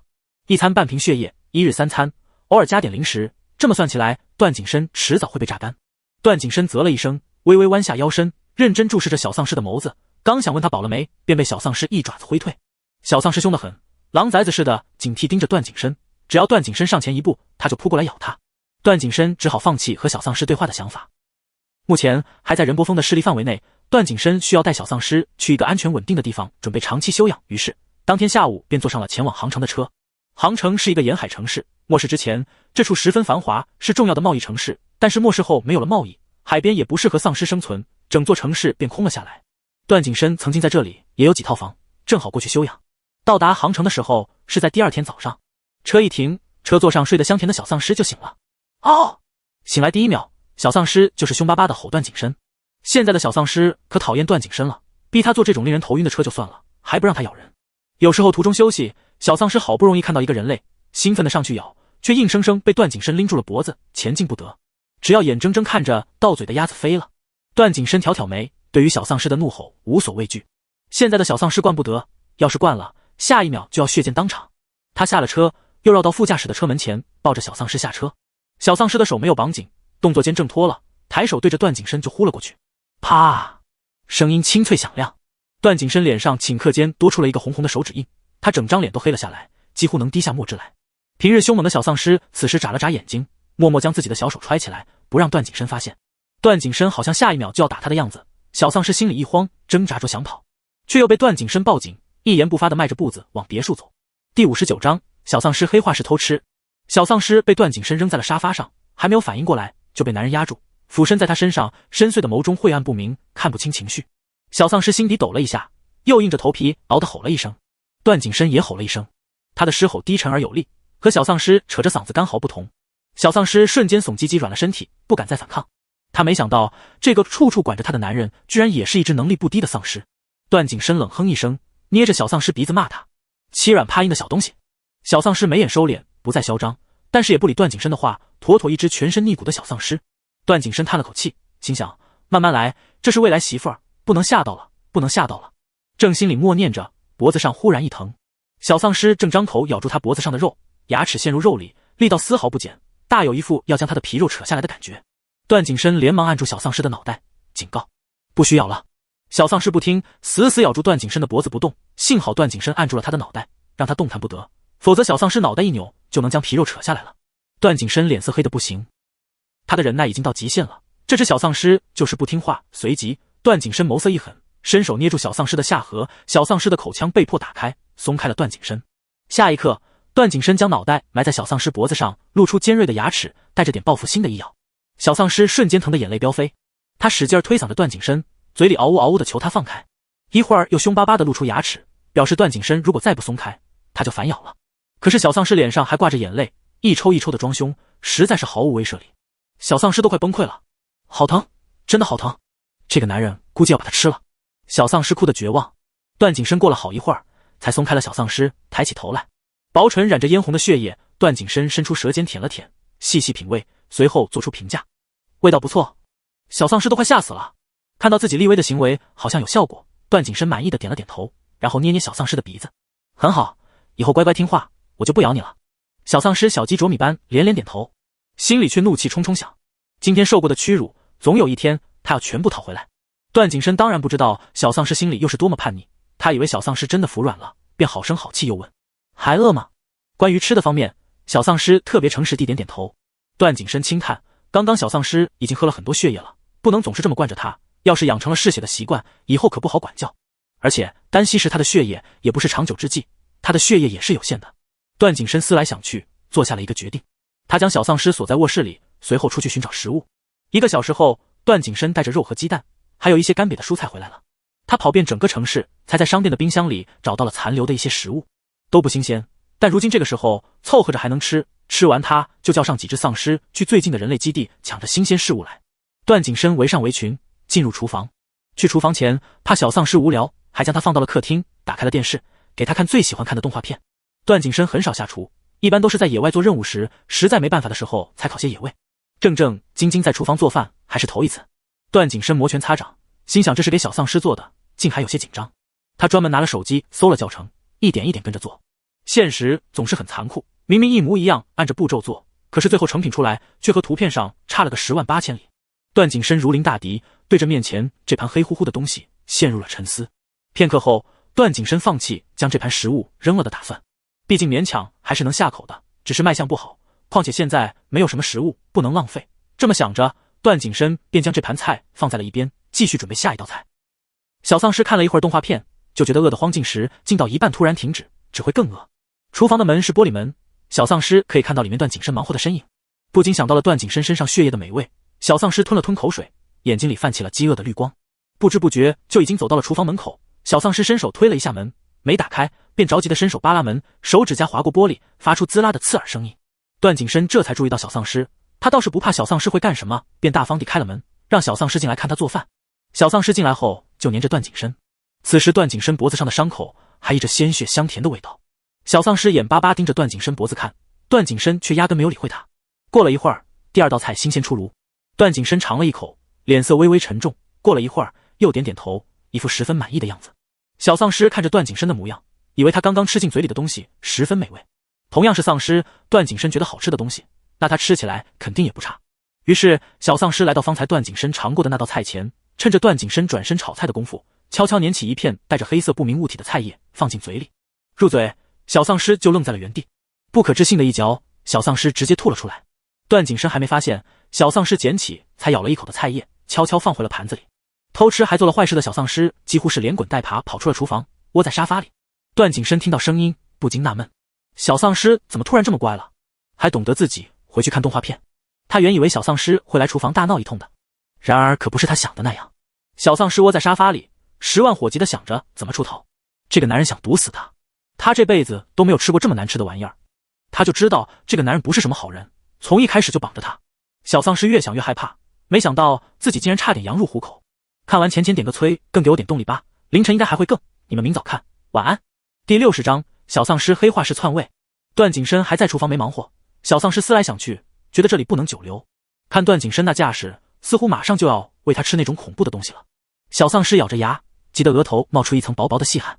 半个小时后，段景深端着自己的3个作品就从厨房出来了。然而抬头一看，发现大客厅里没有了小丧尸的身影，只剩下动画片播放的声音。段景深心里一紧，连忙放下手中的菜，动作迅速地查看门窗，直到确定门窗都是紧闭着，没有打开过的痕迹后，才微微松了口气。堂堂，段景深喊了一声，无人回应。在1楼4处搜寻了一圈，没有找到，段景深又去了2楼。2楼都是房间，段景深倒是感受到了小丧尸的气息。堂堂，出来吃饭了。段景深皱着眉，对小丧尸饭点还藏起来玩的行为感到不满，又连续推开好几个房间的门，进去后皆是没有发现小丧尸的身影。段景深的眉头越皱越紧，直到打开了主卧的门。段景深深吸一口气，压抑着火气道：好堂堂，再不出来我就打你了。说完，自然也是没有人回应他的。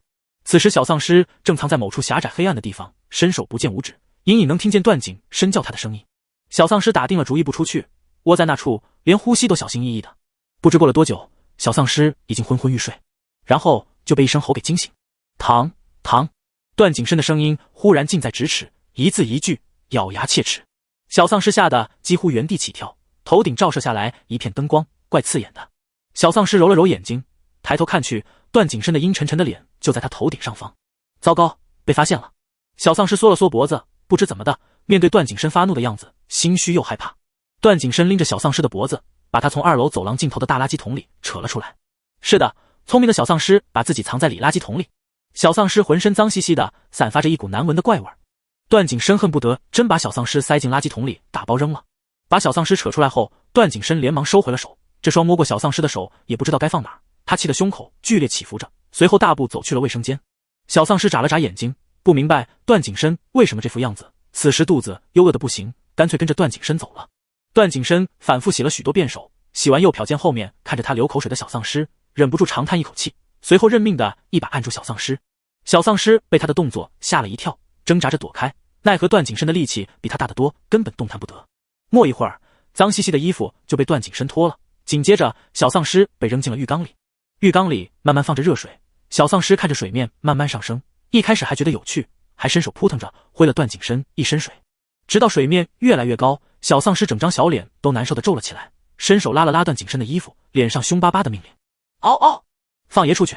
段景深被他逗笑，脸上的表情却还是不算太好看。屈起手指狠狠敲了小丧尸一个暴力后，段景深微微弯下腰，似笑非笑，缓缓道：想得美，今天非得把小丧尸洗刷干净不可。作为一个洁癖，段景深没有把小丧尸扔了就很不错了。被按着洗澡，小丧尸手脚共用地扑腾，将半个浴缸里的水都荡了出来。好在段景深已经习惯了小丧尸洗澡时候的这种行为，尚且还能忍耐。小丧尸说起来也不难管教，只要比他凶，这家伙连气都不敢出。小丧尸实在闹得很了，段景深就凶神恶煞吼他一通。好不容易洗出一只香喷喷的小丧尸，段景深心酸又满意的点了点头。小丧尸却不一样，整张小脸都沉了下来，和段景深生气的时候竟还有2分相像。段景深没理会小丧尸暴躁的脾气，给小丧尸套上了衣服后，转身就去餐厅，将之前做好的菜端去厨房热一热。小丧尸终究还是躲不过段景深的强制投喂。当2人整整齐齐坐上餐桌时，看着面前一坨一坨的菜，竟不约而同露出了一副沉重的表情。半晌，段景深轻咳一声，瞥了眼小丧尸，用带着命令的语气道：吃。小丧尸摇头摇得跟拨浪鼓似的，还做出一副要呕吐的样子。段景深有被侮辱到，段景深额头青筋直跳，终于他受不了的横了眼小丧尸：收起你那副表情，好好吃东西。小丧尸如同漏了气的气球，垮下了肩膀，看着面前的不明物体，感觉人生已经走到了尽头。段景深夹了一块肉放进了小丧尸碗里，小丧尸倔强地将手藏在身后，同时闭紧了嘴巴。直到段景深凶神恶煞瞪他一眼，欺软怕硬的小丧尸瞬间乖乖拿起了勺子，可是对着碗里的东西怎么也下不了手。他抬眼看了眼段景深，使劲眨巴眨巴。段景深，怎么了？嗷嗷，你也吃吧。段景深，他竟犹豫了，甚至有些退缩。段景深皱着的眉头始终没有放松过，纠结了一会儿道：我不饿。小丧尸，狗，真狗。段景深实在是怕小丧尸吃不饱，这对身体不好，无论如何也要哄骗小丧尸吃上几口。再者，这也是他的一番心意，小丧尸总得吃上几口的。段景深觉得自己的十分有理，便又夹了一片蔬菜放进小丧尸碗里。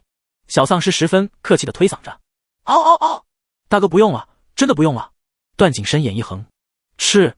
小丧尸又立刻埋下了脑袋，带着一种视死如归的心情，小丧尸紧闭双眼，屏住呼吸将一块肉送进嘴里。刹那间的，他体会了人世间所有的酸甜苦辣咸，连带着心情也是五味杂陈。段景深半威胁半又哄得喂小丧尸成功吃了一顿饭，当最后一口下肚时，二人都大大松了一口气。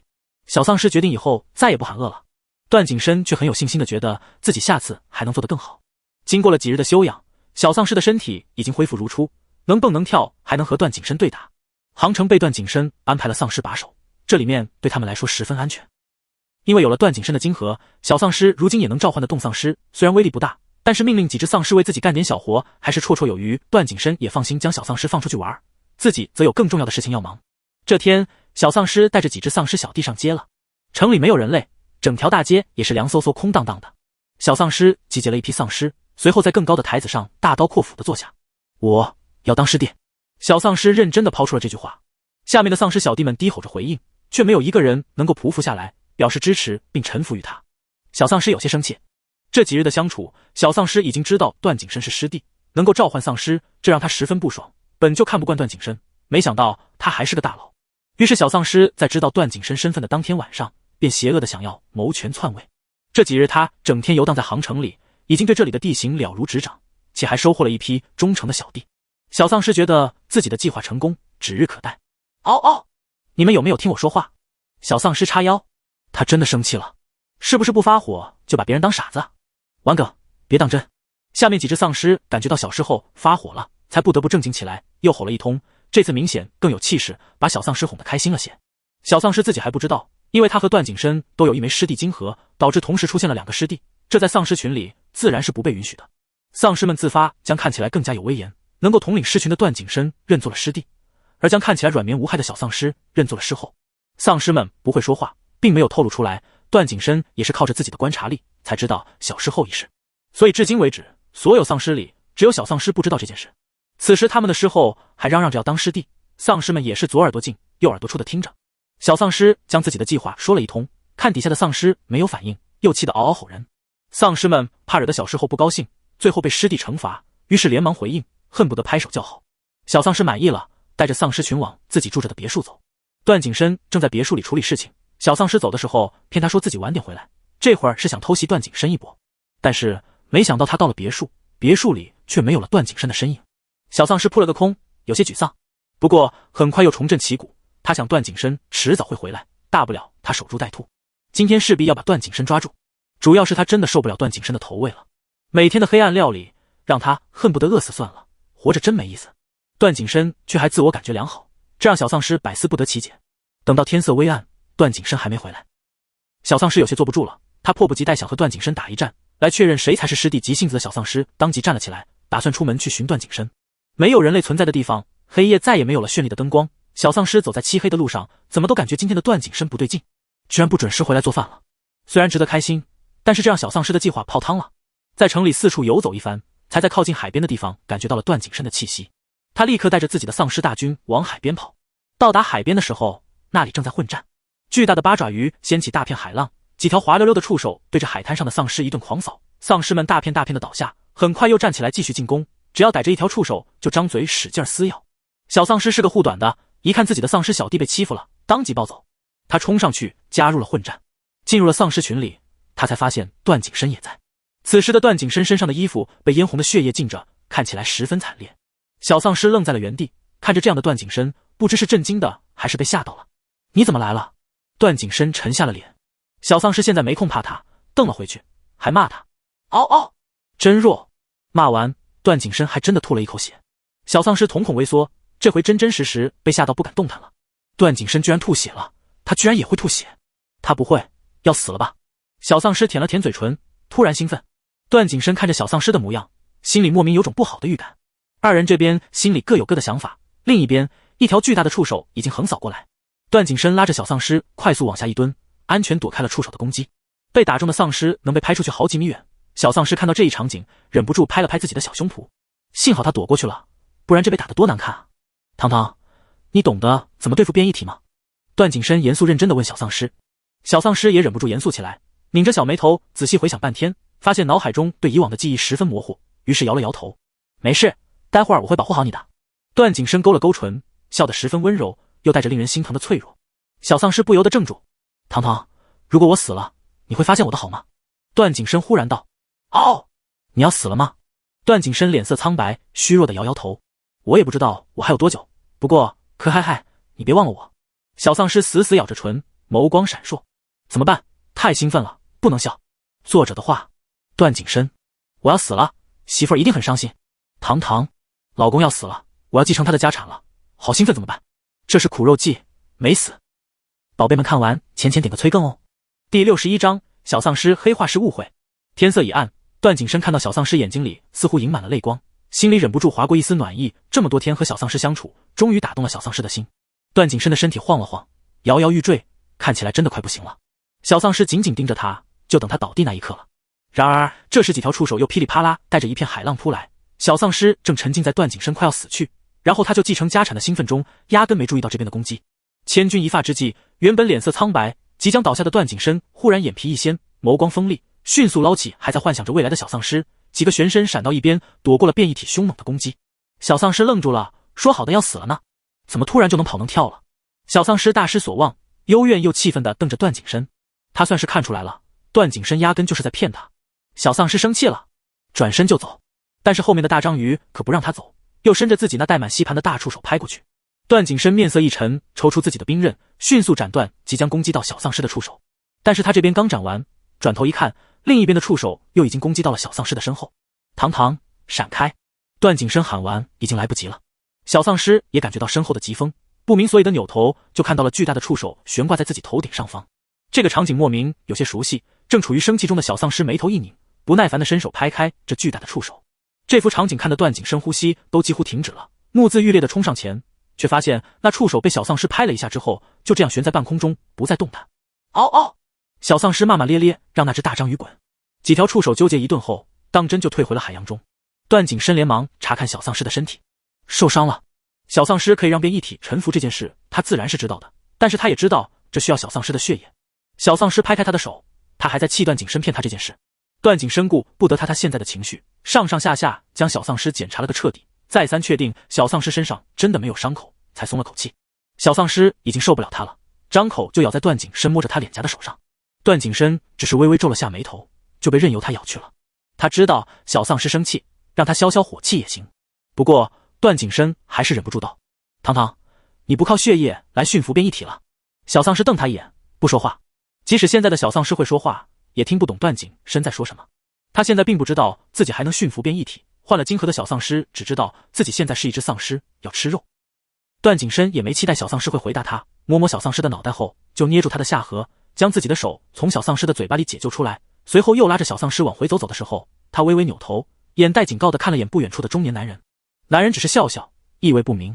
回到别墅后，段景深将门窗关紧，生怕小丧尸跑了，然后才坐下来，打算好好教育一通小丧尸。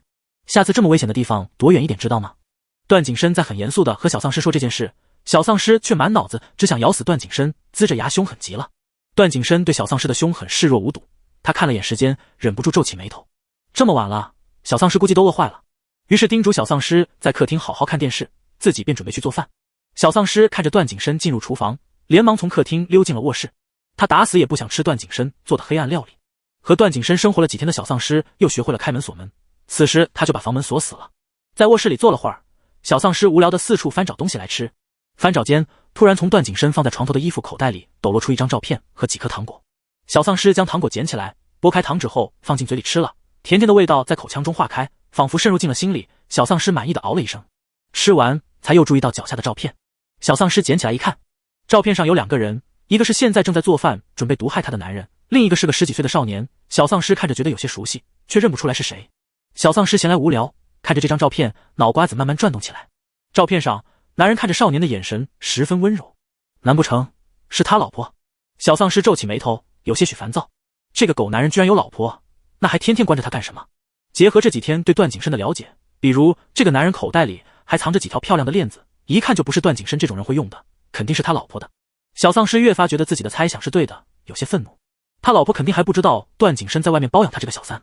小丧尸气呼呼地将照片揣进自己怀里，打算哪天找到他老婆了就告状去。段景深做好饭出来，发现客厅又没有了小丧尸的身影，他已经见怪不怪，将饭菜端上餐桌就上楼去找小丧尸。小丧尸心里有事，坐在卧室里发呆，也没有藏起来，一下就被段景深找到了。即使他锁了门，段景深还是能轻易进入房间。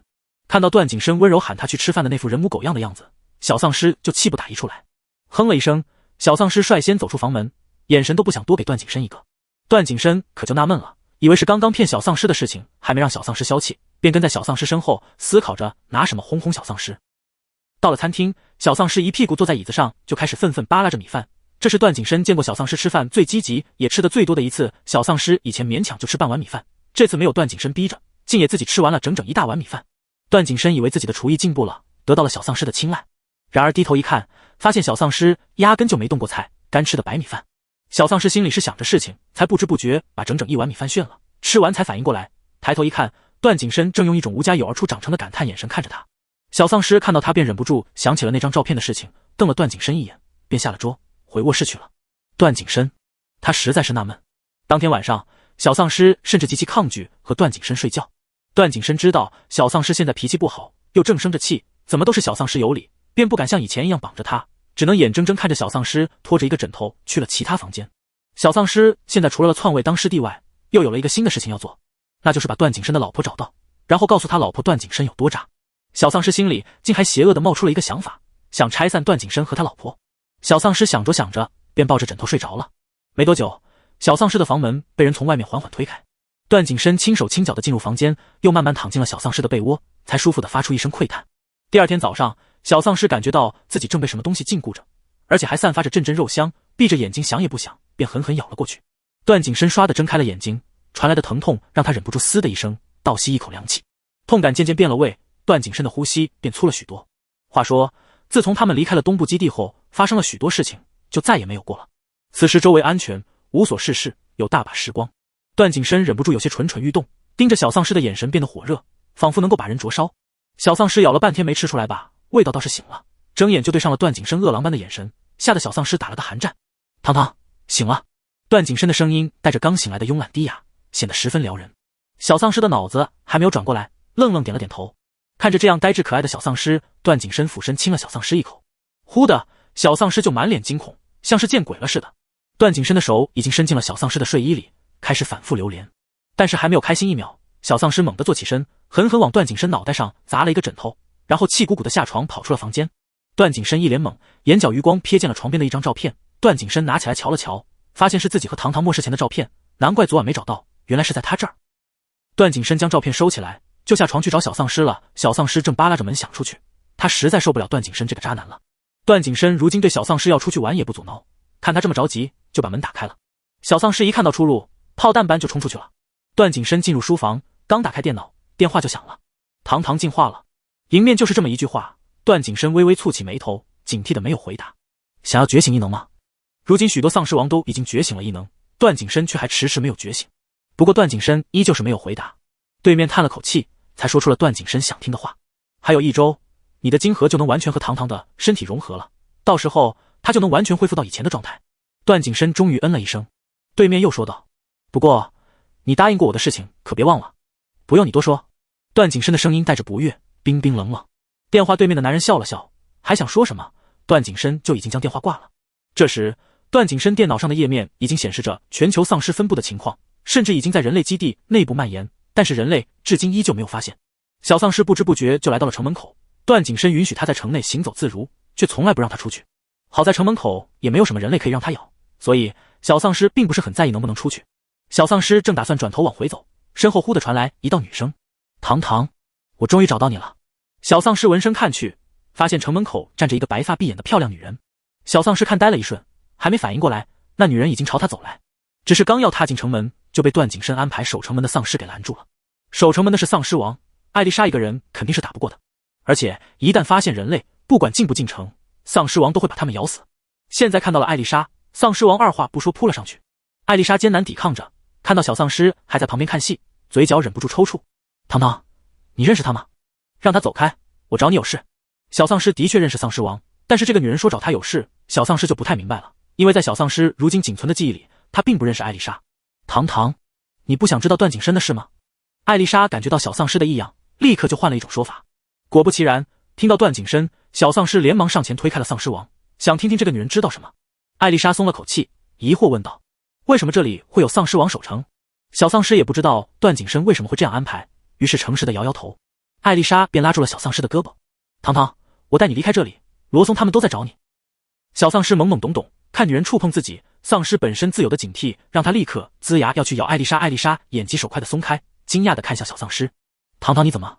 说着，艾丽莎才注意到小丧尸诡异的红色瞳孔。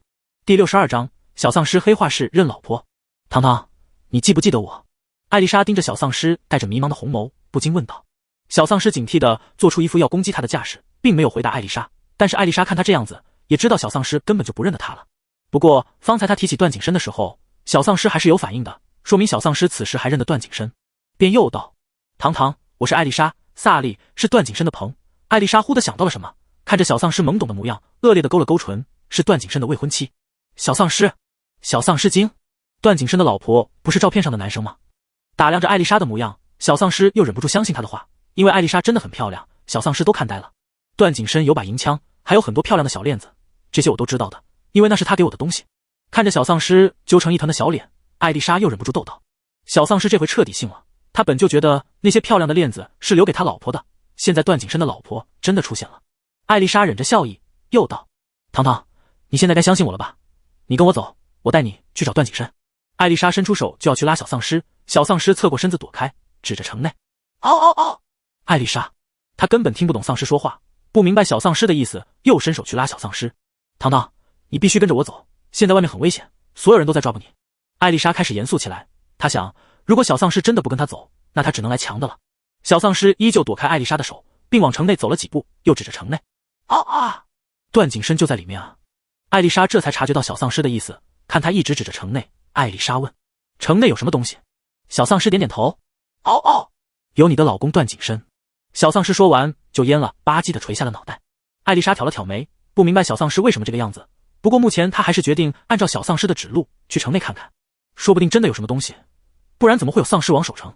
段景深已经收到了小丧尸带着艾丽莎进城的消息，忍不住扶额。千防万防，家贼难防，没想到人是小丧尸放进来的。艾丽莎这个人，段景深对她感觉不差，但是并不能完全信任。于是当小丧尸带着艾丽莎进了居住的别墅时，段景深已经隐藏在了暗处，这里是。艾丽莎明显看出这里有着生活的痕迹，不过随即便以为是小丧尸一个人在这儿住，所以才留下的痕迹，并没有怀疑到有其他人。小丧尸带着艾丽莎直奔段景深房间，以后段景深就要和他老婆睡了。小丧尸悠悠叹了口气，把人带进了房间。暗处的段景深，他没明白小丧尸为什么要带别人进入他们的卧室。你睡这儿吧，艾丽莎猜测道。我睡这里。小丧尸点点头。艾丽莎倒是挺感激，没想到小丧尸这么懂礼貌。她忍不住伸手揉揉小丧尸的脑袋，但是手还未碰上小丧尸的脑袋，小丧尸便凶巴巴地躲开了。现在的小丧尸不吃他都是看在段景深的面子上，怎么还会允许这个女人摸他呢？艾丽莎也不强求，笑笑后又严肃下来。糖糖，你带我到这里休息，我很感谢，但是我们现在该离开这里了。小丧尸不明白段景深的老婆为什么总是想让他离开这里，难道是他不开心？吃醋了？他的存在打扰了段景深和他老婆的相处。小丧尸脑袋里短短几秒钟已经闪过了一堆猜想，最终结果都是认为自己是第三者，不应该打扰他们的。小丧尸很自觉地退出了房间。我走了。艾丽莎，她实在搞不懂小丧尸的脑回路，不知道小丧尸到底在想什么。小丧尸不想跟他走，坚决摇头。艾丽莎见此，只能沉下脸来，摩挲着手指，打算直接将小丧尸绑出去。小丧尸现在心里感觉怪怪的，没有精力去管艾丽莎，也并不知道艾丽莎有要动手的迹象。小丧尸转身就要走，艾丽莎趁着小丧尸转身的瞬间，一个手刀就要落下，但是不知从哪儿打过来一片碎玻璃，速度飞快，夹裹着阵阵冰冷的杀意，艾丽莎的手只能及时改变方向，躲开这片碎玻璃。小丧尸安然无恙，继续往前走。艾丽莎不死心，继续追赶上前。糖糖，我不知道你留在这儿干什么？难道你不想去见见罗松他们吗？他们是段景深的朋友，每天都在找你。段景深已经不在了，若是泉下有知，他肯定希望你和罗松他们在一起的，这样你才安全。艾丽莎一口气说完一大段话，几乎把毕生的说中文的力气都用到这里了。罗松什么的小丧尸目前还不清楚，但是他听到艾丽莎说段景深不在了，死了，他忍不住疑惑，段景深明明每天都在自己面前晃荡，怎么就死了呢？暗处的段景深，活人听到这种话，真的感觉很被冒犯。艾丽莎见小丧尸似乎还是不在意跟他走这件事，深吸一口气，干脆直接从背包里拿出绳子，打算直接将小丧尸绑走，只是还未动手。这次小丧尸已经察觉到，皱着眉看艾丽莎的动作，这动作和段景深绑他的时候如出一辙，他心里更加确定段景深和艾丽莎之间的关系了。不过小丧尸目前更在意的是艾丽莎想要绑他。小丧尸立刻警惕起来，凶狠瞪着艾丽莎，不好意思了糖糖。说完这句话，艾丽莎便开始行动了。她有过专门的训练，绑一个丧尸是游刃有余的。不过她的绳子才绕了小丧尸一圈，就又被破空而来的玻璃碎片割断了绳子。到底是谁？出来！第63章，堂堂黑化室给情敌送饭。艾丽莎眼睛微微眯起，环顾四周，却并没有发现有什么人，只能说明那人隐藏技术太高，艾丽莎难以察觉。艾丽莎不信邪的继续去碰小丧尸，这回冰冷的枪口直直顶住了艾丽莎的太阳穴。身体一僵，艾丽莎微微侧头，随后更是惊愕。男人一身家居服，体态心长，但是那双深邃锐利的眸子如鹰般，看得艾丽莎头皮发麻。愣怔半晌后，艾丽莎脸上露出惊喜的表情。段先生，你没死。段景深没有回答他，瞥了眼艾丽莎想碰小丧尸还没来得及收起的手，狭长眸子危险的眯起。你想做什么？我只是想带他去安全的地方。在段景深面前碰小丧尸，艾丽莎竟然有一种做错事的感觉，心里阵阵发颤。段景深冷哼一声，抵着艾丽莎的枪并没有收回，而是伸出另一只手将小丧尸拉进自己怀里，以一种霸道占有的姿态向艾丽莎宣示着主权。艾丽莎，是您的，是您的，都是您的。抹了把冷汗，艾丽莎瞥了眼头顶的枪，又小心翼翼看向段景深。段先生，我真的没想做什么不好的事情，我以为您已经不在了。你没看到他不想跟你走吗？段景深冷冷说完，就找个根绳子将艾丽莎绑起来，扔进了一个房间。他目前还不够信任艾丽莎，他和小丧尸还活着的消息，现在还不能透露出去。小丧尸看看段景深，又看看关上的房门，心想他们应该吵架了，还是因为自己。小丧尸悠悠叹了口气，段景深拉着小丧尸就走，面色有些不悦。这才过了几天，二人世界就多出来第三个人，还是小丧尸自己带进来的。段景深心里多少有些不痛快，绑艾丽莎也多少带点报复心。嗷嗷，为什么关他？小丧尸跟着段景深的步伐往厨房走。段景深转身按住小丧尸的肩膀，认真到几乎一字一句地说：因为他不听话，以后你不听话，我也这样把你关起来，不给你饭吃。小丧尸撇撇嘴，他巴不得段景深不给他饭吃。看着段景深又进了厨房，小丧尸反应过来，皱起眉头，立即往外退。段景深也不管他，由他去玩了。小丧尸再次来到关着艾丽莎的房间门口，敲了敲门。嗷嗷嗷！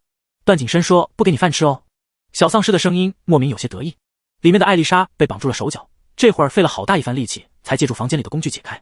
好在段景深或许也没真的特别想绑他，不然也不会拿一根破布绳来绑他了。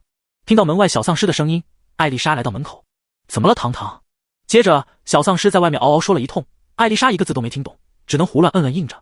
段景深做好饭来叫小丧尸的时候，刚到听到小丧尸最后一句话，嗷嗷嗷！他真的不是个好人，是渣男。糖糖，你在说什么呢？段景深眼睛一眯，心头有种不妙的感觉。小丧尸连忙闭上嘴，摇摇头，还龇牙凶段景深，让他别多管闲事。段景深无奈摇头，拉着小丧尸往餐厅走。好好吃饭。段景深刚叮嘱完，就看见小丧尸正努力扒拉大白米饭，只是他宁愿干吃白米饭，也不碰他做的菜。这让段景深心里略微伤心，轻叹了口气，忽的就看见小丧尸疯狂加菜了。小丧尸重新拿了个碗，盛了米饭，接着往碗里继续加满菜。段景深心里转悲为喜，忍住激动地道：喜欢吃就多吃点。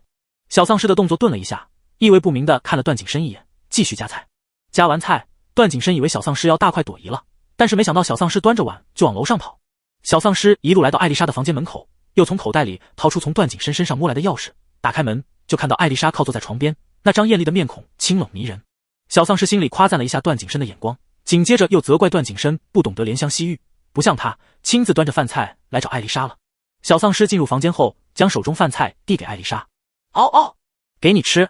艾丽莎接过饭菜，一阵感动。给我的。小丧尸点点头。谢谢。艾丽莎颇有些热泪盈眶的感觉，没想到被关起来了，小丧尸还千辛万苦端着满满一碗饭来找他。他知道段景深的性格，这绝对不是段景深示意的，只会是小丧尸偷偷给他的。小丧尸不好意思地挠了挠后脑勺，其实他心里挺愧疚的。他给了艾丽莎，就连忙出了房间，顺带将门锁上。心里的愧疚快溢出来了。门口，段景深双手交叉抱在胸前，好整以暇地盯着小丧尸，把我给你做的饭端给别人吃。小丧尸心虚地低下了脑袋。他只是觉得作为段景深的未婚妻，艾丽莎也应该尝尝段景深的饭菜，毕竟不能只祸害他一个人聪明的小丧尸心里这么想着。段景深不悦，瞥了小丧尸一眼，转身下楼。小丧尸看着段景深的身影，隐隐察觉到段景深生气了，走路的背影仿佛还带着委屈。等估摸着差不多吃完饭了，在客厅看电视的小丧尸继续往艾丽莎的房间走，但是还没有走近，就听见房间里传来说话声，有艾丽莎的呻吟，还有段景深低沉的嗓音混合在一起，莫名让人脸热。小丧尸眨了眨眼睛，忽然有些不知所措，他该怎么办？小丧尸透过门缝忍不住看了一眼，屋里男人正钳着女人的下巴，两人身体贴得极近，女人媚眼如丝，她突然朝门口看了一眼，小丧尸感觉艾丽莎看到她了，小丧尸有些心虚的移开眼睛，再看时，艾丽莎已经抱上了段景深的脖子。小丧尸眼睛瞪圆，下意识逃避，转身就跑。听到外面的脚步声，段景深眉头狠狠一皱，推开突然抱住他的女人，低声警告：下次再敢接受堂堂给你的东西，我就让你更加生不如死。艾丽莎笑笑：好，我下次再也不敢了。第64章羊仔之闹别扭。段景深警告完艾丽莎，便追着小丧尸的步伐匆匆离开了。艾丽莎看着摇晃的房门，大仇得报般扬了扬眉毛，眼角余光又瞥见桌上放着的没吃几口的饭菜，脸色瞬间又变了变。艾丽莎也不想挑拨二人感情，但是谁让他们拿这种东西给她吃？艾丽莎心胸就是狭隘，她非得报仇。小丧尸憋着一肚子莫名其妙的气往外跑，他也不知道为什么自己看到段景深和别人这么亲近，他会不开心。似乎从一开始段景深就只围着自己转，小丧尸也没有见过他和别人亲近过，这一看才发现这么难受。不过艾丽莎可是段景深未婚妻，而自己什么也不是，只是一只即将上位的师弟罢了。不知不觉已经到了海边，那只变异体大章鱼又出没了，在不远处的海里拍打着浪花，却不敢上前。堂堂，有人喊他。小丧尸偏过头，发现礁石边上不知何时已经停了一辆直升飞机，飞机上下来几个人，小丧尸记得他们刚醒来的时候就是这几个白大褂看着他。伤心了。为首的中年男人脸上带着慈爱。小丧尸警惕地往后退了几步，露出自己尖锐的小虎牙。唐华荣笑的眼睛微眯，看出来小丧尸的抗拒，他也不靠近，指着远处海上的章鱼慢慢道：你上次把那只变异体给打回去了。小丧尸敢做敢当，哼了一声不反驳。唐华荣忽然鼓起掌来，哈哈大笑：唐唐啊，你做得很棒。中年男人笑得有些许猖狂，小丧尸看神经病似的眼神看着唐荣华。唐荣华沉默片刻，唐荣华叫来身后跟着的男人，男人怀里抱着一只老虎幼崽，这是一只变异体，小丧尸第一眼就看出来了。唐唐，你以前一直说想养一只小宠物，现在我把这只小老虎送给你怎么样？唐荣华抱着老虎幼崽的姿势小心翼翼的，此时老虎幼崽还是沉睡状态，没有人知道这只老虎幼崽醒来后会是什么样子。小丧尸并不想无缘无故就接受别人送的东西，而且还送一只变异体，这是一只顶级变异体，我现在驯服不了它，堂堂你想不想试试？唐荣华直接说出了他的目的。不想。小丧尸还没回答，直接就有人替他拒绝了。段景深将小丧尸护在身后，眯着眸子警惕地打量着唐荣华以及他带来的一群人。段景深，你应该知道堂堂以前有多喜欢小动物，你为什么要剥夺他养小动物的爱好呢？唐荣华脸色微变，对段景深替小丧尸回答的行为感到不满。段景深冷笑：你想借助他的能力帮你做事？唐荣华点点头，大方承认，又道：我上次跟你说过堂堂进化了，你知道他为什么进化吗？是你在金河上动了手脚。听唐荣华这么一说，段景深瞬间反应过来，眸中瞬间闪过冰冷杀意，手已经搭在腰间的枪上。唐荣华摆了摆手：你先别生气，我也是为了你们好，如今异能者越来越多，你们只能进化，否则这个世界上就没有你们生存的余地了。这话唐荣华说的的确有理，但是段景深不容许唐荣华为了利益利用小丧尸。段景深眸中闪过一丝暗芒，不久身后慢慢涌来群群丧尸，虎视眈眈盯着唐荣华一众人，只待段景深一声令下，丧尸们就会扑上去撕咬这群人类。唐荣华不慌不忙地继续说：因为堂堂的进化才会有这只顶级变异体的出现，顶级变异体是变异体之中最高级的存在，就像丧尸中的师弟，如果堂堂不把这只顶级变异体驯服，那么这只顶级变异体就会千方百计消灭堂堂，以稳固自己的地位。这么说，你还想把这只变异体放出去吗？很可能几个月后，他就会带着一群变异体来对付你们了。唐荣华笑盈盈地瞧着二人，胸有成竹。段景深脸色愈发冰冷，听着唐华荣说完，没等唐华荣反应过来，他便挥手下了令。丧尸们顷刻间轰然扑向在场的几个人类，唐华荣脸色大变，目眦欲裂。段景深，段景深是个睚眦必报的人，他在唐华荣这边不好过了，那唐华荣也别想好过。快速上前将老虎幼崽夺了过来，带着小丧尸走的时候，段景深特意下了令让丧尸们往死里咬这几个人类。最终唐华荣如何，段景深也不管了。看着二人世界里再次多出来的一只小老虎，段景深陷入了沉思，他想或许直接将这只小老虎杀了会更好。但是段景深随即想到，一个种群里总有一个最高级的存在，如果这只顶级变异体被他扼杀在摇篮里，那么不久还会再出现另一只顶级变异体。小丧尸还在生气，他看着现在被解除禁锢的艾丽莎，再看看段景深，如今还加上了小老虎，简直就是一家三口。糖糖，你打算怎么处理这只老虎？段景深觉得对于小老虎的处理，还是小丧尸最有话语权。小丧尸哼了一声，嗷嗷嗷，给你了。段景深。艾丽莎看着小丧尸不高不兴的样子，再结合今天他故意在小丧尸面前的表演，也猜出了个7、8分。段先生，糖糖好像不太想跟你说话呢。艾丽莎笑得幸灾乐祸。段景深横他一眼，转而看向小丧尸，眸中情绪又揉下来，不解问：饿了？在段景深没有惹小丧尸的情况下，小丧尸一般饿了才会如此暴躁。听段景深这么问，小丧尸干脆点点头，他想咬死段景深。段景深并没有多想，听小丧尸饿了，便瞥了眼艾丽莎。回客房。艾丽莎。等艾丽莎走后，段景深将衣服往下拉了拉，露出充满力量的脖子，朝小丧尸挑了挑眉。吃吧。小丧尸不客气，猛地扑了上去，将自己尖锐的虎牙抵住段景深的皮肉，然后毫不犹豫地刺破，带了怒气的撕咬，恨不得把段景深的皮肉扯下来。段景深倒吸一口冷气，还是没搞懂小丧尸今天怎么又不开心了，还拿他撒气。不过段景深这次竟没敢拉开小丧尸，因为他隐隐感觉今天小丧尸生的气有些许与众不同，不能轻易招惹，不然他可能就失去媳妇儿了。小丧尸咬够了，撒了气，也吃饱了，心情好了许多。段景深脖子上留下2个深深的牙印，幸好不在大动脉处，不然恐怕早就血溅当场了。段景深摸了摸脖子，对小丧尸的心狠感到一丝忧心。小丧尸从来都不心疼他的。小丧尸没理会段景深多变的情绪，摸了摸圆鼓鼓的肚子，目光又被睡着的小老虎吸引了去。虽然是只变异体，但是小老虎长得圆滚滚的，可爱极了。小丧尸忍不住伸手揪了把老虎崽子的肥肉，揪下来一撮毛。小丧尸眨巴眨巴眼睛，心想多一点或许还能做双毛拖了，于是伸手再次去揪，不过这次被段景深拦了下来。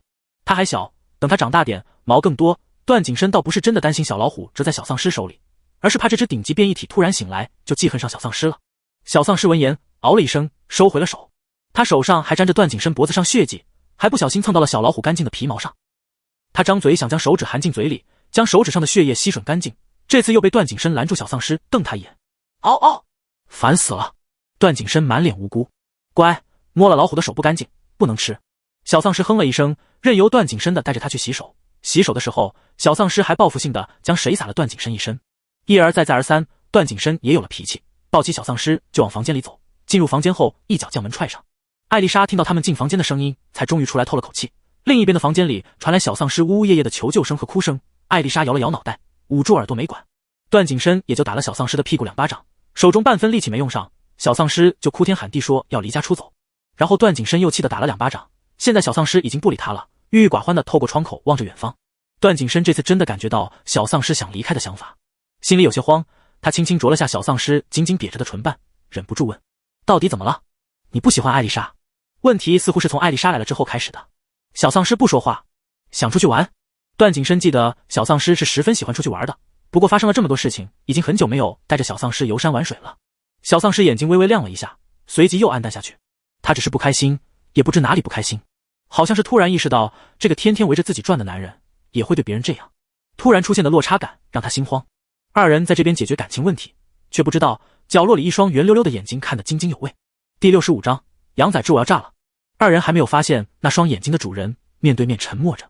想了想，段景深从口袋里摸出几颗糖果来。平日里段景深极少给小丧尸吃糖，因为自从小丧尸吃了糖，牙就已经开始蛀了。看到久违的糖果，小丧尸眼睛闪过一丝光彩，因为刚刚喝过香甜的血液，又在段景深身上撒了气，小丧尸的情绪被安抚了不少。看到糖果，总算有了些许反应。段景深就知道小丧尸可好哄了，被他咬几口肉，再来几颗糖就好了。要吗？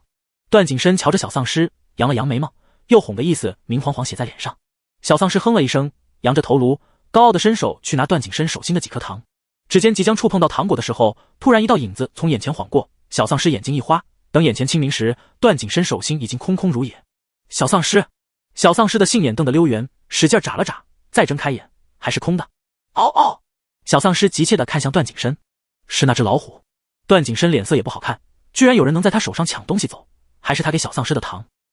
段景深的脸越来越沉，他起身打算去好好教训这只老虎。走之前，段景深又拿来几颗糖果给小丧尸，但是这次小丧尸死活不要，他就是要从小老虎那里抢回来的糖。段景深只好投入到抓老虎的事情当中。不愧是顶级变异体，即使还是幼年时期，速度就已经惊人，且极其聪明，懂得躲藏段景深的追击搜寻。小丧尸心里一股倔气，看着嚣张的小老虎叼着他的糖在别墅里四处窜，还时不时在他面前挑衅般的晃晃尾巴，气得也加入到了追击小老虎的阵营里。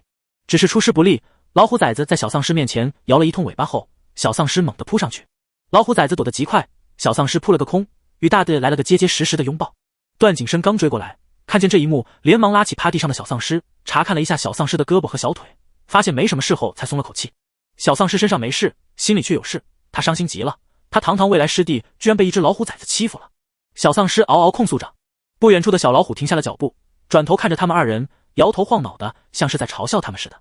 就连段景深也忍不住啧了一声，二话不说掏出手枪瞄准了小老虎。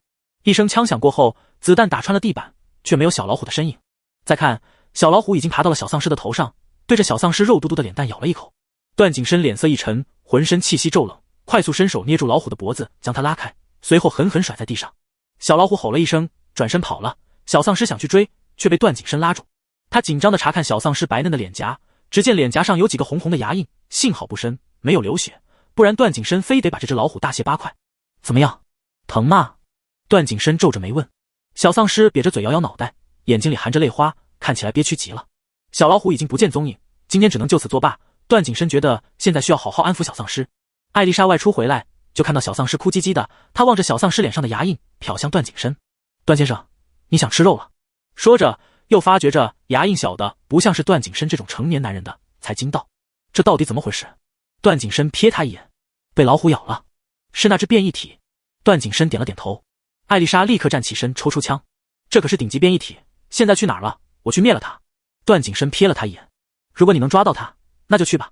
艾丽莎不信邪，她虽然实力不如段景深，但是抓一只幼崽，她觉得她还是可以的。艾丽莎就这么离开了别墅。段景深和小丧尸终于回归二人世界，他觉得这样也还不错，打算以后就这么支开艾丽莎。但是段景深没有想到，期待已久的二人世界在第二天又被打破了。翌日早上，小丧尸不知为何起得格外早。段景深问了之后，才知道小丧尸斗志昂扬的想去找小老虎，为昨日之事报仇雪恨。段景深去做早饭时，特地先用小丧尸的小水壶装了一些血液，给小丧尸填填肚子。小丧尸抱着小水壶吧唧吧唧喝得格外认真。最近段景深就像是要他断奶一样，不断克扣他的血液，天天让他吃白米饭。有血液喝的时候，小丧尸总是格外的珍惜。哪曾想他喝得正起劲儿，忽然嘴里一空，水壶没了。小丧尸眯着的眼睛一瞬间瞪圆，左右环顾，才在桌子下面看到一只小老虎。又是他，叔可忍，婶不可忍。小丧尸气势汹汹趴到地上，伸手去够桌下的老虎崽子。老虎崽子见此，一个跳跃，踩着小丧尸的背跑了。小丧尸气得快冒烟了。小老虎顺着楼梯上了2楼，小丧尸便追上了2楼。楼下厨房的段景深听着楼上噼里啪啦的声音，狐疑的往外看了一眼，没看到小丧尸的身影，便知道小丧尸又闹什么幺蛾子了。早餐就快好了，段景深线下没时间管小丧尸，况且在屋里也出不了什么事，便放下心来，又投入到做早餐当中。他不知道的是，2楼书房的书散落一地，电脑砸坏了屏，卧室床单被抓烂了，客房的床单不知怎地拖到了屋外走廊地上，垃圾桶也倒了。嗷嗷！小丧尸追着小老虎奔跑在2楼长廊上，长廊的尽头是小丧尸曾经藏过的大垃圾桶。老虎叼着小丧尸的水壶跳上垃圾桶，背对着朝小丧尸扭了扭屁股，挑衅意味十足。小丧尸脚下发力，一个跳跃猛扑，轰的一声，小丧尸整个人栽进了垃圾桶里。段景深上楼的时候，正好在满目狼藉中看到了这个画面，额头青筋直跳。虽说知道小丧尸不是故意的，但是怒火真的挡不住。第66章养崽之惩罚。段景深把小丧尸从垃圾桶里捞了出来，小丧尸嗷的一声继续追老虎，压根没有管段景深难看到恐怖的脸色。小老虎就专门等着小丧尸来抓他，看小丧尸来了，又撒腿跑了。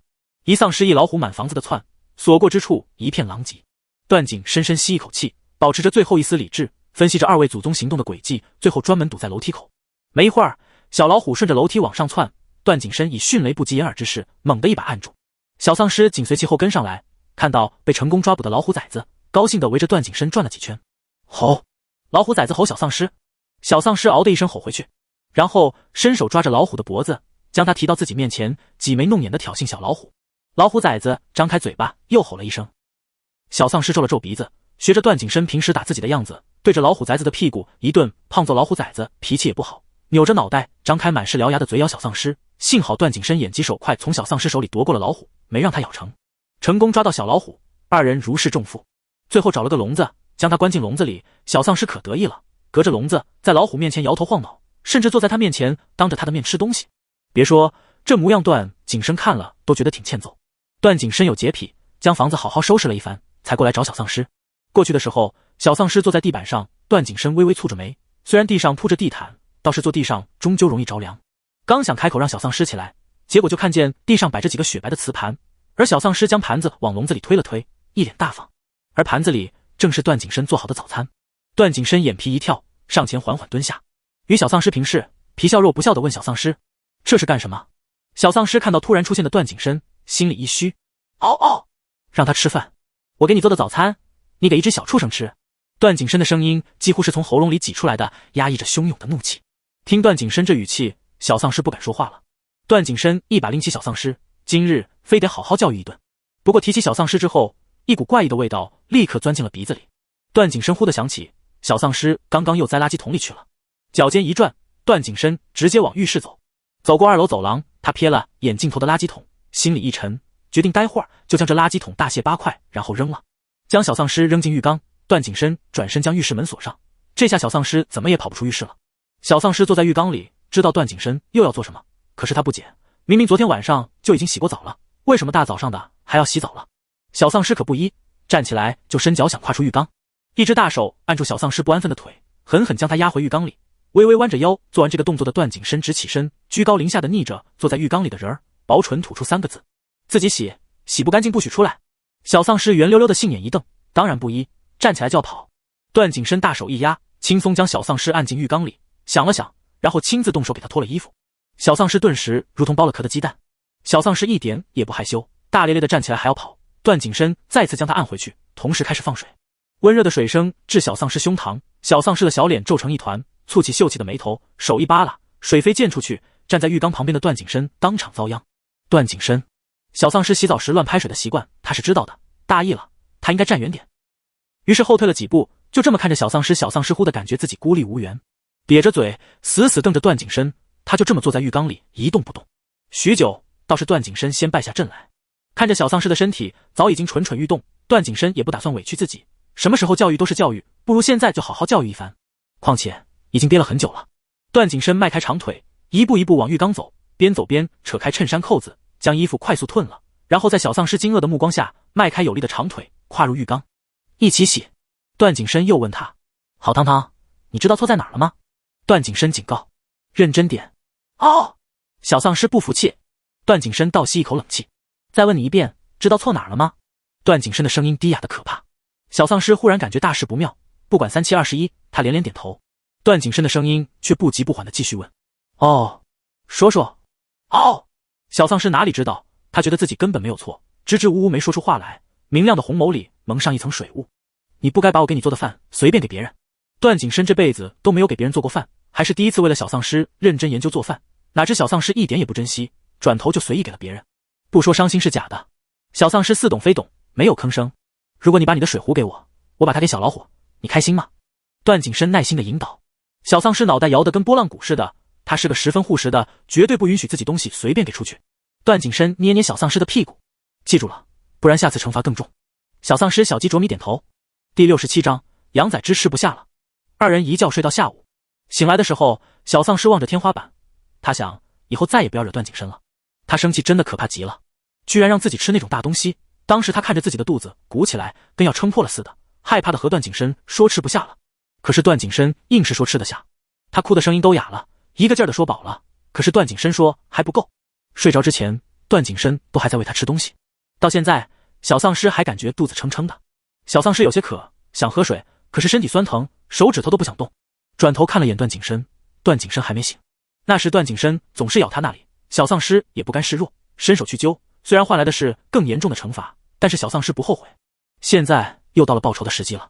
他舔了舔嘴角，凑过去一口叼住，尖锐的虎牙刺破皮肉，大口吸吮着渗出的血液。段景深被疼醒，皱着眉一看，一颗毛茸茸的脑袋拱来拱去，又疼又痒。段景深伸手捏住小丧尸的下巴，强迫小丧尸抬起头来。偷吃，想吃说就行了，我还能不满足你？段景深恶劣的勾着唇，手按了按小丧尸的肚皮，意思不言而喻。小丧尸身体一僵，连忙摇头。嗷嗷，不饿不饿，以后再也不敢吃了，肚子会破的。小丧尸害怕极了。段景深逗了会儿小丧尸，便起身从手上割了点血挤进小丧尸的水壶里，然后将水壶塞进床上小丧尸的怀里，便打算去准备晚饭了。小丧尸一天都没吃东西了，刚才这么劳累，多少得补充一下营养。段景深去楼下厨房，经过关着老虎崽子的笼子时，却发现笼子不知何时被打开，小老虎已经不见踪影。段景深啧了一声，他早有预感，这小老虎不是那么容易关注的，他倒是不在意，只是小丧尸估计又要生气了。段景深也不想瞒着小丧尸，做完饭去喊小丧尸吃饭时，把这个事情告诉了小丧尸。果不其然，小丧尸瞬间从床上蹦了起来，火急火燎要去抓老虎。段景深拦住小丧尸，先吃东西。小丧尸拍拍自己的肚子，说自己饱了。段景深可不信，依着小丧尸现在的胃口，一点血液怎么能吃饱？还是逼着小丧尸扒拉了几句饭，才放小丧尸出去找老虎崽子。段景深早就特意将整座航城的霓虹灯接上电源，就是方便小丧尸晚上出去玩不会迷路。小丧尸在找老虎崽子的时候格外兴奋，大概是好不容易遇到一个和自己作对的小丧尸，玩性大发。小丧尸在这边带着自己的丧尸小兵搜城，另一边罗松和徐周白还有贺元思正收到获艾丽莎的信息，匆匆赶来航城。邢志泽和史泽因为上次在南部基地被丧尸咬了，至今还在养伤，并没有跟过来。三人到达航城的时候已经是夜晚，如艾丽莎说的一样，城门口有丧尸王守城。三人十分谨慎，没有立即现身，而是躲在暗处隐藏了气息，悄悄观察着丧尸王的动态。怎么会有丧尸王为堂堂守城？难不成真的和外界传言一样，堂堂是新的丧尸王？贺元思推了推眼镜，沉思道。罗松扭了扭手腕，一边思考着和丧尸王打一架胜率有多少，一边回复着贺元思的问题。不管堂堂是不是丧尸王，今天一定得把堂堂带出来，放在我们身边才安全。徐州白瞥他一眼，难怪以前段爷那么抗拒你和堂堂走在一起，无论什么时候你都想把堂堂拐到自己身边。呸呸呸，你可别乱说啊，不然段爷不得掀开棺材板来找我，我只是想帮段爷照顾堂堂而已。罗松顿了顿，声音又小了许多。再说，谁不想养一只又漂亮又菜的小丧尸玩玩，既赏心悦目还安全？因为小丧尸打不过他们之中任何一个人，你活该被段爷针对。徐州白忍不住翻了个白眼。艾老徐，你居然翻白眼？罗松指着徐州白，难以置信。徐州白一直都是正经理智的形象，这样控制不住的翻白眼，说明罗松的话真的让他无语至极。几人拌了会儿嘴，又将注意力转移到城门口的情况。隐隐可以看见城内灯光闪烁，几人疑惑，难道是艾丽莎装的灯？几人一想，又觉得不可信，因为艾丽莎可不会这么闲。哎，什么东西踩我脑袋？贺元思突然惊呼出声。怎么了？徐州白和罗松心中一紧，瞬间戒备起来。贺元思摸着自己的脑袋道：这里有东西，注意点。罗松刚想说好，哪知自己的脑袋突然也被什么东西踩过。卧槽，什么东西啊，四只脚踩老子脑袋。黑暗中，三人看不太清周围的情况。徐州白转头看去，隐隐看到一团黑影在罗松和贺元思的脑袋上穿梭。你们别动。徐州白举起枪对着那团移动的黑影，但是黑影的速度很快，徐州白难以瞄准。别，老徐，你别开枪，老子怕死在你手上。罗松心惊胆战，拉着贺元思退远。徐州白只好放下枪，另寻他法，把这团纠缠着他们的黑影赶走。还没想好，一道强烈的灯光突然照射过来，伴随着小丧尸独特的嗷嗷声，脑袋上的黑影一瞬间就窜走了。三人还没看清到底是什么东西，就已经暴露在灯光下。糟糕！三人心里不约而同的一咯噔，但是随即他们便惊喜地瞪圆了眼睛。前方城门口的正是他们寻找了这么久的小丧尸。三人猛地冲出去，想给小丧尸一个久违的大拥抱，小丧尸也冲着他们扑过来。几人激动不已，然而怀抱落空。他们一看，小丧尸已经越过他们跑远了。第68章，羊仔之堂堂被人觊觎了。几人面面相觑。罗松转身看着小丧尸越来越远的背影，满脸不解。怎么回事？看到我们，堂堂就一点都不激动。可能堂堂和我一样近视了吧？贺元思推了推眼镜，这样安慰自己。徐州白，他在追一只幼虎变异体。一道女声呼的传来，几人闻声看去，见艾丽莎从城里正往这边走。那我们还不快帮他？罗松一听，连忙拔出了枪要去追。艾丽莎连忙拉住他，严肃地板起脸：收起你的枪，这只变异体不能死。一只变异体有什么不能死的？罗松忍不住疑惑地嘟囔一句。艾丽莎瞟他一眼：这只变异体死了，你们谁都不好过。艾丽莎将变异体的事情和罗松等人解释了一遍。几人听后啧啧出声，没想到那什么实验室居然如此丧心病狂，没事研究什么变异体做什么。几人都忍不住现在就去将那神秘的实验室一锅端了。可是那实验室来无影去无踪，根本就定位不了他们的位置。不仅段景深到现在都还不知道那实验室是什么来历，就连曾经在那个实验室待过的艾丽莎，也至今不知道那个实验室的真面目。堂堂父亲，其实也不过是冰山一角。几人了解情况后，立即加入到了帮小丧尸抓老虎的阵营当中。小丧尸已经追着老虎跑远了，段景深感应到小丧尸出城，连忙跟了过去。出城门的时候，自然也是看见了罗松等人。不过段景深并没有现身，他现在并不想让别人知道他的存在，一是不信任，二是会增加他和小丧尸的危险。艾丽莎能够知道他还活着，也只是个意外。如果艾丽莎敢透露他的半分信息，段景深也照杀不误。小老虎跑得实在快，小丧尸气喘吁吁扶着腰休息，那老虎崽子竟还敢跳上小丧尸的脑袋踩他一脚，实在是太侮辱尸了。小丧尸可气坏了，几乎是不顾一切的去追老虎崽子，就连摔了几跤也顾不得疼。段景深找到小丧尸，将他狠狠训斥了一遍，让他看路。小丧尸心不在焉地点点头，等段景深抓着小丧尸的手一松，小丧尸又唰的一下跑走了。段景深无奈摇头，只能帮小丧尸赶紧把老虎崽子抓回来，不然可不知道这位小祖宗得闹腾到什么时候。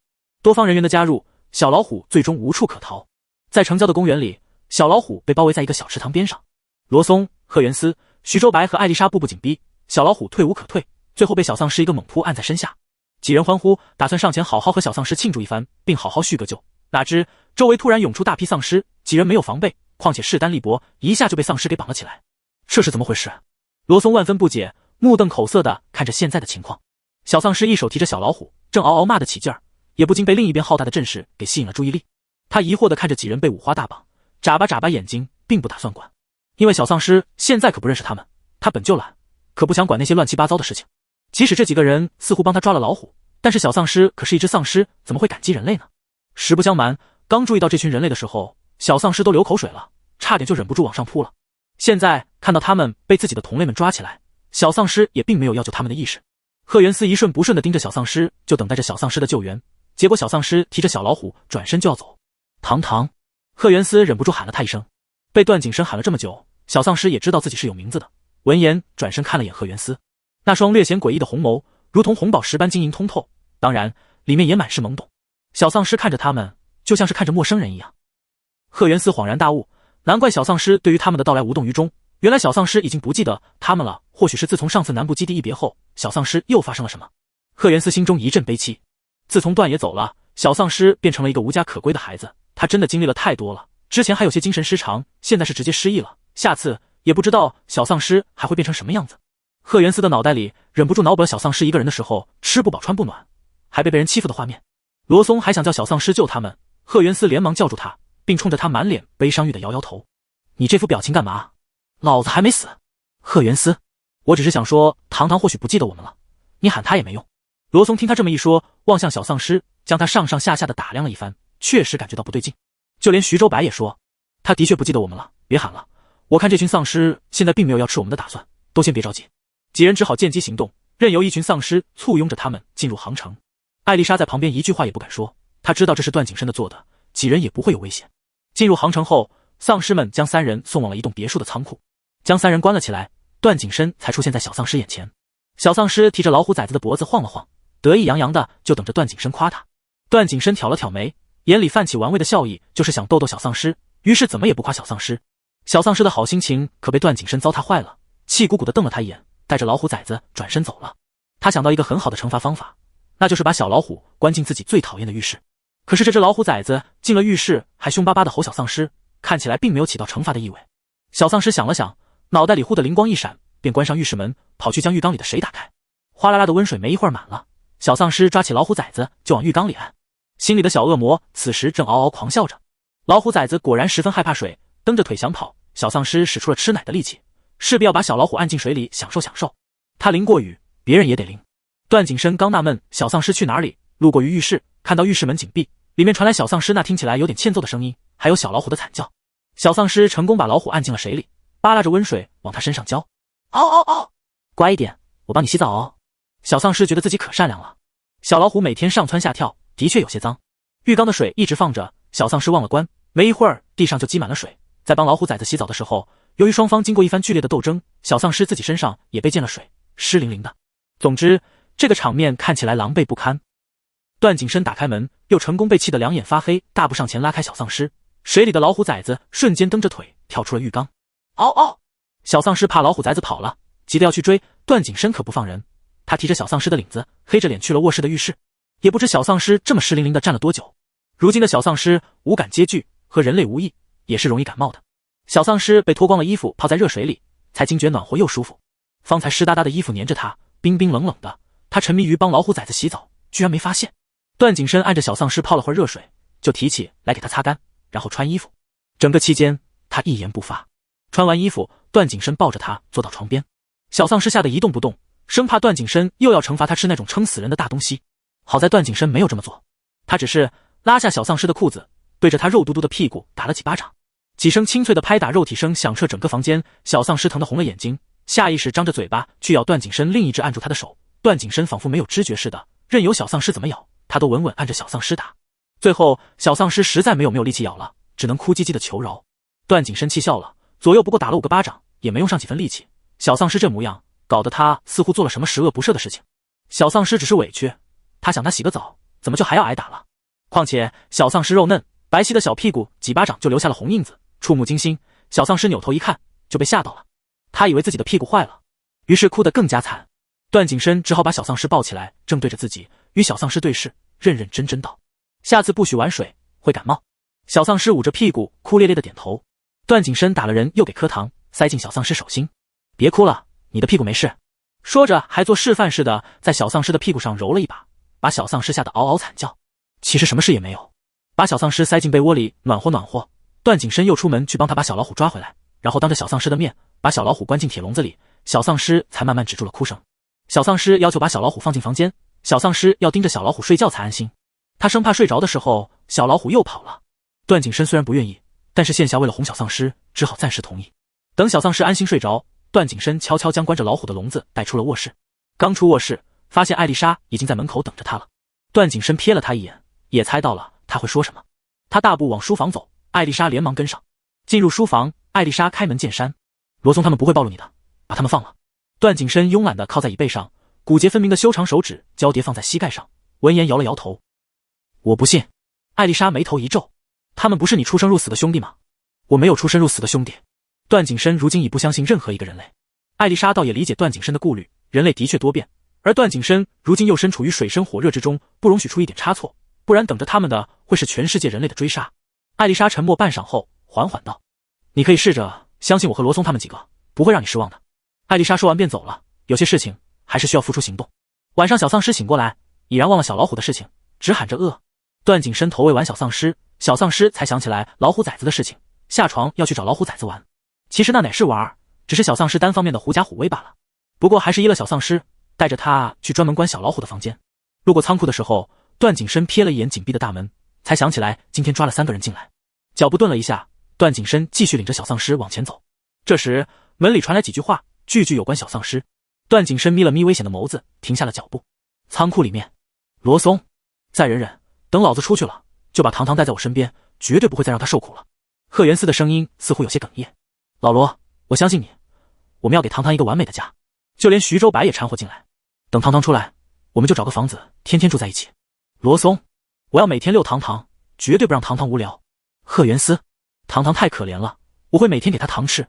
徐周白，那我勉为其难哄睡。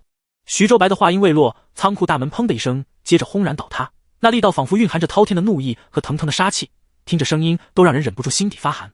站在门口的却只有孤零零的小丧尸一人，里面目瞪口呆。安静几秒后，3人或地站起身，惊喜地瞧着小丧尸。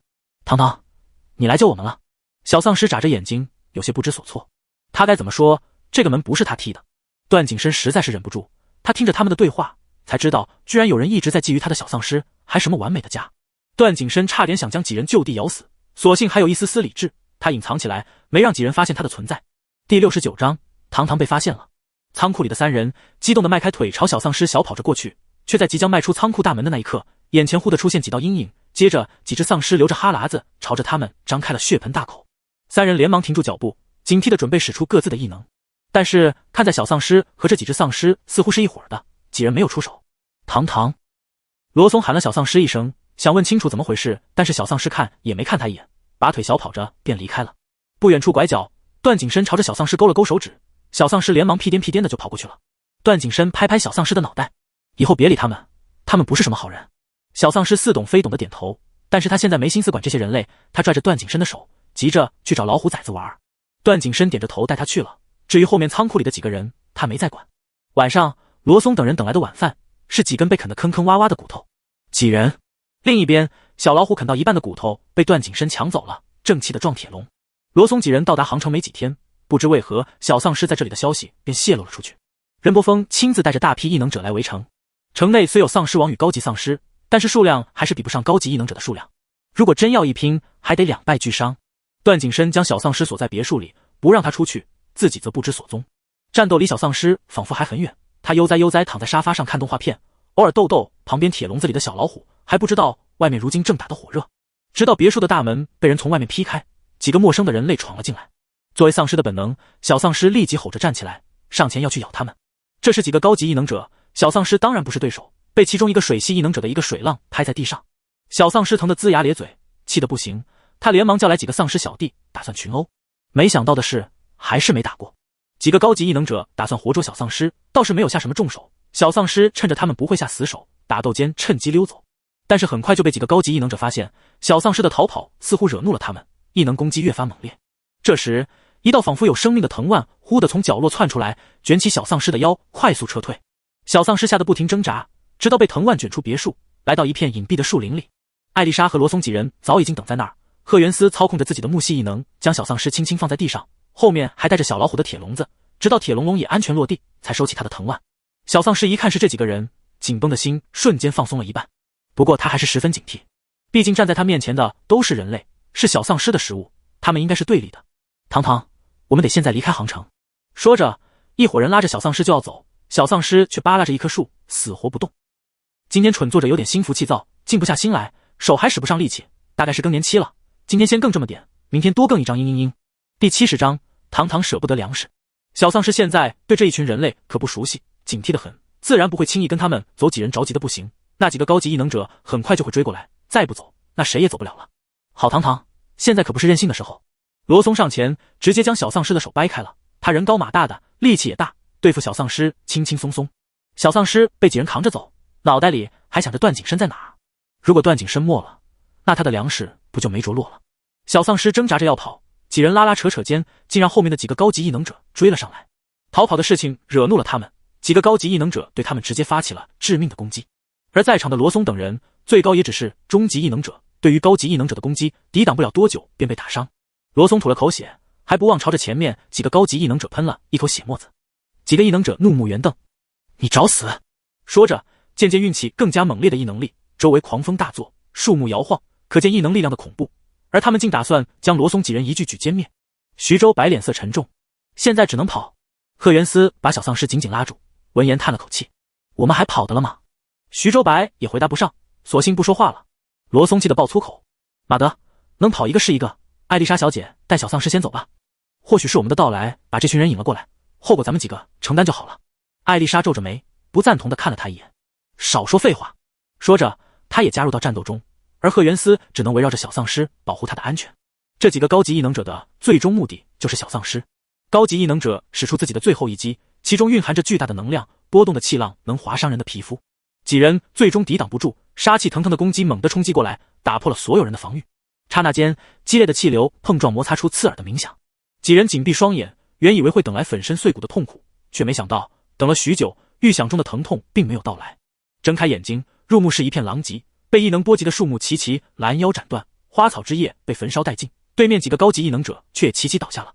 待硝烟散尽，前方唯一矗立着的高大身影竟十分熟悉。段爷。罗松声音嘶哑，嘴唇颤抖着，一句话几乎是艰难的从喉咙里挤出来。他难以相信段景深还活着。直到男人提着一把熟悉的兵刃缓缓转身，罗松看清楚男人的面容后，更是支撑不住的掩面哭泣。段爷呀，原来你还活着！呜呜呜！罗松哭得跟孩子似的，宽大的身板一抽一抽的，哭得快喘不过气来，正哭得起劲，一把兵刃忽地搭在了罗松脖子上，散发着阵阵寒意，让罗松忍不住打了个寒战。他疑惑地抬起头，见是段景深，不可置信。段爷。段景深冷冷睨着他，薄唇微动，你想带走糖糖？罗松，不想。段景深这才冷哼一声，收回了兵刃。小丧尸这时嗷的一声扑向段景深，段景深眸光颤动，眼神顿时柔成水。他想，果然患难见真情，这个危急时刻，小丧尸第一个想到的是他。段景深张开双臂，接住小丧尸，想把他狠狠揉进怀里。然而，小丧尸搂住他的脖子就是一顿狂啃，还是下了力气的，几道深深的牙印顷刻间就出现在了段景深冷白的脖子上。小丧尸还说：“嗷嗷嗷，差点就吃不到了，差点就要挨饿了。”段景深嘴角抽了抽，无奈的轻叹一口气：“段爷，咱们得先离开这儿，任百峰的人很快就会找过来。”徐州百里志出声：“你们先走。”段景深将小丧尸从自己身上扒拉了下来，然后交给了贺元思。贺元思受宠若惊的伸手想拉住小丧尸的手，还没触碰到，就被段景深带着杀意的冷瞪了一眼。贺元思悻悻然收回手，只敢朝小丧尸靠了靠。“段爷，您去干什么？”罗松不放心的问。段景深勾起泛着冷意的嘴角，双眸深邃森寒：“我当然是送他们一程。本来还不想这么快对付任百峰，没想到他倒是自己送上门了。”几人看着犹如地狱里来讨命的修罗一样的段景深，都忍不住打了个寒战，心底对段景深只身一人去对付任伯峰的事情似乎也不怎么担心了，莫名有信心，觉得段景深能把他们打得落花流水。小丧尸看段景深又要走，心里一紧，他怕他的粮食要跑了，于是嗷嗷喊饿。段景深听得出小丧尸是说真话还是胡扯，只是上前揉了揉小丧尸的脑袋：“别闹，乖乖等我回来。”说完，小丧尸对着段景深的手腕就来了一口。段景深：“死，狗崽子真狠！”和小丧尸闹完，段景深便让几人带着小丧尸现行离开，他过段时间去找他们会合。几人点头应是，仿佛又回到了东部基地那段被段景深统领的日子。明明那时候每天都苦不堪言，对段景深也是吐槽个不停，但是现在竟有一种久违的怀念，又激动又认真地完成段景深的命令。3天后，任伯峰被突然强大的丧尸群给打了个措手不及，他联合了所有高级异能者，结果竟还是奇异的被乌泱泱的丧尸大军给打倒了。他不禁怀疑，那只小丧尸真的把段景深的晶核据为己有，成为了新的师弟，只是他还来不及深思，就被一群丧尸围了起来。接着，无数丧尸啃咬着他的皮肉，剧痛袭遍全身，他忍不住惨叫出声。段景深站在丧尸群外冷眼看着，不够，不能让他就这么死了。他挥了挥手，丧尸们立刻停止了撕咬，纷纷散开，为段景深让开了路。任百峰现在面目全非，整张脸都被血液糊住，他看不清面前那居高临下的如同神邸般的人是谁，只感觉那人看着自己的眼神像是看一个将死之人，让他心底泛起森森寒意。一只脚忽地碾上他的脸，把他狠狠踩进泥泞的土地里。第71章，堂堂生气了。那只脚只是碾了一会儿便放开，他听到那人冷笑一声，接着手臂上一阵刺痛，像是粗大的针管毫不留情地扎进他的皮肉，随后有冰冷的液体注入，那液体冰冷的仿佛把他的心都冻住了，让他心生恐惧。可是任百峰动弹不得，眼睛也看不清东西，他什么也不知道，便昏迷了过去。段景深处理完任伯峰，便急匆匆地去寻找小丧尸。算着日子，今天小丧尸就要恢复记忆了。段景深从来没有这么着急过，他用尽毕生最快的速度奔向目的地，身后的丧尸王没一个跟得上。罗松等人带着小丧尸在西部基地住了下来，这里是艾丽莎的地盘，倒也安全。只是他们不知道小丧尸今天会恢复记忆，他们看着小丧尸从昨晚睡着到现在下午2点还没醒，开始发觉不对劲。小丧尸就算生病了也找不了医生，因为没有医生懂得给丧尸治病，不仅如此，还容易泄露小丧尸在这里的信息，徒增危险。几人心急如焚，想联系段景深，却发现都没有段景深的联系方式。从下午到晚上，天越来越暗，小丧尸还没醒。几人守在床边，不知如何是好。直到门口传来响动，几人警惕地打开一条门缝，一只小老虎趁机挤了进来。出去出去，别打扰堂堂休息。罗松不耐烦地用脚尖抵着小老虎的身体，小老虎龇牙，对着罗松的脚尖狠狠咬了一口。罗松嗷的一声发出惨叫，抱着自己的脚原地起跳。小老虎接着又跳上床，在小丧尸身上蹦来蹦去，看得几人额头青筋直跳，连忙将小老虎从床上抓了下来。怎么还不醒？要是段爷回来了，看到堂堂这副模样，我们不得死在段爷手下。罗松啧了一声，头疼不已。段爷什么时候回？连艾丽莎都忍不住着急起来。众人你看看我，我看看你，不约而同的悠悠叹了口气。这时门口再次传来响动，房门被人从外面打开，男人夹裹着一身寒气进屋，往日冷静的过分的脸上难得出现了着急的表情。段先生，你可回来了。艾丽莎如释重负的上前迎段景深，这时小老虎忽地跳上段景深的头，段景深猝不及防被按的脑袋往下低，直直对上了艾丽莎望着他的脸。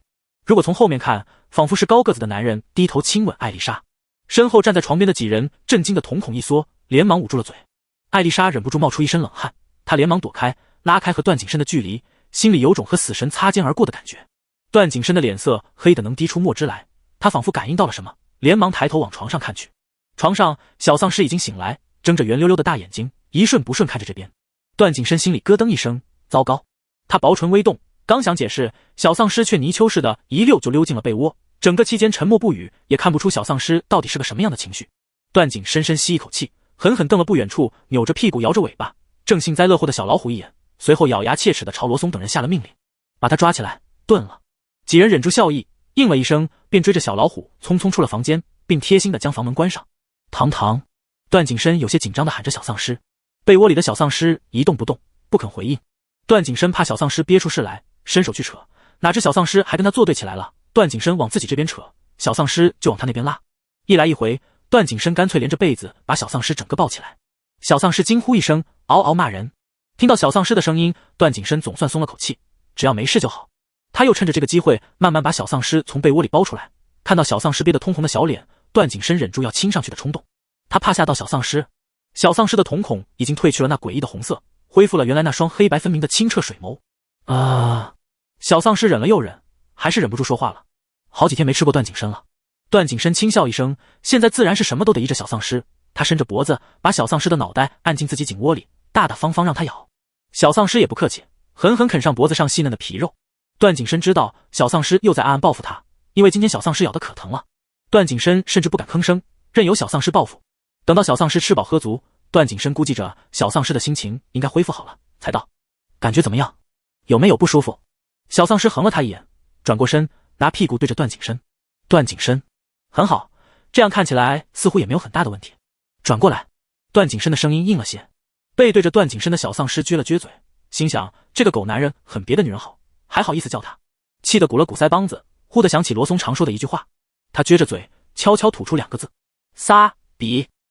段景深听力可不差，清清楚楚听到小丧尸骂他。他不可置信地瞧着小丧尸，以为自己听错了。虽然小丧尸喜欢骂人，但是他并不会骂，说脏话可是第一次。忍不住皱起眉头，段景深伸手强硬地掰过小丧尸的身体。跟谁学的？小丧尸脑袋一扭，哼哼唧唧不理他。段景深啧了一声，他不想在小丧尸身体大愈的时候惩罚小丧尸，除非忍不住。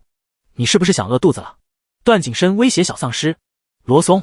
小丧尸毫不犹豫的就出卖了罗松。段景深勾了勾嘴角，捏捏小丧尸的挺翘的鼻头。真乖，下次别学了。只是小丧尸说完话，脑袋又往旁边一扭，摆明了不想理段景深。段景深还想好好哄一下小丧尸，他想了想，从口袋里掏出糖果来。小丧尸眼睛微亮，伸手就去拿，段景深却将手往后面一背。好好说话，不生气了就给你。小丧尸犹豫了一会儿，声音软绵绵的。好。段景深面上一喜，将抓着糖果的手伸到小丧尸面前，却发现手机赫然是空荡荡的一片。段景深。小丧尸圆溜溜的眼睛一瞪，生气了，后果很严重。第72章，糖疼。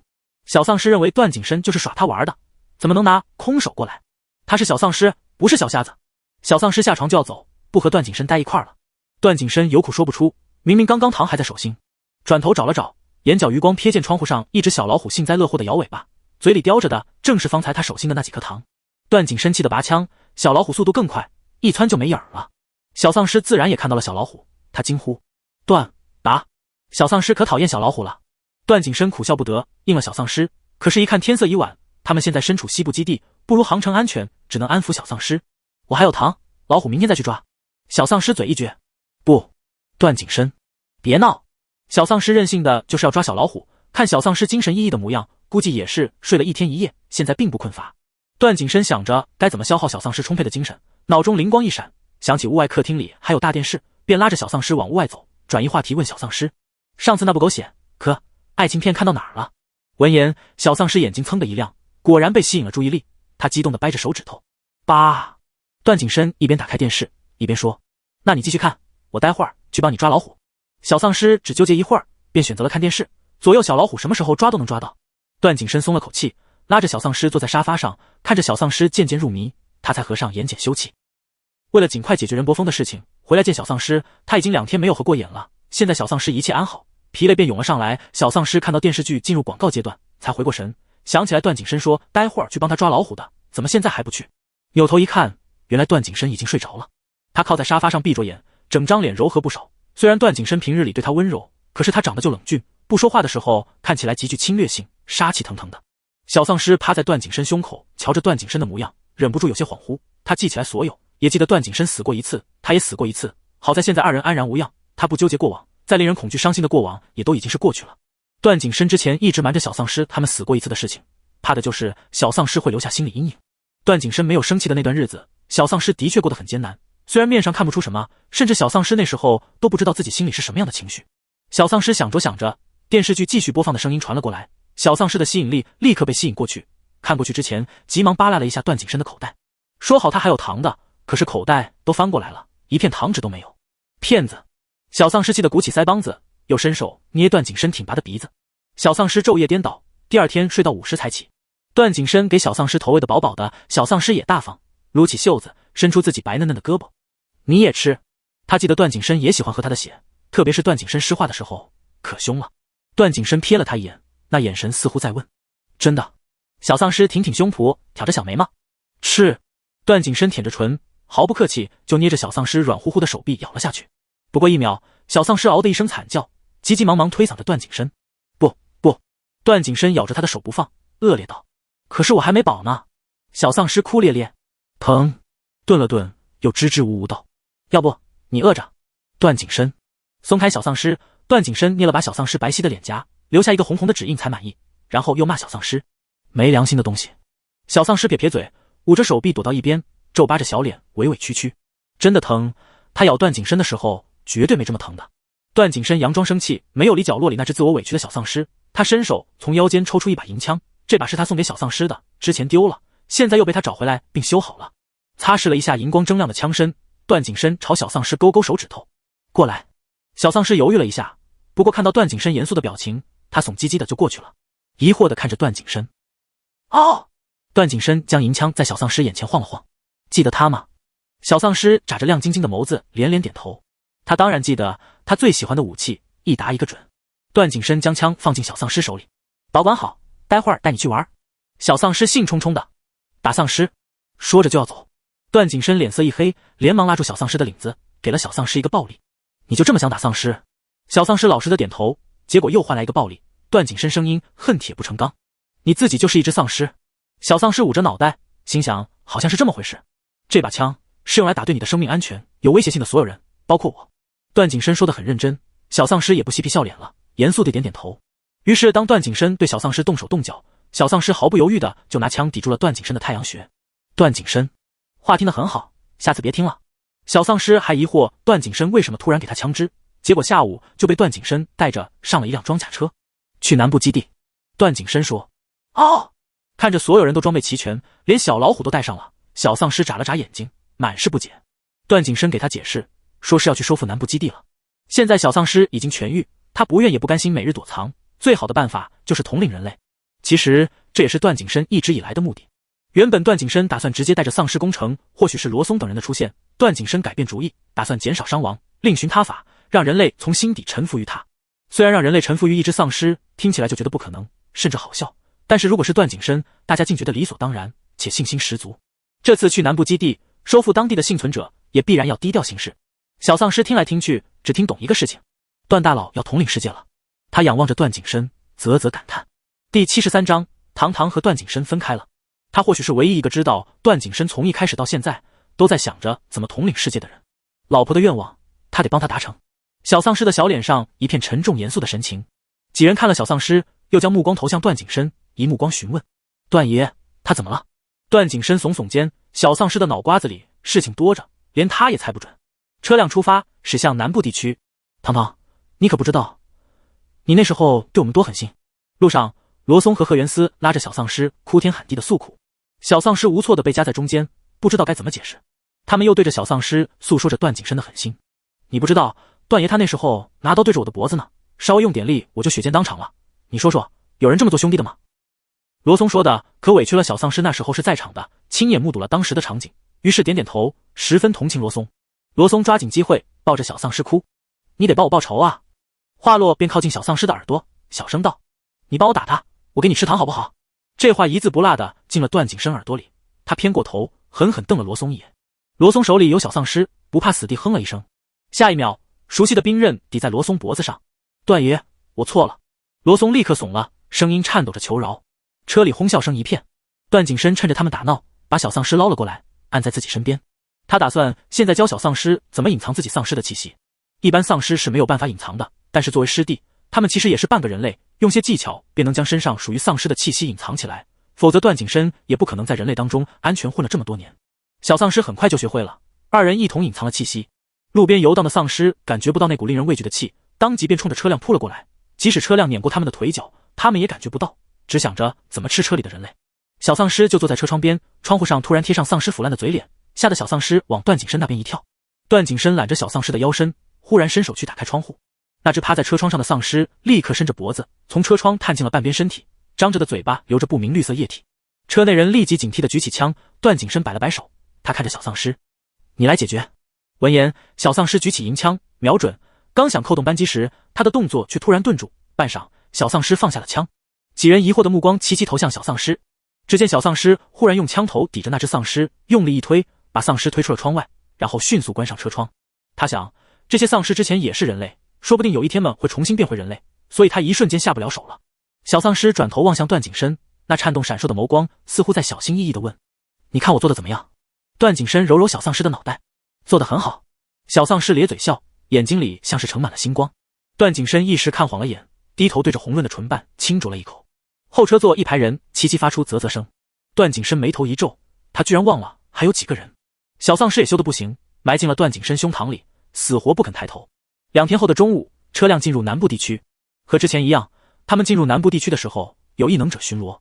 他们的车窗毫无疑问的被2个终极异能者敲响了。哪儿来的？登记一下。话音未落，其中一个异能者已经被罗松一个手起刀落给抡晕了。真烦！罗松呸了一声。另一个异能者一看，怒目圆瞪：“你们完了！”说着想要跑回去找援兵，还没走几步，又被贺元司的木系异能缠住，最后打晕，把2人丢进了树林里。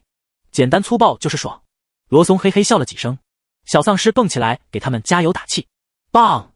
罗松朝小丧尸挑眉，花孔雀般炫了一下自己的肱二头肌，结果当然是收到了段景深的死亡凝视。滚上车！段景深不耐烦地说道。几人麻溜上车，连忙往南部基地去。到达基地不远处，几人下车去打探了一番。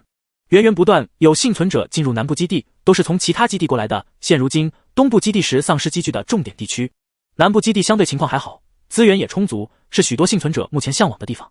他们从南部基地的南门了解到，今日南部基地扩建，正在招收大量有建筑工程技术的人类。另外，由于基地人员的大增，又开始扩建菜园，需要大量农业高材生或者农民。去试试。段景深道。他们恰好碰上了这个机会，这是光明正大进入南部基地，并与内部人员打交道的最好方法。况且，这次负责招收的都是普通人类，极少有异能者，就算有，也是不认识段景深和小丧尸的。之前唯一担心的便是进入南部基地会被人认出来，现在看来，这个顾虑可以打消了。话落，几人立刻行动起来。段景深、罗松和徐周白去面试了建筑技术的招收，几人学识渊博，顺利进入建筑部。贺元司带着小丧尸，谎称2人是农民，且炫了一手种植经验，顺利进入了农业部。只是进入之后，他们便分开了。他们被安排的住所不在同一个地方，甚至不在同一栋楼房。段景深怎么受得了，更不愿意小丧尸和贺元司睡一张床。他叫住安排住所的管理人，声音冷硬：“我要换房间。”管理人瞥了段景深一眼，心想这人怎么凶神恶煞的，于是更不爽，脑袋一扭：“换不了。”段景深咬了咬牙，手已经抹上冰刃。罗松连忙按住他，冲段景深使眼色：“段爷，别冲动。”段景深深吸一口气，好歹忍住了怒气。另一边，小丧尸和贺元司欢欢喜喜住进了双人间。第74章，堂堂玩泥巴。小丧尸和贺元司进入房间休息片刻，便起身收拾房间。房间很小，走动都不够自在，很快便收拾妥当。这时房门也被敲响，有人喊他们：“休息的差不多就下去干活了呀，别想偷懒。”贺元司连忙应了一声：“马上就来。”说完撇撇嘴，转头对小丧尸道：“其实我不会干农活，到时候咱们躲边上点，别露出破绽了。”小丧尸乖巧的点点头，接着就跟着贺元司去往指定的菜园子里。现在正在播撒新一批菜种，需要先翻土，再播撒种子。末世里的植物极难长成，即使有人工的精心呵护，这一片菜地能够真正长成的蔬菜也就只占 30%。 小丧尸和贺元司到的时候，一批末世前就是农民的人类正弯着腰翻土，而那些农业高材生坐在一边唠嗑嗑瓜子，瘫在椅子上百无聊赖地瞧着一批农民挥洒汗水，时不时指着某人品头论足一番。贺元司翻了个白眼，什么高材生，也没见他们研究出一点可以提高作物成活率的法子。小丧尸闻言，瞧着那几个舒舒坦坦躺在椅子里的人，也忍不住皱了皱眉头：“你们2个新来的吧？过来。”一个光头中年男人扯着嗓子，远远就叫他们过去，看穿着应该是菜园的监督人员。贺元司带着小丧尸上前，那人又问：“知道种菜吧？”贺元司点点头，光头又将目光投向旁边看起来呆呆的少年身上。小丧尸连忙用着极其坚定的表情点头。光头打量着二人，半信半疑道：“你们两个真的种过地？”白白嫩嫩，看起来风一吹就会倒的两个少年，实在不像是会在地里干活的农民。贺元思抹着眼泪胡扯道：“我们兄弟生活在大山里，母亲嫌父亲太穷，跑了。父亲前2年出去打工，摔断了腿。末世后，父亲撑不住走了，呜呜。我们兄弟2人一直都是自己种菜，自己养活自己，从小到大都这么过来的。种菜我们能行。”光头的确听说过许多大山里的孩子的故事，看着兄弟俩年纪轻轻就不怕吃苦的来农业部干活，不管会不会留着也不吃亏。或许是贺元思的故事感动了光头，光头把他们2人安排在比较轻松的播撒种子的队伍里。他们手上被塞了2袋种子，要求他们撒进地里，另外旁边还有一些菜苗，这种就需要一颗一颗地种进土坑里了。贺元思有些心不在焉的，他觉得这种活真的无聊死了，况且还在户外，末世里的天气变化无常，今日的太阳尤其晒人。再扭头一看小丧尸，发现他似乎兴致冲冲的，双眸明亮，眉眼间都带着雀跃，正蹲在地上用双手刨挖着泥土，额头上的细汗打湿了发梢，软软的粘着皮肤，他也毫不在意。堂堂脏！贺元思上前想拉起小丧尸，小丧尸缩了缩手，避开贺元思伸过来拉他的手，并摇摇头：“不好玩。”贺元思意外，他指着泥地里被小丧尸种的歪七扭八的菜苗，不甚理解：“这还好玩？”小丧尸点点头，黑白分明的杏眼里满是认真。贺元思噎住，轻咳一声：“那你玩吧，别弄脏衣服了，不然断也要怪我了。”小丧尸小鸡啄米般连连点头，再三保证自己会注意卫生，贺元思才满怀愧疚地走开。贺元思环顾周围佝偻着腰身耕种的人类，心想连娇生惯养的小丧尸都这么认真地干活，他居然还怨声载道地这么想着，贺元思也越发投入到种植当中。小丧尸干活干得来劲儿了，虽然做得慢，还做不好，但是周围一圈朴实的农民看得出来这少年是认真的，而且小丧尸看着就乖，让人忍不住心生喜爱。孩子，你几岁了？一个肤色黝黑的大叔笑呵呵地瞧着小丧尸。小丧尸循声望去，见是不认识的人叫他想起段景生跟自己交代的事情，于是掰着手指头回答：18岁。小丧尸说话的语速慢慢的，声音软绵绵的，周围人立刻就听出来这孩子是个不太会说话的老实人，他们就喜欢这种孩子，于是忍不住和小丧尸热络起来，又问他家里怎么样，小丧尸就说父母都不在了。周围人沉默了，忍不住叹息。另一边，贺元思一边干活一边思考着他们进入南部基地的计划，正为如何打入敌人内部，让人类臣服于段景深而愁苦着，结果就被旁边热闹的动静给吸引了。一看，居然是小丧尸那边。小丧尸在这里混得意外的好，大家似乎都很喜欢小丧尸。贺元思忽然就灵光一闪，小丧尸和这群人打好关系，那他们的机会不就来了吗？这是拉拢人心的最佳机会。贺元思忍不住偏偏为小丧尸竖起了大拇指。果然，小丧尸就是闷声干大事的料，毫不知情的小丧尸。另一边，段景深和罗松以及徐州白来到基地边缘，这里正在扩建，长长的围墙只见到1/3。他们到的时候，正是太阳毒辣的时候，墙头上已经没有一个工人在干活，全部都坐在墙角偷懒，因为这里是边缘，丧尸常常出没，监督员也不敢多来，也就让这些人能够肆无忌惮的偷懒。新人来了，墙头下聊着天的一群工人见来了人，拍拍屁股惊喜地站起来。罗松却隐隐觉得不对劲儿。果不其然，一群老工人对着他们嘘寒问暖一番后，就把铲子、刷子、水泥桶交给了段景深3人。段景深脸色变了变，恨不得现在咬死这群不知死活的人类。罗松按住他，抢上前问：“你们这是在干什么？我们先休息一会儿，你们接着干，我们待会儿就上。”一个瘦瘦的男人说道。段景深乃听不出这群人的意思，再常见不过的欺负新人罢了。他把东西往那人身上一扔，声音带着令人不敢违抗的威压：“都起来干活，大家可以进群参加月底抽奖了。”第75章，堂堂生气了。听着段景深的话，在场几个工人心生惧意，竟一时间不敢反驳。愣了许久，才有人站起来不服气道：“你凭什么叫我们干活？想死吗？”你再说一句。罗松忍不了这群人说话的语气。两方人凑上前，差点就要动起手来。段景深冷眼瞧着，突然朝罗松和徐州白招手，示意他们退过来。两人不解，也只能气愤地退到段景深旁边。这时有人大喊：“有丧尸！”众人脸上瞬间挂上惊恐，慌乱的要逃。这里是基地边缘，没有可以抵御丧尸进入的防护措施，在这里工作的工人遇到丧尸一般就是立刻跑，只要跑进不远处的那扇铁门里就不会有事。但是今日的丧尸尤其多，而且目标明确，动作迅速，朝着几个建筑工人猛扑。有的工人被丧尸抓住了衣角，然后一扯，整个人都被丧尸抓住了。他吓得惨叫起来，但是只顾着往前跑的工人们，没有人会理会他。在末世里见多了这种场面，许多人都已经麻木，只觉得自己活着就行。那人绝望之时，身上的丧尸突然轰的一声倒下，他愣在原地，还没有从恐惧中回过神来，许久才望见身前那个高大的身影。这是刚刚那个新来的。看着段景深轻轻松松就干倒了一只丧尸，那人从惊愕到崇拜，最后激动地对着段景深扑通一声跪了下来。另一边还有几人同样被丧尸缠住，段景深往往要在他们最绝望之时才出手。待所有丧尸解决完，一群人已经感激涕零地跪成一片。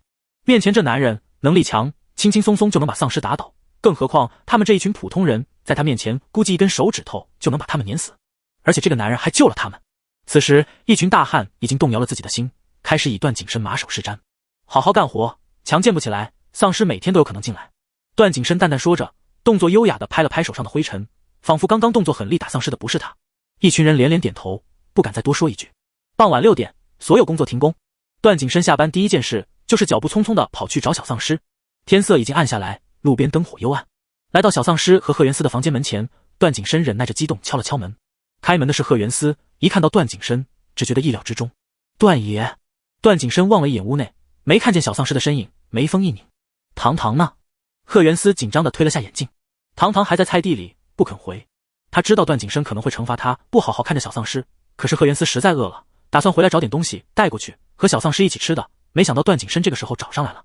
果不其然，段景深脸色一变，看得贺元思头皮发麻，接受着段景深冰冷的眼神。段景深瞥了他一眼，转身就走。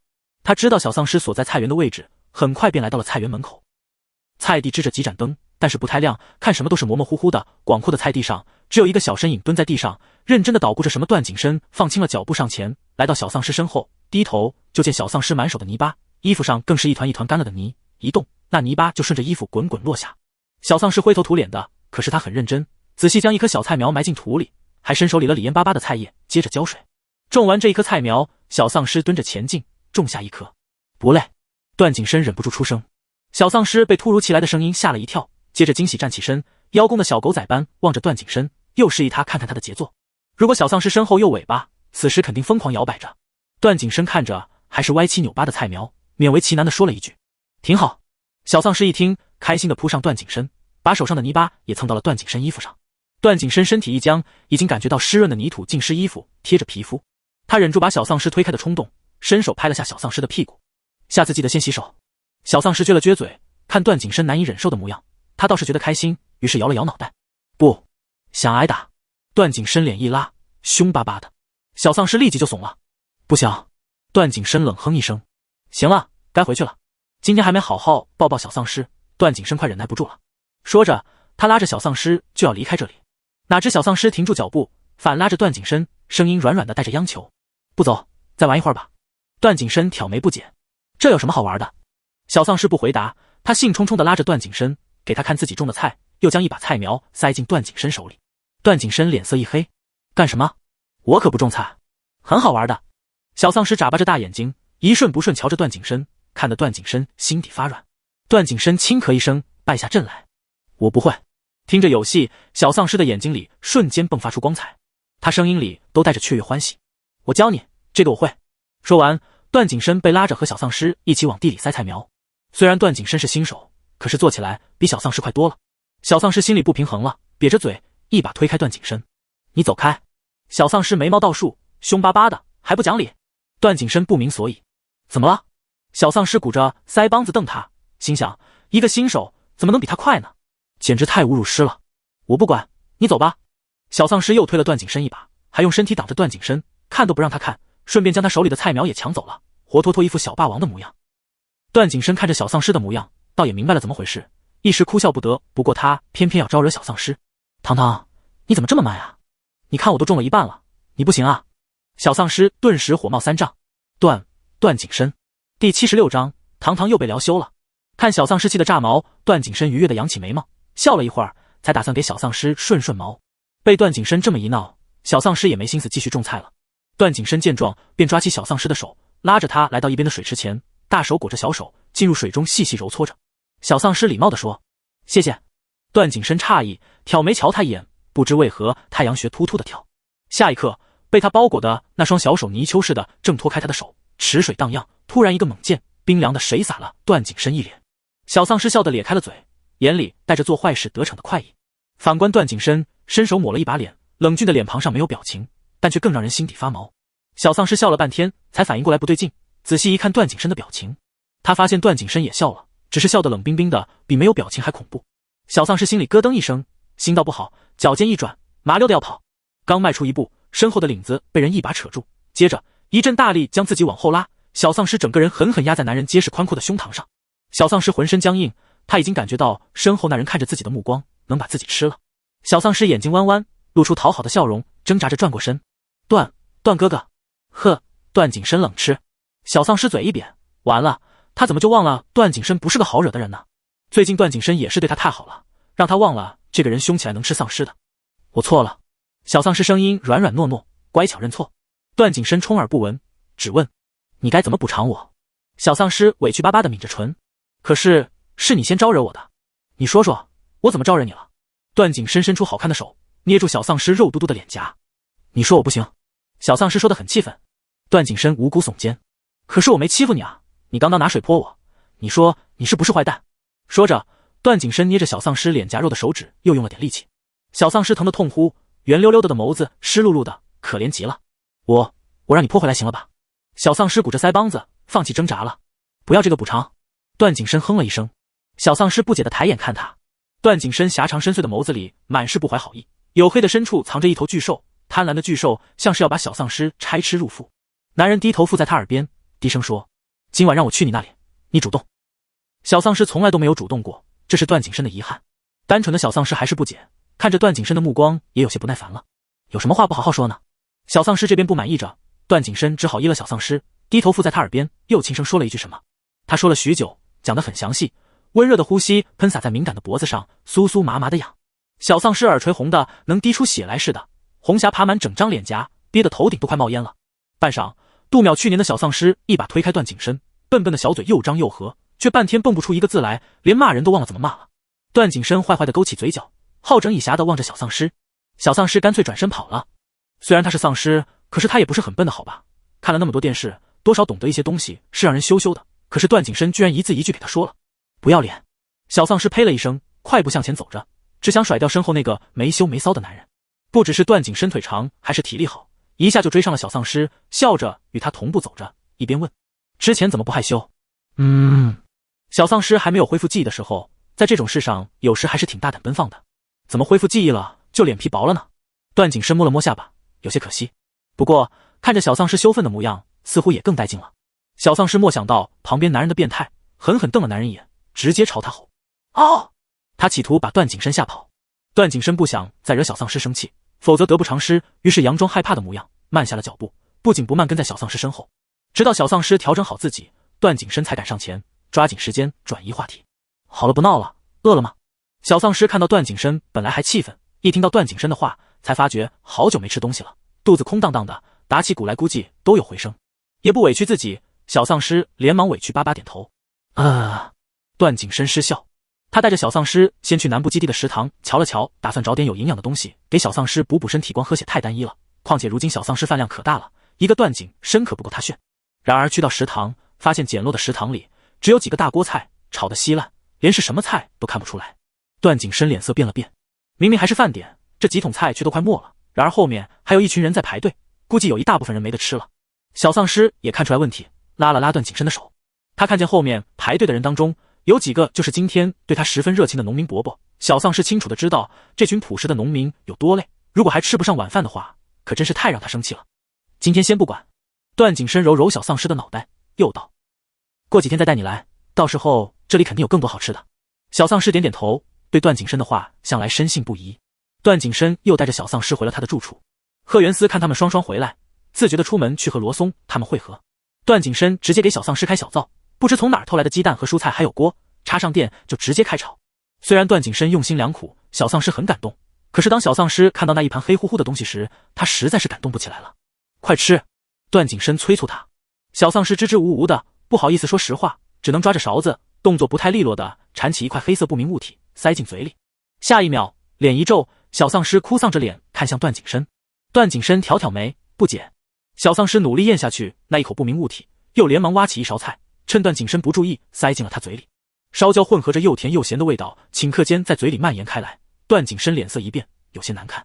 小丧尸哼了一声，撅着嘴，好像在说：你瞧瞧，这么难吃。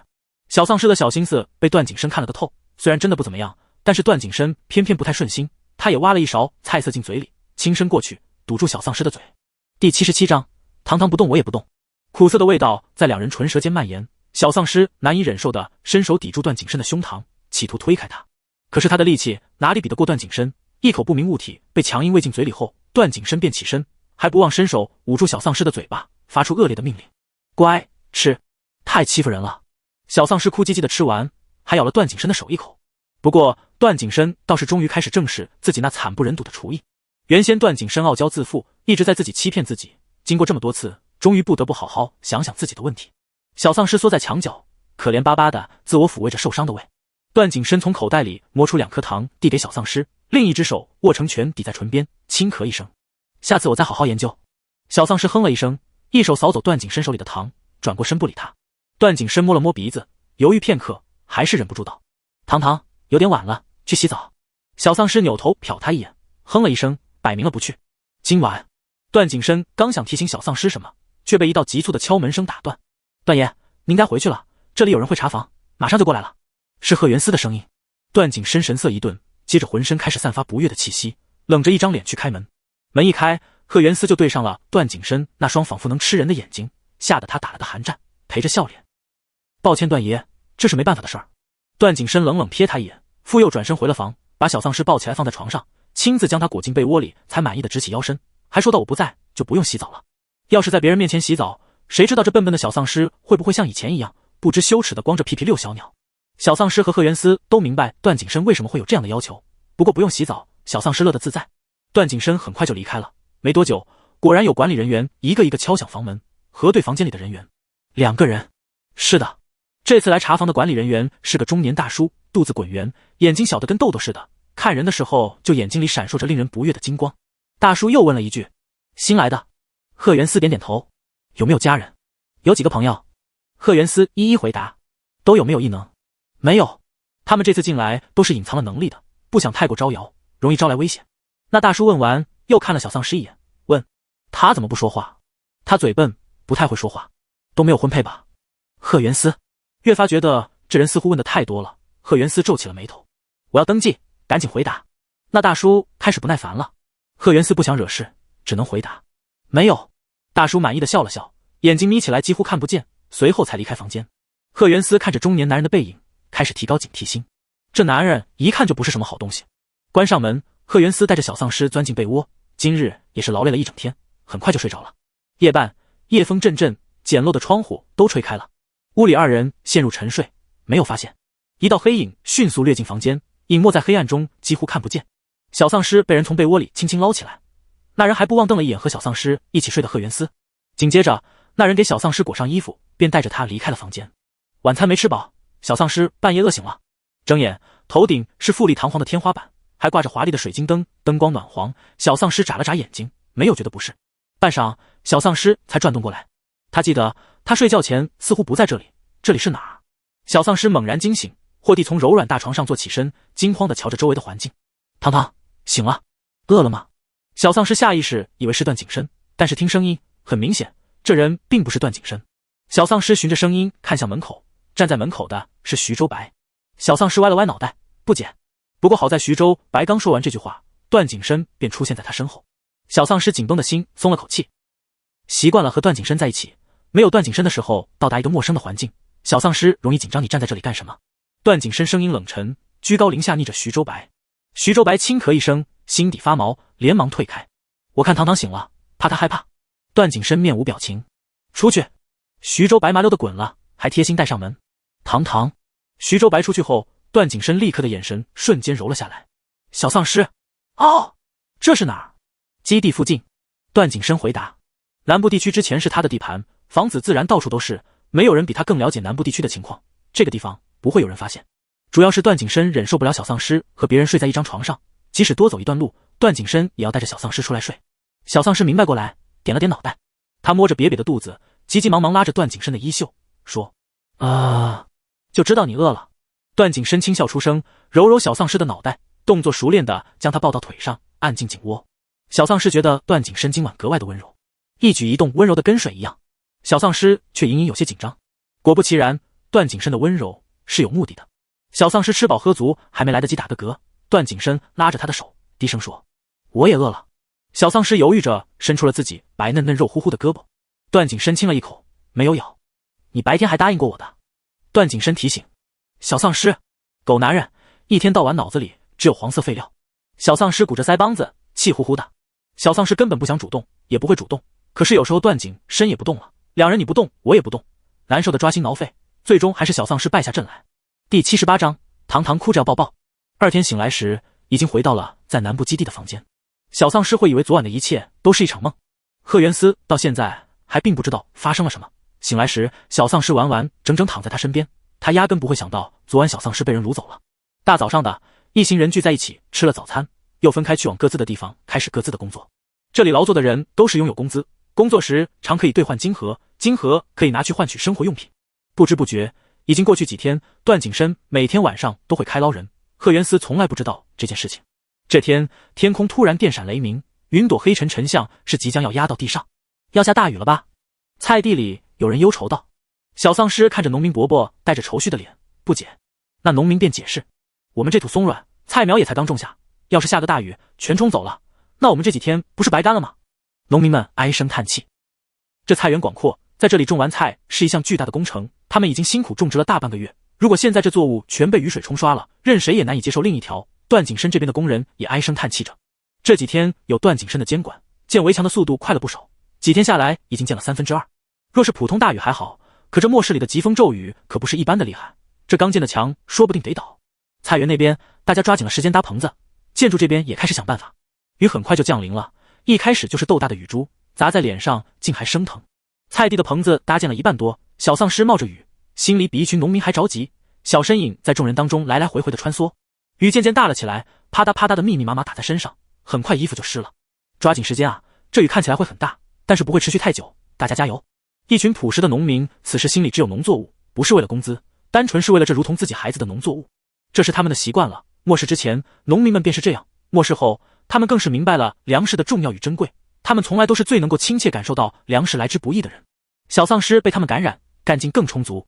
雨这时已经很大，密密麻麻打下来，打得小丧尸睁不开眼睛。他拿了件衣服盖在头上，帮忙在雨中递工具。没一会儿又刮起大风来，风很大，呼啦呼啦的咆哮着。他们搭好的棚子很快就被吹倒了一角。快去那边！有人大声喊着。可是这时各自都有自己的活儿，哪个地方少了人，好不容易搭好的棚子都会塌。小丧尸环视一圈，自己迈着腿快步跑过去。贺元思刚想叫住小丧尸，这边又有人喊他递和锤子过去。小丧尸力气小，他知道自己没有多大作用，不过还是整个人挂在支架上，企图把一脚狠狠插进土地里。风大的几乎把小丧尸真给人吹得飞起来，小丧尸死死抱住支架，一边还要往下用力，几乎精疲力尽。我这边马上装好了，好孩子，你等着啊！离小丧尸不远的一个农民弯着腰，挥舞着铁锤，将支架狠狠锤进土地里。小丧尸点点头，使出吃奶的力气撑住要倒的支架。周围一众人也惊讶，这看起来柔柔弱弱的少年，一个人抓着那么大的支架，不让支架倒下，也不知道是怎么做到的。他们每一处至少都是有2个人压住的。很快，离小丧尸近的那个农民终于做完了自己手上的活儿，走过来帮助小丧尸。或许是过来的着急，他身后那把被随意倒放的大铁锤被风一吹，直直朝着农民的脑袋砸去。小丧尸瞳孔猛缩，没有思考便迅速飞扑过去。2人倒在一边，那铁锤最终砸在了小丧尸脚上，疼得他簌簌的掉金豆子。这边的动静吸引了周围一圈人，好在他们这边也差不多完工了，纷纷急忙过去把小丧尸抬进屋里。怎么样了？刚刚被小丧尸救下的农民紧张又愧疚地抓着衣服问道。贺元思上前掀开小丧尸的裤腿，脚裸那处肿起来一大片。好在方才倒下的时候，那农民的腿压在小丧尸腿上，铁锤的柄先打在农民腿上，锤子才落在小丧尸脚上，所以缓冲了力道，伤害减轻了不少。不过还是疼得小丧尸止不住的掉眼泪。去叫医生。贺元思立刻道。已经去叫了，马上就来了。有人应声。贺元思抽了2张纸巾给小丧尸擦了擦眼泪，哄他。好堂堂，段爷马上就来了，不哭了不哭了。段爷来了，估计也就是他的死期了。贺元思悠悠叹了口气。另一边，段景深这边的围墙前面站了一排人，减缓了强风的劲力，而围墙的另一边也站着一排丧尸，两方人员坚定地护着一堵墙。日后这堵墙也得护着他们。这群人类怎么也想不到自己会被段景深几句话就说去和丧尸合作，明明他们十分害怕丧尸，此刻却破天荒地和丧尸们一起努力做一件事。这时候他们才想到，这些丧尸之前也是和他们一样的人类，只是感染了病毒而已，他们到底还是个人，是他们的同胞。风雨的确来得快，停得也快，虽然杀伤力不小，周围许多树木都被吹倒了。这边完事了，段景深刚想去看看小丧尸那边怎么样，贺元思就神色慌张地奔了过来。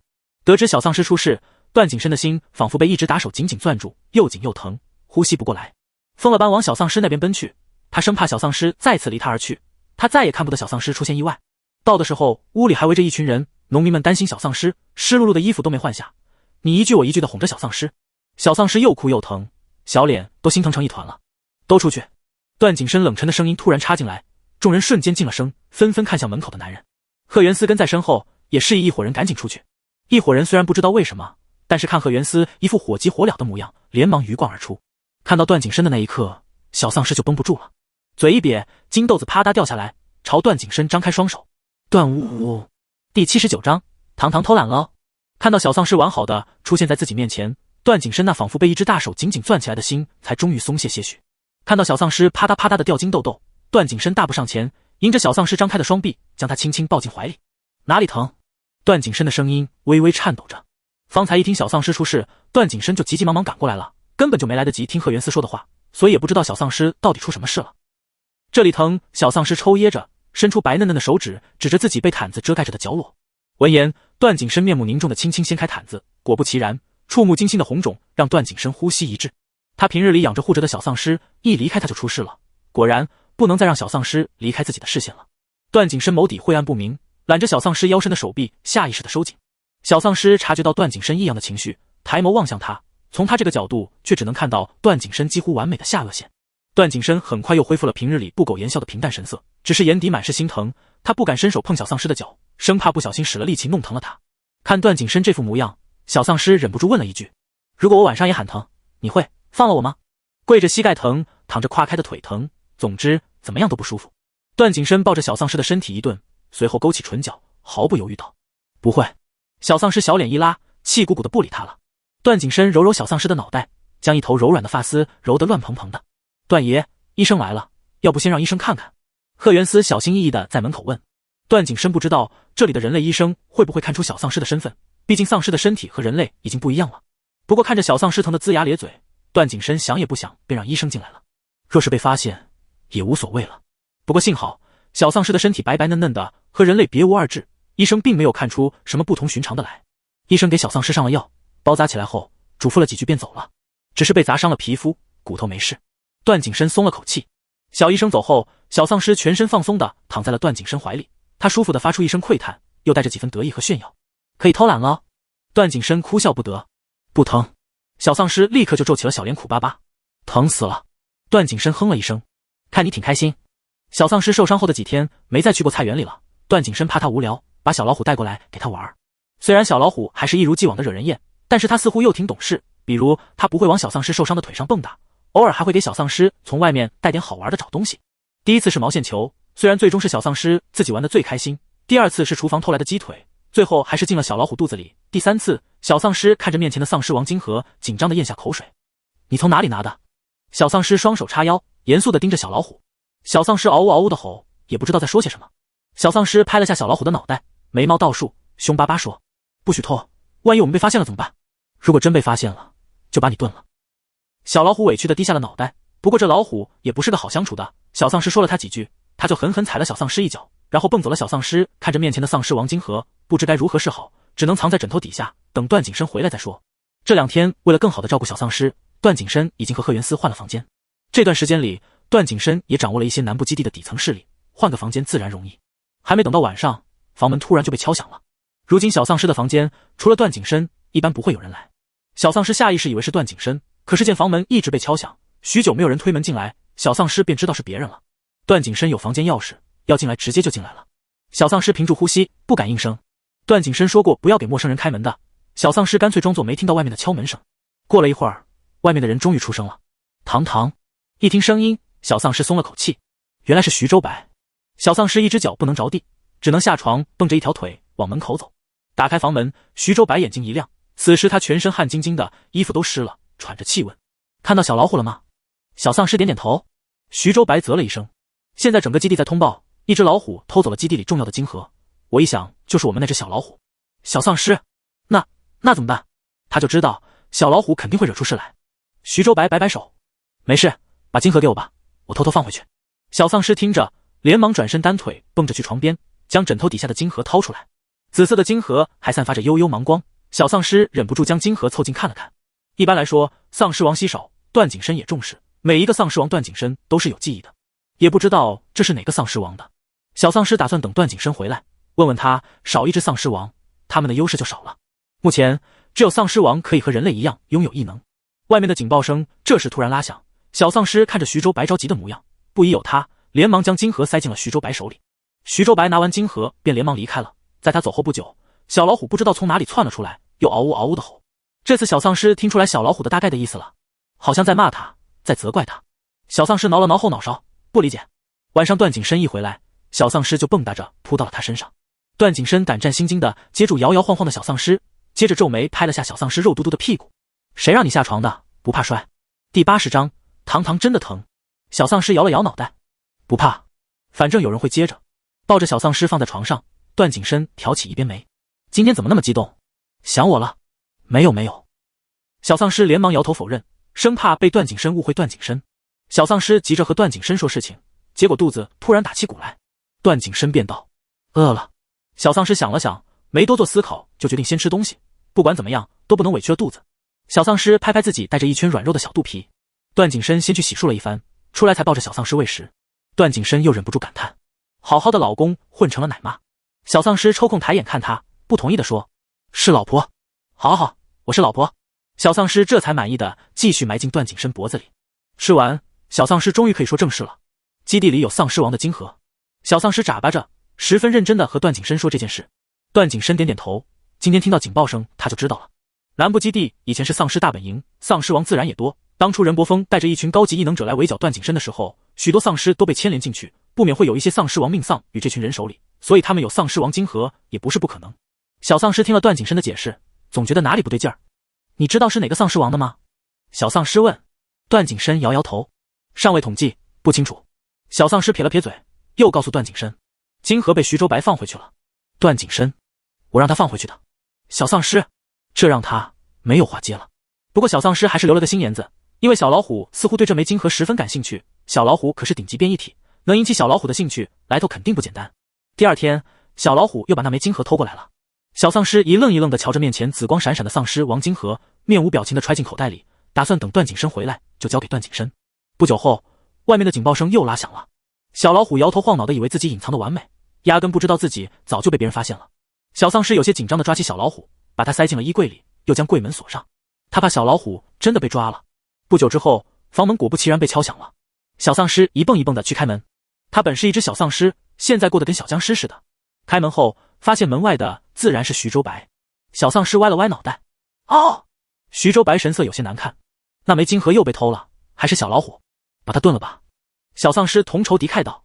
徐州白摇摇头，我不是要抓小老虎，我们得赶紧把金盒放回去，不然被发现了我们就麻烦了。对了，小老虎在你这儿吧？小丧尸摇摇头，他今天没回来过。徐州白诧异，不在你这儿？小丧尸一脸老实人模样的点头，好吧。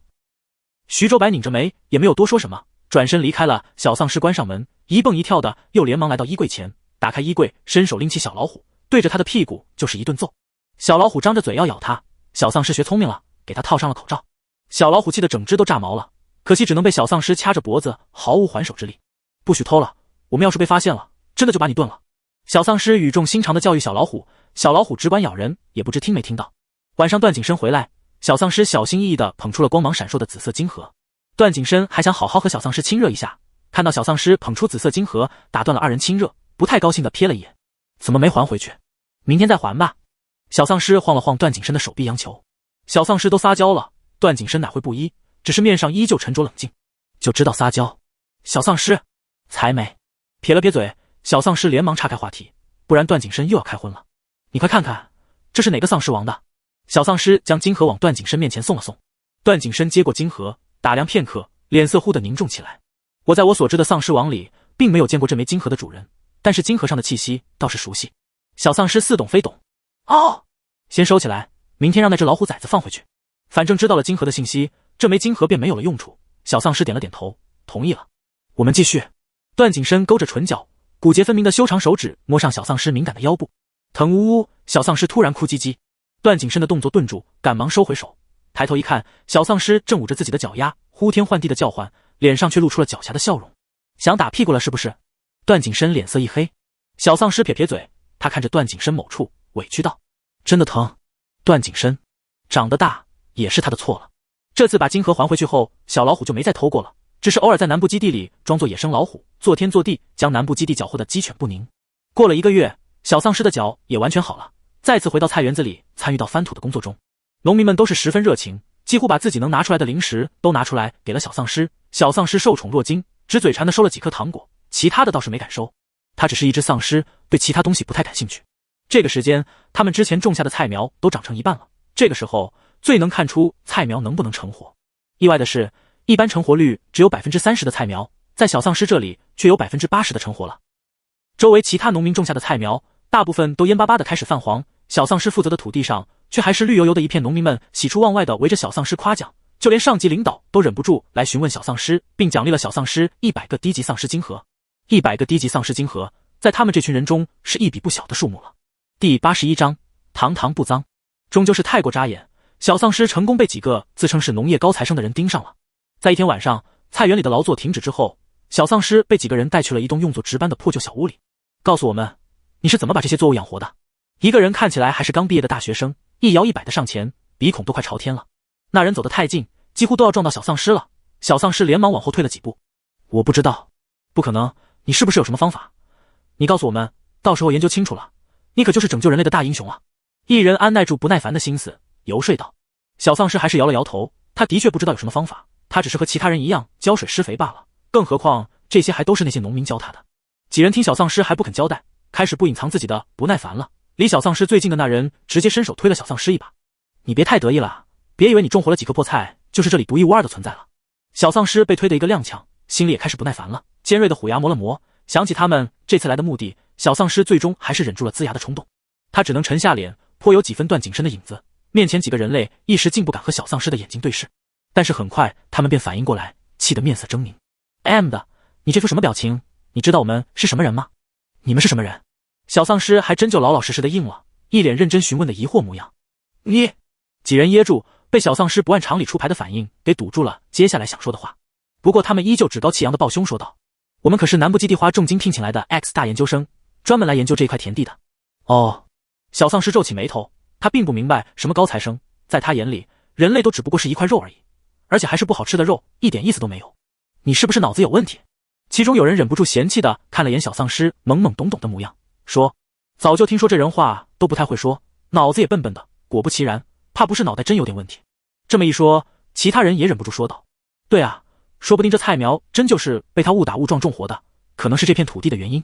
说完，几人对着小丧尸一阵鄙夷的打量。小丧尸哪里是真笨，看着他们看自己的这副表情，自己也气得不轻。如果不是为了大局考虑，他现在就扑上去咬他们几人，放弃了询问小丧尸种活菜苗的方法，转而突然团团将小丧尸围住，拧着拳头狞笑着道：行，这个事情可以放过你，不过你的事可还没完。小丧尸心里咯噔一声，隐隐不安。方才这几人质问小丧尸的时候，小丧尸还是无所谓的状态，可是现在竟然忍不住想跑。他的直觉果然正确，下一刻那几人便说道：你长得的确不错，被我们强哥看上是你的荣幸。强哥可是我们基地现任首领的侄子的表哥，也是人类居住地管理员，怎么样，高兴吗？那几人扬着下巴得意洋洋道。小丧尸眉头一拧，脑海里便有了一个人的模样。当初刚进入南部基地的时候，就是这么个管理员，大半夜的来检查人数，问的还多。贺元思跟他说过，这人一看就不是好人。果然不是什么好人。小丧尸被他们团团包围住，没有缝隙可以溜走。遇到威胁时，小丧尸下意识露出了自己尖锐的丧尸牙。几个人类只是当作小丧尸是个虎牙略长的人类，并不当一回事，还伸手捏了小丧尸一把。别装凶了，你以为你这样子能吓到我们？小丧尸捂住自己被捏疼了的手臂，他的皮肤白嫩，这会儿已经留下了一道青紫的余痕，格外显眼。要不是强哥喜欢，不然我也想把他绑走。一个农村孩子长得怎么那么水灵？有人的眼睛已经发直了，咽了咽口水说道。小丧尸咬着牙，心里不断默念着不能暴露，不能暴露。几人开始将绳子往小丧尸身上套，小丧尸双拳难敌四手，又不能放出自己的真实身份咬人，只能被按着，然后被几个人用绳子给一圈一圈绑住，扛上肩带走。强哥在哪儿？怎么还不来接应我们？几人扛着小丧尸，着急又心虚的四处寻找他们口中那位强哥的身影。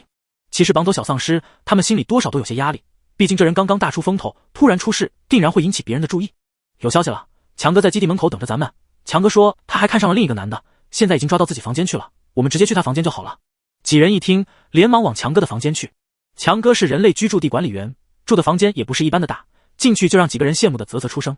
屋里还有一个听着啤酒肚的中年男人，正从房间里出来，拧着胳膊呸了一声道：“看起来瘦瘦弱弱的，重死了。”强哥，有人打招呼。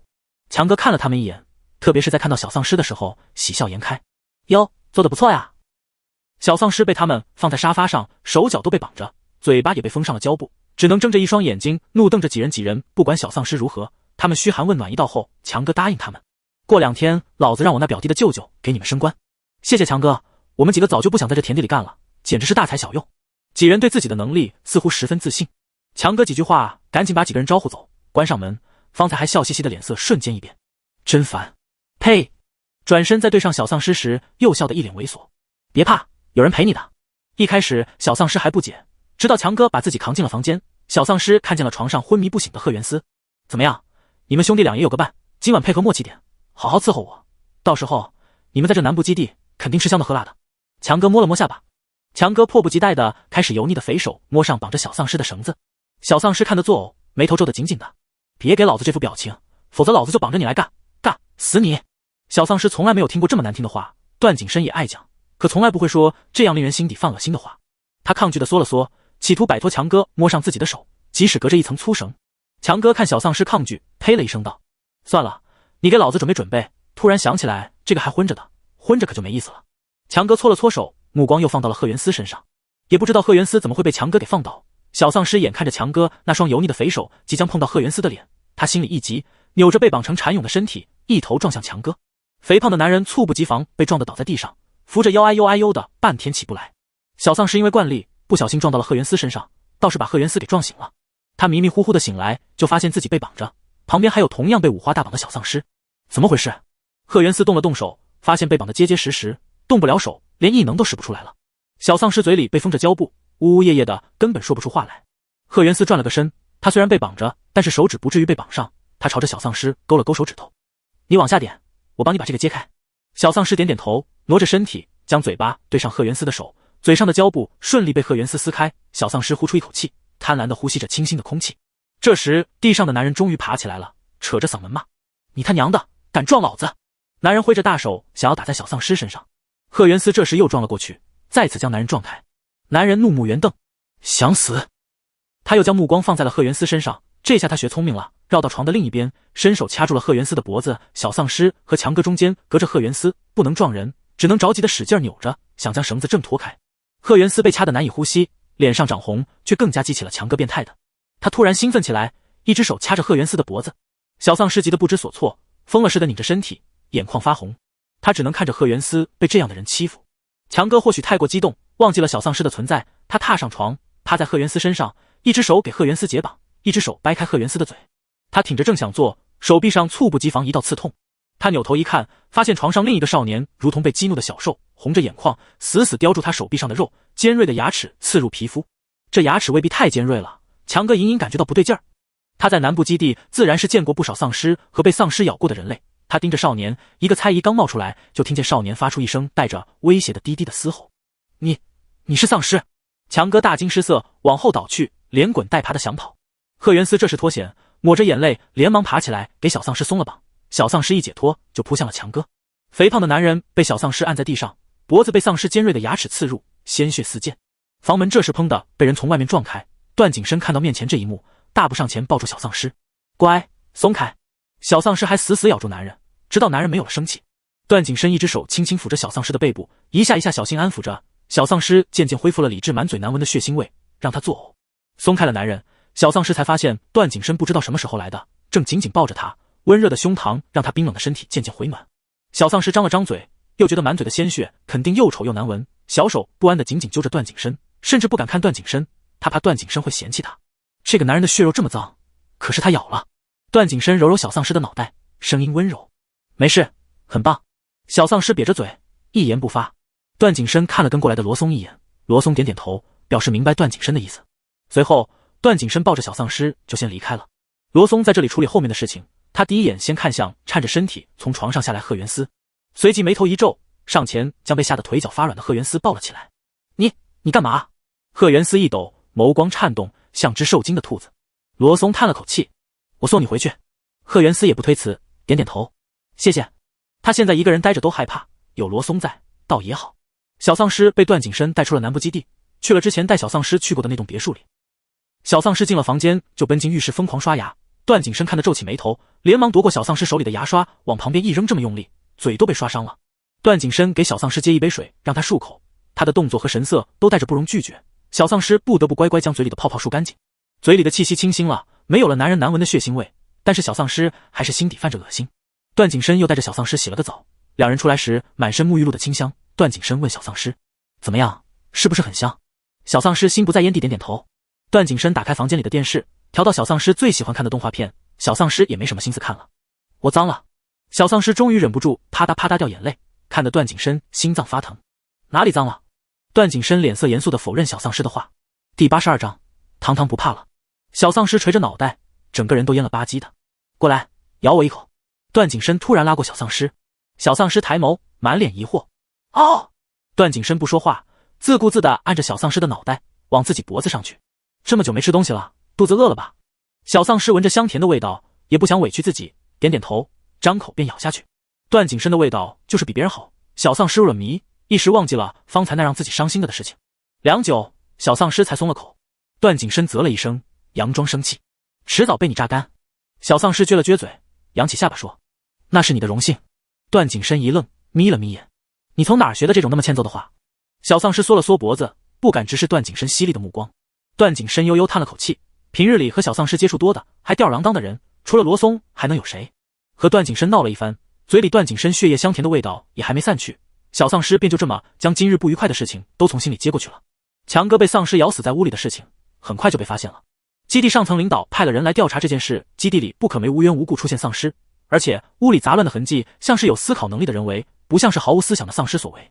调查人员说，很明显这是有人反抗强哥才把强哥杀害了的，可是这个反抗的人能像丧尸一样撕咬强哥，也是匪夷所思。很快他们查到了那几个绑架小丧尸的人身上，那几人立即就指认小丧尸，并将锅甩给了小丧尸。不过他们的锅并没有甩错，监控显示小丧尸和段景深等人的确是在强哥出事的那段时间进出了房间，于是直接查到了几人身上。段景深等人也没有反驳，这件事情也引起了上层人的注意，他们亲自参加到了抓捕段景深等人的行动当中。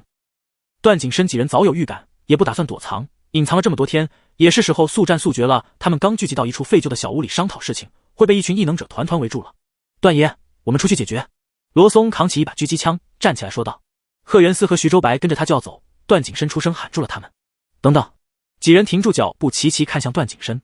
段景深站起身，勾了勾唇道：你们让我躲在后面，是以为我现在还打不过他们？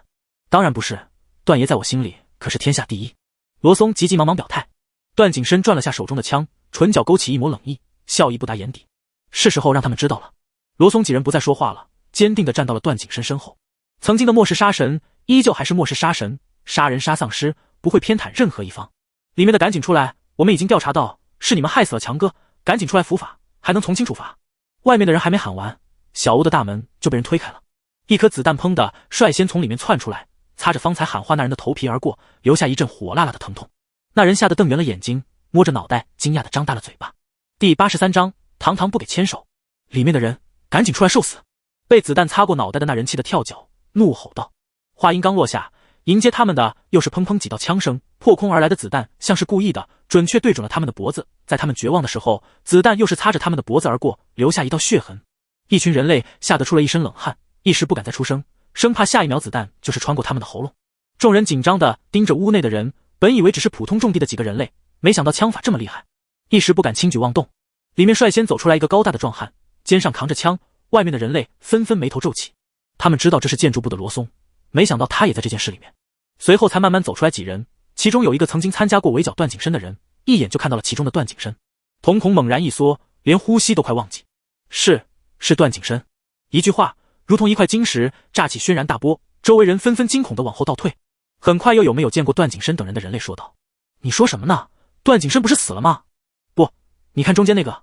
所有人齐刷刷将目光聚集到中间身高腿长的俊美男人身上，见过段景深的人立刻往后退。就是段景深，赶紧跑。上次杀死段景深的都是高级异能者，他们这里目前没有高级异能者，那就是说没有人是段景深的对手。眼看着准备大干一场，结果人突然一窝蜂的跑光了。罗松愣在原地，慢慢转头看向罪魁祸首段景深。段景深耸耸肩，他倒也没想到人类现在居然这么惧怕他。他虽然是师弟，但是似乎也没做什么伤天害理的大事情，只不过想统治世界而已。几人见这群人类这么害怕，倒也觉得省事，一路顺利到达了南部基地首领，前方才开始出现高级异能者拦路。前方几个高级异能者看到段景深，倒也不觉得害怕，反而兴奋起来，想着挤到前面冲锋。他们到现在还认为高级异能者能把段景深灭了。上次那几个联合将段景深剿灭的高级异能者，因为这一功绩，现在已经飞黄腾达，有的甚至直接当上东部基地的副首领了。他们想，这次他们也将段景深剿灭，肯定也会飞黄腾达。双方二话不说就开始打起来了。罗松一直都是最猛的那个，冲在最前头，虽然一招就被对面的高级异能者打飞了。贺元思和徐周白紧随其后。小丧尸想跑过去救他们，却被段景深拉住了手，在这儿好好待着。小丧尸眨了眨眼睛，看到段景深又打心底的相信他，于是听话的站在了原地。接下来的刀光剑影，小丧尸看得眼花缭乱。他只知道段景深游刃有余，还有空转头朝他眨眼睛。小丧尸！很快，一群高级异能者纷纷倒地。小丧尸还没反应过来，段景深就拉着他的手往首领住所走。怎么样，厉害吗？段景深此时有些像个幼稚的小孩，一顺不顺的盯着小丧尸，像是在求夸奖。小丧尸点点头，好棒哦。段景深在小丧尸的小嘴上轻轻啄了一口，真乖，在床上也这样乖就好了。小丧尸一听，连忙挣脱开段景深的手，撅着嘴瞪他一眼，混球，不给你签了。哎，别闹。段景深伸手去拉小丧尸，小丧尸抿着红润的唇瓣四处闪躲，后面跟着的三人龇牙咧嘴的捂着伤口，还要看着前面二人玩闹，仿佛他们这次不是去夺下一个基地，而是去度假旅游。一时三人牙根都发酸。我们三人就是个狗。罗松满眼嫉妒地说道。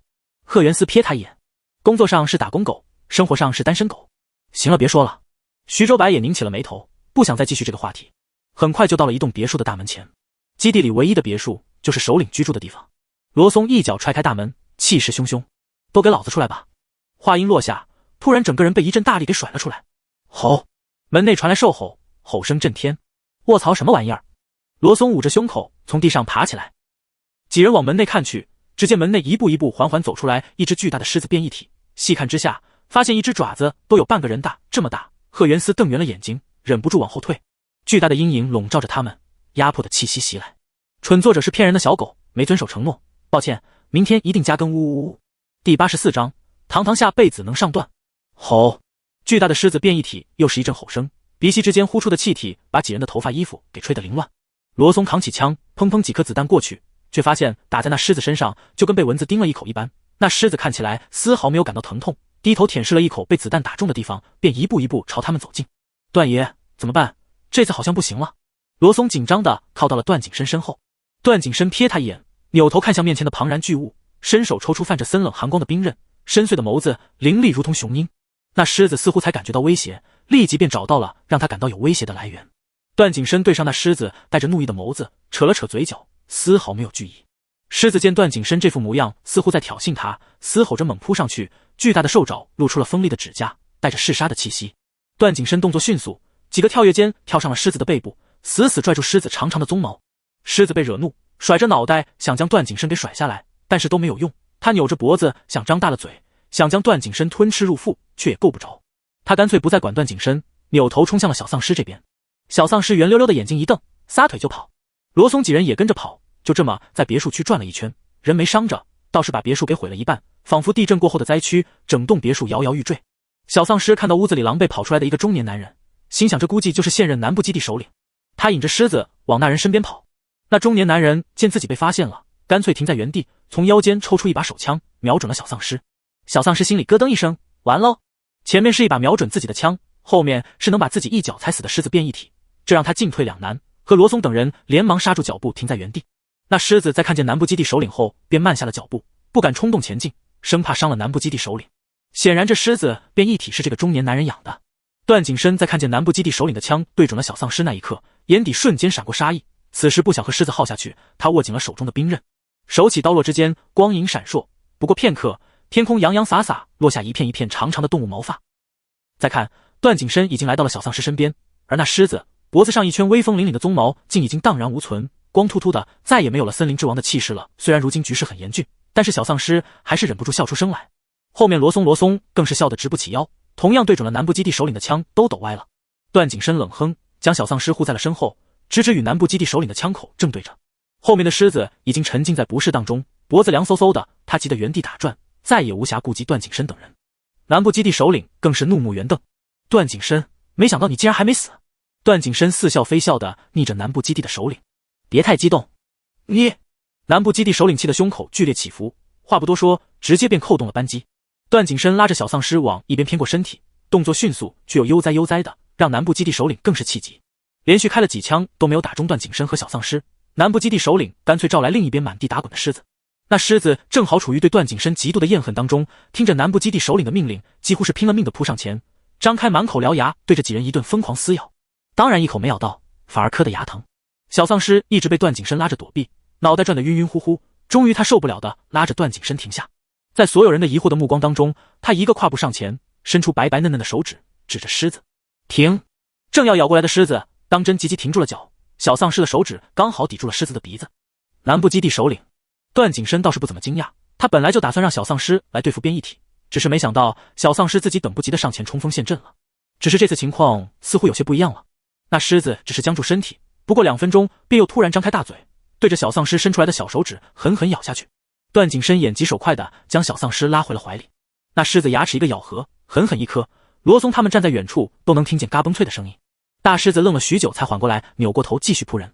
后面是那首领不断发射过来的子弹，前面的凶猛狮子的血盆大口终究是一个没留意，在躲子弹的同时被狮子的血盆大口给罩住了。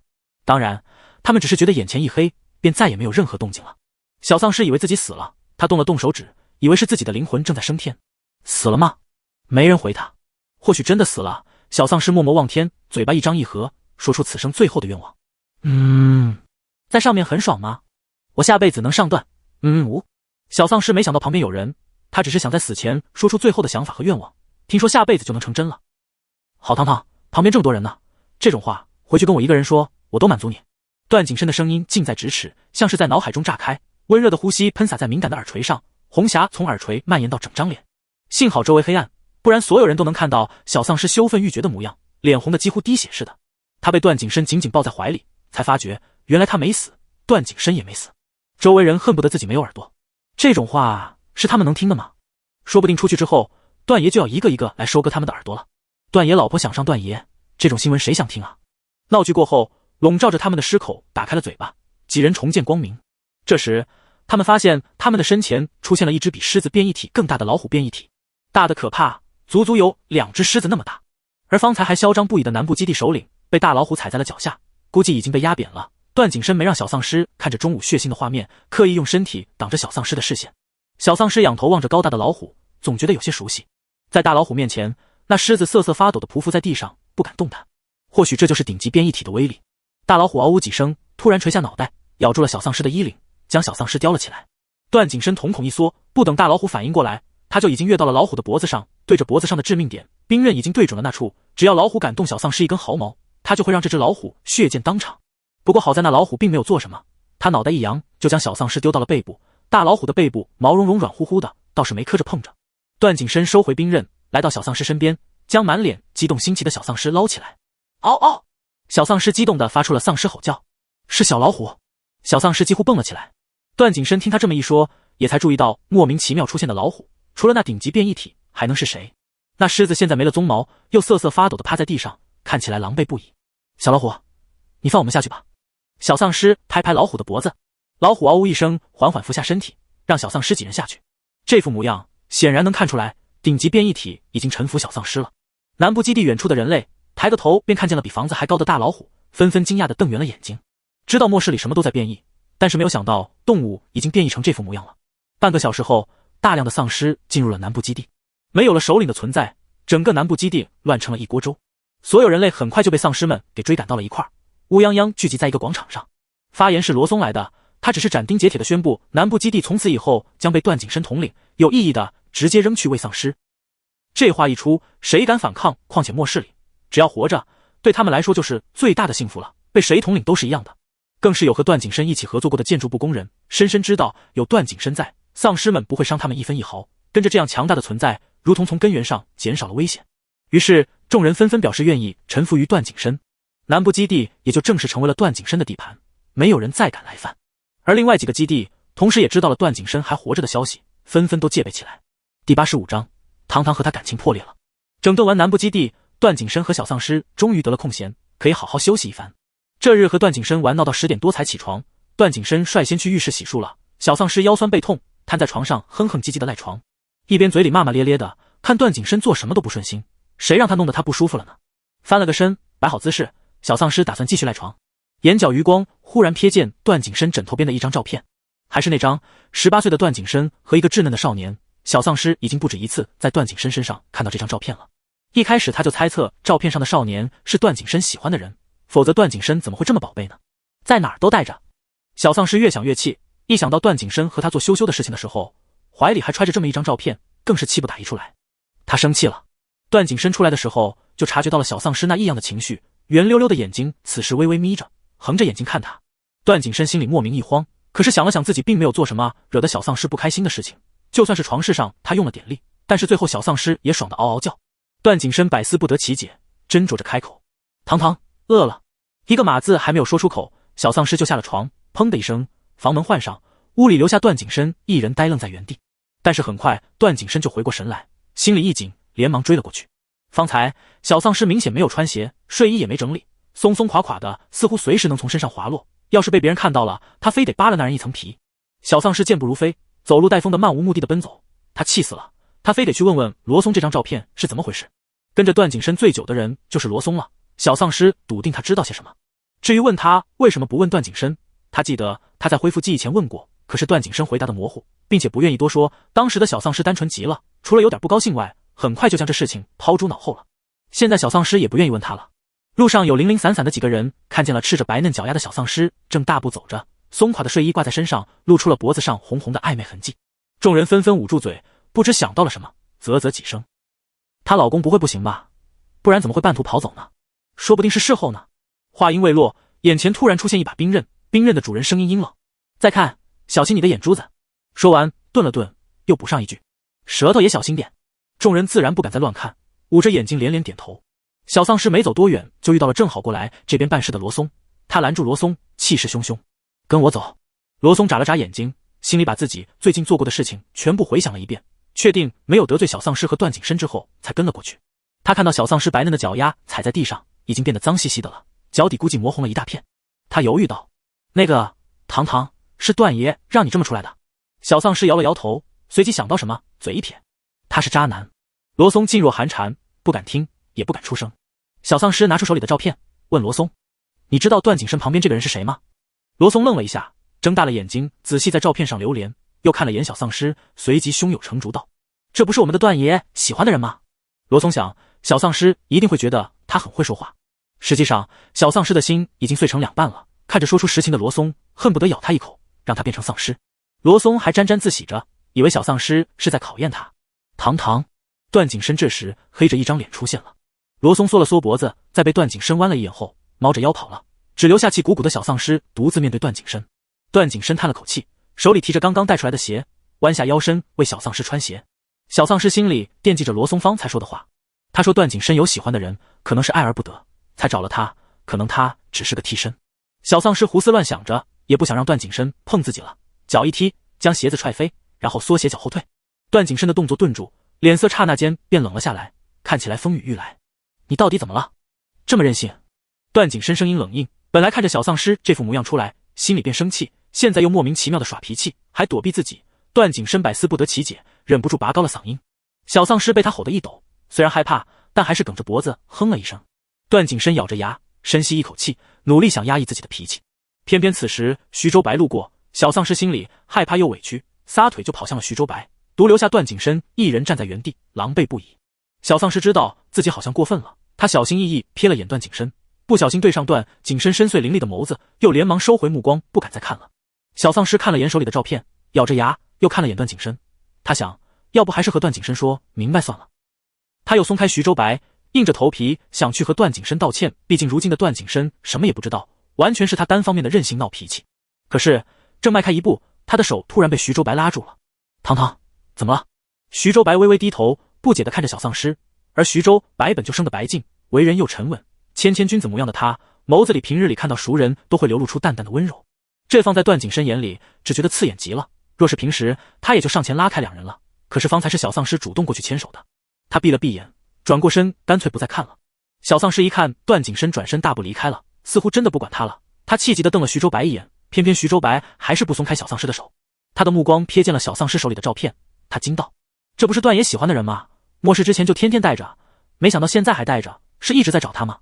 小丧尸猛然僵住身体，是的，他想起来了，段景深的确在找这个人。当初段景深石化的时候，第一件事就是让他去找照片上的这个少年。作者的话，生活有点平淡，那就加点辣吧，哈哈哈哈。第86章，糖糖生气的快冒烟了。糖糖，我还以为你知道。徐周白看小丧尸这副神色，连忙闭上了嘴，小心翼翼观察着小丧尸的表情。向来乖巧的小丧尸罕见的脸上出现了不耐烦，他甩开了徐周白的手，眼睛一直粘在越走越远的段景深身上，胡乱应了一句我知道。小丧尸还是咬牙追段景深去了。看着二人追赶的背影，徐周白摸了摸下巴，啧了一声。小丧尸发现段景深真的生气了。段景深第一次真正生小丧尸的气，小丧尸跟在段景深后面，大气不敢出。虽然他也生气，可是现在闹成这样，终究还是因为他没说清楚，胡乱闹脾气的。段景深肯定是在觉得他无理取闹。小丧尸看着段景深冷硬的侧脸，想说的话又说不出口了。他不是喜欢主动的人，更何况段景深这副模样，谁敢上前和他讲话？就这么一直跟在段景深身后，段景深也没有转头看他一眼。小丧尸莫穿鞋，脚步声都不大。他怀疑段景深是不是没有发现他，不知道他跟在身后。他用力跺了跺脚，光着脚丫跺脚还是跺不出什么声音。小丧尸急了，又蹦又跳的跟在段景深身后，偏偏他就是死倔的抿着唇，不肯吭声喊前面的人。室外的地板凹凸不平，磕得小丧尸脚疼，又蹦了几下，脚底板就被粗糙的地板划伤了。小丧尸疼得嗷的叫出了声。段景深也知道小丧尸莫穿鞋，听到小丧尸的痛呼，下意识顿住脚步往后看去。虽然已经极力压制了，但是紧张的神色依旧很明显。小丧尸一看段景深回头，砰的一屁股坐地上，这下又疼得他龇牙咧嘴，屁股都摔成两半了。他委委屈屈的哭，抬起手背抹着眼泪，时不时悄咪咪看一眼段景深。不出10秒，段景深就沉不住气返回来，一片带着寒气的阴影笼罩下来。小丧尸抬头望向段景深，男人居高临下的睨着他，过了一会儿，长叹一口气，蹲下身，大手穿过小丧尸的腿弯，将人一把抱起。整个过程段景深依旧是阴沉着脸，一言不发。大步回到住处，段景深把小丧尸扔在了床上，又去浴室拿了毛巾，用热水浸湿拧干，随后出来一把抓住小丧尸的脚，开始擦拭着。段景深忍不住暗暗骂自己没出息，在小丧尸面前永远是上赶着的那个。小丧尸看着段景深动作温柔的细细给他擦干净脚丫，抿了抿唇，小声道：对不起。段景深怔了下，抬眼看了小丧尸一眼，冷哼一声，没说话。小丧尸眉头一拧，他想他已经道歉了，那么现在该轮到段景深道歉了。想着，他从口袋里拿出那张照片扔给段景深，你该跟我道歉了。段景深接住突然扔过来的东西，翻过来一看，发现是他一直放在身上的照片。段景深忽然就明白小丧尸为什么生气了。你吃醋了。段景深说话的尾音都微微扬起，忍不住的兴奋。小丧尸严肃的拉下了脸，你快跟我道歉。段景深缓缓摇了摇头，我觉得我没错。小丧尸诧异，他怎么也没想到段景深会是这样的回答，他居然觉得自己没错。小丧尸揉了揉眼睛，他想他不会是看走眼了，碰上渣男了吧。段景深给小丧尸擦干净脚丫子，又拿出要为小丧尸涂抹。嫩乎的脚丫子红彤彤的，还有大片刮伤，严重的更有几个被小石子划破的口子。段景深眉头皱起，脸色又阴沉起来，怪吓人的。不过小丧尸可不怕，他使劲缩回脚，瞪着段景深。哦，你走。为了气势更足，他甚至发出了一声自以为凶猛，实则奶声奶气的丧尸吼声。段景深正是蹲着姿势，挑眉自下而上望着小丧尸，耍赖。我就不走。小丧尸直接翻身滚到了床的最里头，抱着膝盖，气得眼睛都红了，鼓着腮帮子控诉，我都跟你道歉了，你为什么不跟我道歉？段景深起身绕到床的另一边，靠近小丧尸后摸出照片给小丧尸看。你不认识他？小丧尸脑袋一扭，气得快要冒烟了。我怎么会认识他？段景深点点头，摸着下巴，想到小丧尸方才这么闹脾气，还不给他面子，甚至跑到别的男人那儿去牵别的男人，他有心逗逗小丧尸，便说，好吧，不认识就算了，这个人是我的初恋。小丧尸眼睛噌的一下瞪得圆溜溜的，不可置信的扭头盯着段景深，他没想到他居然敢承认，听段景深这语气，估计是还喜欢着他的初恋，否则也不会每天把照片都带在身上，还大大方方的承认。果然他看上渣男了。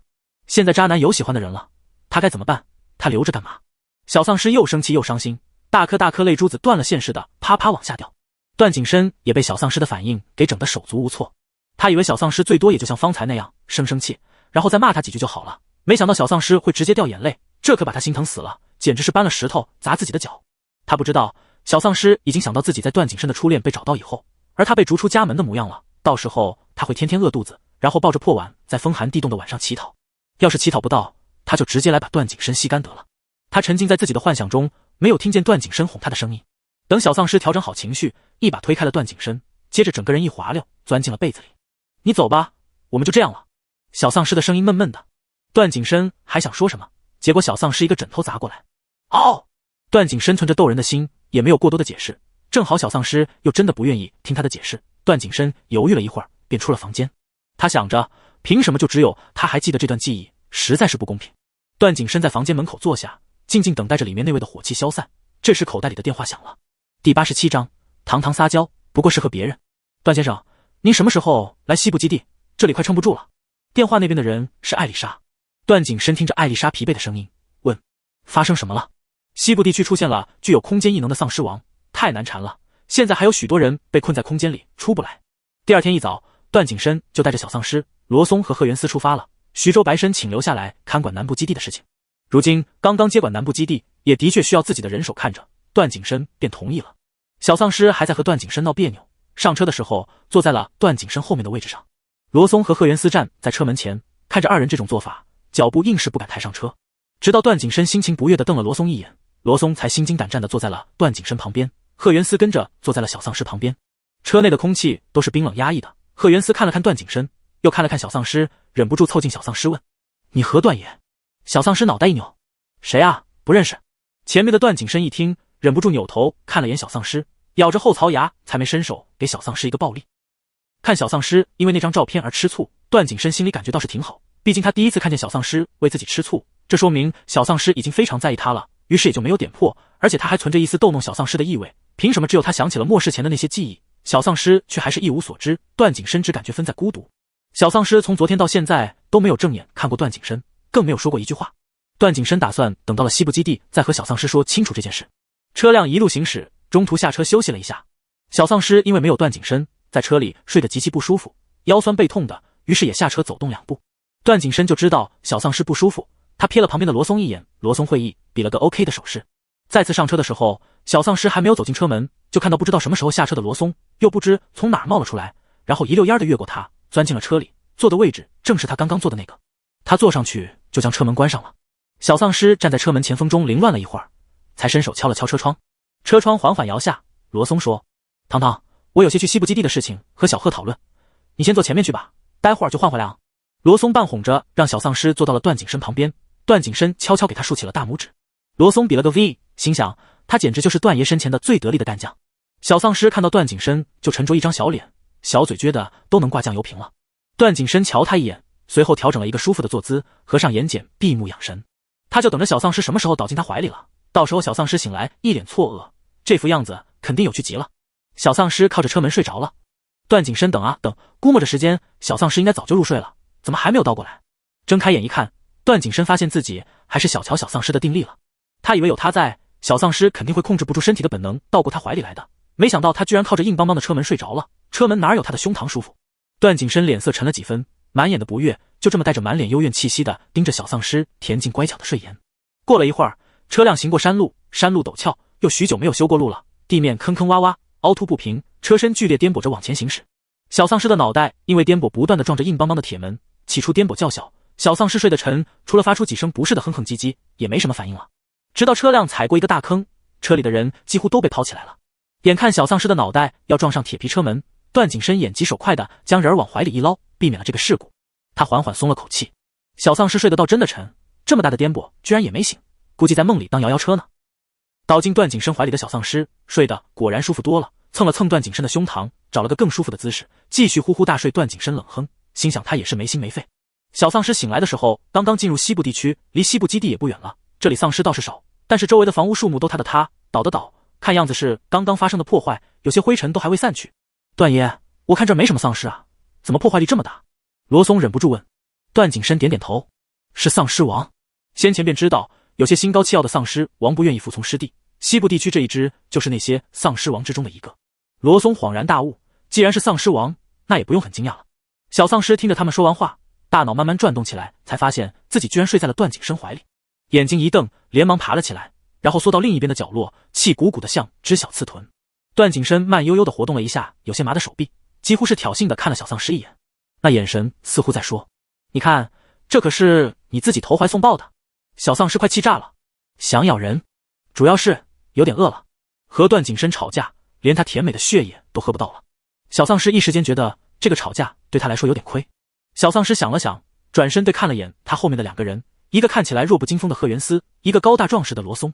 他毫不犹豫地将目光定在罗松身上，朝罗松勾了勾手指头。罗松依言靠了过去。小丧尸凑到罗松耳边，声音小小的带着气球：“你让我咬一口好不好？不会把你咬死的。”罗松，这不是他段爷的福气吗？他可不要写福气，好不好？我饿了。小丧尸可怜巴巴的，像是在撒娇。段景深在一边的拳头已经捏紧了，冷白手背上的青筋都爆了起来，阴沉沉的目光盯着罗松，像是在看一个死物。第88章，堂堂要和你睡。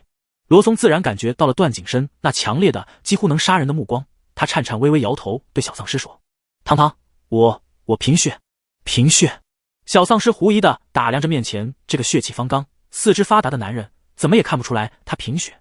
不过罗松都这么说了，小丧尸也不好强求，叹了口气，转回了身体。段景深的目光跟着小丧尸转移，看了又看，小丧尸才注意到他的目光。不过小丧尸赌气，哼了一声，宁愿饿肚子也不愿意理段景深。段景深以为小丧尸会跟他服个软，他绝对会好好哄小丧尸的，没想到小丧尸的脾气这么倔。段景深的心情又降至谷底，脸色阴沉沉的。在西部地区中继续行驶，眼看快到了西部基地的大门口，车辆突然一个急刹车停了下来，几人瞬间警惕，前方有丧尸拦路。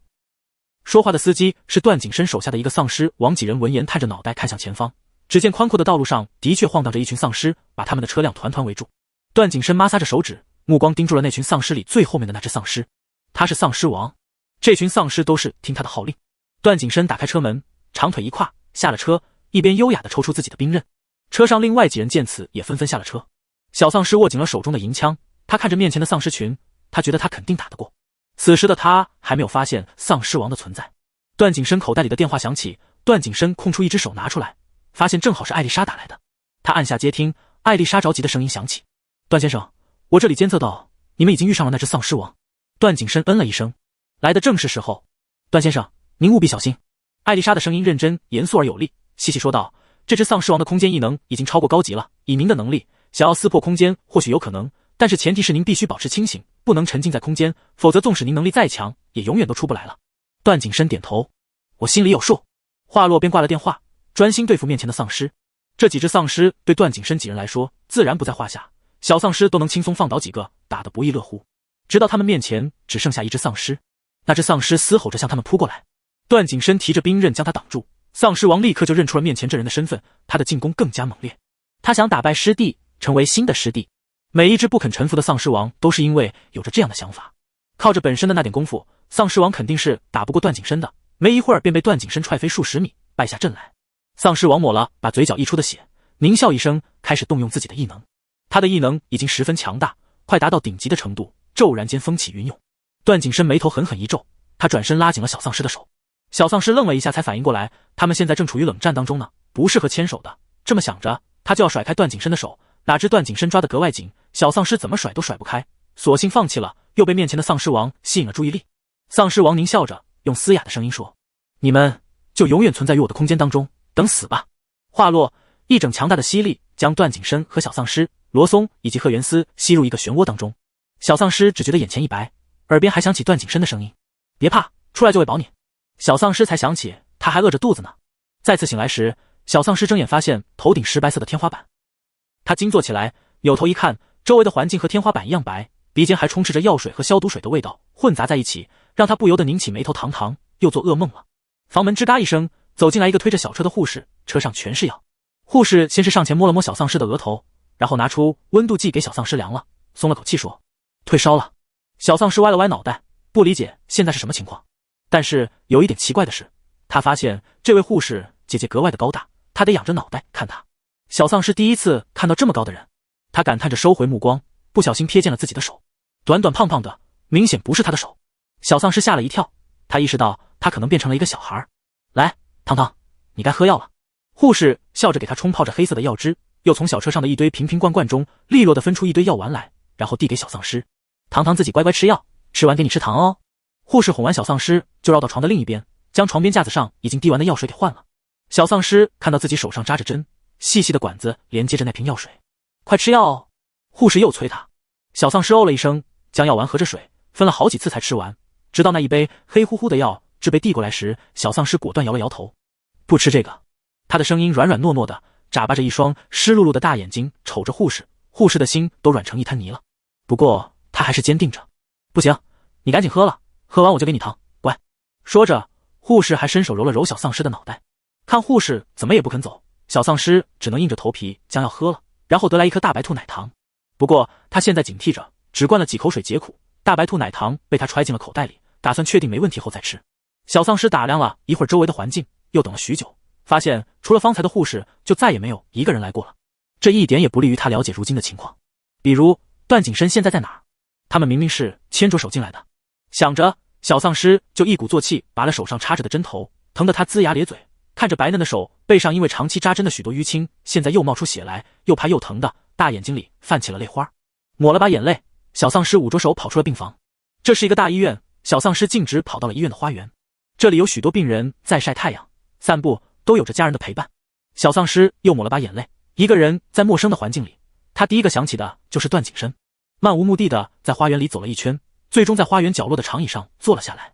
刚坐下，眼前突然快速跑过一个少年，少年速度极快，跑过的时候口袋里落下了几颗糖，掉在小丧尸脚边。是他最喜欢的那种糖果，段景深常给他吃的。小丧尸眼睛一亮，跳下椅子将糖果捡起来，虽然很想吃，但是他知道这是别人的东西，要不得，他便追着少年离开的方向去了。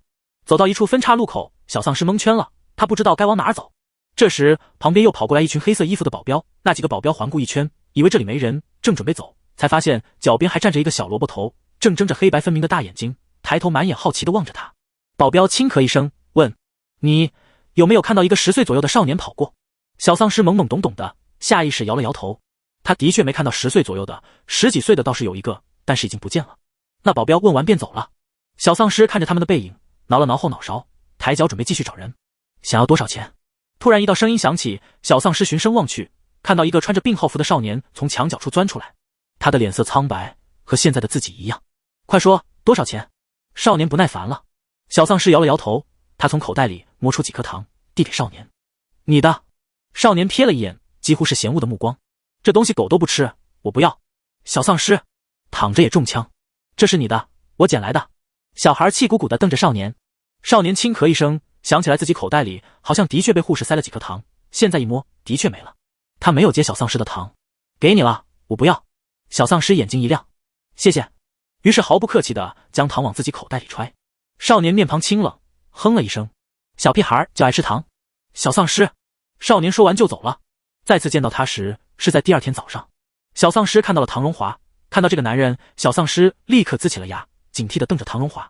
然而唐荣华看到他这副模样，却诧异地摸了摸小丧尸的脑袋。儿子，你这么看着爸爸干什么？发烧了？哦。小奶音毫无威力。唐荣华笑笑，一脸恍然大悟，原来还在玩打怪兽的游戏呢，差点以为你烧坏了。小丧尸快气死了，能不能尊重一下他的丧尸职业啊？虽然小丧尸现在也反应过来了，如今是末世来临之前，但是不管怎么样，他就是一只丧尸，想被人类认可的丧尸，而不是被摸着脑袋喊乖堂堂。小丧尸欲哭无泪。现在医院床位没了，爸爸朋友的儿子刚从国外回来，出了点车祸，现在搬过来和堂堂一起住好不好？唐荣华微微弯下眼神，认真地问着面前恬静乖巧的5岁小孩。小丧尸倒是没什么意见，他点点小脑袋。好，爸爸给你买了很多小玩具和小零食，你可以和你段哥哥分享哦。此时的唐荣华还是一脸慈善，完全没有末世之后那副狰狞的面容。小丧尸恍恍惚惚，脑海里突然闪过一些画面，他和唐荣华以前的关系好像的确很好，他们还是父子。小丧尸还没来得及想起什么，又传来开门的声音，一群保镖簇拥着一个少年往房间里走。小丧尸一看，这不就是昨天那个少年吗？此时的他也没注意到唐荣华跟他说的段哥哥3个字。唐荣华和少年打了声招呼，抬手看了眼手表，立即就皱起了眉。他说：爸爸有事情要忙，你们2个相互认识一下，有什么事情喊护士，我先走了。说完，唐荣华急匆匆的就走了，只留下小丧尸和少年大眼瞪小眼。是你？对面那床的少年瞥了小丧尸一眼，挑着眉，微微诧异。小丧尸撅了撅嘴，他不太喜欢这个少年，因为他说糖不好吃。小丧尸当着少年的面就剥开糖纸，将糖吃了。对面的少年看着小孩白嫩的双颊微微鼓起，红润的唇抿动着，感觉这个小孩整个人就像颗糖一样。他看了一会儿，移开了目光，拿出电脑上课。小丧尸听到电脑里的声音，好奇地望了过去。电脑上讲话那人的声音十分严肃，讲着一些他听不懂的东西，什么 x 加 y 等于什么。小丧尸的脑袋晕晕乎乎的，他好奇地凑过去看。小哥哥，他在说什么啊？小孩的声音脆生生的好听。少年挑眉，哼了一声。你听不懂？小丧尸十分认同的点点头。对啊，一点都听不懂。少年，电脑视频对面的人察觉到少年的走神，眉眼更加严厉。段景深，好好听课。段景深瞪了小丧尸一眼，就差说都怪你了。然而小丧尸已经沉浸在震惊中，他一瞬不瞬盯着面前的少年，居然是段景深。段景深才10岁，不过也不奇怪，他都回到5岁了，段景深自然也能回到10岁。等段景深下了课，他关上电脑，再次看向趴在他床边昏昏欲睡的小屁孩，不高兴地推他，回你自己床上去睡。哪知小屁孩瞬间清醒，抱着段景深的胳膊，段哥哥，我要和你睡。他可想死段景深了。10岁的段景深却是满脸抗拒，他哪里见过这么自来熟的小孩，刚认识就要和他睡，而且他有洁癖，更是不会同意和一个陌生人睡，于是坚定地推开了小孩。走开。第89章，堂堂要和段哥哥一起睡。段景深推搡着小孩，哪知小孩嘴一瘪，耍赖，我就要跟你睡屋。说着就要掉眼泪了。你，段景深的眉头紧紧皱起，除了学习上，生活中第一次遇到这么棘手的事情，因为对方是个不懂事的小屁孩，讲道理他也听不懂。段景深沉着一张脸，看着小孩踢了鞋，爬到他床上打滚，终于深深叹了口气，行了，你睡我旁边，但是你不能乱动，安静点。小丧尸小鸡啄米般迫不及待的点头。他们这间病房还是豪华病房，床也大，睡下一个少年和一个5岁的小孩绰绰有余。取得了段景深的同意，小丧尸别说多开心了，猛地扑上去抱着段景深的脖子就想舔舔他。段景深感觉到脖子上气气热热的感觉，浑身一颤，手忙脚乱地推开小丧尸。你干嘛？你是狗吗？他知道小孩会咬人，但是没想到5岁了还咬人。小丧尸被推开也不恼，因为他知道现在的段景深不认识他。他抱着段景深的胳膊，觉得这样青涩的段景深格外的有意思。段景深一张小脸格外深沉，明明他才10岁而已。小丧尸伸手捏了捏，不禁疑惑，你还是不是小孩子啊？段景深瞥他一眼，冷哼，谁要当小孩？小丧尸撇撇嘴，不再多说。过了一会儿，觉得无聊，又缠着段景深去给他开电视。段景深，为什么这个小屁孩可以这么熟练的命令他？他可是段家的少爷，谁不是恭恭敬敬的奉承巴结他？这小萝卜头也是不知天高地厚。段景深双手交叉抱胸，高傲的不理会小丧尸。小丧尸习惯了段景深为自己做好一切事情，看着这样事不关己的段景深，一时竟有些不习惯。他只好自己下床去找遥控器，将电视打开，然后抱着遥控器，蹬着小短腿，再次费力地爬上床。段景深忙着自己的事情，也不管面前这小孩如何。直到小丧尸垮着小脸，不高不兴地蹭到段景深怀里，背靠着他看电视。段景深，可恶，为什么他这个动作这么理所当然？他对谁都这样吗？想到这，段景深眉头一皱，脸色更冷。晚上，小丧尸成功睡进了段景深的被窝，少年周身的气息还是那么熟悉，小丧尸忍不住舒服地蹭了蹭，找了个舒适的姿势，缩进了段景深怀里。段景深看着几乎团成团挤到他手臂与胸膛之间的位置的小孩，想一巴掌把他拍醒，不过看着小孩睡得那么香，又有些下不了手了。他叹了口气，干脆就维持着这样的姿势，一只手揽着小孩，面对面侧躺着睡。半夜，段景深感觉到耳朵痒痒的，还有吧唧吧唧的吸吮声，他警惕地睁开眼睛一看，发现自己的耳垂居然被小孩含进了嘴里。这小屁孩是没断奶吗？段景深瞪着小孩，见他并没有苏醒的迹象，又伸手摇了摇他的身体。小孩依旧没醒，还死死叼住他的耳垂，随着晃动一拉一扯的。段景深被拉得疼了，倒吸一口气，捏住了小孩肉嘟嘟的嘴巴，迫使他张开嘴。段景深趁机解救自己的耳朵。段景深松了口气，他觉得自己的耳朵肯定被吸红了，麻麻的疼。他闭上眼睛准备继续睡觉，然而过了一会儿，耳垂又陷入了一道湿热的包裹中，软软的嘴巴一吸一吸的，软舌也随之舔过。段景深眼睛倏地睁开，沉着脸不耐烦的再次将小孩推开，见他似乎安分一些，不再上前了，段景深才安心的闭上眼。不过10分钟，耳朵又被含住了。段景深如此反复好几次，段景深彻底放弃了挣脱小孩，胸腔里运着一股火，睡着了。翌日清晨，段景深被摇醒了。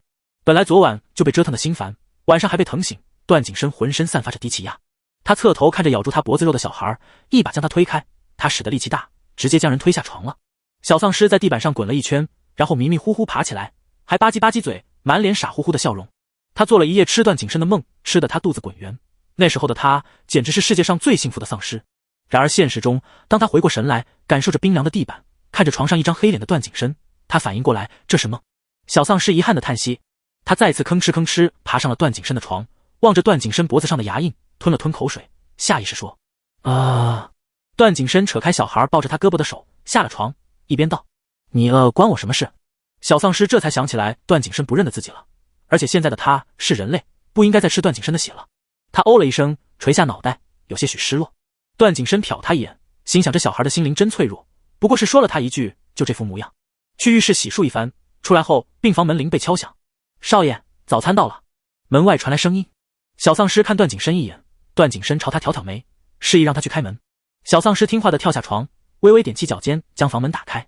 前来送早餐的管家见开门的居然是一个还没有门把手高的小孩，微微惊讶，看向房内的段景深。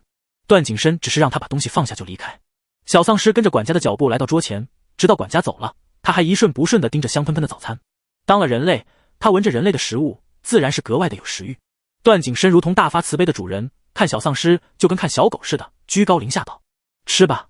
小丧尸也不在意，他打开一层一层的餐盒，每一层都有不同的食物，色香味俱全，看得小丧尸眼花缭乱。他捏了个兔子模样的小笼包，转手塞进了段景深嘴里。段景深含着小兔子的屁股，眉头一拧，不高兴地瞪小丧尸。小丧尸却笑眯眯的，两只眼睛弯成一轮月牙，声音软糯：段哥哥，我是不是很乖？换做以前的段景深，肯定会揉着他的脑袋说：乖堂堂长大了。但是现在的段景深是将小兔子吐了出来，严肃甚至凶狠地警告他：你离我远点，不许碰我了，我不喜欢吃这个。小丧尸微怔，笑意慢慢落下，不高不兴地哦了一声，便垂着小脑袋独自吃东西了。不过说实话，人类的食物口味多样，真的好吃。小丧尸不再管段景深，自己一个人埋头吃得不亦乐乎。他甚至想着，幸好段景深不吃，不然估计不够吃，到时候段景深还要跟他抢吃的。这么想着，小丧尸悄咪咪抱着桌上的餐盒，移得离段景深更远了些，生怕段景深会吃。一边的段景深打开了电脑上课，根本就没有注意到小丧尸丰富多彩的表情和做贼似的动作。上了一会儿课，他发觉旁边过于安静了，忍不住侧目看了小孩一眼。只见小孩垂着脑袋闷头吃早餐，看起来委委屈屈的，可怜极了。段景深忍不住想，难道自己方才那句话说得太重了？貌似是有点严肃，对面前这个睡觉还要嘬奶嘴的小孩来说，应该是很凶了。或许他被吓到了。段景深脑袋里一团糟。终于，小丧尸吃完了早餐，摸着圆滚滚的肚子打了个饱嗝，才问段景深：段哥哥，你饿吗？他还剩下一点，实在吃不下了，看来他高估了自己的饭量。段景深没有注意到桌上的早餐如何，他只知道面前这小团子里塌了，应该是不生气了。他回答小孩：不饿。小孩当即就笑了。段景深也不由得微微勾起唇，想着小屁孩还挺好哄。另一边小丧尸想的则是，幸好段景深不饿，不然自己吃这么多被发现了，说不定段景深会叫他赔钱。两人相安无事的过了早餐时间。小丧尸又拉着段景深看动画片，结果才10岁的段景深却是一点动画片都不看，他只看科幻电影。小丧尸当即放弃了拉段景深看电视的想法，自己一个人霸占了电视一整天，怕段景深看枯燥的科幻电影，他眼睛都没敢眨一下的盯着电视看。又到晚上，段景深想起昨夜的情况，斩钉截铁的和小丧尸说：今晚你自己睡。小丧尸不解，为什么？段景深横他一眼，没有为什么，你长大了，该学会独立了。小丧尸垂头看了眼自己胖乎乎的五短身材，没有说话。过了一会儿，小丧尸悄咪咪塞给段景深2颗糖。段景深一下就抓住了小丧尸的贼手。你干什么？小丧尸眨巴眨巴圆溜溜的大眼睛。你拿了我的糖，你就要答应和我睡？什么歪道理？段景深冷嗤，将小丧尸的手甩开了。直到睡觉的时候，小丧尸还是趁着段景深在洗澡，爬进了他的被窝。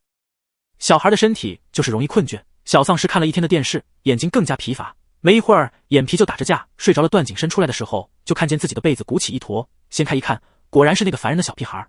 看他睡得香，段景深犹豫了一下，但还是坚定地抱起小孩，放到了另一张床上。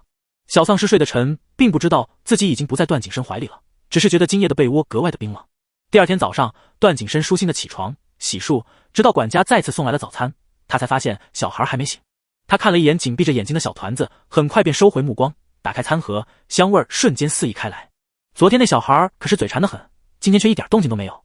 段景深忍不住站起来，走近一看，才发现小孩嘴唇惨白干裂，脸上泛着不正常的酡红。他伸手轻轻附在小孩的额头上，额头的温度烫得段景深手指微颤，他连忙去叫了医生。小丧尸再次被扎上了针，他可怕打针了，苦着一张小脸看向段景深，像是在寻求安慰。段景深认为是自己将小丧尸抱走，没给他盖好被子，害得他发烧了，心里正愧疚不已，于是也更愿意理会小孩了。怎么了？他问。我不想打针。小丧尸满眼的希冀。段景深坚定的摇头。不，你想。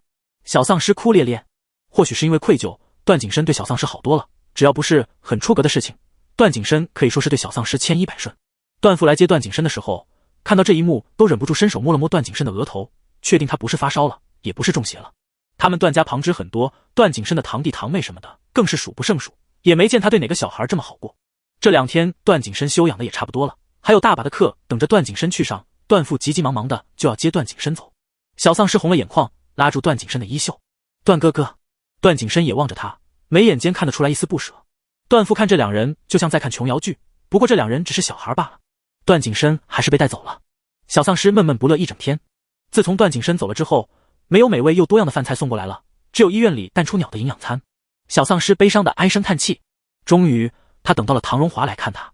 唐荣华整日忙着实验，很少来看望他，这次来我不过是来医院送个新研发的药物，顺便来看看他。小丧尸趁机和唐荣华说，我想去上学。唐荣华诧异，他很少听到自己儿子和自己提出要求，在别的小孩都闹着要买玩具的年纪，他儿子只是躺在医院里求护士阿姨轻一点给他扎针。他也很少来看望自己儿子，每次来小孩都只是乖乖的蹭到他旁边，不怎么敢开口说话，却会用小心翼翼又充满期待的眼神看他。唐荣华也不知道他在期待什么，一个小孩除了玩具和零食能期待什么呢？当然玩具和零食他已经买得够多了。听到小孩此刻提出的要求，唐荣华思忖道，你身体不好，我会好好照顾自己，按时吃药看医生的。小孩第一次这么求自己，唐荣华犹豫片刻还是答应了。他看到小孩开心的又蹦又跳，嘴角忍不住扯了扯。小丧尸觉得自己成功奔向段景深了。然而当他面对着面前的幼儿园大门，忍不住问旁边带他来上学的王阿姨，段哥哥真的在里面吗？王阿姨略一思考，也知道最近小孩念念不忘的那个段哥哥是段家的少爷，已经10岁了，如今跨级再念6年级。他对小孩摇摇头，指着幼儿园旁边的贵族私立小学，段少爷在那里读书，不在幼儿园。第90章，糖糖长大了。小丧尸拉着一张小脸，在幼儿园面对一群和他一样大小的萝卜头坐了一整天。幼儿园老师看出来这位新来的小朋友似乎不太开心，于是亲自上前拉着这个漂亮的小朋友跳舞。小丧尸哪里会跳舞，跟着老师的步伐跌跌撞撞，肢体动作更是僵硬又不协调。此时正好傍晚，小学已经先放学了，大批学生从幼儿园的镂空围栏前经过，也有许多学生瞧见了里面跳舞的小孩。其他小孩都坐在旁边吃零食等家长来接了，这个小孩还被老师拉着跳舞，小脸苦巴巴的皱起来，看起来可有意思了。许多人忍不住驻足，留下来看看这小孩的舞姿。幼儿园老师也没想到这个叫做糖糖的小朋友这么受欢迎，在众人的目光下，老师带着小丧尸跳得更加卖力。可苦了小丧尸了。段景深从校门口出来，他独自一人，打算步行去附近的书店买几本书来看。经过幼儿园，被这边的热闹吸引，他随着众人的目光看向幼儿园前的游戏场地，那个有些熟悉的小孩正在跳舞。他的动作总是出错，跟不上老师的步伐，一张白嫩嫩肉嘟嘟的小脸蛋皱成一团，委屈又不敢说，十分滑稽好笑。段景深勾了勾唇，上前2步，穿过人群，来到距离小孩最近的位置，隔着围栏看他。小丧尸一下就看到了段景深，他连忙停下了动作。他知道他这个样子肯定很丑，到时候段景深肯定嘲笑他。可是老师不放过他，看他停了下来，便伸手拉起小朋友的手，带着他跳。小丧尸，一直到小学的学生几乎都走光了，幼儿园小朋友的家长们才来接自家孩子离开。小丧尸有家里的保姆王阿姨来接，但是王阿姨还没来，小丧尸背着自己的小书包就要跑，老师连忙拉住他。小朋友，你家长还没来，不能走哦。小丧尸连忙伸手指着校门口的少年，我跟他走。老师一看，看起来才10几岁的少年，他自然也不放心，硬是要等小丧尸的家长来。小丧尸走不了，只能隔着围栏去抓段景深的衣服。段哥哥，你别走。小孩可怜兮兮的央求。段景深耸耸肩，我这不是没走吗？小丧尸不放心，小手穿过围栏，死死拽住段景深的衣服。好在王阿姨很快就来了，把小丧尸领出了幼儿园。小丧尸连蹦带跳的扑向段景深。段景深高冷的原地抱手，看着小孩的扑过来的熊抱，无动于衷。他想，他们还没有熟到这种程度。小丧尸让王阿姨自己先走，他和段景深一起去玩。王阿姨自然不放心，不过面前的少年可是段家的大少爷，不远处更是有身高体壮的保镖盯着这边。王阿姨被段景深一个眼神就给请走了。小丧尸竖起大拇指，你真棒。段景深挑挑眉，不置可否，接着转身就走。小丧尸就跟在他后面。他想，他们的关系应该是进一步了，我以后都跟着你好不好？小孩眼睛亮晶晶的，抬头望着段景深。黄昏温柔的暖光洒在小孩脸上，白嫩的皮肤好像在发光，梦幻的像个洋娃娃。段景深看了眼自己小学校区的方向，又看了眼幼儿园，沉默片刻道：“你可能跟不住，我可以的。”小孩格外的固执。段景深没想到，这小孩真就跟着他长到了17岁。小丧尸只觉得眼前一阵白光晃过，周围的环境骤变。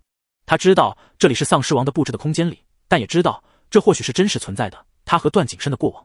此时他身处明亮的教室里，下午最后一节课，同学们格外的兴奋积极，因为马上就放学了。小丧尸脑海里涌进来无数记忆。现在他高2，在接收完此前的记忆后，下课铃也响了起来。周围的同学一哄而散，几乎不到2分钟，教室里的人就走得干干净净，只剩下他一个，慢吞吞地把桌上的东西全部扫进书包里。他身上穿着蓝白相间的校服，少年的身躯单薄，白嫩的脸上带着病气，让他整个人都显得安静乖巧。背着书包慢慢走出校园。小丧尸现在才知道自己越长大，身体越差，走路走快了都会喘不过气来。校门口早已经有一辆黑色的迈巴赫等着，吸引着周围无数人羡慕的目光。小丧尸加快了脚步走过去，车上的男人看到他也迈开西装裤包裹着的长腿下了车。段哥哥。少年眉眼弯弯，精致漂亮的眉眼像是缀着星光，总是能吸引着段景深的目光。他轻咳一声，费力地移开目光，伸手接过小丧尸的书包，揽着他的肩膀上车回家。小丧尸笑眯眯地嗯了一声。他坐在副驾驶，扭头打量着段景深的模样。和末世时的段景深比起来，身上少了些肃杀的气息，其他倒是别无二致了。好看吗？段景深盯着小丧尸强烈的目光，喉结滚动，扭头勾着唇问小丧尸。小丧尸连忙移开了眼睛，脸上爬上红霞。好看，可好看了。段景深在哪儿都是最好看的，最引人注目的那个，无论是长相上还是能力上。很快就到了段家。唐荣华现在是几乎没有管过自己儿子了。堂堂说要和段景深一起住，当初也是一口答应了。于是现在的小丧尸已经和段景深一起住了3年多。他进屋就看到屋子里到处挂着他和段景深的照片，从小到大。卧室里，他末世时一直质疑的那张照片正端端正正摆放在他和段景深的床头柜上。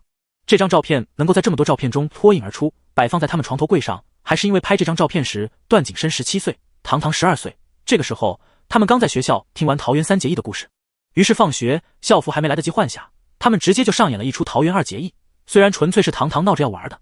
这个时候他们郑重地立下了誓言，要永远在一起，就算以后结婚也要永远在一起。那个时候段景深还没有觉得不对劲，原来的堂堂肯定也和段景深一样没有觉得不妥。当时他们满脑子都是要和眼前的人做一辈子的好兄弟，这张照片也就成了见证他们最重要的时刻的照片之一。小丧尸此刻终于清楚了这张照片的来龙去脉。此刻的小丧尸盘腿坐在地毯上，掰着手指算着时间，还有1年半，末世就要来临了，还有1年他就要死了，然后被唐荣华拉去做实验。段景深端着水果进来的时候，就看到了少年坐在地上愁眉苦脸的。他脸色一变，呵斥小丧尸，坐地上也不怕着凉。虽然地上铺了厚厚的一层地毯，但是少年身体弱，寒气还是容易入侵。小丧尸连忙从地上爬起来。段景深将果盘放在桌上，上前一把捞起小丧尸放在椅子上。你以后会忘记我吗？小丧尸带着点逗人的心思问段景深。哪知段景深脸色忽然沉了下去。问这个干什么？没有机会让我忘。小丧尸撇撇嘴，你明明就把我忘了。末世来临后，小丧尸刚被唐荣华放出去，就遇上了段景深。那时候的段景深已经不记得他了，有关他的任何记忆都没有。小丧尸不用猜也知道是唐荣华做的手脚。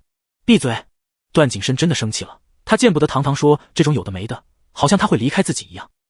小丧尸静了声，不敢再说，乖乖吃着水果。唐叔叔今天给我打电话了。段景深忽然说道。小丧尸满不在意的哦了一声。段景深也没多想，此时的他只以为是唐荣华没有给够堂堂父爱，堂堂才不在意他。作为一个父亲，10几年只出现过几次，这不是一个合格的父亲。如果不是他在，堂堂说不定早就……这么想着，段景深对唐荣华的态度也好不到哪儿去。他说过2天要带你去医院检查身体。段景深还是将唐荣华的话转告给小丧尸了。小丧尸纳闷，前2天你不是才带我去医院看过吗？段景深叹了口气，揉了揉小丧尸的脑袋。我说过，可是唐叔他说不放心。没关系，到时候我陪着你去医院。小丧尸不喜欢医院，每次去医院总是要扎针，他最讨厌扎针了。不过现在他拒绝不了唐荣华的要求，只能咽了吧唧的哦了一声。段景深看小丧尸不高兴了，拉了把椅子坐在小丧尸旁边，接着变戏法似的，手掌心突然多出几颗糖。小丧尸眼睛一亮，伸手去抓，段景深的手却一收，警告他1天最多吃2颗。小丧尸连连点头，段景深这才将糖果给了小丧尸。少年看起来瞬间就高兴了不少，一双圆溜溜的眸子方才还暗淡无光，这会儿已经盛满了星光。段景深喉结滚动，忍住低头在少年红润饱满的唇上亲一口的冲动。他还小。第91章，糖糖快没了。过了2天，唐荣华来到了段家。小丧尸看到唐荣华第一反应还是厌恶，让他忍不住皱着眉往段景深的背后躲了躲，抓着段景深西服一角的小手更加攥紧。昂贵的西服被他抓得皱巴巴的，段景深眼睛也没眨一下，伸手握住小丧尸的手，轻轻捏了捏，安抚着小丧尸。他只认为是少年很少见自己的父亲，生疏紧张罢了。多亏了段少爷每天照顾我们家糖糖，这是一点小礼物，以后糖糖还是跟着我吧，就不打扰段少爷了。唐荣华笑着将手中提来的大包小包递给段景深，可是段景深听到他那句让糖糖跟着他的话时，脸色就已经骤然阴沉了下来。他面无表情地盯着面前的昂贵的礼物，没有接过，反而心底暗暗嗤笑。唐荣华竟敢妄想拿这点东西从他身边抢走糖糖。他侧了侧身子，直接将少年严严实实地挡在身后，不让唐荣华看一眼。唐荣华看段景深半天没什么反应，不解地抬眼看向段景深的脸色，见他一脸冰冷，隐隐散发着不悦。唐荣华一愣，他甚至一瞬间以为对方才是糖糖的父亲，而他就像个抢孩子的。不过随即他就反应过来，虽说段家有权有势，但他好歹是长辈，还特地带来了礼物感谢人家，结果他居然这副脸色。唐荣华的脸色瞬间也不太好看了，他将带来的东西直接放在了茶几上，接着伸手去拉段景深身后被藏起来的少年小丧尸，缩了下身体，但还是被唐荣华抓了个正着，一把扯了出来。段景深一把按住唐荣华的手，锋眉下压，凌厉森寒的眸子如同雄鹰，紧紧盯着唐荣华吧。唐荣华看着按着自己手臂的人，若无其事地笑了笑。段少爷，我说了带糖糖去医院检查身体，我是他的父亲，您这是什么意思？对方是糖糖的父亲。段景深咬着后槽牙，眼带安抚地看了眼小丧尸，才缓缓松开手。一个见面就硝烟四起。在去医院的路上，唐荣华坐在副驾驶位，小丧尸和段景深坐在后面，二人姿态亲密，靠在一起说着什么。唐荣华从头顶的车内后视镜上打量着后面的两人，思忖着什么，最后收回目光，眼底晦暗不明。很快就到了医院，检查的一整套流程都是段景深的办理的手续，他的行动快速而有条不紊，看起来对医院十分熟悉。因为糖糖从小到大生病都是段景深带着来医院的。检查完，小丧尸脸色隐隐发白，有些不适。这次的检查做得很全，胃镜都没放过。段景深带着小丧尸坐到一边椅子上，让他枕着自己的肩膀休息。一边的唐荣华仔细查看着检查出来的单子，摸着下巴，不知在思索着什么。段景深冷冷看了眼面前头也没回过的中年男人，声音发寒：“唐叔，我们先回去了。”唐荣华这次倒是没有说什么，转过身点点头：“那就拜托你好好照顾糖糖了。”段景深嗯了一声，没再多说什么，带着小丧尸离开了医院。晚餐，小丧尸恹恹地看着面前色香味俱全的营养餐，不怎么想吃。段景深坐在他旁边，捏着勺子亲自喂到他嘴边，小丧尸才勉为其难吃了几口。之后他实在吃不下去了，脑袋一扭，躲过了段景深伸过来的勺子。吃饱了，小丧尸点点头，眼巴巴的，看起来格外真诚。段景深叹了口气，也不逼着他吃了。小丧尸吃着饭后甜点，这个倒是让他提起了一点食欲，有一下没一下的往嘴里塞，一边看着段景深吃饭。男人吃饭的样子都格外的优雅。等段景深吃完，扭头对上小丧尸的眼睛，笑眯眯的：“你最近是不是看上了我的颜？”小丧尸连忙收回目光，有些不好意思的红了耳朵。段景深看在眼里，起身想收拾餐盘。他们就二人住在别墅里，并没有招管家和佣人，一日三餐都是段景深亲自负责。小丧尸看他收拾餐盘，自己也站起来帮忙。段景深看他实在想帮忙，就将他自己用的那个可爱的小瓷碗给了他，让他放到厨房去。小丧尸看着段景深手里的一叠碗，又看着自己手上的一只小碗，撇撇嘴，但还是心满意足的去厨房了。厨房里有洗碗机，并不用二人动手。吃完饭，小丧尸和往常一样窝在沙发上看电视，段景深在一边给他准备要吃的药。小丧尸觉得回到末世之前，好的是没有丧尸，坏的是天天要吃药。他往沙发里缩了缩，企图逃避。段景深将一大堆药丸递给小丧尸，问：“自己吃还是我喂你？”小丧尸：“自己吃。”段景深揉揉小丧尸的脑袋，将栗色柔软的发丝揉得一团糟。吃药吃了将近1个小时，小丧尸磨磨蹭蹭将干苦的药汁吞下，连忙给自己灌了一大杯水。段景深适时递给他一颗糖。小丧尸皱巴着小脸将糖果接过，还瞪了段景深一眼。段景深哭笑不得，学着小丧尸的模样委屈道：“我喂你吃药你还瞪我？”我……小丧尸说不出话来了，垂下了脑袋，撅着嘴闷闷不乐。段景深对他太好了，也不知道他死的时候段景深怎么样了。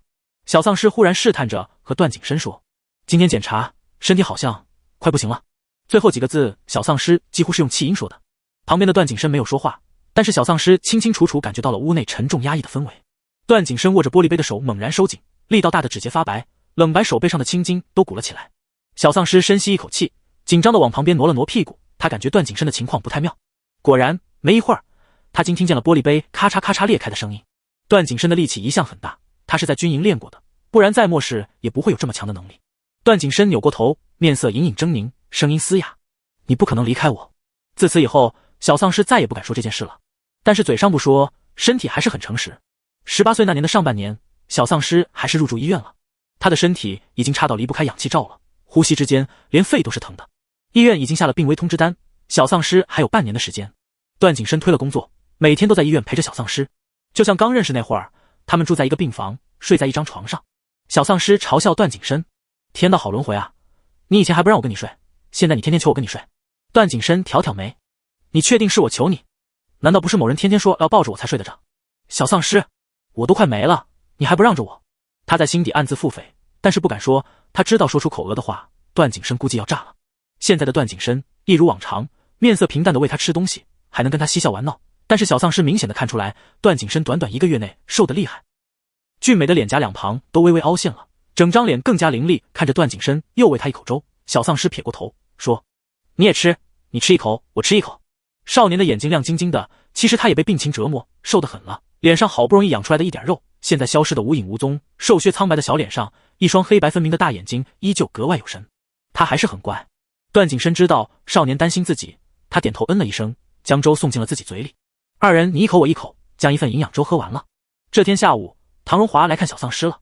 唐荣华最近不知道在做些什么，整个人都十分的邋遢，进入病房的时候，浑身上下还带着异味。不过最近唐荣华来看小丧尸看得勤快，段景深以为这个父亲终于意识到了自己快要失去一个儿子。只有小丧尸知道，他这位父亲最近和丧尸病毒玩得快活呢。唐荣华坐在床边的椅子上，一边喊小丧尸，一边给他削苹果，看起来倒真的像是一位慈祥的父亲。其实小丧尸不喜欢吃苹果，整个果篮里就一个苹果，唐荣华偏偏就挑了个苹果来削。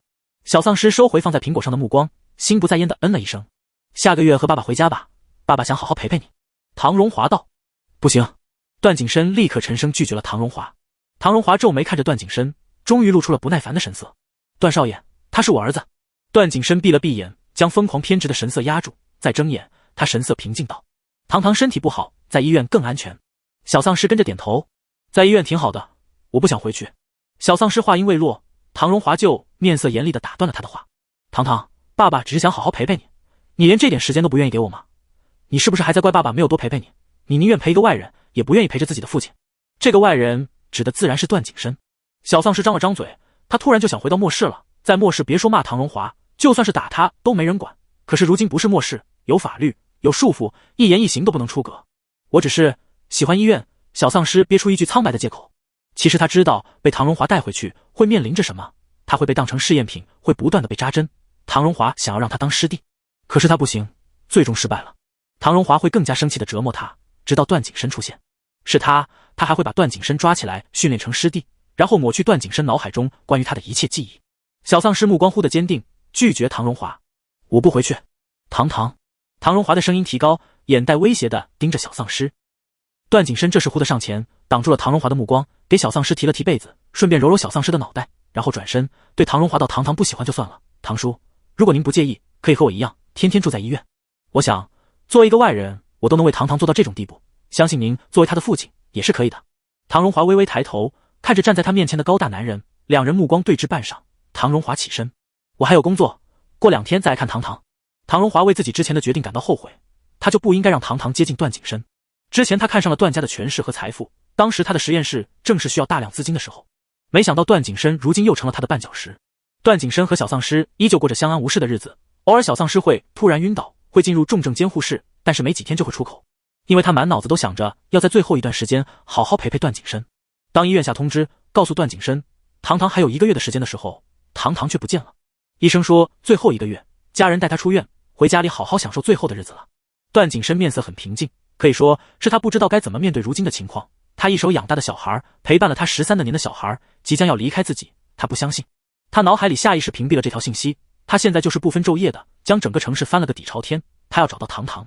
所有人看着这位年少有为的段总忽然辞职不干了，在出现时是疯了一样的挨家挨户找人。城市这么大，他得找多久？众人也不知道发生了什么，只是一片唏嘘的说这位少爷疯了。小丧尸此时躺在实验室的保护舱里，他醒来了，第一眼他看到了眼前一个面色发青龇牙咧嘴的人，是丧尸。这个时候开始出现丧尸了。而唐荣华站在特制的玻璃门外，观察着实验室内的情况。几只丧尸攻击着小丧尸，但是小丧尸身处于保护舱内，几只丧尸只能隔着舱门又抓又挠。第92章，糖糖被咬了。小丧尸不是以前的糖糖，他望着面目狰狞的丧尸，心里没有掀起一丝波澜。他顶多觉得这几只丧尸前辈把他瞅到了，或许只是让他适应一下丧尸的存在。很快，小丧尸就被唐荣华放出来了。那几只丧尸被他用注射枪打中，晕倒在地上。糖糖，害怕吗？唐荣华问他。小丧尸想了想，点头。怕。唐荣华打量着小丧尸的神情，却并没有看到一丝恐惧。少年面色惨白，单薄的身躯摇摇欲坠，瘦得厉害。或许是病糊涂了。唐荣华不再多想，带着小丧尸离开了这间实验室。唐荣华让小丧尸躺在一张床上，接着从一边的桌上拿出几根针管。小丧尸一看，浑身一颤。但是现在的他病入膏肓，根本没有力气反抗。看着硕大的针头扎进幼白细嫩的皮肤，有液体缓缓注入，小丧尸眼眶红了红，闭着眼睛不敢看。唐荣华把他绑在了床上，他动弹不得。唐荣华说：“儿子，我只是想让你好好活下去。”唐荣华说的面目狰狞，眼底充满欲望的光出卖了他。想让自己儿子活下去只是一个借口而已，他真正的目的是想制作出一个师弟，一个能帮他把世界收入囊中的师弟。接着小丧尸昏迷了过去，因为太疼了，又或许因为这里是异能空间里，小丧尸居然可以像魂魄一样从糖糖的身体里剥离出来。他在一边看着唐荣华不断折磨自己的肉身，最过分的还是将他放在水中浸泡。他一向怕水，因为小时候落过水留下了阴影，唐荣华这个举动无疑是将他的阴影和恐惧再次扩大。小丧尸还在庆幸着自己已经剥离了肉身，结果下一秒眼前一黑，窒息感扑面而来，他居然又回到了肉身之中。小丧尸拼命蹬着腿想从水里出来，却被唐荣华死死按住。这个水可是药水，糖糖乖，马上就让你出来。唐荣华一边说着，一边找来一块厚重的玻璃盖，将少年按进玻璃缸中之后，盖上玻璃，彻底断绝了小丧尸想出来的想法。干净透明的玻璃缸内浸泡着面容精致、皮肤白嫩的少年，竟是别样的好看。小丧尸伸手顶了顶头顶的玻璃，玻璃厚重，他的力量根本撼动不了半分。正焦急恐惧之时，身后传来一道巨响，玻璃碎裂的声音有些刺耳，接着浸泡自己身躯的液体轰然流逝。小丧尸随着液体的流出，坐在了玻璃缸的底部，愣愣地看着眼前发生的一切。还没反应过来发生了什么，便被一股大力圈住，他落入了一个宽阔结实的怀抱里，身躯紧紧贴着泛着暖意的胸膛，那胸膛剧烈起伏着，明显地感受到了主人的紧张与不安。段景深，小丧尸微微颤抖着声音，扭头看向身后人。男人的唇瓣都在颤抖着，低低嗯了一声，又摸摸小丧尸的脑袋。不怕，我带你回家。小丧尸垂着脑袋，嗯了一声。他还不敢告诉段景深，今天他们走不了。段景深把小丧尸抱出玻璃缸，旁边的唐荣华已经被他打晕在地上。段景深迈着步子，正要踏出实验室，旁边传来破铜锣般嘶哑的吼声，不像是动物，又不像是人类。段景深警惕地循着声音的来源望去，只见黑暗中摇摇晃晃走出来几个人，他们有的面上都已经开始腐烂，嘴角流着绿色的液体，浑身都散发着尸臭味。段景深抱着小丧尸一步步后退，警惕地盯着面前的死人。这是丧尸。小丧尸直接和段景深解释道。丧尸。就连段景深都忍不住惊讶，甚至不敢相信。丧尸只在电影里出现过，现实世界中怎么可能存在这种东西？真的是丧尸？他跟我说过，我们不能被他咬到，不然我们也会变成丧尸。小丧尸整张小脸都沉了下来，十分严肃地提醒段景深。段景深点点头，我知道了，我来对付这些丧尸。说着，段景深将小丧尸放了下来，侧了侧身体，将他护在身后，伸手将角落里的铁棍拿在了手上。丧尸们感觉到了人类的气息，猛地往他们这边扑过来。段景深手里紧紧握着铁棍，对着丧尸挥过去。渐渐的，段景深找到了丧尸的弱点，只要打中丧尸的头部，那些丧尸就会有片刻动弹不得。若是将丧尸的头部打下来，这只丧尸就彻底死透了。但是段景深终究双拳难敌四手，很快就被丧尸找着缝隙，对着段景深的胳膊咬下去。小丧尸就站在段景深身后，清楚地看到了这一幕。他没有多想，猛扑上前将丧尸推开，还下意识地呲牙。丧尸虽然被推开，但是牙齿还是咬在了小丧尸胳膊上，尖锐的牙齿划破了皮肤，流出血液来。段景深立即察觉到身后的情况，扭头一看，刺眼的红让他瞳孔猛缩。他上前抓着小丧尸的胳膊，整个人都快失去了理智。怎么办？糖糖怎么办？男人的声音嘶哑，带着哽咽。小丧尸也学着往日段景深的模样，摸摸男人的脑袋。没关系，反正我也活不了多久。你闭嘴！段景深神色突然发狠。小丧尸悻悻然闭上嘴，他好像让段景深更加伤心了。后面还有丧尸源源不断的扑过来，小丧尸想推开段景深，但是这次段景深直接放弃了反击，任由几只丧尸咬上自己的皮肉。小丧尸急得眼眶一红，眼泪在眼眶里打转。段景深，他使劲推着段景深，想把他推开，但是段景深死死抱住他。他说：“要死也一起死，变成丧尸也一起变成丧尸。对了，变成丧尸，我真的会忘记你吗？小丧尸嘴角下撇，哽咽的说话都不利索。你把我忘了，我也把你忘了，但是我会很快就找到你，你会一直养着我。段景深悠悠叹了口气，那倒也还好，至少我们都还在。小丧尸们在他怀里点点头，没想到你们感情倒是好。唐荣华拧着发晕的脑袋站起身，神色隐隐压抑着狂怒。第93章，堂堂要手刃段景深。段景深已经不在乎是生是死了，他手里紧紧握着泛着寒光的铁棍，对着唐荣华挥去。今天就算是死，他也不想和堂堂死在唐荣华这里。不过如今的段景深还只是个普通人类，虽说身手敏捷，但是在面对有丧尸傍身的唐荣华时，段景深还是落了下风，很快就被丧尸包围住了。一群丧尸也是许久没有进食过，看着段景深和堂堂两个活生生的人类，哈喇子都流到地上了。小丧尸伸手拉住段景深，想要再次不管死活进攻的手，说道：我们还是先出去吧。顿了顿，小丧尸又眨了眨湿漉漉的眸子，望着段景深：我害怕。段景深听到旁边的少年说害怕，立刻就心软了，反手扣住小丧尸的手腕，坚定道：现在就带你出去。小丧尸弯了弯眸子，月牙似的明亮好看，即使在这种境况下，只要看到少年苍白的小脸上那双明亮的眼睛，段景深总能充满动力。虽说这里一切都是空间里的假象，但是小丧尸还是想尽自己所能保护好段景深，至少死也不能被唐荣华所掌控。段景深是一个高傲的人，又怎么可能会甘心被唐荣华掌控？他想，如果自己有看到未来的能力，那段景深或许不会陪着他一起变成丧尸，末世也不会到来。段景深紧紧拉住小丧尸的手，一路冲锋陷阵。好在这里的丧尸只会往上扑人，没有什么思考能力。段景深绕几个弯，这群丧尸就追不上他们了。出了基地大门，身后没有再看到丧尸和唐荣华的身影，小丧尸松了一口气。段景深拉着他走入一条胡同，出了胡同就是街道。来来往往的人们看到两个衣衫凌乱、伤口还在流血的人，纷纷扭头惊讶。有好心人给他们指路最近的医院或者诊所，段景深谢了他们的好意，随后便拒绝了。小丧尸拉了拉段景深：我们回家吧，他们这个样子肯定会变成丧尸的。段景深点点头，打了车带小丧尸回到段家别墅。饿了吗？一回到别墅，段景深就这么问。小丧尸摸摸肚子，不太好的胃今天还真叫嚣着饿了，于是点头。段景深笑笑，小丧尸能好好吃饭都能让他开心许久。他先带人去换了一身干净的衣服，然后才围着围裙去厨房做饭了。小丧尸就和往常一样窝在沙发上看电视等饭吃。半个小时后，堂堂吃饭了。身后传来男人低哑的声音。小丧尸笑着扭头应了一声好，哪知自己却被人猛地抱住脖子，脖子上传来熟悉的刺痛，是丧尸的牙齿刺破了自己的皮肤。小丧尸眼睛一瞪，心里暗道不好。他看着面前的男人，瘪了瘪嘴，有些委屈。今天还是难逃一死。段景深变成丧尸了，可是他还没变成丧尸，难道就这么被段景深吃了？身上的男人真的在撕扯他的皮肉，小丧尸疼得倒吸寒气，手上用力推着段景深，但是他的力气不管在什么时候都比不过段景深。小丧尸干脆闭上了眼睛，不想看自己死得太难看。同时他还深吸一口气，鼻翼扇动着，最后闻一次段景深做的饭菜香味。他也搞不懂为什么末世之后段景深的厨艺就变得一言难尽了，胡思乱想分散了他的注意力，似乎也没那么疼了。在他认真等死刹那间，脖子上的重量却骤然一轻。蠢货，就这么等死？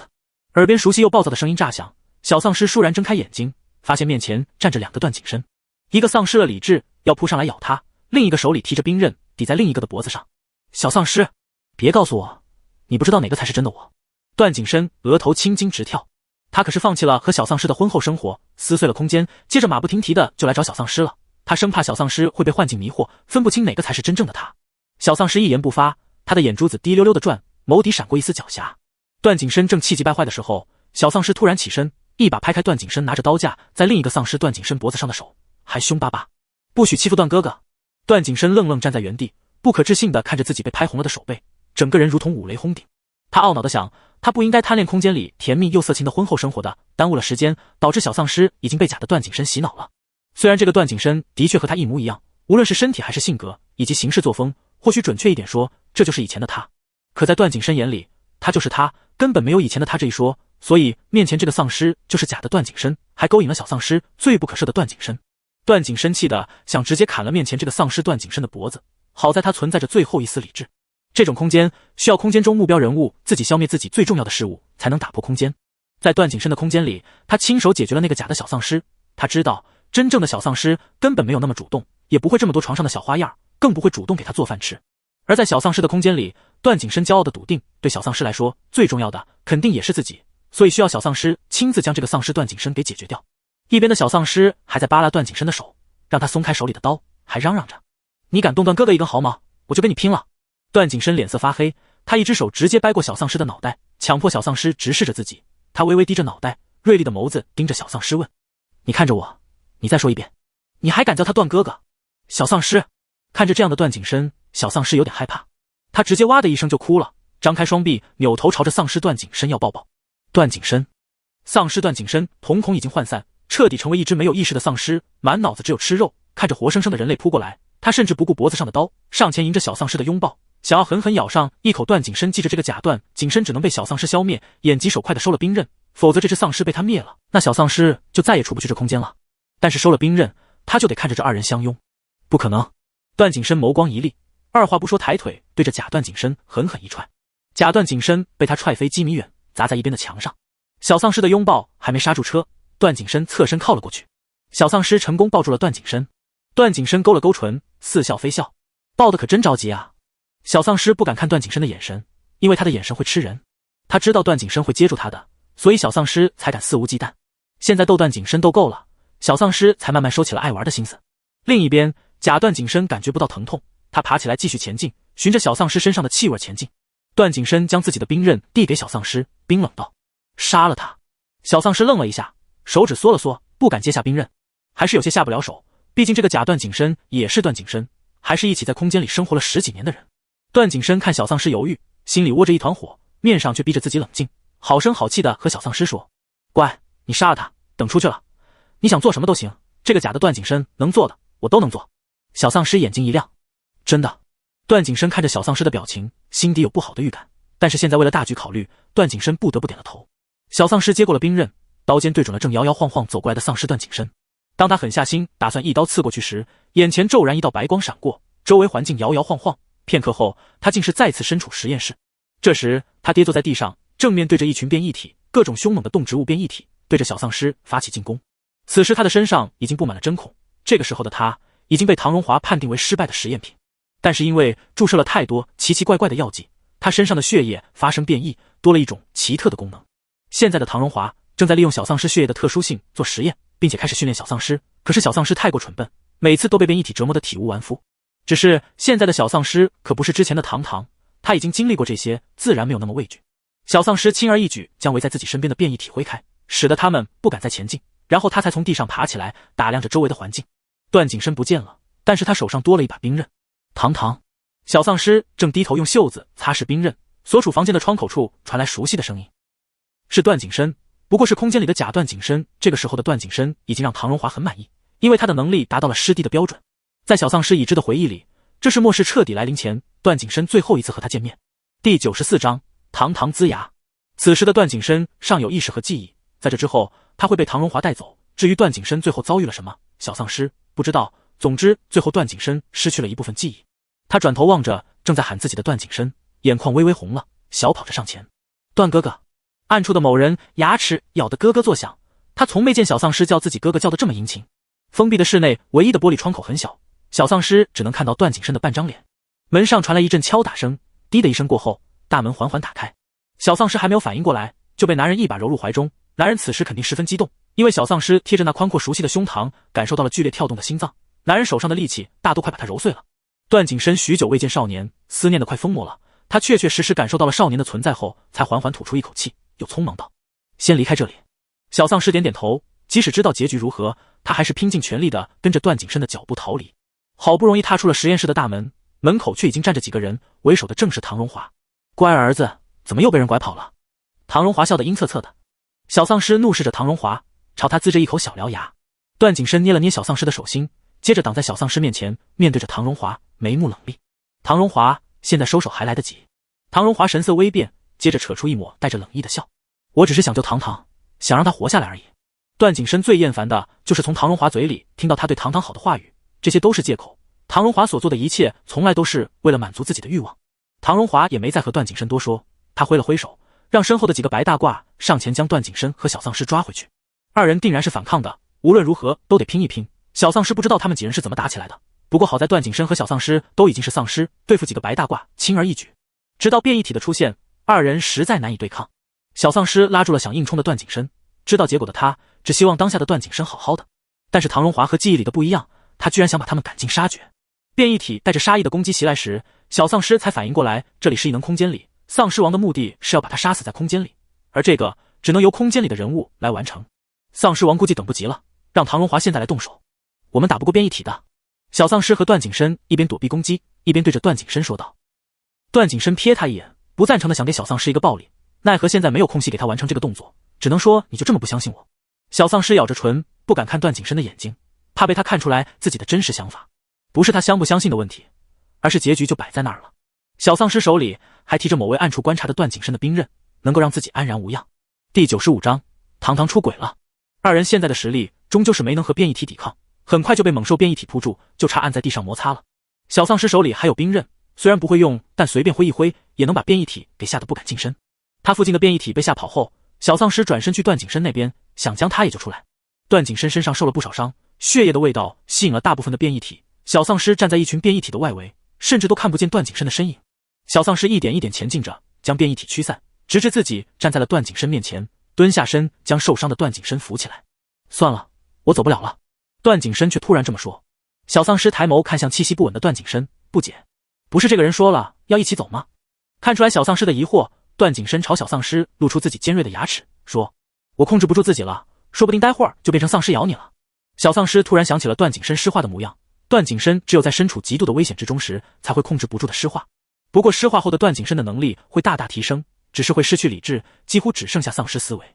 小丧尸瞧了眼段景深的模样，心道，他不会要施化了吧？你先走吧。段景深说。小丧尸丝毫没有犹豫的摇头，我不走，我打得过这些变异体，他有兵刃在手呢，而且他的血液或许有用，只是目前没试过，他也不确定。段景深还以为面前的少年在说笑，他沉下脸推开少年，听话，没时间闹了。说完，段景深又缓缓吁出一口浊气，对不起堂堂，这次你先走，我到时再来找你。小丧尸依旧摇头，虽然表情没有什么起伏变化，只是睁着一双大眼睛望着段景深，但是段景深知道这个人有多倔。后面的变异体已经跟上来了，段景深感受着身体的变化，眉头微微皱起，他一把推开小丧尸，自己转身迎面对上这群庞然大物。小丧尸没再上前，他转身从旁边溜到了变异体的身手，手指轻轻拂过极其锋利的兵刃，手指顷刻间冒出了血。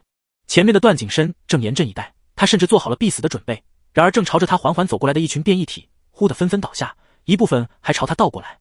段景深往旁边一跃，才没被变异体砸到。变异体倒下，一时间尘土漫天飞扬。段景深看着灰尘中模模糊糊走过来一个人，那身形化成灰他都认得，不是堂堂还能是谁？段景深一个箭步上前，两人抱离灰尘中，斥责他跑过去吃灰。小丧尸咳了几声才说，我把那些变异体放倒了，这下不用担心了吧，一起走。段景深，好堂堂，你怎么放倒的？他实在想不通，小小的一个人儿是怎么让这么多变异体倒下的。小丧尸露出自己的被划破的手指，小声说道，最近发现的，我的血有特殊作用。段景深看到小丧尸受伤的手指，当即沉下了脸，他伸手捏着小丧尸的手，心疼的摩挲着，又凶巴巴的，有特殊作用也不能伤害自己。小丧尸乖乖点头，但是以后还做不做就不知道了。小丧尸拉着段景深的手，打算快步离开这里，还没走出几步，暗处的针段景深倒是忍不住了，一跃而出拦住了二人的去路。怎么这么像抓到自己媳妇儿和人家私奔？真段景深看着对面的两人，神色复杂。就连小丧尸自己都有这种私奔被老公抓包的感脚，他的脚趾抠了抠地，咬牙沉默着。好堂堂，过来。真段景深比另一个段景深更具侵略气息，举手投足间都是上位者的威压。段景深看着面前和自己一模一样的男人，向来处变不惊的他也忍不住微微瞪大了眼睛，而旁边的人儿更是突然紧张起来，还甩开了他的手。段景深，真段景深得意的笑笑，朝小丧尸招招手，狗仔仔，快过来。小丧尸心虚，知道自己这种类似于出轨的做法不好，看了眼异能空间里虚幻的段景深，又看了眼真段景深，终究还是理智的朝真段景深走过去了。这是怎么回事？异能空间里的段景深难以置信的看着眼前这一幕。真段景深安抚的瞟他一眼，慢悠悠道，不用着急，我就是你，你就是我，感谢你这段时间照顾堂堂，现在你也可以退出了。异能空间，段景深，他可不信这种，段景深从来都是不信神鬼的人，更不信什么你就是我，我就是你，把堂堂还给我。异能空间，段景深暴怒，身上隐隐出现湿化的现象。真段景深皱着眉，他看了眼小丧尸，将小丧尸往前推了推，狗仔仔，看你的了，可别给我心软。小丧尸的手微微颤抖，瘪着嘴，我打不过，而且你不心疼你自己吗？这也是你啊？段景深啧了一声，看着前方那个曾经的自己，满脸难以忍耐的嫌弃。他说：“太弱了，救人都救不了。”他在嫌弃对面的段景深的同时，也是对曾经的自己的不满。最终也没把小丧尸救出来，让他对自己能力不足感到懊恼和愤怒。小丧尸却不赞同，他认真看着段景深：“不弱呀，只是他们人太多了，不管换谁来都是打不过的。而你还能单打独斗撑这么久，谁见了不得拍手叫好。”小丧尸的声音软绵绵的，语气却认认真真的，小脸严肃。段景深的心神一样，忍不住揉揉小丧尸的脑袋：“你可真是我的宝贝糖糖。”小丧尸呲着小白牙笑，也说：“你也是天下第一棒。”段景深勾着唇角，笑得温柔，却还是推了小丧尸一把：“很好，那糖糖还是赶紧把自己要做的事情做了吧。”小丧尸：“呸，才夸了。”另一边的异能空间，段景深看着二人的互动，早就已经丧失理智，彻底失化。这个时候，异能空间的主人丧尸王趁机占据了段景深的身体。小丧尸和段景深只能看到异能空间，段景深疯了似的进攻，过了好一会儿才察觉到不对劲。可是为时已晚，小丧尸打不过这个假段景深，被扑倒在地上，冰刃已经脱手，泛着寒光躺在地上。第96章，糖糖抱住你了。本以为会被段景深咬个头破血流，没想到扑在自己身上的人突然将在半空。小丧尸等了半天，没等来想象中的疼痛，抬眼一看，发现段景深方才还浑浊的眼里突然间清明起来。小丧尸趁着这个时候，连忙将身上的人推翻，起身捡起一边的冰刃。他没刚捡起冰刃，还没有在手中握紧，他就看见段景深正朝着自己冲了过来。一时间慌张极了，小丧尸调整了一下姿势，按耐住自己瑟瑟发抖的心。段景深冲了过来，我知道自己打不过，本打算躲过，哪知段景深一手握住了冰刃刃尖。小丧尸看到他的手被锋利的刀刃划破，血液不断往下滴落，一时间微微瞪圆了眼睛。小丧尸下意识推了段景深一下：“你快松开！”好歹对面还是段景深，即使是异能空间中的幻象，小丧尸终究狠不下心来。对面的段景深不说话，一步一步走近，直到刃尖对准了腹部。段景深却笑了，扯着嘴唇，苍白的皮肤上爬满了湿纹。他说：“我能力不够，不能保护你，乖糖糖，我允许你跟他走。”小丧尸愣愣瞧着，张了张嘴，却发现不知道该说什么。他甚至十分愧疚，他在这之前还把段景深当作虚假的幻象，而对方明明是活生生的人。别被骗了，假的。旁边不知何时出现的段景深冷声提醒。小丧尸摇了摇头，鼻头酸酸的：“这明明就是你，以前的你。”段景深冷哼，他看了眼小丧尸，脸色有些复杂的离开了。接下来，小丧尸眼睁睁看着异能空间中的段景深往前迈着步子，朝他张开了双臂。同时，他每前进一步，刃尖便插入他的腹部深一分。小丧尸一颤，松开了手，冰刃掉落在地上，发出清脆的响声。他挂着泪花扑上段景深的胸膛，依旧结实宽阔，仿佛永远会为他遮风挡雨。紧接着，空间骤然塌陷，周围环境扭曲变化，就连他抱着的人也顷刻间化作荧光点点散去。小丧尸伸手抓了抓，没抓到。小丧尸第二次这么伤心，上一次还是段景深死的时候，这一次还是段景深死的时候。乖糖糖，一个假人罢了，哭什么？真。段景深将小丧尸抱进怀里，揉了揉脑袋，又捏捏小丧尸肉嘟嘟的脸颊。可他就是你，你以前是不是过得也很痛苦？小丧尸看着段景深的眼神带着些可怜的意味。段景深，其实并没有。小丧尸，你骗人！刚刚那个，你明明就很伤心。段景深，你知道他为什么伤心吗？为什么？因为他亲眼看着自己媳妇儿被一个和自己一模一样的人拐跑了。小丧尸，段景深，那时候的我可没有看到这么一段，不然我会疯的。小丧尸觉得又有些道理，真正的段景深并没有发生过这么一段。小丧尸还是有些伤感，吸了吸鼻子，又自我安慰：没关系，我抱住了曾经的你。段景深是个高傲自负的人，曾经的他处处被唐荣华这般打压折磨，还要眼睁睁看着自己养大的人被唐荣华欺辱，却没有办法救人，定然也是痛不欲生的。可是小丧尸刚刚抱住了他，他会鼓励他。段景深听着小丧尸的话，心中微动，低头对着小丧尸柔软红润的唇瓣就是狠狠一口：回去给我们乖糖糖喂得饱饱的，上面下面都给喂。小丧尸，他面红耳赤的嗷嗷一通骂，骂的是什么？别人听不懂，只有段景深和旁边的丧尸懂。丧尸们一愣一愣的，想找点什么堵住耳朵。他们丧尸界都是很有素质的，从来不骂人，第一次见丧尸骂人还骂得这么脏。此时已经出了异能空间，处于现实世界，他们对面是一群丧尸和一个体力不支的丧尸王。狗崽崽，你可立了大功了。段景深把玩着冰刃，突然道。小丧尸不解：哦，你可知道你在空间里这10几年花费了这个丧尸王多少异能力？小丧尸摇摇头。段景深慢悠悠说：你把他透支空了，你瞧，站都站不稳了。小丧尸不好意思的挠挠头，没想到这位丧尸前辈在他身上花费了这么多精力，也是受宠若惊了。这种福气不应该是段景深的吗？小丧尸不太理解。不久，罗松和鹤原思叶从异能空间里出来了，出来后的二人脸色有些奇怪，特别是罗松，耳根子都是红的小丧尸瞧着他们，觉得有些奇怪，但是也没问，因为这两人头个扭一边，似乎不太想搭理人的模样。丧尸王的异能已经消耗殆尽，段景深很轻松就把他解决了。这时候，艾丽莎才带人来到这边接应他们。段先生，这个丧尸王就被解决了。艾丽莎惊讶，段景深耸耸肩，这不是很简单，只是有些人太过沉迷于美好的幻象当中，难以自拔。他段景深自然不是常人，他甚至能从小丧尸的温柔乡里爬出来。不过段景深已经憋了一团火，他决定等回去有空了，就让小丧尸把他空间里玩过的全部玩一遍。小丧尸还不知道即将面临着什么，他有些怯怯地跟在段景深身后打着哈欠。西部基地的人说话全是叽里咕噜的鸟语，小丧尸一个字都听不懂，他们说话他只能被段景深牵在后面打瞌睡。当然，经过异能空间里的回忆，小丧尸知道这是英语，但是小丧尸还是听不懂。段景深看小丧尸想睡觉了，就和艾丽莎告别，来到西部基地特地准备的客房休息。小丧尸还没进门就挂在段景深身上，闭上了眼睛。进门后，段景深将他轻轻放在床上，小丧尸陷入柔软的床铺中，一会儿就睡沉了。此时天也黑了，段景深洗漱一番，直接就上床，将香香软软的小丧尸抱进了怀里。第97章，小丧尸炸毛了。小丧尸睡得不安分，睡着就抱住段景深的脖子啃了起来。知道他是饿坏了，段景深也没有阻止，他忍不住细细回想了一下末世前的种种，倒是并没有太多的抵触，只是有些许感叹。段景深环抱着小丧尸的手臂紧了紧，闭上眼打算和小丧尸美美睡一觉，却总有人想打断他的美梦。电话响了，本想挂断，可当看到那一串陌生号码时，段景深脸色微沉，起身去卧室外接电话了。堂堂响起来了，对面人叹了口气。段景深冷嗤，心虚了，你可真是说笑。对面的唐荣华似乎不想继续这个话题，转而又说道，西部基地快拿下了吧。段景深不回答，反问，丧尸疫苗研制进程。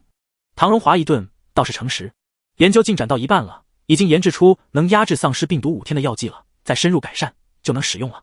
不过唐荣华突然犹豫起来，段景深不耐烦地问，怎么了？最近上面来了个大人物，丧尸疫苗的研究被制止了。唐荣华道。段景深挑起一边眉，还有你忌惮的人。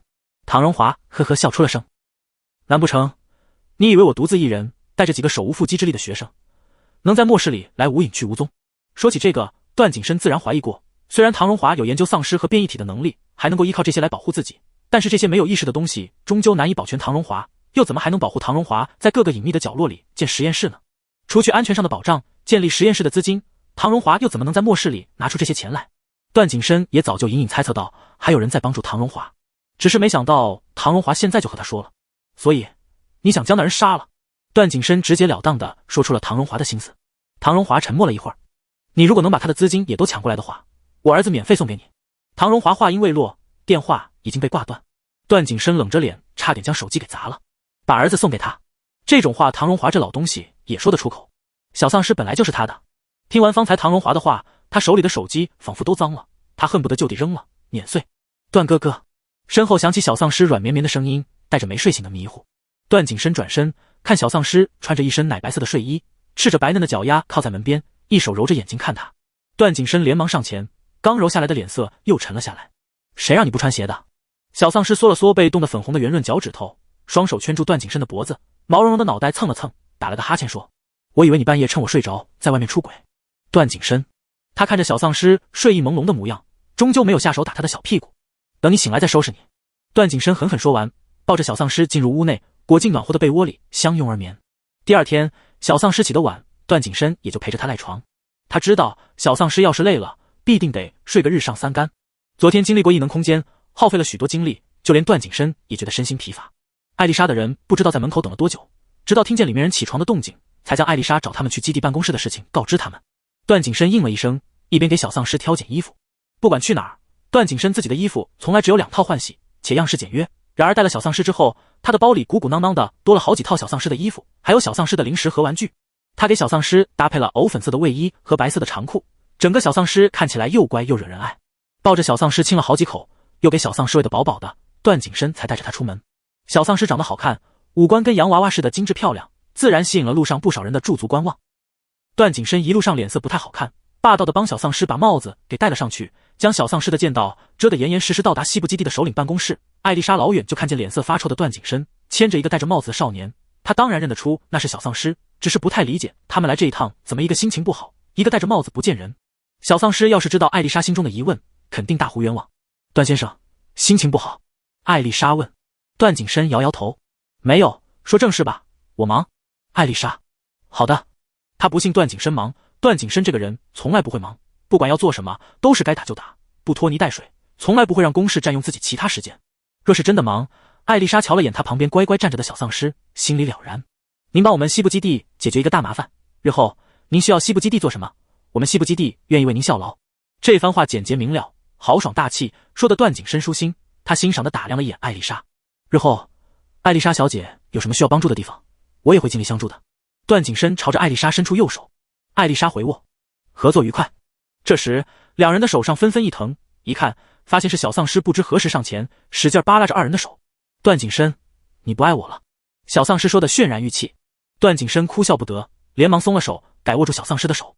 爱，最爱堂堂。艾丽莎在一边看的心里不是滋味，推着段景深和小丧尸将两人赶出了首领办公室。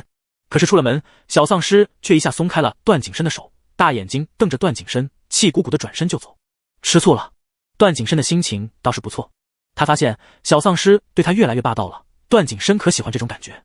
小丧尸走了几步又停下，不知想到了什么，面色复杂，闷闷道：我才没吃醋。段景深仔细瞧着小丧尸的神色，忽然摸了摸下巴，高深莫测道：是啊，某只小丧尸只是因为一张照片不小心吃了自己的醋，人都给醋坏了，还跟我闹别扭呢。你别说了，小丧尸跟炸毛的猫似的。第98章，小丧尸的老虎病了。段景深却偏偏还要去逗小丧尸，伸手摸了摸口袋，紧接着摸出一张熟悉的照片。小丧尸快气炸了，耳根子通红，他终于忍不住，嗷的一声猛扑段景深，张开一口独属于小丧尸的獠牙，冲着段景深威胁似的嗷嗷发出丧尸的吼声。段景深被小丧尸扑得往后退了几步，后背抵在一边的柱子上。小丧尸比他矮，扑他还要抬头，自以为气势汹汹，殊不知这个时候他就在气势上输了。段景深忍着笑意，将照片放回了口袋里，然后佯装害怕，生怕小丧尸看不出来，嘴上还说乖乖，你别这样，我害怕。小丧尸怎么听怎么不对劲，不像是害怕，倒像是敷衍。小丧尸秀气的眉眼一横，再次亮出自己的一口小獠牙，嗷呜嗷呜的恐吓段景深。段景深看他展示够了，自己也亮出一口凶牙，同样发出低低的狮吼，小丧尸却瞬间软了腿。好在段景深一只手一直箍着小丧尸的腰身，没让小丧尸倒地，反而将小丧尸往自己身上按了按。两人身躯紧紧贴合，小丧尸脑袋这样抬着可累了，干脆瞪了段景深一眼，趴在他胸口休息。段景深揉揉小丧尸的脑袋，说：不生气了。小丧尸哼哼唧唧不理他。段景深又和往常一样，变戏法似的，手掌一个翻转，就凭空多出了几颗糖。小丧尸每次都看得眼睛一亮，什么烦恼都忘了，只想在段景深手掌心里讨糖吃。段景深用这个手法哄小丧尸，屡试不爽。想吃吗？段景深晃了晃手里的糖。小丧尸小鸡啄米般点头。想。段景深满意的将糖递给小丧尸，顺手揉揉小丧尸的脑袋。他想，全世界也就他家糖糖最好哄了。这时，不远处传来脚步声，紧接着响起罗松的声音：段爷，糖糖。罗松急匆匆地跑过来。段景深瞥他一眼，继续看小丧尸吃糖，白嫩泛着粉红的腮帮子一股一股的，让他也想咬一口甜不甜。罗松看着二人这融不进第三者的模样，硬着头皮说道：那只小老虎好像生病了，你们去瞧瞧吧。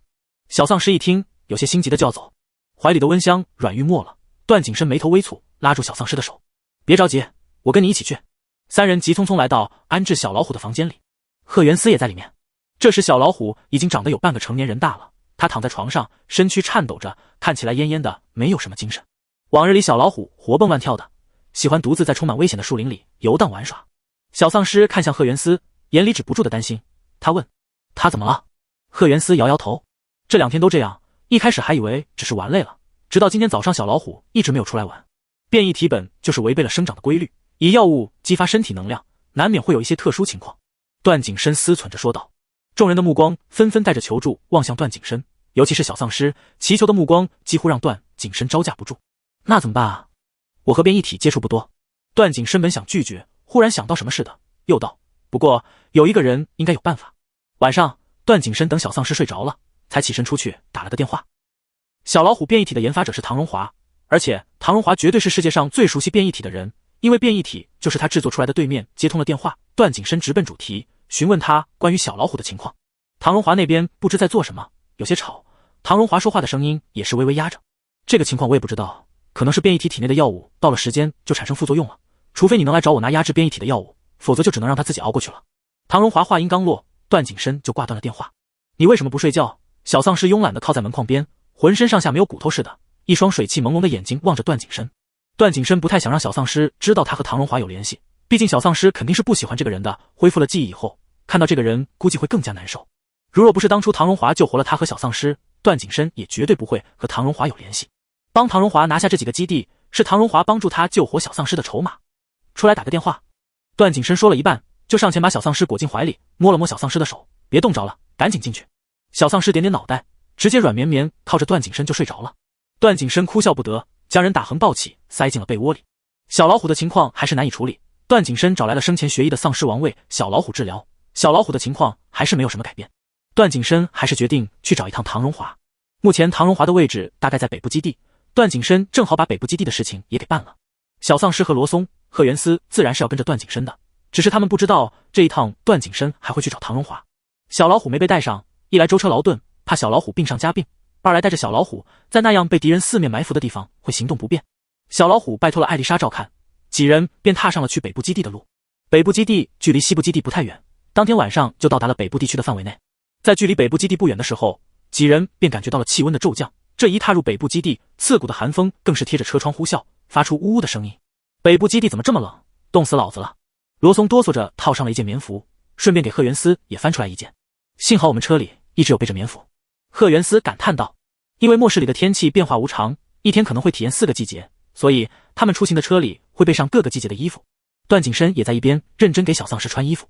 他给小丧尸准备的衣服向来是最好的，一件奶黄色的羊羔绒外套，把小丧尸衬得可爱极了。外套帽子上还有2只兔耳朵。第99章，小丧尸的手机没了。段景深把帽子给小丧尸戴上，2条长长的毛绒兔耳朵垂下来，小丧尸脑袋一晃，那耳朵就跟着摇，罗松眼睛也跟着小丧尸的耳朵移动，忍不住拍手。这小丧尸真好看。听到别人夸小丧尸，段景深骄傲地扬了扬下巴。不过他不允许罗松看太久，没一会儿就阴恻恻地盯着罗松。罗松悻悻然收回了目光，继续夸，还是段爷会养。小丧尸任由段景深摆弄，也没在意他们在说什么，手里拿着段景深的手机，痴迷地玩弄着。最近段景深总是半夜出去打电话，小丧尸也就注意到了段景深的手机，没想到这一注意就爱上了。段景深手机上没有什么东西，但还是被小丧尸从一个手机自带的小游戏软件里发现了消消乐。这个软件里的游戏不用下载，点开就能玩了。小丧尸已经玩了一路，就连段景深给他穿衣服，小丧尸的眼睛都没有离开过手机。和罗松他们说完话，段景深转头继续给小丧尸套裤子，这样小丧尸就穿了2条裤子了。小丧尸整个人被段景深收拾的像个胖乎乎的兔子，伸手弯腰的动作都难以完成。这个时候小丧尸才反应过来，他一只手拿着手机，另一只手都快点不到手机了。不穿。小丧尸抿着唇，伸手要把衣服脱了。段景深哪能依他，大手一伸按住小丧尸的手，神色严肃，不许闹。小丧尸扭了扭身体，企图摆脱段景深的魔爪，可是他怎么可能逃得出段景深的手心，被段景深一把拉到腿上按住，顺便把小丧尸的手机也给拿走了。哦！小丧尸急的一声叫了出来。段景深挑眉，你急什么？这么好玩？说着，段景深将手机拿起来看了眼，紧接着眼里多了些讶异之色。手机屏幕上的消消乐，小丧尸已经闯到600多关了，大概1天的时间，估计是眼睛都没有离开过手机。难怪小丧尸今天都不怎么跟他说话。段景深脸色沉沉的把手机设置了密码，不给小丧尸玩了。小丧尸伸手去抢，段景深也没拦着，只是小丧尸拿着手机发现怎么也划不开，一直显示密码错误，直到手机提醒他几百秒后才能再次输入密码。小丧尸急了，气愤地踢了段景深一脚，踢完还要可怜巴巴的把手机双手递给段景深，眼巴巴的求他。段景深冷哼，脑袋一扭，不理他。小丧尸气的从段景深身上下来，抱着手机，腮帮子鼓鼓的，也不理他了。段景深很快到了北部基地门口，北部基地人少得可怜，连守门的都只有2个冻得直打喷嚏的人。一般基地守门的都是2支队伍，只有这样才能够及时抵御丧尸的入侵。段景深等人不打算下车，因为太冷了，谁也不想挨冻。段景深更是宝贝着他家小丧尸守门人，一看这辆车横冲直撞的要进来，急忙扯着嘶哑的嗓子大吼一声：“停车！”段景深没理会他们，直接开车进去北部基地。守门的2人可不想就这样被车撞死，自然也没上前拦住。宝贝们元旦快乐！抱歉，今晚有点事耽搁了，只写了一点，明天加更。还有元旦番外 H 福利会放在群里哦。第100章，小丧尸被团成小肥兔了。车辆顺着北部基地的大道，直接开到了首领居住与办公的大楼前。基地内部刚刚便收到了守门人的消息，说有人闯入基地，此时所有人都关注着这辆车的动向，也早已经全副武装守在大楼前。军绿色的车停住后许久，只下来一个寸头壮汉。他一下车就哆嗦着问：“你们北部地区怎么回事？今年真他妈冷。”北部基地众人：“哎，不说了，赶紧请我们进去坐坐吧。”罗松搓着手掌心，眼睛看向前方的大楼。北部基地前面的一个领头人拧着眉头：“你们是谁？来这里干什么？”“我们段爷是来拯救你们于水火之中的。”听到段爷2个字，众人立即便联想到了段景深。能被下属称作段爷的，除了那个潜藏在人类当中许久的师弟，还能是谁？最近更是听闻这个复活不久的段景深一路拿下了南部基地和西部基地，于是众人一听到罗松的话便了然，段景深这是要对他们北部基地下手了。一行人知道自己对上一个师弟完全没有胜算，领头人叫人去通知了如今的北部基地首领。片刻后，传话的人又匆匆跑过来和领头人说了什么，领头人点点头，才又将目光投向罗松。罗松已经冻得快跳脚了，他以前也常因为任务来北部基地，虽然北部基地距离北极较近，气温比其他基地都会低一些，但也没这么冷，这回实在诡异。怎么样，赶紧让我们进去。罗松忍不住催促，难怪段景深只让他一个人出来，看他皮糙肉厚好欺负罢了。领头人看着罗松说话的模样有些烦躁，不过他面上不显，挥了挥手，让身后一众人让开了路，才道：“你们进去吧。”罗松应了一声，转身朝车内吼：“几位大爷，可以下来了。”段景深率先下了车，他一下车，北部基地所有人都警惕起来。然而段景深一个眼神都没有给他们，转身去到车门另一边，给小丧尸开了车门。众人只看见段景深小心翼翼护着一个毛茸茸的团子下了车，那团子圆滚滚的，走路一颠一颠的，配上头顶2只兔耳朵，活像是一只肥兔在蹦跶。小丧尸还在气头上，他下车就感觉自己行动不便，双腿迈开都费力不穿这个。小丧尸走了几步就停在原地，红润的唇瓣下撇，委屈又气恼地瞪着段景深。段景深仿佛看不见小丧尸生气，揪了把他的兔耳朵，语气带着不容置喙：“乖，不许脱。”小丧尸气得转身，不想再看见这个人了。段景深勾了勾唇，上前揽住小丧尸的肩膀，带着他往屋内走。他走得快，生怕小丧尸冻坏了。小丧尸跟不上他的脚步，几次差点摔了。段景深发现了以后，干脆直接抱小孩似的拖着小丧尸的屁屁大步进入大楼。后面一众人看得目瞪口呆，段爷是当外面的人都死了吗？罗松摇摇脑袋，长长叹了口气。贺元思点点头，又问：“段爷以前也这样吗？”罗松坚定摇头：“段爷以前可不这样，没看出来段爷还是个恋爱脑。”贺元思几人进入大楼后，被人引着直接来到了首领办公室。办公室内坐着一个50多岁的人，满脸横肉，看着进门的段景深等人，被肉挤成小小一条的眼睛里泛着令人不适的金光。直到4人完全进入到办公室内，那人才慢悠悠地站了起来。“段先生，久仰啊！”首领笑呵呵地上前伸出了一只手。段景深看都没看一眼，带着小丧尸在一边的沙发上坐下，罗松和贺元思紧随其后。段景深拿出手机，解锁后递给了闷闷不乐的小丧尸。小丧尸一看到解锁的手机，眼睛噌的一亮，喜滋滋地接过了手机。看小丧尸沉浸在自己的游戏世界里，段景深才抬头和北部基地首领说正事。他直接开门见山：“我要北部基地掌控权。”基地首领愣了一下，没想到段景深这么直接，不过很快又重新拾起笑脸，因为他知道段景深来这里的目的，也没有太过惊讶和慌张。“你也看到了，这北部基地已经没有多少人了，整个基地去也不到1000人，还都是老弱病残，你要去能干什么呢？”段景深面上没什么表情，漆黑深邃的眸子平静无波，只道：“我要你的基地没有理由，还是说你想让我用强硬手段？”北部基地首领一听，这下有些慌了：“您先别急，我知道以您的能力，想要我这基地轻松得很，但是您得看看基地内部的人员能不能心甘情愿效忠您吧。我听说南部基地和西部基地的人都已经心甘情愿臣服您了，我们北部基地不知您是不是？”北部基地首领的额头冒出了些冷汗，他也只是猜测，段景深拿下南部基地和西部基地本应该就是手到擒来的事情，偏偏却用了好些时日。而且从这2个基地里传出来的消息中来看，段景深还为这2个基地做了不少事情，看来是有心想收拢人心的。你挺聪明。段景深瞥了北部基地首领一眼，北部基地首领笑呵呵：“多谢夸奖。北部基地有什么情况，你直说。”段景深问。北部基地首领笑着的脸沉重下来，叹了口气：“我们北部地区遭遇了严重的寒潮，还有雪灾，现在作物也都冻死了，年轻人都分散到其他基地去了，我们这里还剩下一堆老弱病残。您要是想拿下我们北部基地，还希望您能帮忙解决此次灾害。”北部基地首领的话音刚落下，罗松便忍不住骂了：“你这是存心刁难我们，这天灾我们能有什么办法？”说着，罗松就摸出了自己的枪，对段景深说：“段爷，咱们还是直接开打吧，省事多了。”段景深只是慵懒地靠坐在沙发上，目光停留在小丧尸灵活滑动屏幕的手指上。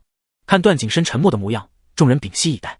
片刻，段景深突然动身了，罗松激动的要扣动扳机，北部基地首领神色惊慌的要往一边的办公桌下躲，然而没想到段景深只是轻声靠近小丧尸，嗓音低沉好听：“错了，应该削这几个。”20多分钟后还有一章，第101章，小丧尸会种菜。激动的罗松，沉稳的赫元斯，害怕的北部基地首领，义乌人的表情皲裂开来，后槽牙咬得咔咔作响。教完小丧尸，段景深才又抬头看向北部基地首领，说道：“你说的我会解决，但是最近这段时间你不该出现就别出现了。”这意思是让北部基地首领直接将北部基地的掌控权交给段景深了。北部基地首领没有说什么，连连道好，心下却松了口气。罗松急了：“段爷，这怎么解决啊？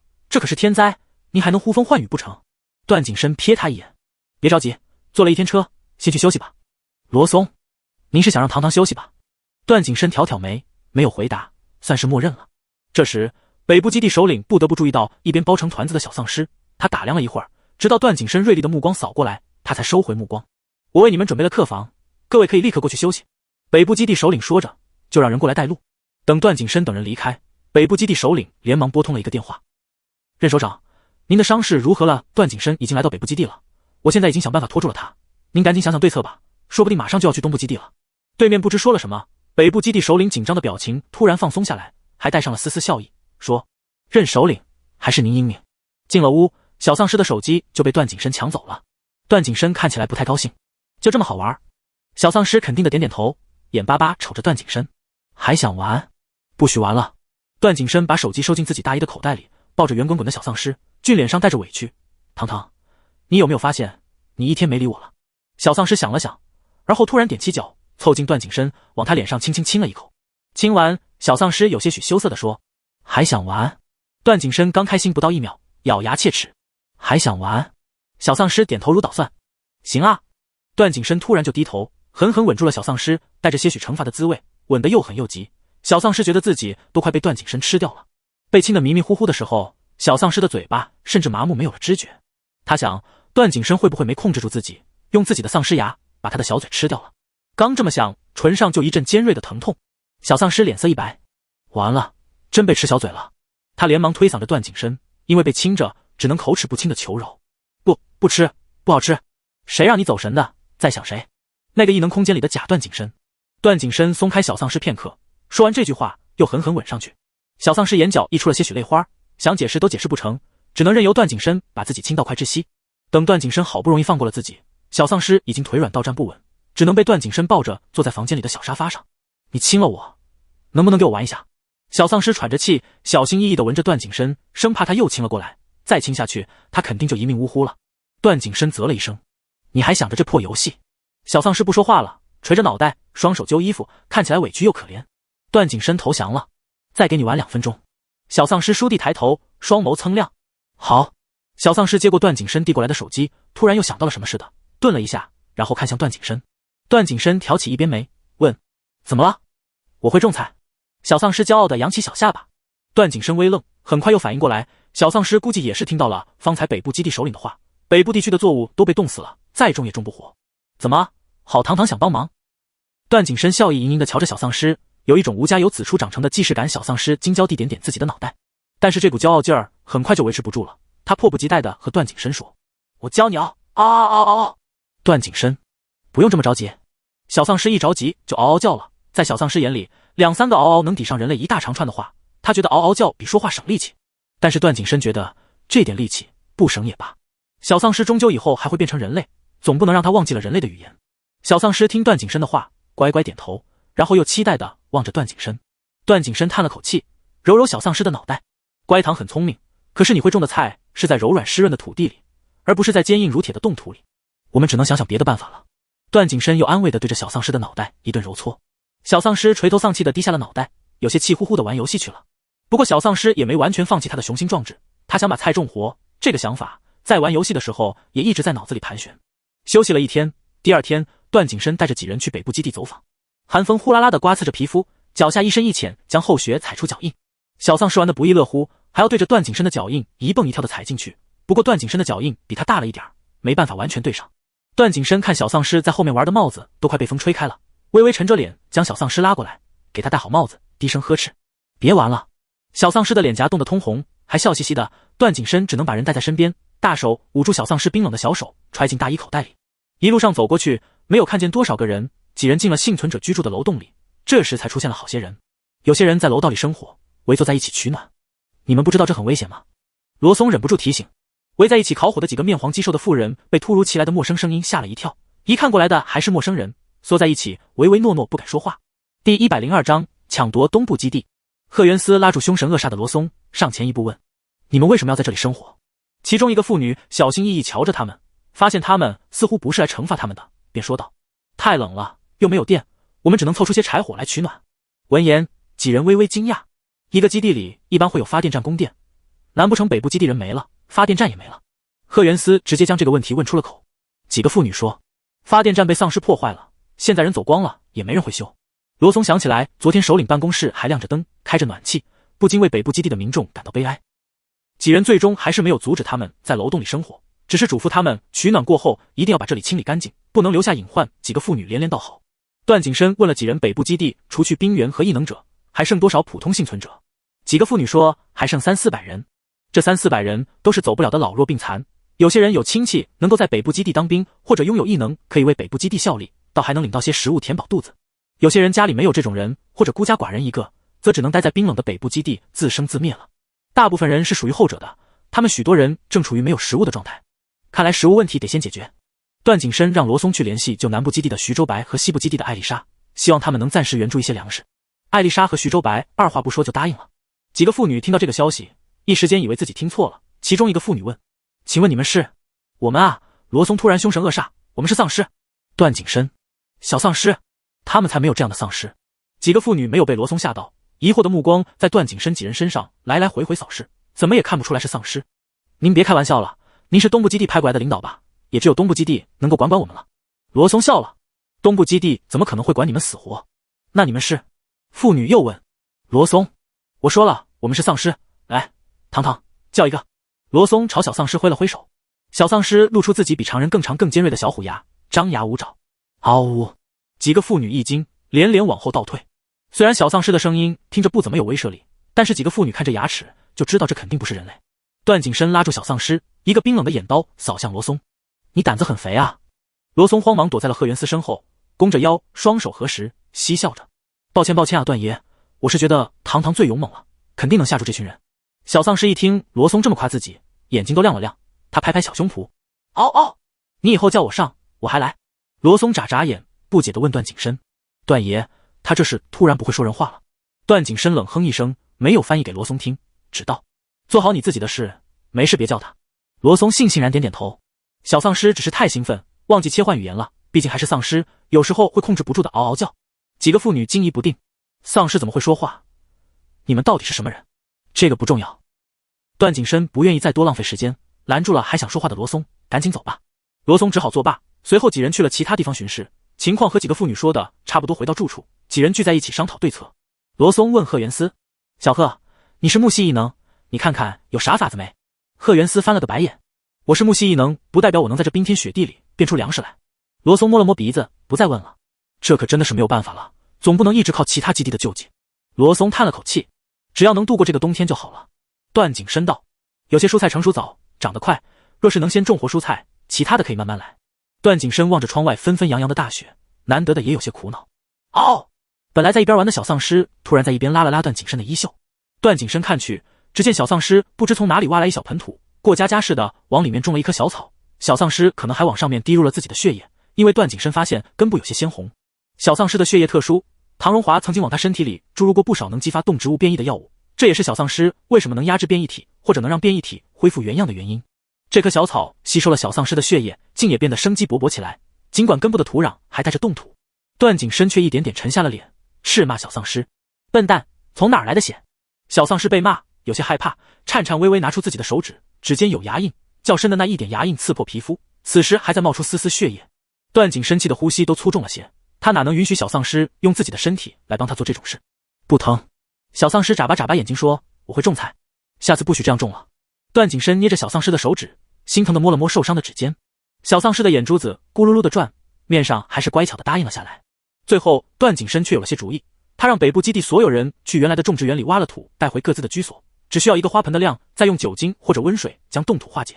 等第二日，他就将其他基地运来的菜种菜苗下发，让人们自己将菜种活。若是能成功，人们不仅有了希望，段景深还能收集起他们的土壤，将近1000人，这些土也就足够建立一个蔬菜大棚了。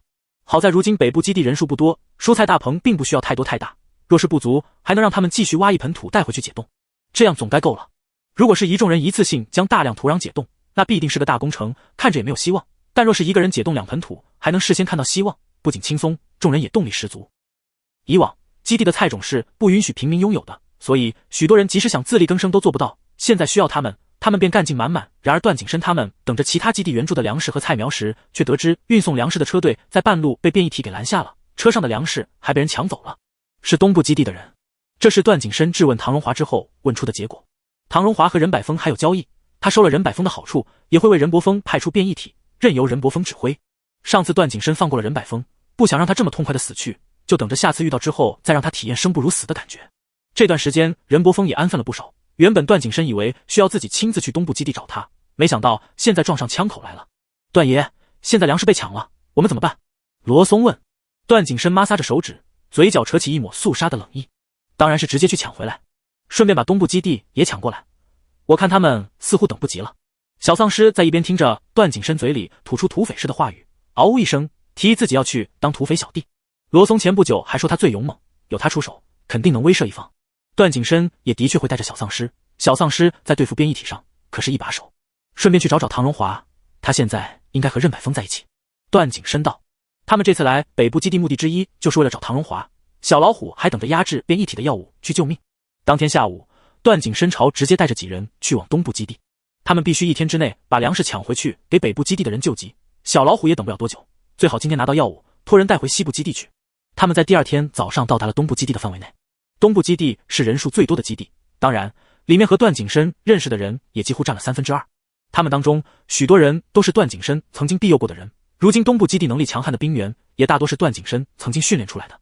所以当段景深往门口一站，守门的士兵一半都在惊愕，却抽不出自己的枪来。他们自己都是段景深带出来的兵，又怎么能打得过段景深？更何况被段景深魔鬼训练过的人，看到段景深都已经有心理阴影了。小丧尸看到其中一个守门的以前和自己一起训练过，这个人当时站在他前面，个子很高，为他挡住了教官的视线，让他偷了好多次懒。此时在物是人非的情况下看到他，小丧尸激动地晃了晃手臂打招呼。那人也还是个20岁出头的年轻人，遇到许久不见的很，当然激动欣喜。不过他脸上的欣喜只一瞬间便落了下去，不敢看小丧尸和段景深。小丧尸也不太在意，他被段景深拉到了身后，看起来不喜欢他和别人打招呼。兄弟们，要不咱们还是别打了，直接让我们进去吧。段景深后面离开东部基地这段时间，罗松和贺元思也在东部基地待着，加上罗松本就是个开朗外向的性子，和许多人都处好了关系，认识的人比段景深还多一些。守门的这几个几乎全都和罗松一起吃过饭喝过酒，所以在面对着罗松的时候，守门的一众人放下了枪，说道：段爷，老罗，我们这也是没办法，守门是我们的职责所在，你们可以当做被我们打伤了，咱们都是朋友，我也不想伤了你们。再说了，你们应该知道，段爷这次来可是直接找任伯峰的。凭借着罗松的3寸不烂之舌，生生将守门的几个人劝服。他们也自知打不过段景深，不如就顺了罗松的意思。于是几人光明正大，一路畅通无阻地进入了东部基地内部。段景深拍拍罗松的胳膊，做得好，晚上给你加个鸡腿。罗松兴奋的就差摇尾巴了。谢谢段爷，末世里吃肉可不容易啊。他们一行人还没走到任百峰的住处，就被突然而来的一众高级异能者包围了起来。看着阵仗，周围的普通群众纷纷逃散开来，生怕殃及到自己。一时间，这一块空旷的地方只剩对峙的两方人，倒是也适合他们大战一场。任百峰始终没有出面，一群高级异能者对着段景深几人二话不说就发出了攻击。段景深将银枪递给小丧尸，说：讨厌谁就打谁。小丧尸点点头，斗志昂扬。异能者的异能攻击都是远程攻击，段景深和小丧尸没有异能，只能用枪。段景深让罗松和贺元思将小丧尸保护好，随后自己一人闪到了众多异能者当中。罗松和贺元思的异能最近才升级到高级异能者阶段，对付面前这一群高级异能者也阻挡不了多久，段景深只能速战速决。他打算用最简单粗暴的方法。他是一只丧尸，几个瞬息之间，段景深已经咬住了好几个人的脖子，他的速度极快，快到只剩残影。一众高级异能者没有想到段景深会这样来对付他们，一时间乱了手脚。即使他们是异能者，还是本能的害怕丧尸，更何况师弟就站在他们旁边，他的身法诡异多变，加上人太多，他们也看不到段景深如今在哪个位置，说不定下一秒咬的就是自己。于是，在对付罗松几人时，还要分钟观察旁边，这让罗松几人抓到了空隙，一下打倒了好几个人，就连小丧尸的银枪也打中了几个人。他喜滋滋地想着，今晚肯定能被奖励许多糖果。很快，将近300人的高级异能者只剩下了100多人，人少了，段景深的位置也就更加清晰。剩下的100多人放弃了对付罗松几人，开始集中火力对付段景深。段景深不慌不忙地退出了这一众异能者当中，他勾着唇，狭长深邃的眸中闪烁着诡谲妖异的暗芒，薄唇微起。3、2、1，一字落下的瞬间，原本倒地的一众高级异能者纷纷翻身而起。此时的他们瞳孔一片灰暗，嘴里发出狮吼，竟是已经变成了丧尸。而且因为他们拥有高级异能，所以现在的他们还是拥有高级异能的丧尸。不行，打不过了。剩下的那100多人纷纷后退，惊恐地望着一群青面獠牙的丧尸。第103章怪物。一群拥有高级异能的丧尸，自然是比前面这100多号人强多了，把100多号人逼得四处逃窜。最后他们集体逃跑，打算去搬救救兵。段景深没让他们跑掉，命令着丧尸群将他们围起来，随后上前询问他们任百峰的位置。这100多号人倒是硬气，即使被近在咫尺的丧尸吓得腿软，也不吭声。段景深叹了口气，垂手理了理自己的衣袖，将上面的灰尘拍了，慢悠悠道：“给你们机会，你们也不说，那就只能将你们都变成丧尸了。看来还是丧尸更加听话些。”他们怒瞪着段景深，肮脏的丧尸，无耻！段景深闻言，神色淡淡，并未起什么波澜，反而挑起一边眉：“敢问你们可有家人亲戚已经是丧尸的？”一众人沉默了。末世里，一家人能整整齐齐活下来的几乎没有。他们在斥骂丧尸的同时，当然也包含了自己的亲友。一时间竟有些说不出话来了。段景深嗤笑：“给你们最后一次机会。”说着的他的眉眼阴沉。任百峰在哪里？在。当终于有人愿意说出任百峰的位置时，不远处传来轰隆隆的声音。众人循着声音望去，只见尘土飞扬，一群模样奇怪的变异体簇拥着往他们快速奔来。散开！段景深低喝，随后拉着小丧尸往一边闪去。众人纷纷逃散开来。下一秒，那一伙速度极快的变异体冲撞过来。如果他们没有及时离开，估计已经被变异体踩成肉饼了。一边逃散的异能者们有些许寒心，没想到任百峰会为了对付段景深不顾他们的生死，而段景深却还愿意提醒他们散开。段景深，不用找我了，我在这里。任百峰的声音出现，此时他正跨坐在一只猎拉4声狗变异体上。一边的罗松笑了：“你怎么骑狗啊？”任百峰脸色变了变，沉住了气没搭话。段景深的手握紧了冰刃，他冷眼看着任百峰，声音不疾不徐：“你应该知道我来的目的。”“我知道，不过别以为你是师弟就真的天下无敌了，你不过也是实验室出来的产品而已，会有更多比你更成功的产品。”段景深眉目一沉：“